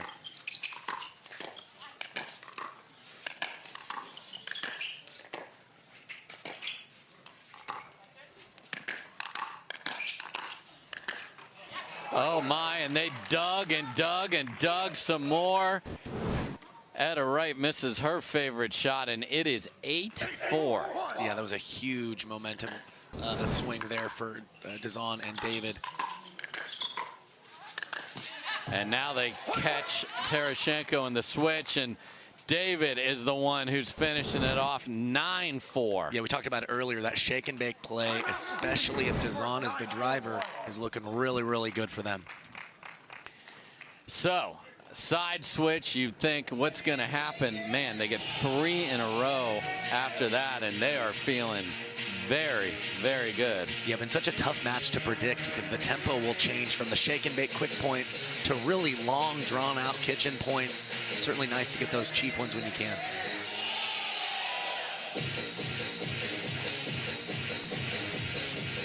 The Carvana PPA Tour is brought to you by ONIX. Carvana. Chase. Duper. CIBC.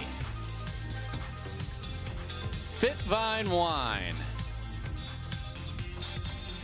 Vizzy. Invited, and Fila Pickleball. Appreciate all of our partners out there, and we thank the pickleball tournaments team that's here from the crack of dawn till the end of the day. 1,150 amateurs playing out there, the volunteers, all those great referees, refereeing not just the pros, but everybody that's out there. It's terrific. Yeah, it really does take a village to put on a production like this, but it gets better every single tournament. It's great to see for pickleball.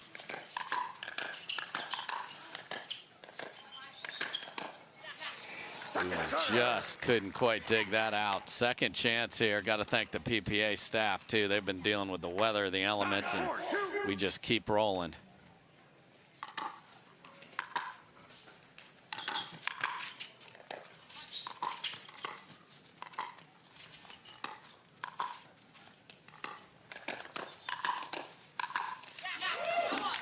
Vivian fended off a couple, but couldn't get the last one. So a 9-4 lead. That timeout was humongous. And we've got Tereschenko back on the left now.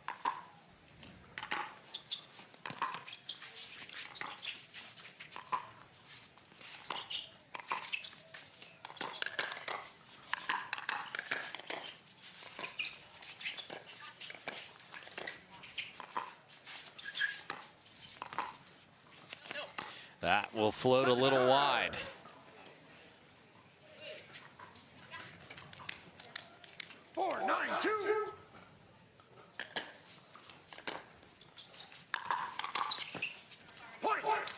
Just deep, and now is when, okay, do nerves and pressure enter what we're talking about here?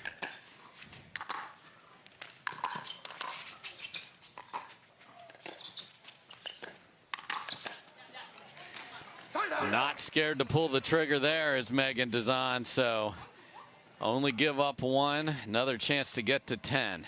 Yeah, did a nice job of leaning in with her long frame there and punishing that dink that floated.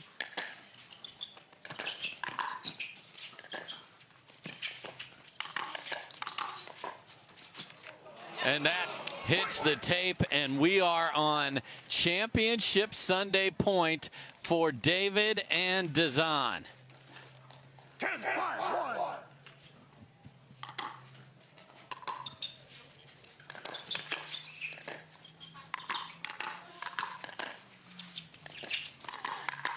And that will do it. Megan, Dizon, Vivian, David, welcome to Sunday. That is a tremendous run. They make it happen in game 3 after getting run over 11-4 in game 2. They rally back, and look at how happy those two are. That is one heck of a run. It's happening all the time here, Kyle. It seems like every week we've got a surprise team in the finals playing on Championship Sunday. This is why these athletes put in the time on court when no cameras are around so that they have this opportunity. Great to see them break through.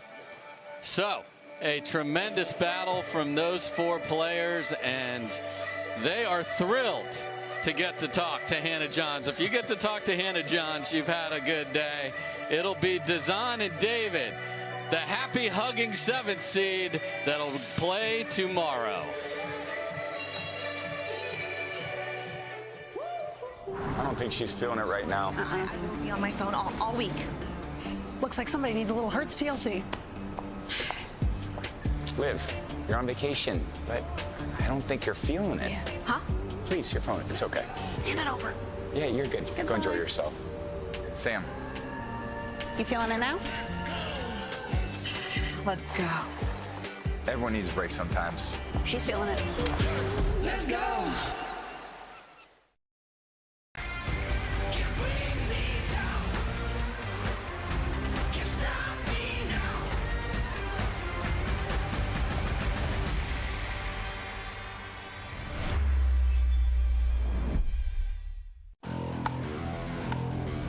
The future of pickleball is here. Welcome to Top Court. Get ready for unlimited access to top players.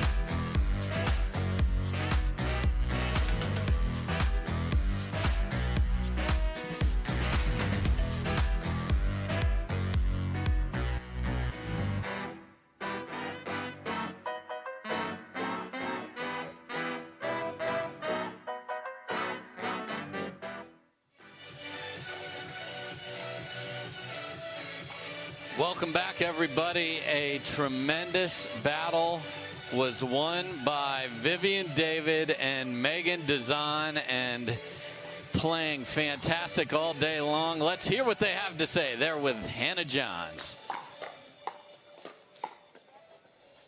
Welcome back to Championship Court, everyone. Meg Dizon, Vivian David heading to Championship Sunday. Guys, congratulations. Such an incredible match. It went to 3. The fans just loved to see it. Talk me through what was in your head going into that final game. What did you want to do well? Me and Viv just wanted to play aggressive and let loose, and that's what we did, and we came out on top. Yeah, that's pretty much it. That's a lot more than we saw on the court, but you're being modest right now. Vivian, you just joined the tour this year as a newly signed player. What's it like to make your way to the top, figure out those partnerships, and figure it all out and end up in a final? I mean, it's really encouraging to come up against the best in the world and being able to compete with them and find ourselves in a final. So it's super exciting. I love it. Playing with Megan today was just so fun. I knew she's a sweetheart. She likes her left side, and she played like an absolute beast. So it made my job very easy. But yeah, just super excited to compete with her tomorrow in the finals. Well, Megan, this will be your second final. It's your first time playing with Vivian. What do you want to do well in the final tomorrow? Really just enjoy the moment, kind of what we did today, just be very aggressive and let loose and go out swinging. Yeah. Love it, guys. Good luck in that final. With that, we're going to take a quick break, but we will be back with the last 2 semifinals. Don't go anywhere.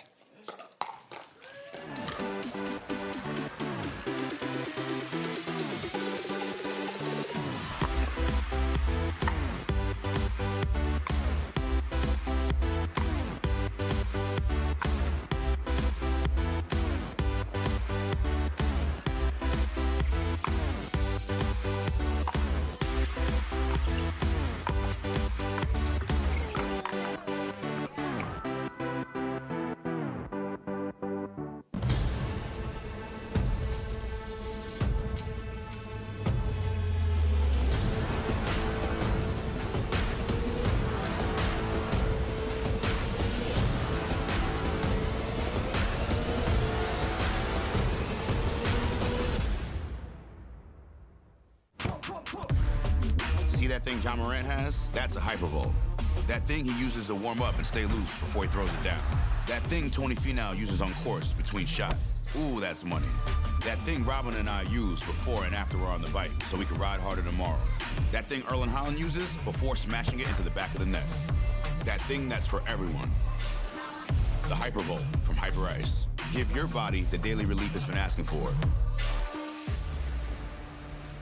Introducing Simply Spiked Lemonade. Real fruit that left the farm and has seen too much to ever go back. Simply Spiked Lemonade. Tastes like your favorite lemonade, now spiked. It's getting juicy.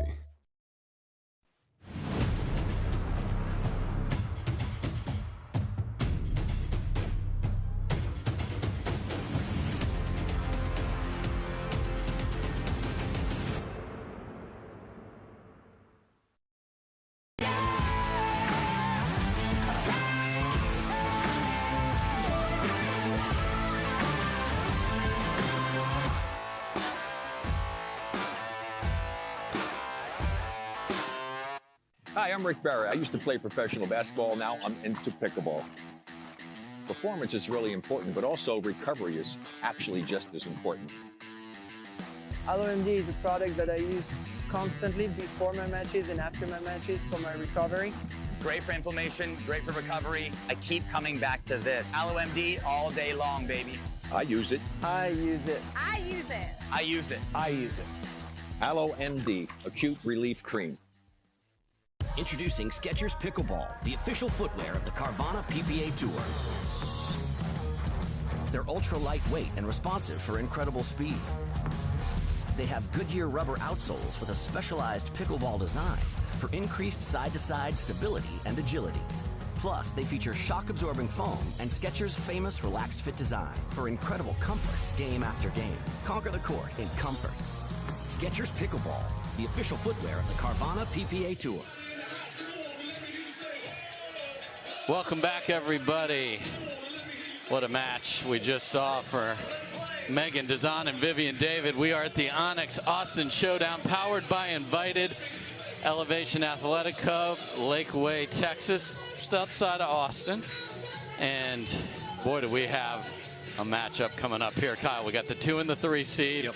The Johns are already there, so they are ready for the winner of this one, and we are ready to play ball. So we have Matt Wright and Riley Newman at the top of your screen. Dylan Frazier to return. J.W. Johnson up at the kitchen line. Let's play pickleball.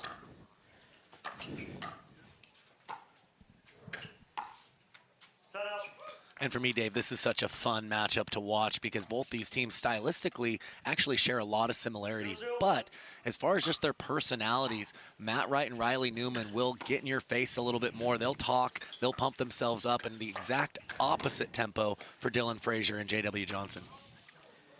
And a nice speed up from Riley Newman off the two-hander there. 0-0-2.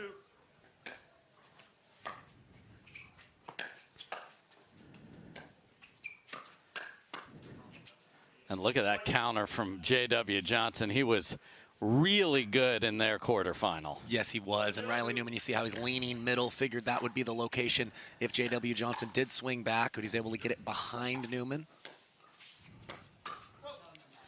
Good leave by Riley Newman. We got new paddles all over the place. Matt Wright's playing with a 12mm Onyx. There's a good look at that, just hiding right behind him. Riley Newman is using a 16mm Obsidian from Gamma. That's coming out here. You see it on the edge of your screen right there. Yeah, a lot of these players are switching to a carbon fiber face to really maximize that spin that they're able to impart on the ball. Nice overhead there. Yeah, I drilled with Riley on Tuesday. He's just trying to get that dialed in, and he's got a little more shape, and that's the challenge. You get this new stick, but you're going to go play the best players in the world. You better feel good about it. That's unbelievable hands from Dylan Frazier right there. Yeah, most people don't realize there's not much of an off season in the pickleball schedule. So when you're trying to make changes to your game, try a new paddle, you have a short window of time to get comfortable with whatever you use.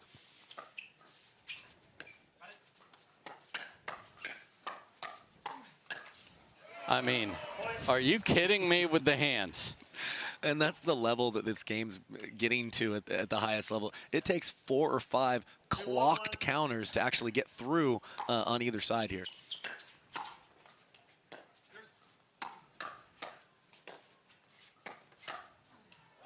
And Dylan Frazier splits the middle, and a good start for the youngsters. Yeah, so tough to do. Riley hit a good spot right at the Frazier right hip, and somehow he straightened that out, no problem.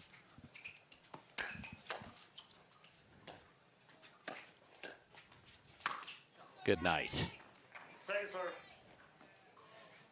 So again, we talk, you love to say it, I agree with you, the fire and ice matchup. The crowd is not into this yet because they haven't had a chance to get behind the two loud players at the top of your screen. Favoring Team Ice at the moment. Yes. 3-1-2.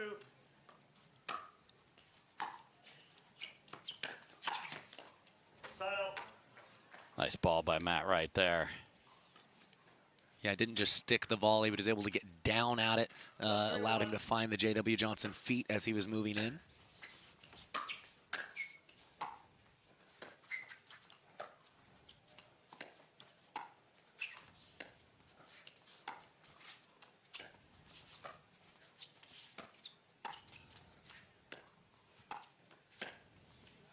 Beautiful flick from J.W. Johnson. Yeah, you mentioned how well he played last match, and it seems to be a carryover so far, really maximizing his lean with that backhand flick, his signature shot. Yeah, because he was dealing with full Andiamo with Julian Arnold and Thomas Wilson firing at him, and he was more than up to that task.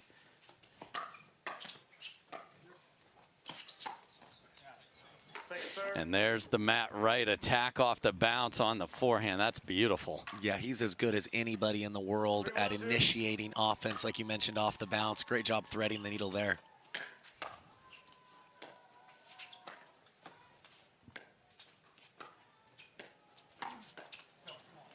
Bad luck off the tape, and Matt Wright stuck with it. That can be hard to do. And it looked like he straddled the kitchen line, almost like a half Ernie, giving him a little bit more reach inside there.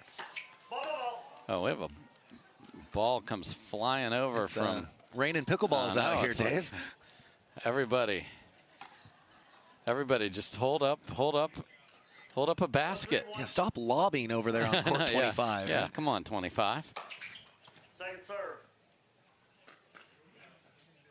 I like the choice by Riley. Realized they were unwinding the stack there. Thought he could drive and crash in, just couldn't get the drive over.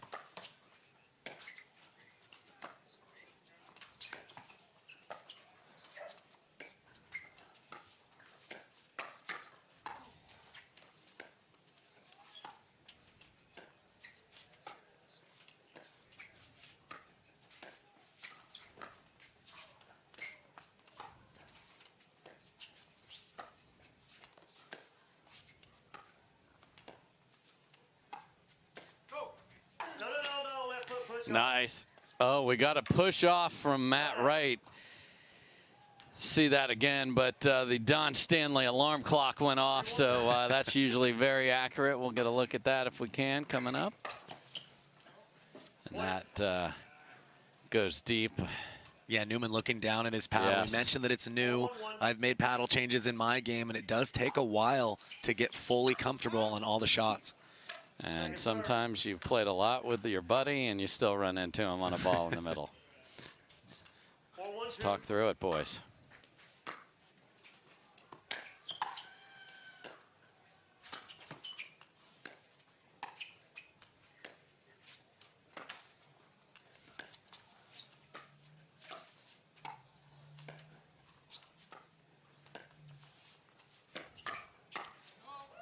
And you saw the wild elbows of Riley Newman where you know something's coming, but couldn't put the combo together. And Dylan Frazier's hands have been terrific to start this match. Yeah, he's been attacked about 5 times on the right side of his body, and they've been good attacks, and he's handled just about all of them so far.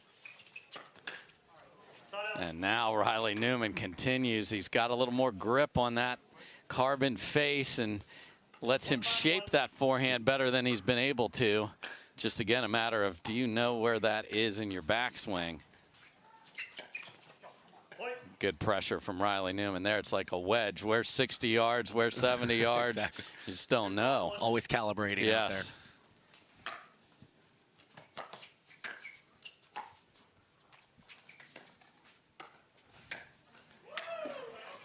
Second serve.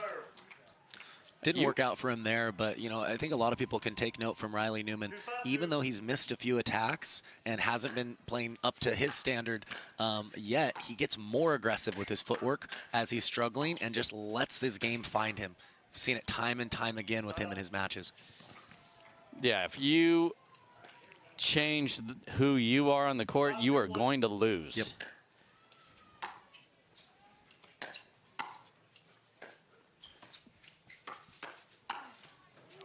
And this is new, so he's started to attack more off that, but clearly has some extra confidence in being able to hit his spots with that ball right there. And it takes mental toughness and confidence to fire a couple of times, it not work, and say, hey, this is what I need to do. I'm going to keep going. And trying to use the Newman willpower when he's on the other side, that's very difficult. It's usually thwarted by some higher power. See it right there. I need to see a top court tutorial on that from the Newman. Newmans. Yes, I need to learn that one, Dave. All right, top court team, there you go. Willpower from the Newmans. Next tutorial. Holy mackerel. And that goes what? I don't know how Dylan Frazier got a paddle on that, because that was absolutely peppered right at him. I think just fighting for his life kicked in and made his hands just a couple degrees faster. The fight or flight instinct.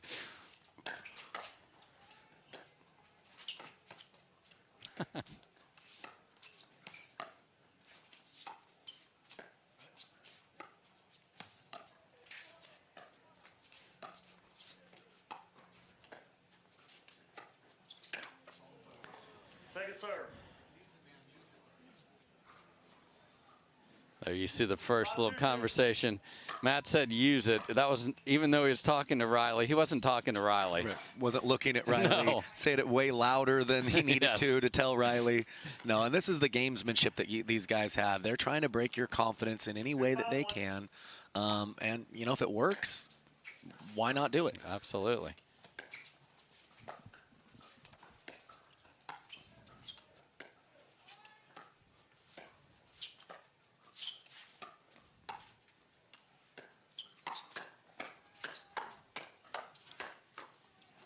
I mean, J.W. Johnson, just ridiculous.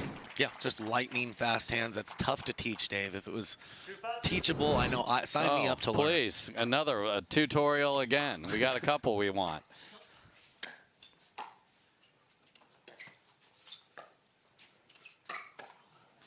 And there's Dylan Frazier firing off the bounce. So this is the thing that they all know they need to add when they're playing in this type of a match. Yeah, the margins are much tighter, right? They know it's like playing a mirror, right? People that can do the same things you can, you have to look for those small opportunities to be just a little more bold at the right time. Dylan Frazier can't quite get it to crawl over. We've been at 5-2 for a little while here.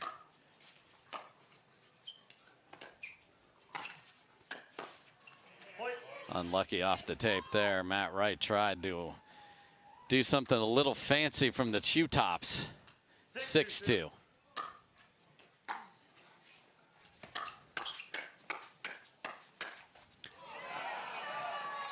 Wow. Just wow, Dave. Yeah, what, does anyone else have any questions about my hands here? Because I sure don't, J-Dub.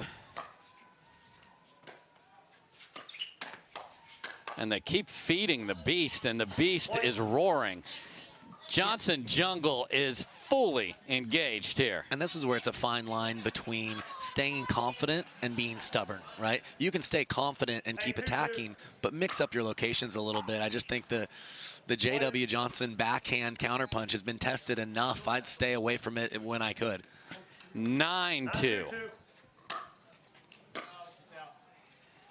Just deep on the serve, but my goodness, what a terrific start for Dylan and J-Dub. And we have a side switch on the far side. And we have a backside of the paddle reset. And we have a ball off the tape, and Matt Wright gets to wear that one home.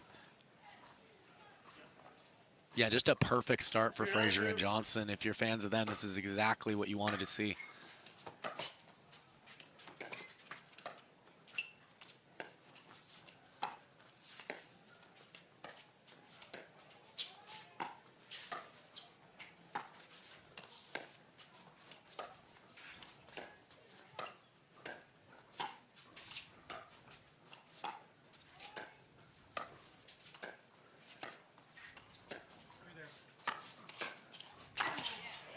That's great court coverage by the old man on the court. Look at him run around. Yeah, I haven't seen J.W. Johnson throw in the lob very much. No. I didn't really hate the play, but just great coverage as a team by Riley Newman and Matt Wright. I mean, it's such a explosive back step for Riley to get there, and then great read by Matt Wright. You can really look fast if your anticipation's good. He was all over that. Well, it's great to kind of understand that when your partner goes back for the overhead, it's now your job most of the time to shift to the middle and look to pick off anything that you can reach and do that modified I formation, Dave. 3-2.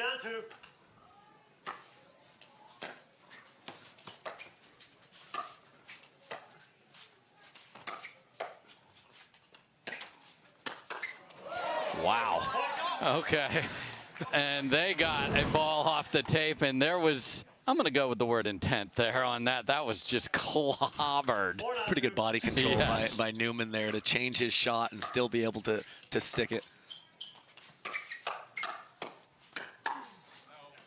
Matt Wright can't handle that one. And again, the Frazier-Johnson hand wall is up, and it is impressive. It's a huge factor because Newman is closing in slightly off the line, and Johnson and Frazier are saying, we'll go at you because we still have the positional advantage. Most teams can't do that. Second serve. That time it's Riley Newman finally gets J.W. Johnson jammed up a little bit.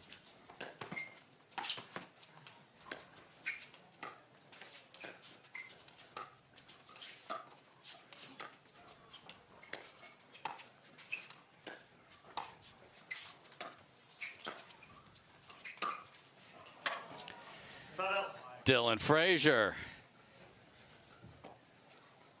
catches Matt Wright. I'm pretty sure that's what I saw. It looked like it deflected off of him. Absolutely. That's twice he's gone cross court to the Matt Wright body effectively. So we'll have to see if he continues to try that. And I think the key is not overusing that play, but he's calibrated it and balanced it perfectly so far. Yeah, that ball, from my eyes, definitely hit Matt Wright. So I believe we are at game point here. Don Stanley set us straight. We are indeed. Here we go. And another ball off the tape, and my goodness gracious, Frazier, Johnson, 11-4. They want to get back to Sunday. Yeah, that was practically a perfect game for them. Not only did they keep their errors down, they took chances, initiated offense in neutral situations, and they won a high percentage of their attacks. So, can the 2 seed, Wright and Newman, right the ship? We'll find out.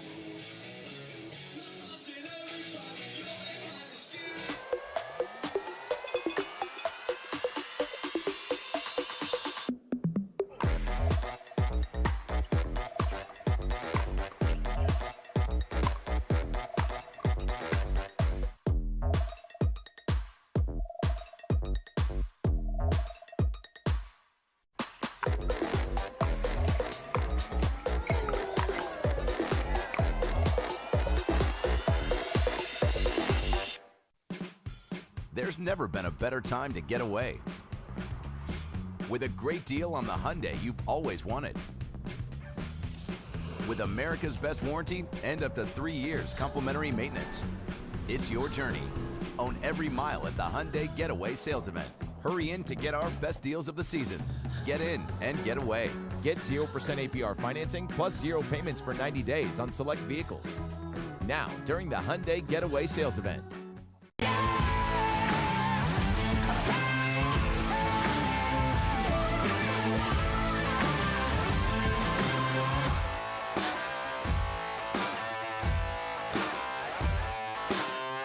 Want to maximize your game performance to always stay in bounds? Look no further. Thorlo pickleball socks are specifically engineered with our innovative padding to help you perform your best. Pickleball socks that keep you on the ball. Find your sock at thorlo.com. Welcome back, everybody, and youth was served and served very well there. My goodness, Frazier and Johnson look terrific. They do have a title this year.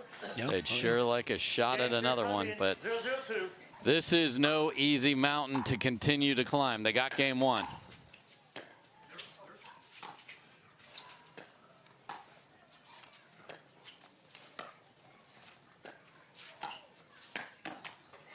And a great job by J.W. Johnson. If you know they're going to just keep throwing it in the middle, reach in, you're not going to get hurt. Exactly, exactly. Just really, yeah, they're bringing it all right now. They're playing within themselves, but when they have something to be aggressive with, they're being very bold at the moment, and it's working out.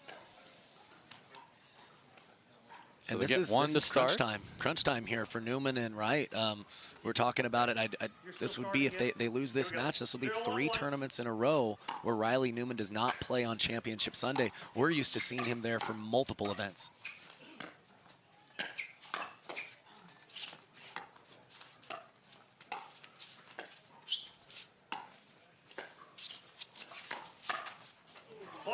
And Matt Wright has been stationed on the left and ripped the forehand down the line there. So Riley even took a step over there to play that time. It's like, okay, yeah, that's right. Second serve. And that was the big question when this partnership came together last year. 2 alpha males, who's gonna play the left? Yeah, just because there's 2 great players, it doesn't always translate into a good partnership. You really have to have an understanding of who has the advantage in this situation and be willing to put your pride to the side. And that certainly paid off last year with several championships and several Sundays and great battles with the Johns boys. They'd love to get another one, but big amount of work to do here on Saturday. Oh, no. Frazier's played such a clean match so far. Certainly wishes he had that one back. Yes, sir. 1-1-1.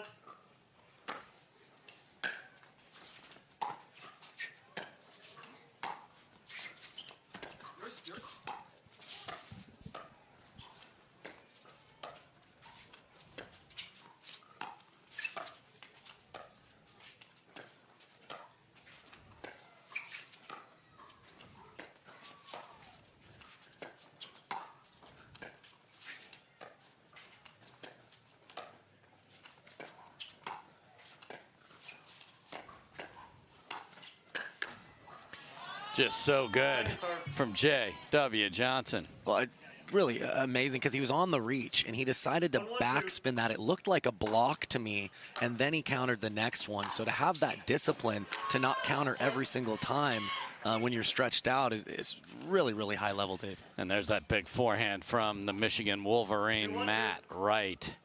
Blasts it down the middle.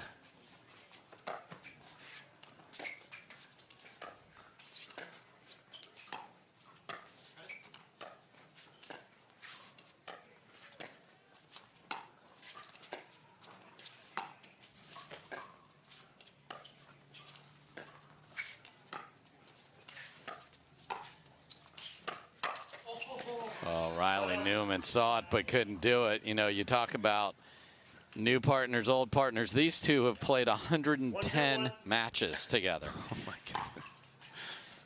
So if there isn't chemistry by now, there won't be.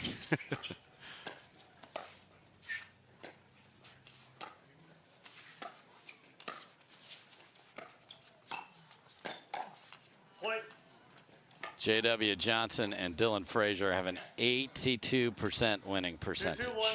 Yeah, no, these are 2 of the, obviously, the best teams in the game. So much match experience together in mixed doubles. They can do it all. Second serve.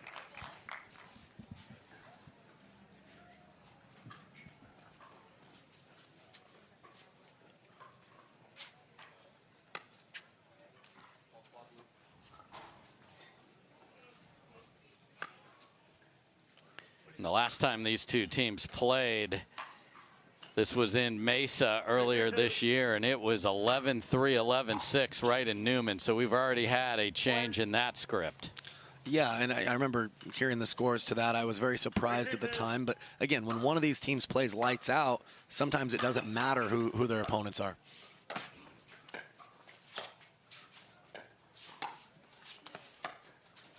Back to Newman on the left here.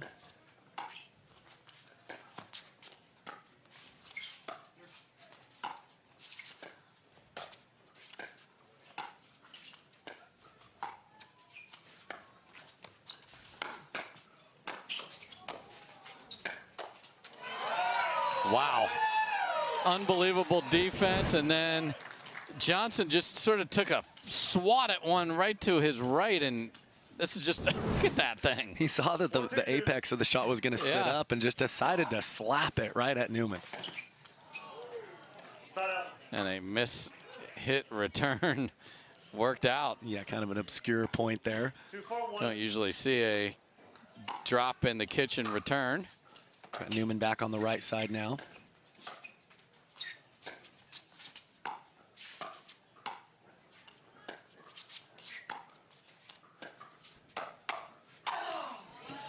And to me, Dave, this is why they're doing that formation change, is when they've got Newman on the right and Wright on the left, the middle dink is no longer a safe zone.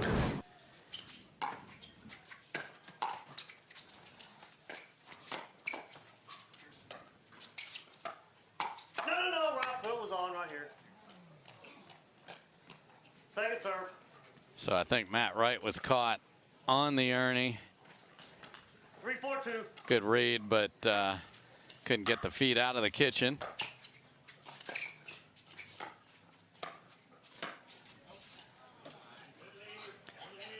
And Riley tries a big-time curl. Yeah, definitely ambitious. You know, we talked about that, the new paddle having more spin. Maybe he's feeling like that shot's maybe more available.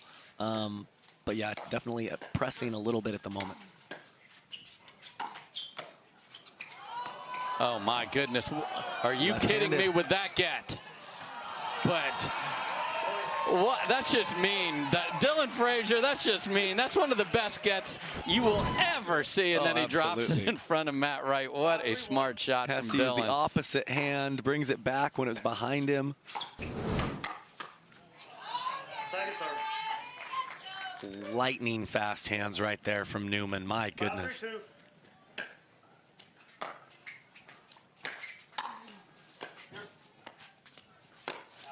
Just wide. Matt's gonna hit the ATP anyway, just so everyone knows he had it. Oh, he had it. He had it. Leave no doubt. This is go time. I mean, 3-5, game 2. 3-5-1. Don Stanley making sure everybody's lined up properly. Oh, man. Look for Riley to play very fast between points. 4-5-1.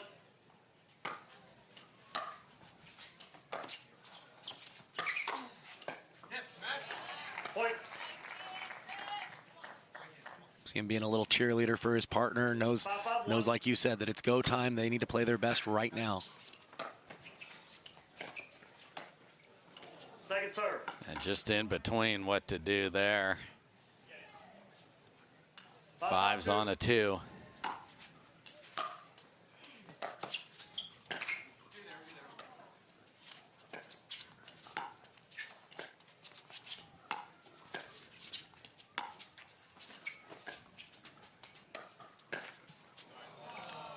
Unbelievable. And if you're wondering, well, why are there so many balls off the tape? It's the margins you have to have. If you leave it up, you get absolutely blasted. Well, it's absolutely a game of inches at this level.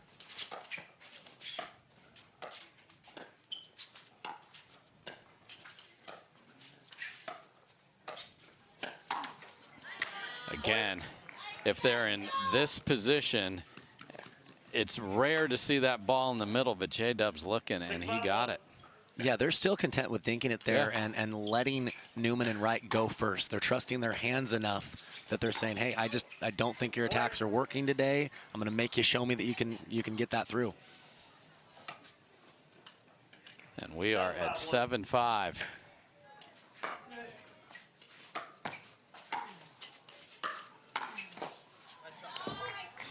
Such a good backhand. Just get that out of here from Matt Wright. Yeah, he didn't just make it. He completely swatted it, and that's what it takes right now to get through these young men.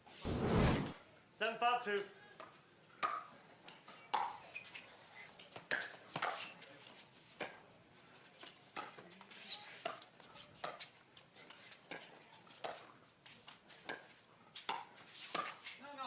Oh, my goodness. And the net cords continue, and that's only going to add to the discomfort of Wright and Newman. We are at 8-5. Yeah, you see the frustration in their body language on their faces right now. They're competitors. They're going to make a push here as much as they can, but right now just nothing seems to be going their way.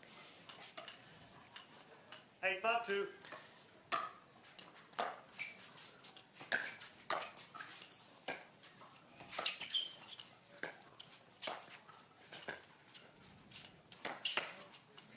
Side up. And if Frazier can get out of the way, that's going to be well out, but there's just nowhere for him to go right there. Yeah, he slid into it to try to keep it a backhand, but you're right. I think if he would just laid off of it, probably would have been wide. Oh, and you knew if that happened, there was going to be a roar, and the loudest roar from these two is a net cord. That's good news if you're Frazier and Johnson. Second serve. But you see them both put their arms up in the air. What they're basically saying is, finally something went our way, like we're talking about. 6-8-2.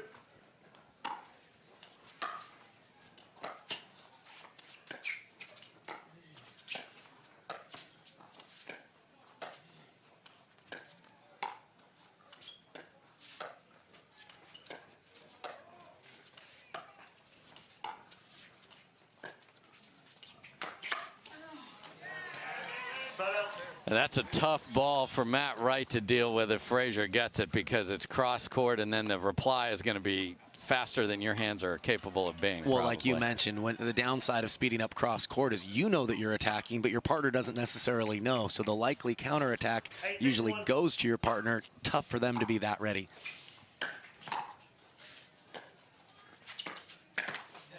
Second serve. Oh.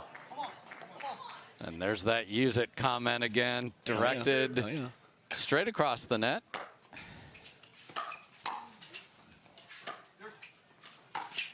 Point. Oh, and Matt Wright finds the net on that forehand, and Frazier and Johnson are 2 points away from making it to the final.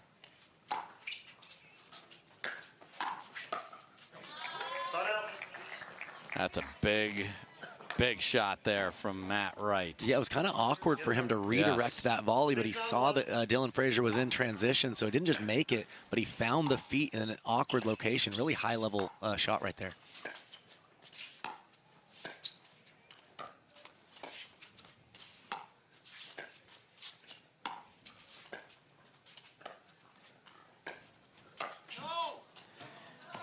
And that time Frazier is able to get out of the way. 6-9-2.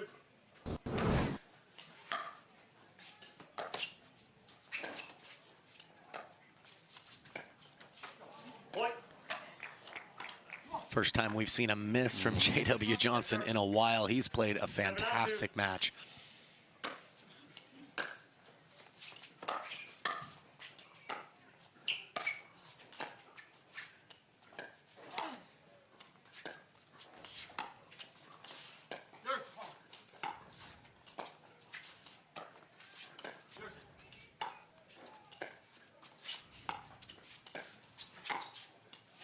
Just pulled wide from Matt Wright. Let's look at your feet.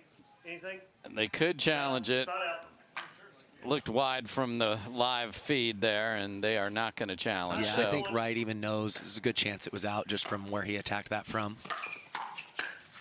Second serve. Oh, and stuck at 9 again. This is a very precarious spot for all four parties, actually.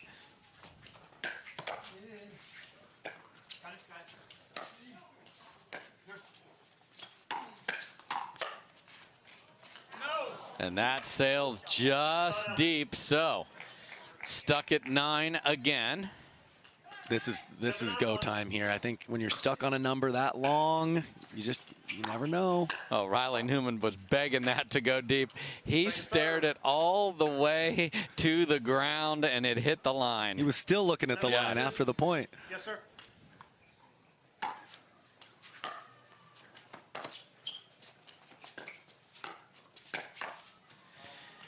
Left it up in the absolute worst place there, and J.W. Johnson ready. I think he's won every single attack point that he's had an opportunity to hit that backhand.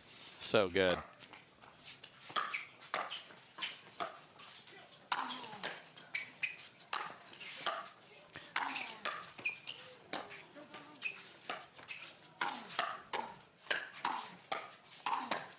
And it's Matt Wright that comes out on top of one of the best points of this match. Riley Newman hit the deck in the middle of it. Amazing point. Matt Wright says, you're not the only one with lightning fast hands out here. Unbelievable.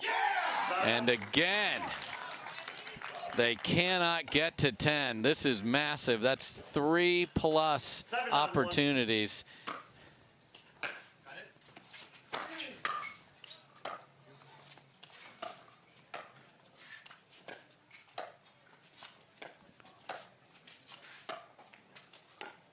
Oh my. And that's what can happen when you are switching sides repeatedly. Who's got the responsibility, Kyle? Well, the other potential advantage of the middle dink over and over again, if there's enough pressure on it, puts that extra communication pressure on your opponents. And a error on that one, and we are at 8-9.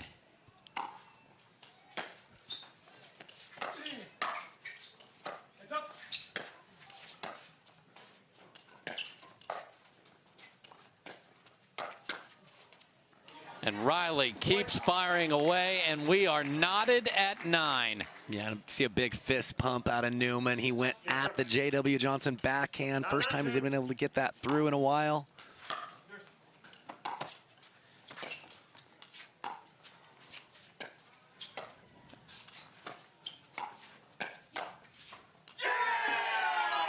And that reply from Riley Newman somehow stays in, and they have rallied all the way back and will have a game point on the other side of this timeout.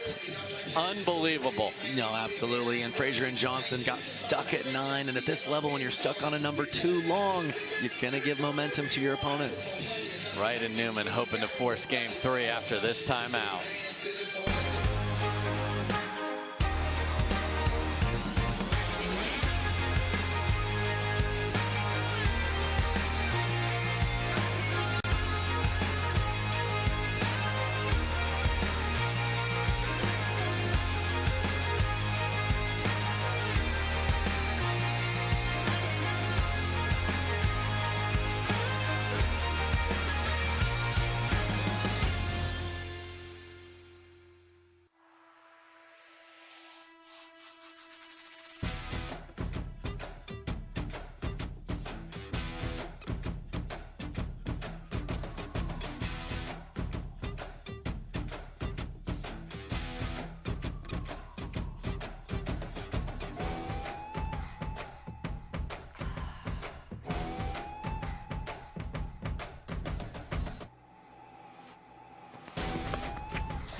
Welcome back, everybody. What a rally we have seen here in front of us. My goodness. No, amazing. Seemingly Johnson and Frazier in total control, and it's Wright and Newman with the first game point.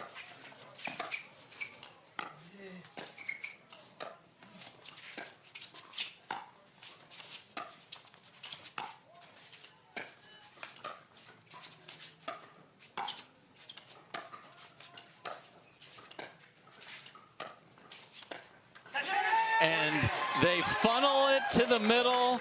They get the mistake, and we are going to play 3.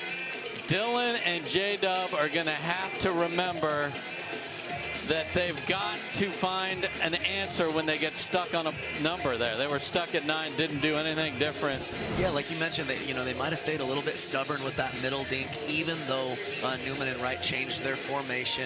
It worked for a little while, but when it stopped working, they didn't really change their strategy. So, what a rally for the 2 seed. We're going to play 3. We'll be right back.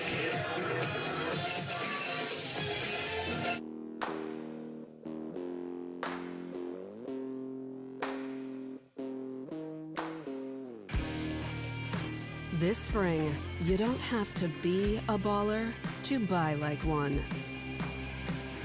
With a power bid approval from Guaranteed Rate, you can go head-to-head with cash offers and win. Call a Guaranteed Rate loan officer today.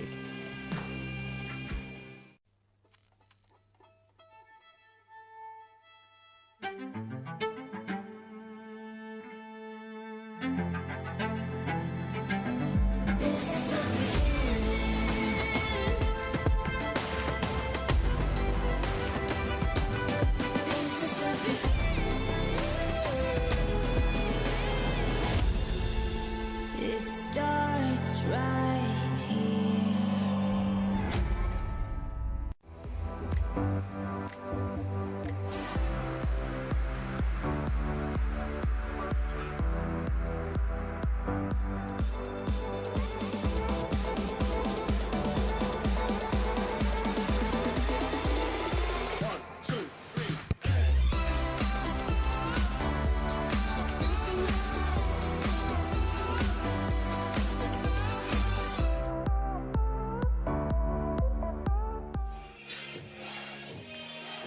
Welcome back, everybody. Dave Fleming with Kyle McKenzie. And Kyle, it didn't look like we'd be playing a third game, but we sure are. Yeah, no, it speaks to the experience, the fight, the grit of Newman and Wright. They are a tough out, Dave.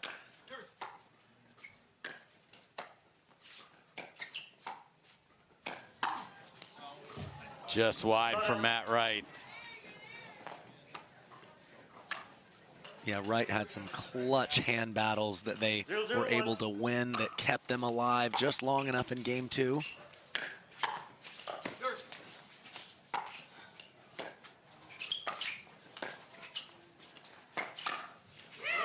And there's a great response from Dylan Frazier. Yeah, saw the attack coming. He took a step to his right to be able to get the spacing and punch that one-handed backhand counterpunch. Beautifully done.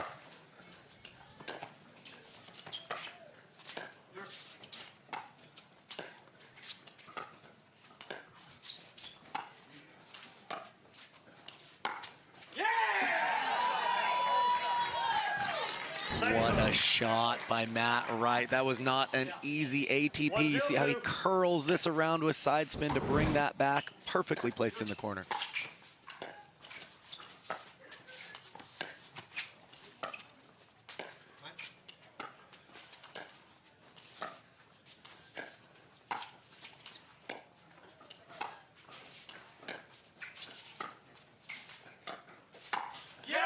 And Matt Wright says, get that out of the middle. Yeah, Matt Wright has really stepped up his game over the last game and a half or so. Winner with the forehand on the ATP and then a backhand volley right down Broadway.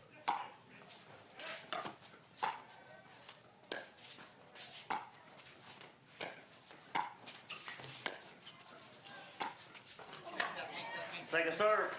Some great feet from J.W. Johnson to get in position to knife that back cross court. Yeah, and to make a penetrating dink when he was that much on the move was really tough to do, but it got him the error there.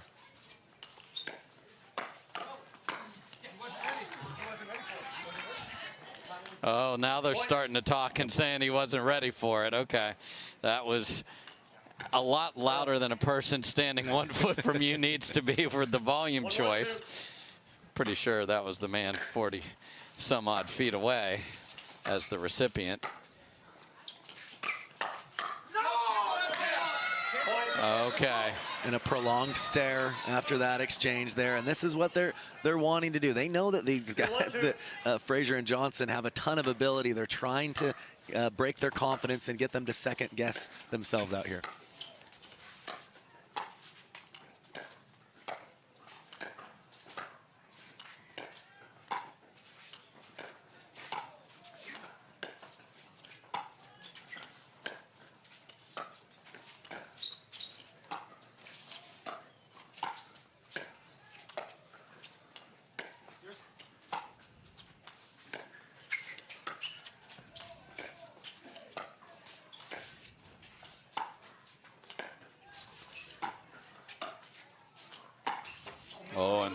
looks to pull the trigger, but finds the net.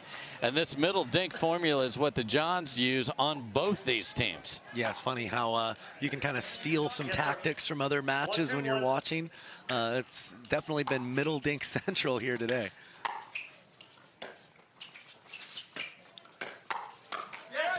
Wow. Whoa, by Matt Wright. He is on everything right now. That was a full swing counter. Just good night. His hands have been dialed in lately. But it's Johnson and Frazier that get that exchange. Really important for your confidence, Yes. not just to win the point, but to win one of those fast hand exchange points. Which they were dominating earlier.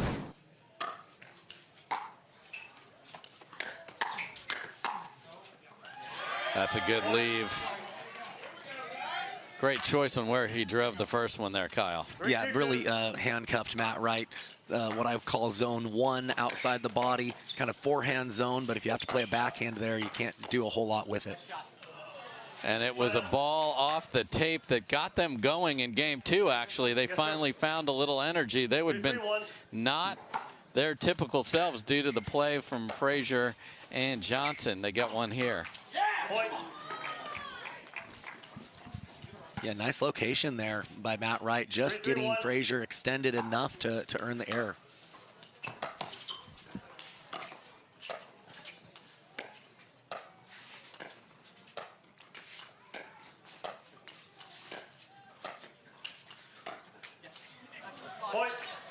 And they keep throwing it there, and they've gotten the mistakes, and they've gotten the balls up. And Frazier and Johnson have got to come up with something to do with those middle dinks.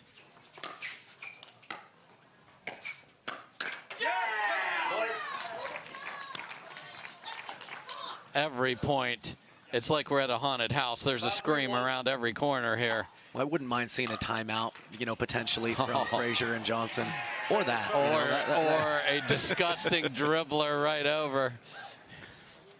5-3-2.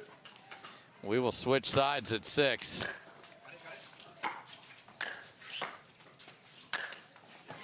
And just effortless power, angle. Had it all. Carefree, Yes, sir. you know. 3-5-1.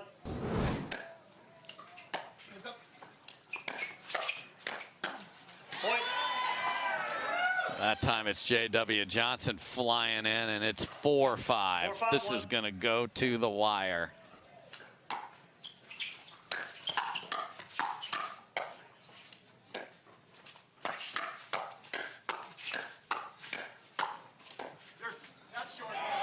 Can't come up with that one. Matt Wright lets us all know that it was short. Helping the officials out with the calls. So thoughtful.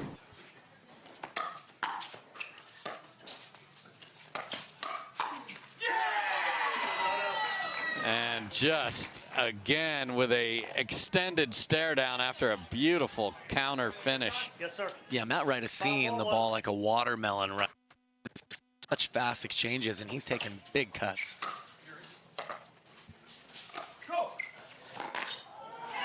Again, nice use of the drop shot in front of Matt Wright. Yeah, of the two of them, Matt Wright has less foot speed than Riley Newman. Great choice there by Frazier.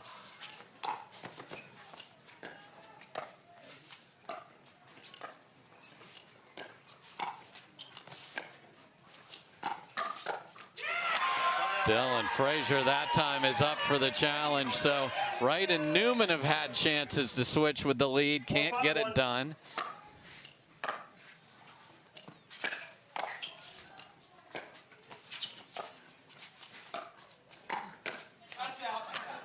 Second serve. We don't even need referees. Matt Wright's happy to tell everybody where the ball's going. Well, and it's a funny dynamic right now, Dave. Every time Matt and Riley win a point, they cheer.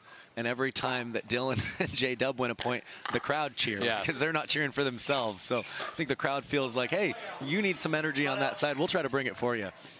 And Frazier tries a body shot, but Matt Wright gets out of the way. Another chance to switch with the lead.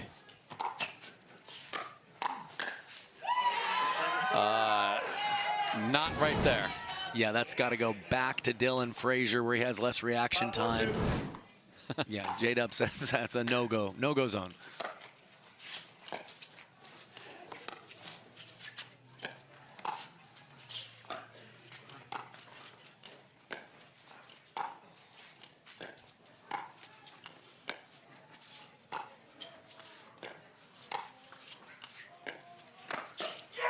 And there's that inside-out attack from Riley Newman that has caught Dylan Frazier quite a few times during the game. 2 comeback and right here, and they finally get that 6-point.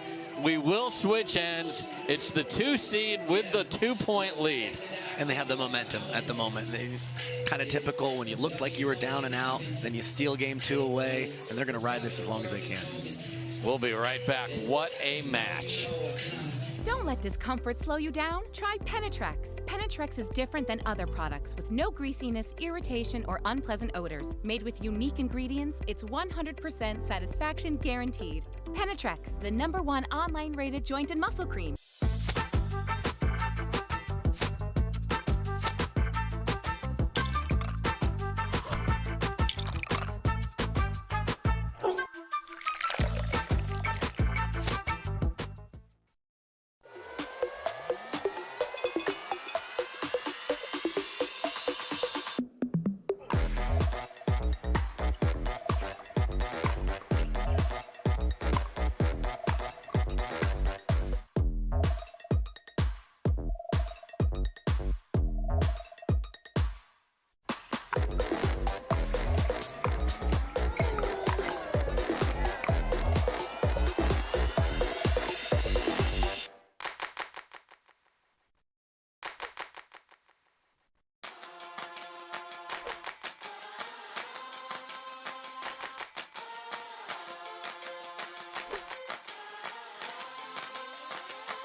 Let's go.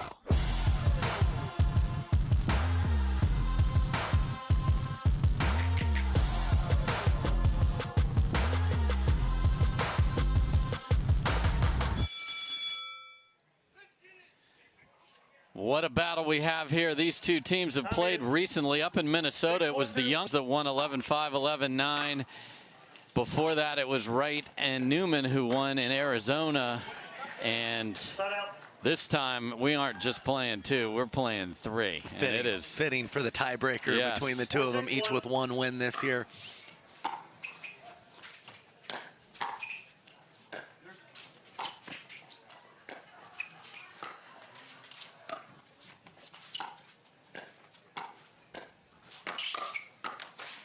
Oh, and couldn't quite get the pancake back. That doesn't usually happen. No, I'm not sure exactly what happened. Normally, that's the area where the pancake's very easy for him to get down on. Looked like something got fumbled with his grip there.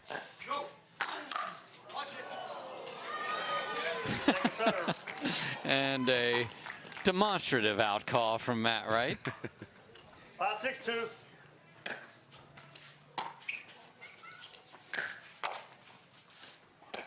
Just catches the back line from Newman. And he keeps going after Dylan Frazier. Yeah, again, we talked about that confidence and knowing who you are. It hasn't worked every time, but Riley Newman is not backing down. Anytime he sees an attackable ball, he's going.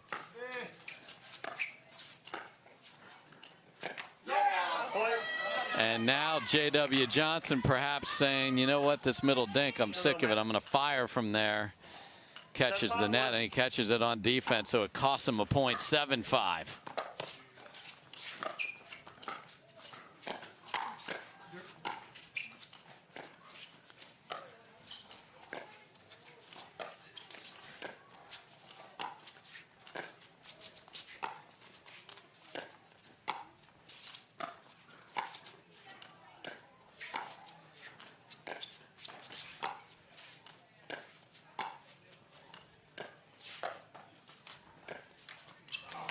And another dink into the net. The ball before that, most pros would have tattooed. It was up in the middle, and Johnson didn't do it. You wonder if maybe indecision and changing his mind and deciding not to attack it maybe was why he made the error on the dink.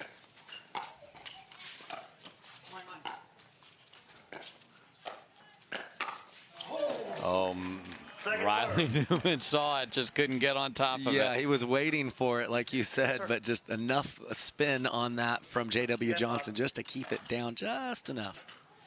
8-5-2. 8-5-2.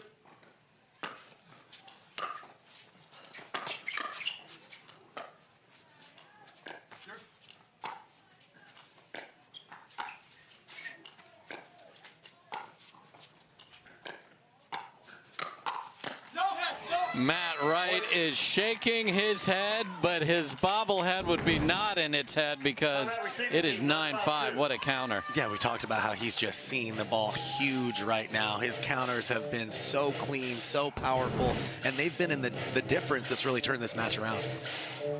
So what this is what you think you're going to get. You see the 2 and the 3 seed together. What would you be telling Frazier and Johnson right here? You're down 4. Your Sunday opportunity is slipping away. Yeah, I think it's time to go away from the middle dink pattern, especially if Riley Newman's going to be on that right side. It's no longer the safety zone. I would do a combination of making Matt Wright hit a few backhand dinks. He's trying to slide around and run around the forehand. And I wouldn't be afraid to dink to the Riley Newman forehand side on the other edge, just to maybe open up the court, maybe open up some openings for you to attack in the middle, rather than just make it just simply a patient game along. Yeah, when they're in this formation right here, it is the outside of the court, not the inside, that is less scary on the bounce. 9-5-2.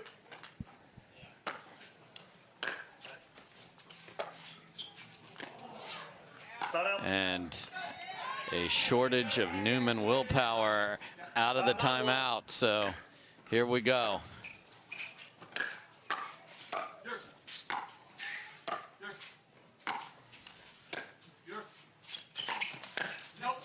Second serve. And J.W. Johnson can't find the range. Yeah, and you just get the sense here that for Frazier and Johnson, that just making balls isn't going to quite be enough. I have a feeling that they're really going to need to come up with something special to take down Wright and Newman here with where the match is at.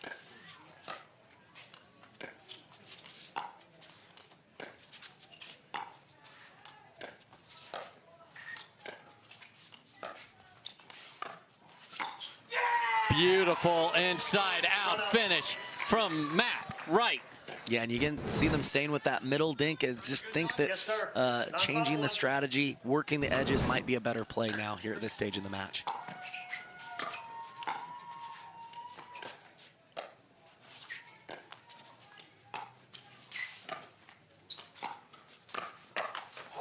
And that is where they need to put the ball to set themselves up, outside. Yeah, and that's what generated the pop-up, going at the Matt Wright feet to his backhand, pushing him off the line, and then leaning in after that and attacking.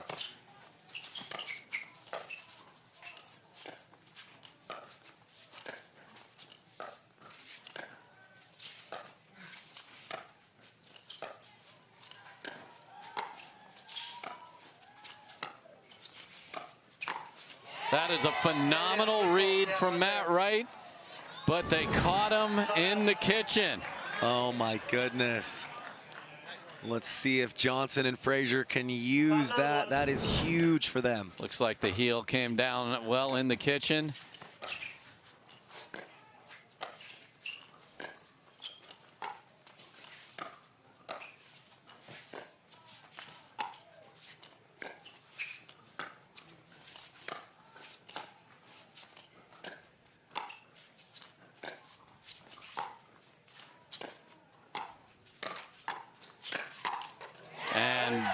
Frazier starts the fight that time.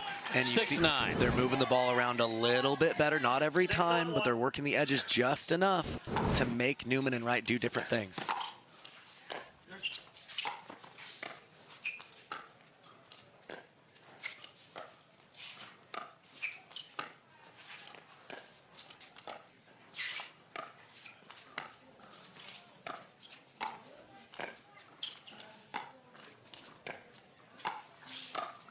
There it is again.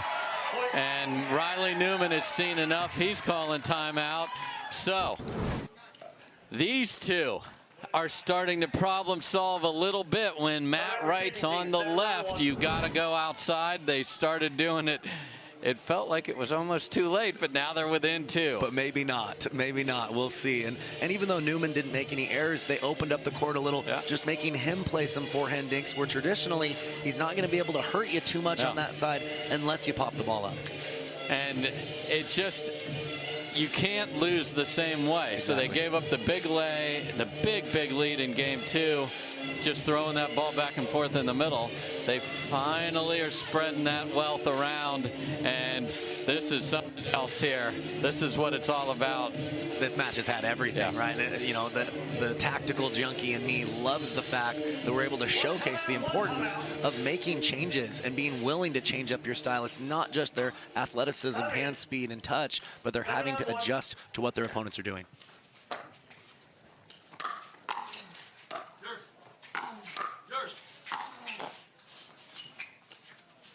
Oh my goodness. The spin off of that goes directly to the right, and we are at 8-9. That's one of the most athletic players in the game. He couldn't even get a paddle on it. That was bizarre. I've never seen anything like that happen.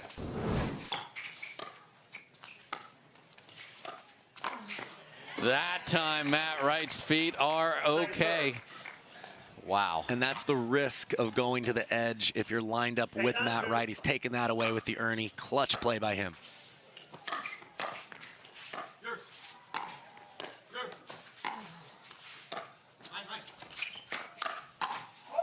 Oh my goodness.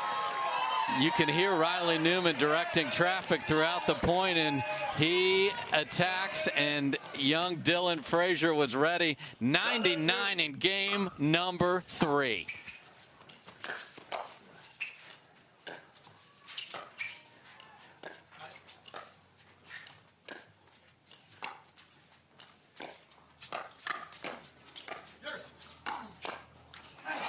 And a paddle clank in the middle, but they survive it. Wow. Huge side out for Wright and Newman. 9-9-1.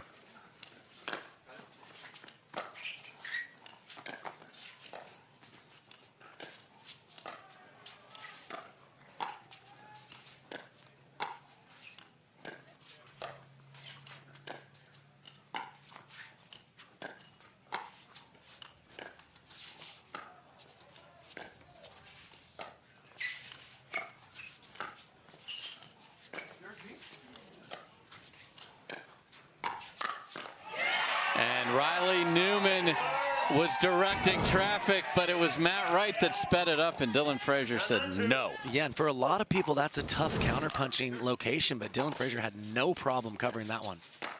And Riley Newman takes a big swing and catches J.W. Johnson, and they have match point on their paddle. 10-9, here we go.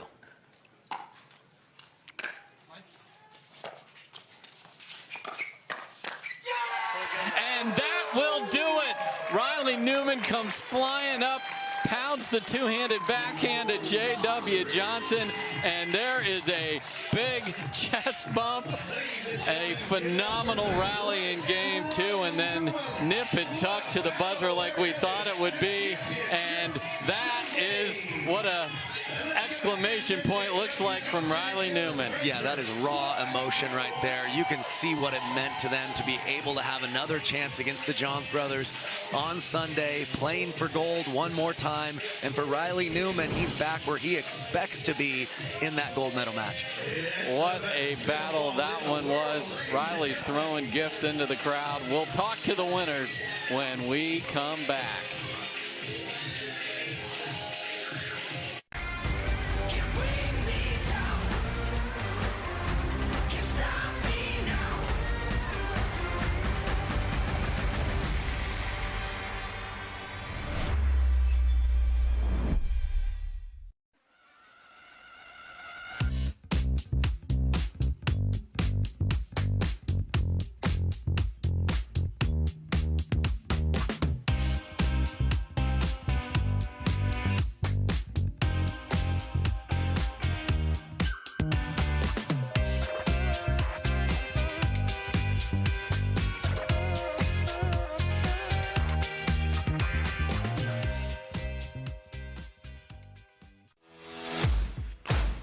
OS First, the official sock sponsor of pickleball.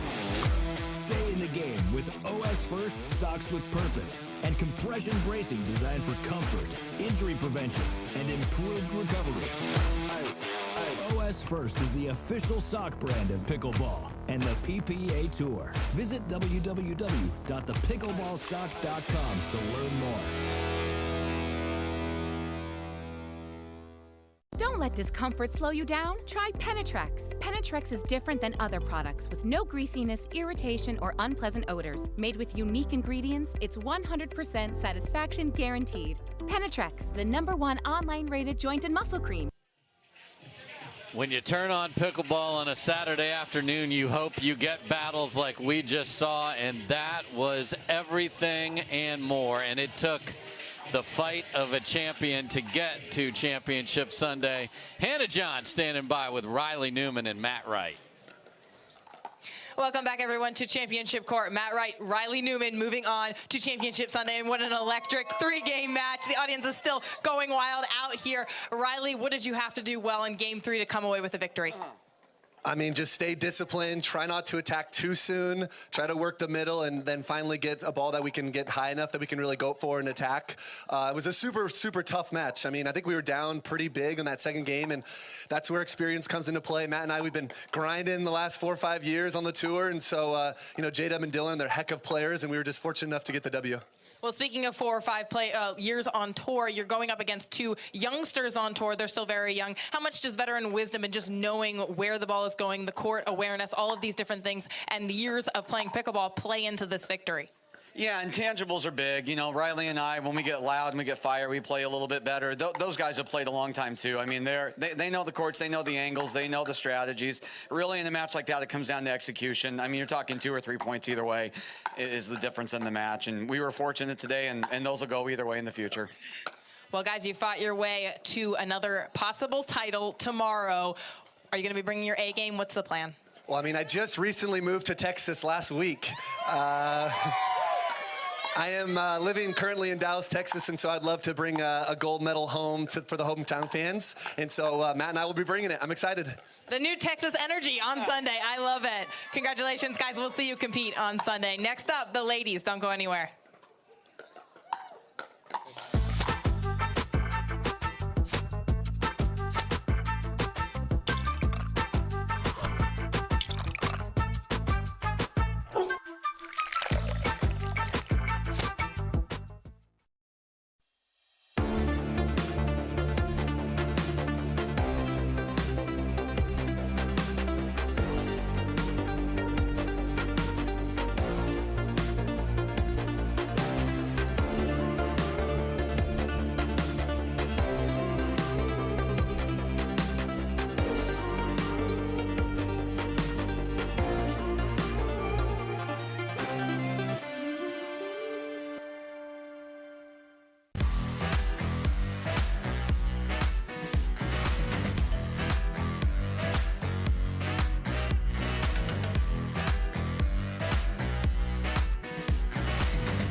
So we always love when we have all sorts of intrigue on the court, and my goodness, do we have it here. This is a semifinal, and the winners get, if you're just joining us, Megan Dizon and Vivian David tomorrow. Tremendous run for those two. So they get to sit back and watch. There you see the 7 seed.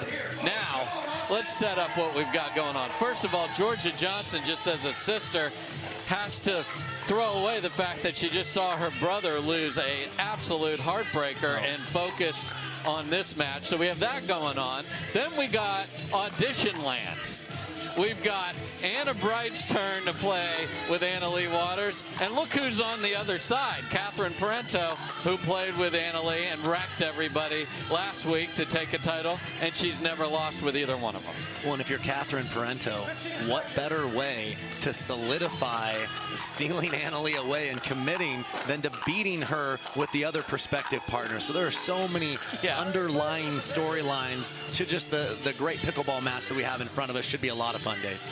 Yeah, we have seen Catherine playing at a unbelievable level since about 3 weeks ago, where she just lit it up and beat Leigh Waters in singles.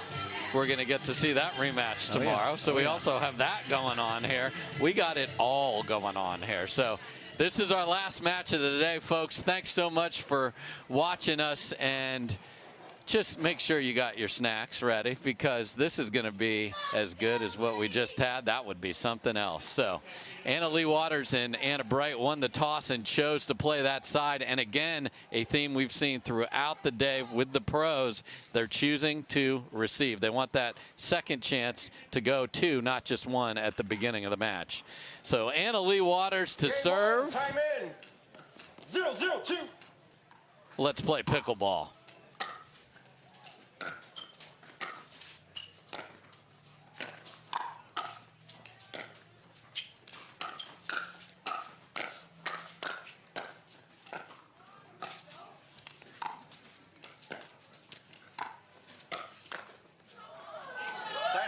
And isn't it fun to see Catherine and Anna staring it down, too, while we have this going on? And a very aggressive first point from Catherine Parenteau. Really, really trying to implement her will here early. Big sort of a slap from Georgia right there.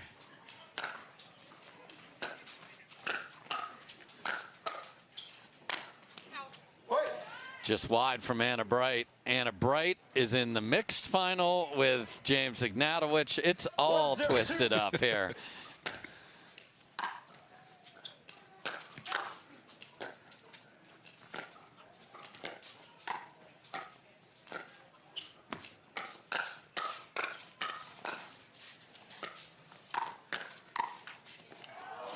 Oh, what a shame, because that was so good. Yeah, all these ladies are looking to pull the trigger and start the fire with an advantage. I love to see this. And there's the flying Leigh poach coming with the two-handed backhand. Does it better than anybody. 1-1-1.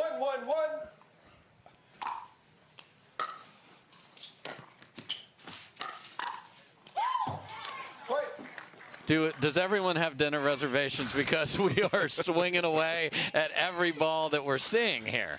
We talked about the women's game getting more aggressive, and this is perfect proof of that.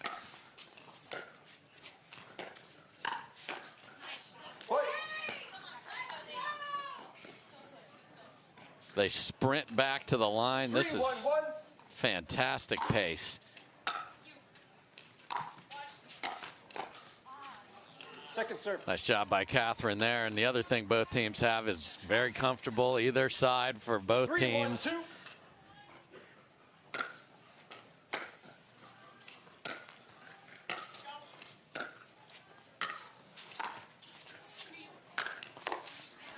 Ooh, good try from Anna Bright. Kind of ran out of room over there. Yeah, not as much space on the sideline. Good choice by Georgia Johnson to not just hit that hard, but hit that with angle to really open up the court.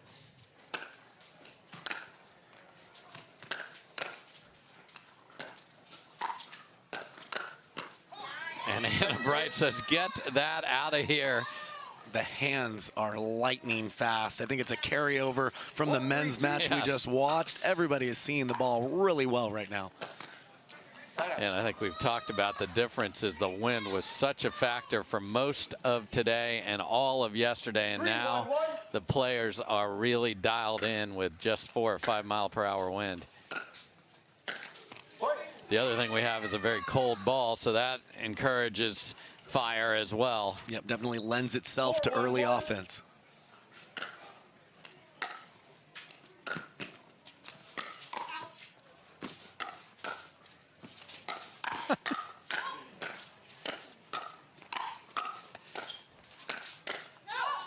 Oh, more, please. This is fantastic. Dave, it is dinking optional right now. You're not seeing a whole lot of the soft game, but every point is high-level athleticism. So entertaining.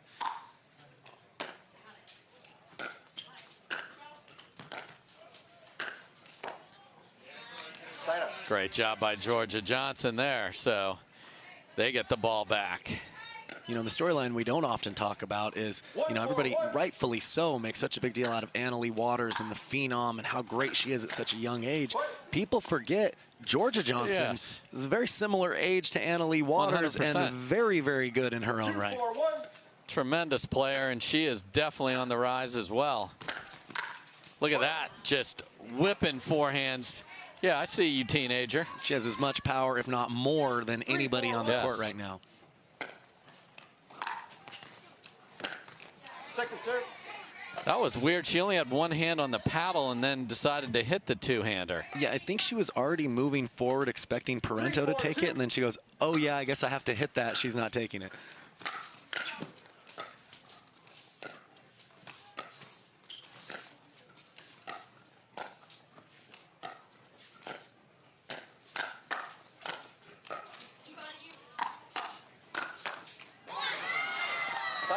This is fantastic. Might have been our most patient point of the match. I think there were 3 dinks, maybe. 4-3-1.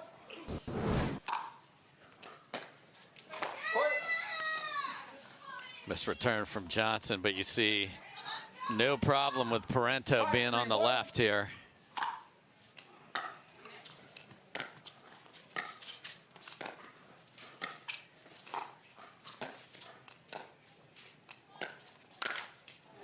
Oh, Georgia got away with one, but she'll take it. And it's interesting, you started out, you expected Parenteau to be in front of Anna Bright, but on the other half of the court. That's the way it started. 3-2.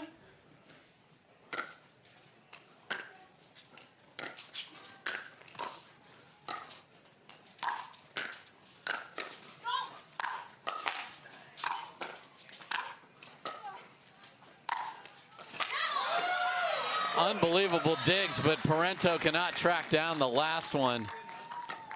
6-3 for Waters and Bright. And Dave, I don't expect to see too many formation changes just because the tempo is so fast. I don't think any of these ladies want to take that risk of unwinding the stack and being vulnerable to that drive.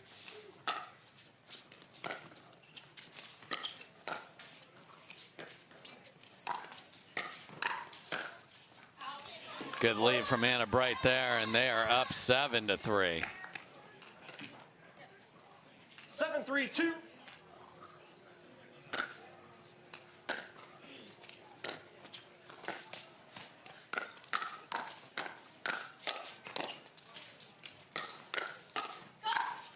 And Leigh Waters gets the last swing on that one. We are at 8-3, and Catherine Parenteau has left the court. That says timeout. They have gone to the full kerosene on the fire approach, and it is Waters and Bright who like that so much. Should they stay with it, Parenteau and Georgia Johnson? Well, I'm fine with them keeping Parenteau on the left. And I like their effort to dictate. That being said, you have to factor in court positioning. Every single time, Bright and Waters are sagging well off the line. So I think you need to calibrate the occasional aggressive dink out wide, maybe open up the court to enhance the effectiveness of your attacks. But if it's attacking every single time and they're sagging back, you see how they're getting their counter punches out in front, and the timing is there right now. Yeah, this is, we aren't constructing a point here at all. We are going to just smash through the point with big swings. So a unique approach to a semifinal here, and Leigh and Anna are quite happy to continue down that road. I don't mind them starting that way to send a message. But now we're enough in this match. Teams have adjusted. I think that we're going to need to work the point. Again, you can hit aggressive dinks. I have no issue with taking some risk on the dink, but good dinks can enhance the attacks. So we'll see if they choose to slow it down just a bit. Just a hair. Just a hair. Not too much. Just touch the brake for a second. Tap it. Tap it.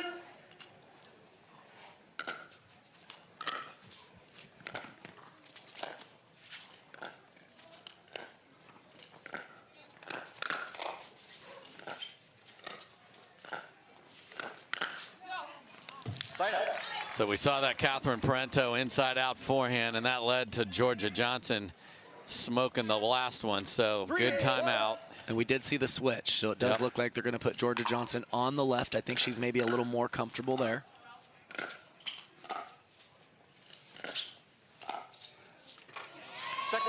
Parenteau needs to go to that top court. Newman.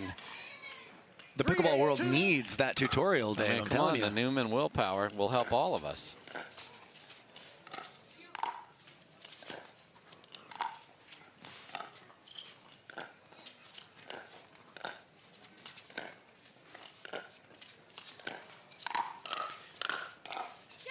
Great job of Leigh Waters of seeing the opportunity. You know, you mentioned the word comfort, and I think that's an underrated part of partnership. If your partner is more comfortable on the left, leave them there. You want them playing their best. Oh. That's an unbelievable get from Catherine Parenteau, but nothing she can do with the next one. Yeah, it's so easy to not fully appreciate the control that Leigh Waters has on that two-handed backhand. She obviously has the power, but she has the ability to just place that ball on a dime whenever she wants to. Anna Bright showing how she couldn't get her arm into the proper position there.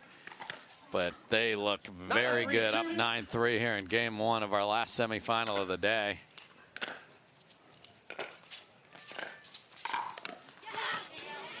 And the anticipation, Kyle, of Leigh Waters. Yeah, and that's why this team is so unbelievably dangerous. Who's ever off the ball has the ability to disconnect and just consistently look for those poaching opportunities, whether it's a drop or a drive. Little high from Anna Bright on the first shot at game point, but still a commanding 10-3 lead. 3-10-1.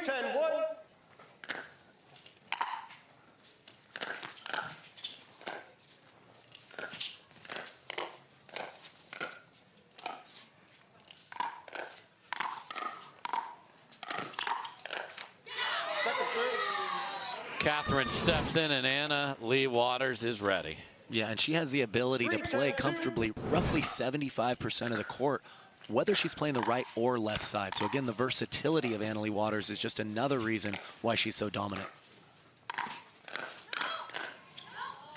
And Anna Bright has the last swing. They get it right back. Second try at a game point. 10-3-1.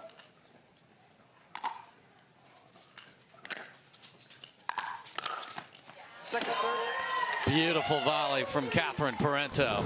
Yeah, didn't just punch that back with one hand, saw it, was able to turn on that with a two-hander and add just a little more force. Great choice.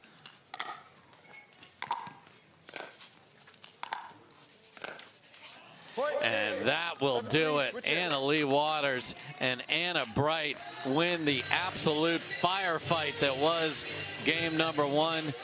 Just flying, smashing, swinging, and they are winning. They win game one, 11-3, and look fantastic doing it. So do Catherine and Georgia have an answer? I don't know. We'll see when we come back.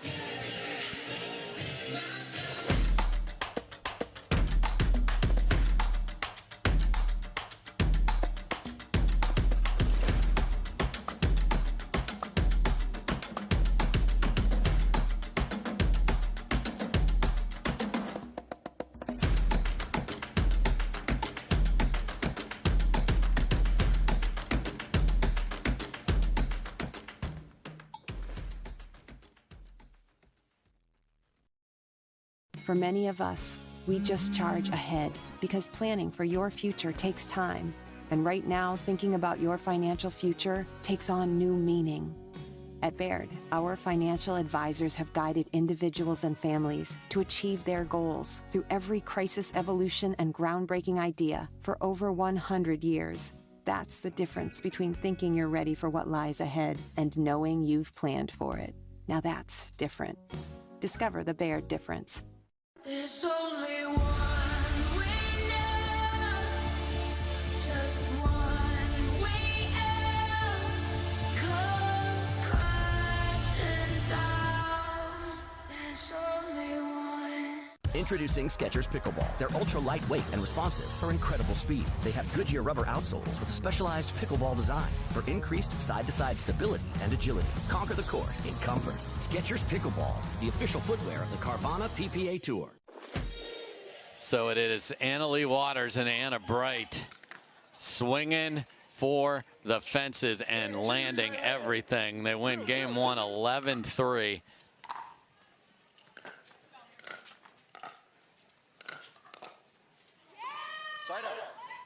And we're right back where we started as far as people in their positioning.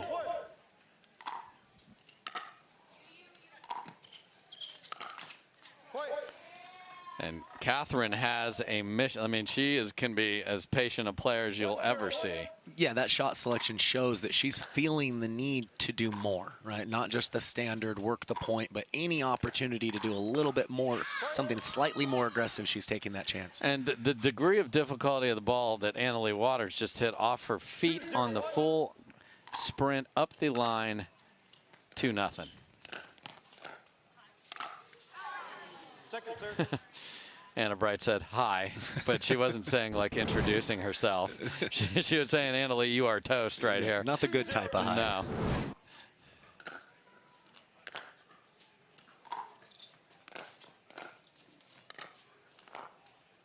Side up. So an important stop there after 2.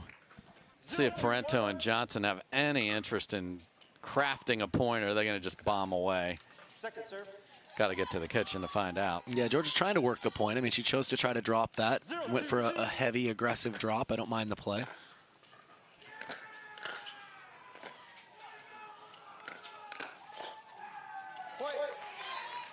Great job covering the body there by Georgia Johnson. Normally that's kind of backhand territory, but she keeps that forehand punch so tight to the body. Great choice. Tuck your elbows, folks.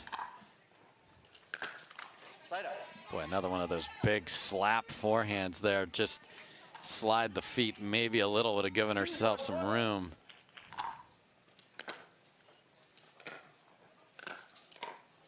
Second serve. It's a wonderful return from Georgia Johnson there. That was biting. Yeah, it skidded back there, and great choice going at the feet of Leigh Waters to get them the point there.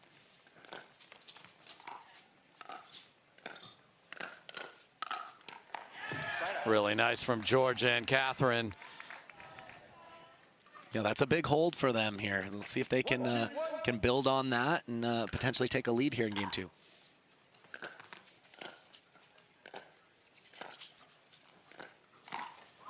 Oh my, perfect read from Leigh Waters. She can't believe it. No. And she's been jumping around quite a bit trying to find that Ernie on that side this weekend. Wasn't successful there. Second serve. Thank you, Anna Bright. She's seen enough of that ball. Yeah, see you later ball. That was a beautiful shot there by Anna Bright. 2-2.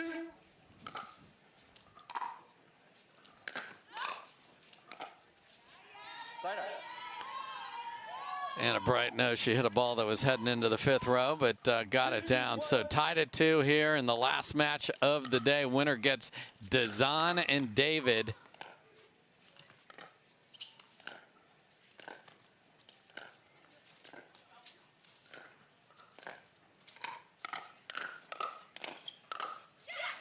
And Catherine Parenteau fires away and wins that exchange. Well, and it's good for the rest of us to know that even Leigh Waters has limits to what she can do. Got a little overextended, maybe a little too creative if she had to use the one-hander there.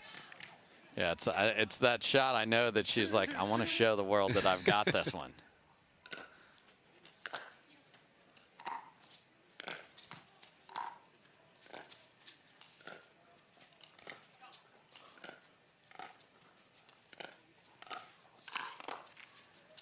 Great handle from Georgia. Oh, and just didn't quite curl that in on the backhand. Yeah, I think it definitely would have opened up. Would have liked to see her go open stance there. Maybe let that ball travel just a little lower. I think the angle would have opened up more.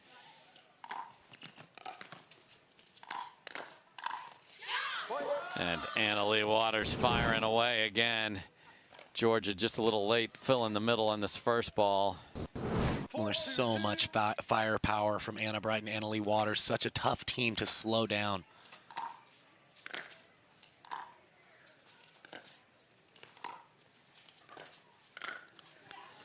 And here they go. So they were stuck at 2 a little bit. They switch who's on what side, and they rattle off 3 in a row just like that. The elite problem solving, too, of this team. So smart.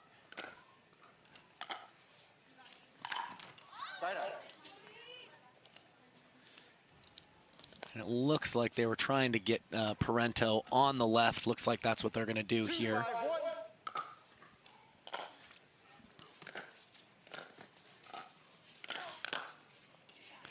Beautiful counter from Georgia Johnson. And to me, I think this formation for Parenteau and Johnson makes the most sense just because it seems like the game plan of Waters and Bright is to give a steady diet of balls to Johnson. Hard for Parenteau to get involved when she's on the right side to help her partner. I think Parenteau took a full swing at that, and it carried deep, and she's like, that's a great lead by me. Good time to take a swing and a miss.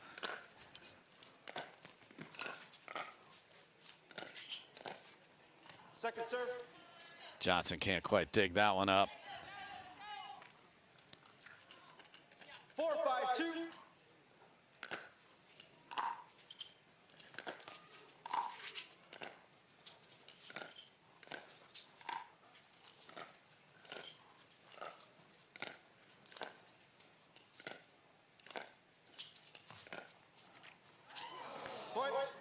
And that comes up just short, and here we go, tied at 5. Great response from Parenteau and Johnson.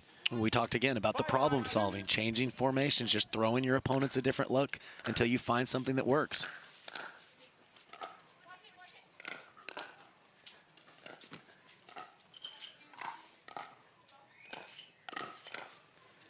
That is a really nice one-handed attack from Catherine Parenteau, and it's Anna Leigh and Anna Bright that are going to sit down and think about it.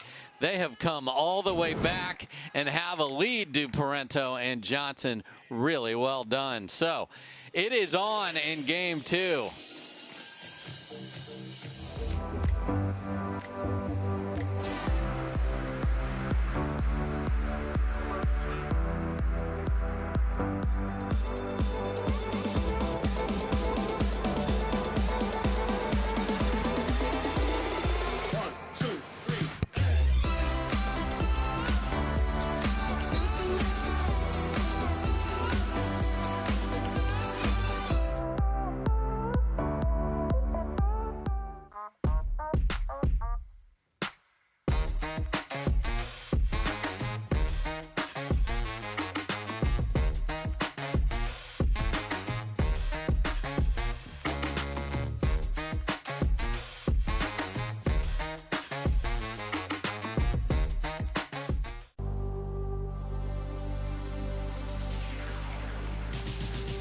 Gearbox introduces the all-new CX-14 Ultimate Power with SST Core.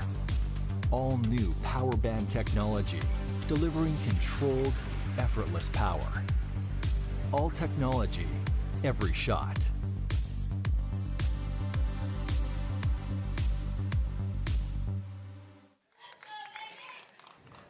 Punch and counter punch here on center court. Great job by that duo right there to come back and take the lead.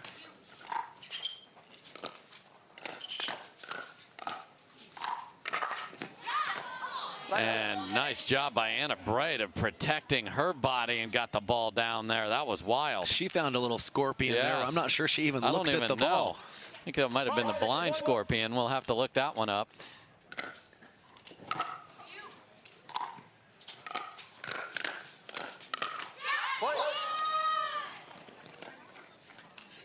Again, the versatility and the poaching ability of both Anna Bright and Leigh Waters is continuing to cause problems for Parenteau and Johnson.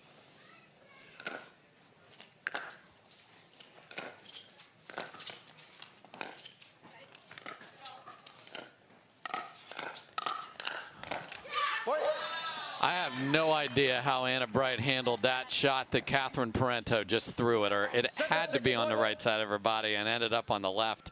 That was tremendous.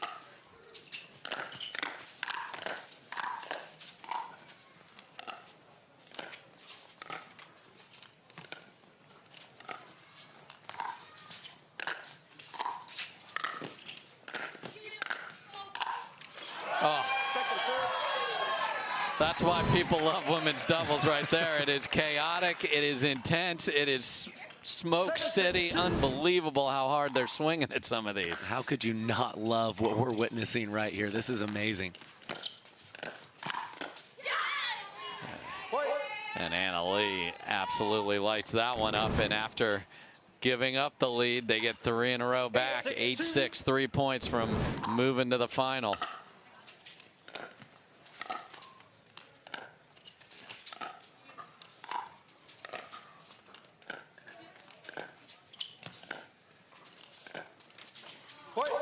And Georgia Johnson leaves that in the net. And the question is do they choose to get out of this and put Parenteau back over there on the left where they did have a little bit of a rally? Answer is no.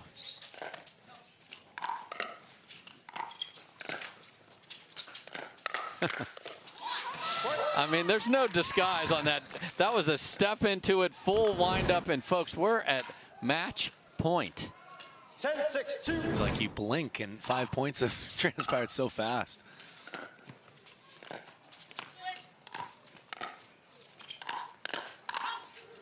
And that will do it. AL and AB are going to Sunday down 1, and then they just said, this is ours, enough. 5 in a row. Really, really fun match. Catherine Parenteau and Georgia Johnson brought all the fire, but it was just too good on the other side, Kyle. Well, you see how dangerous this duo is when they've got all of it rolling. They have the ability to play so much faster than other teams, but still play under control. Just an amazing team. So we will talk with the winners with our Hannah Johns when we come back. I don't think she's feeling it right now. I won't be on my phone all week. Looks like somebody needs a little Hertz TLC. Liv, you're on vacation, but I don't think you're feeling it. Huh? Please, your phone. It's okay. Hand it over. Yeah, you're good. Go enjoy yourself. Sam. You feeling it now? Let's go. Everyone needs a break sometimes. She's feeling it. Let's go.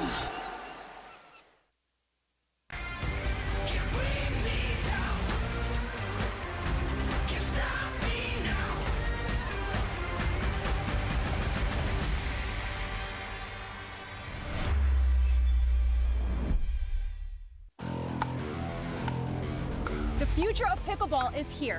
Welcome to Top Court. Get ready for unlimited access to top players.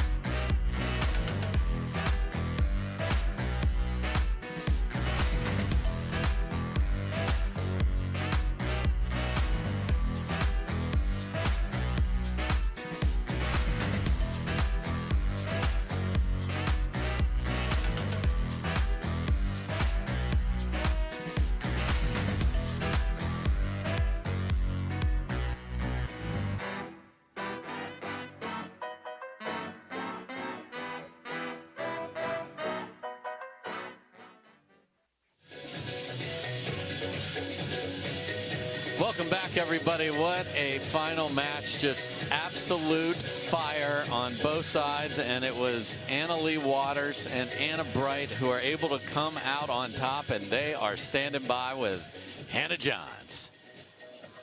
Welcome back to Championship Court. One last time, where Anna Squared are headed to Championship Sunday. Guys, congratulations. You made short work of that match. How do you feel about your games heading into tomorrow's final? We're really excited. Always a blast playing with Anna-Leigh, and that's a really, really great team. We knew that we were going to have to play well, bring some of our best stuff, and we played great. Definitely our best match of the day. Thanks to everyone who stayed out and watched. I know it's cold, know it's late. Thanks to all of you. You guys are legends. AL, I don't know how you managed to play in this. Well, the rest of us are out here freezing, but talk about what the weather does to the ball during this match and how it affects play. Yeah, it's freezing. I'm trying to find a heater everywhere I go. I'm just like parking next to the heaters, but I have sponsors on my skirt, so I want to make sure, I'm loyal to them and wear their stuff out here. I also can't really play in pants. I feel too, tight, closed off, and then I can't play in shoulder or tops because I feel the same way. I just need to be like free in this. But I loved playing with Anna today. We bring a lot of energy. Even if it's, 12 o'clock at night, we're going to bring the heat, and I think we did that. Well, Paddle Tech, Fila, this girl's got you covered. No matter the weather, even if it snows out here, she's going to wear your stuff. That's awesome.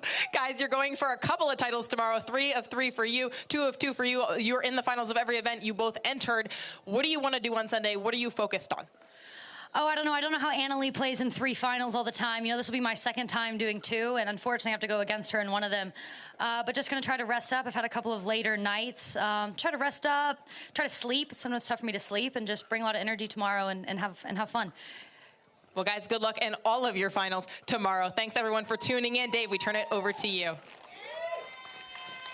All right, thank you. Great job, Hannah Johns and Kyle. Let's look at what we've got. This is not necessarily the order, folks, but this is who is playing tomorrow. We have rematches in singles that are fantastic. So Ben Johns versus Federico Staksrud. They've played a bunch to start the year. Fed's gotten him once. That's the only loss Ben has had. And he got him the most recent one, I believe. So we're going to have that. We have the rematch with Anna-Leigh and Catherine. Catherine got the last one out in Daytona. In mixed doubles, we have the duo that's just all lovey-dovey there on center. They got to stare each other down, and Wright and Ignatowich are dangerous. That's going to be a lot of fun. Then the rematch everybody loves. The best rivalry in pro pickleball is the Johns brothers against Wright and Newman. Wright and Newman had to fight their way there. And then women's doubles, you have the ladies you just saw, and we always have somebody sneaking in from an unexpected place, and it's Megan Dizon and Vivian David. Congrats to those two to get to Championship Sunday. So it's been a wonderful day of pickleball. Can't thank you all for watching enough.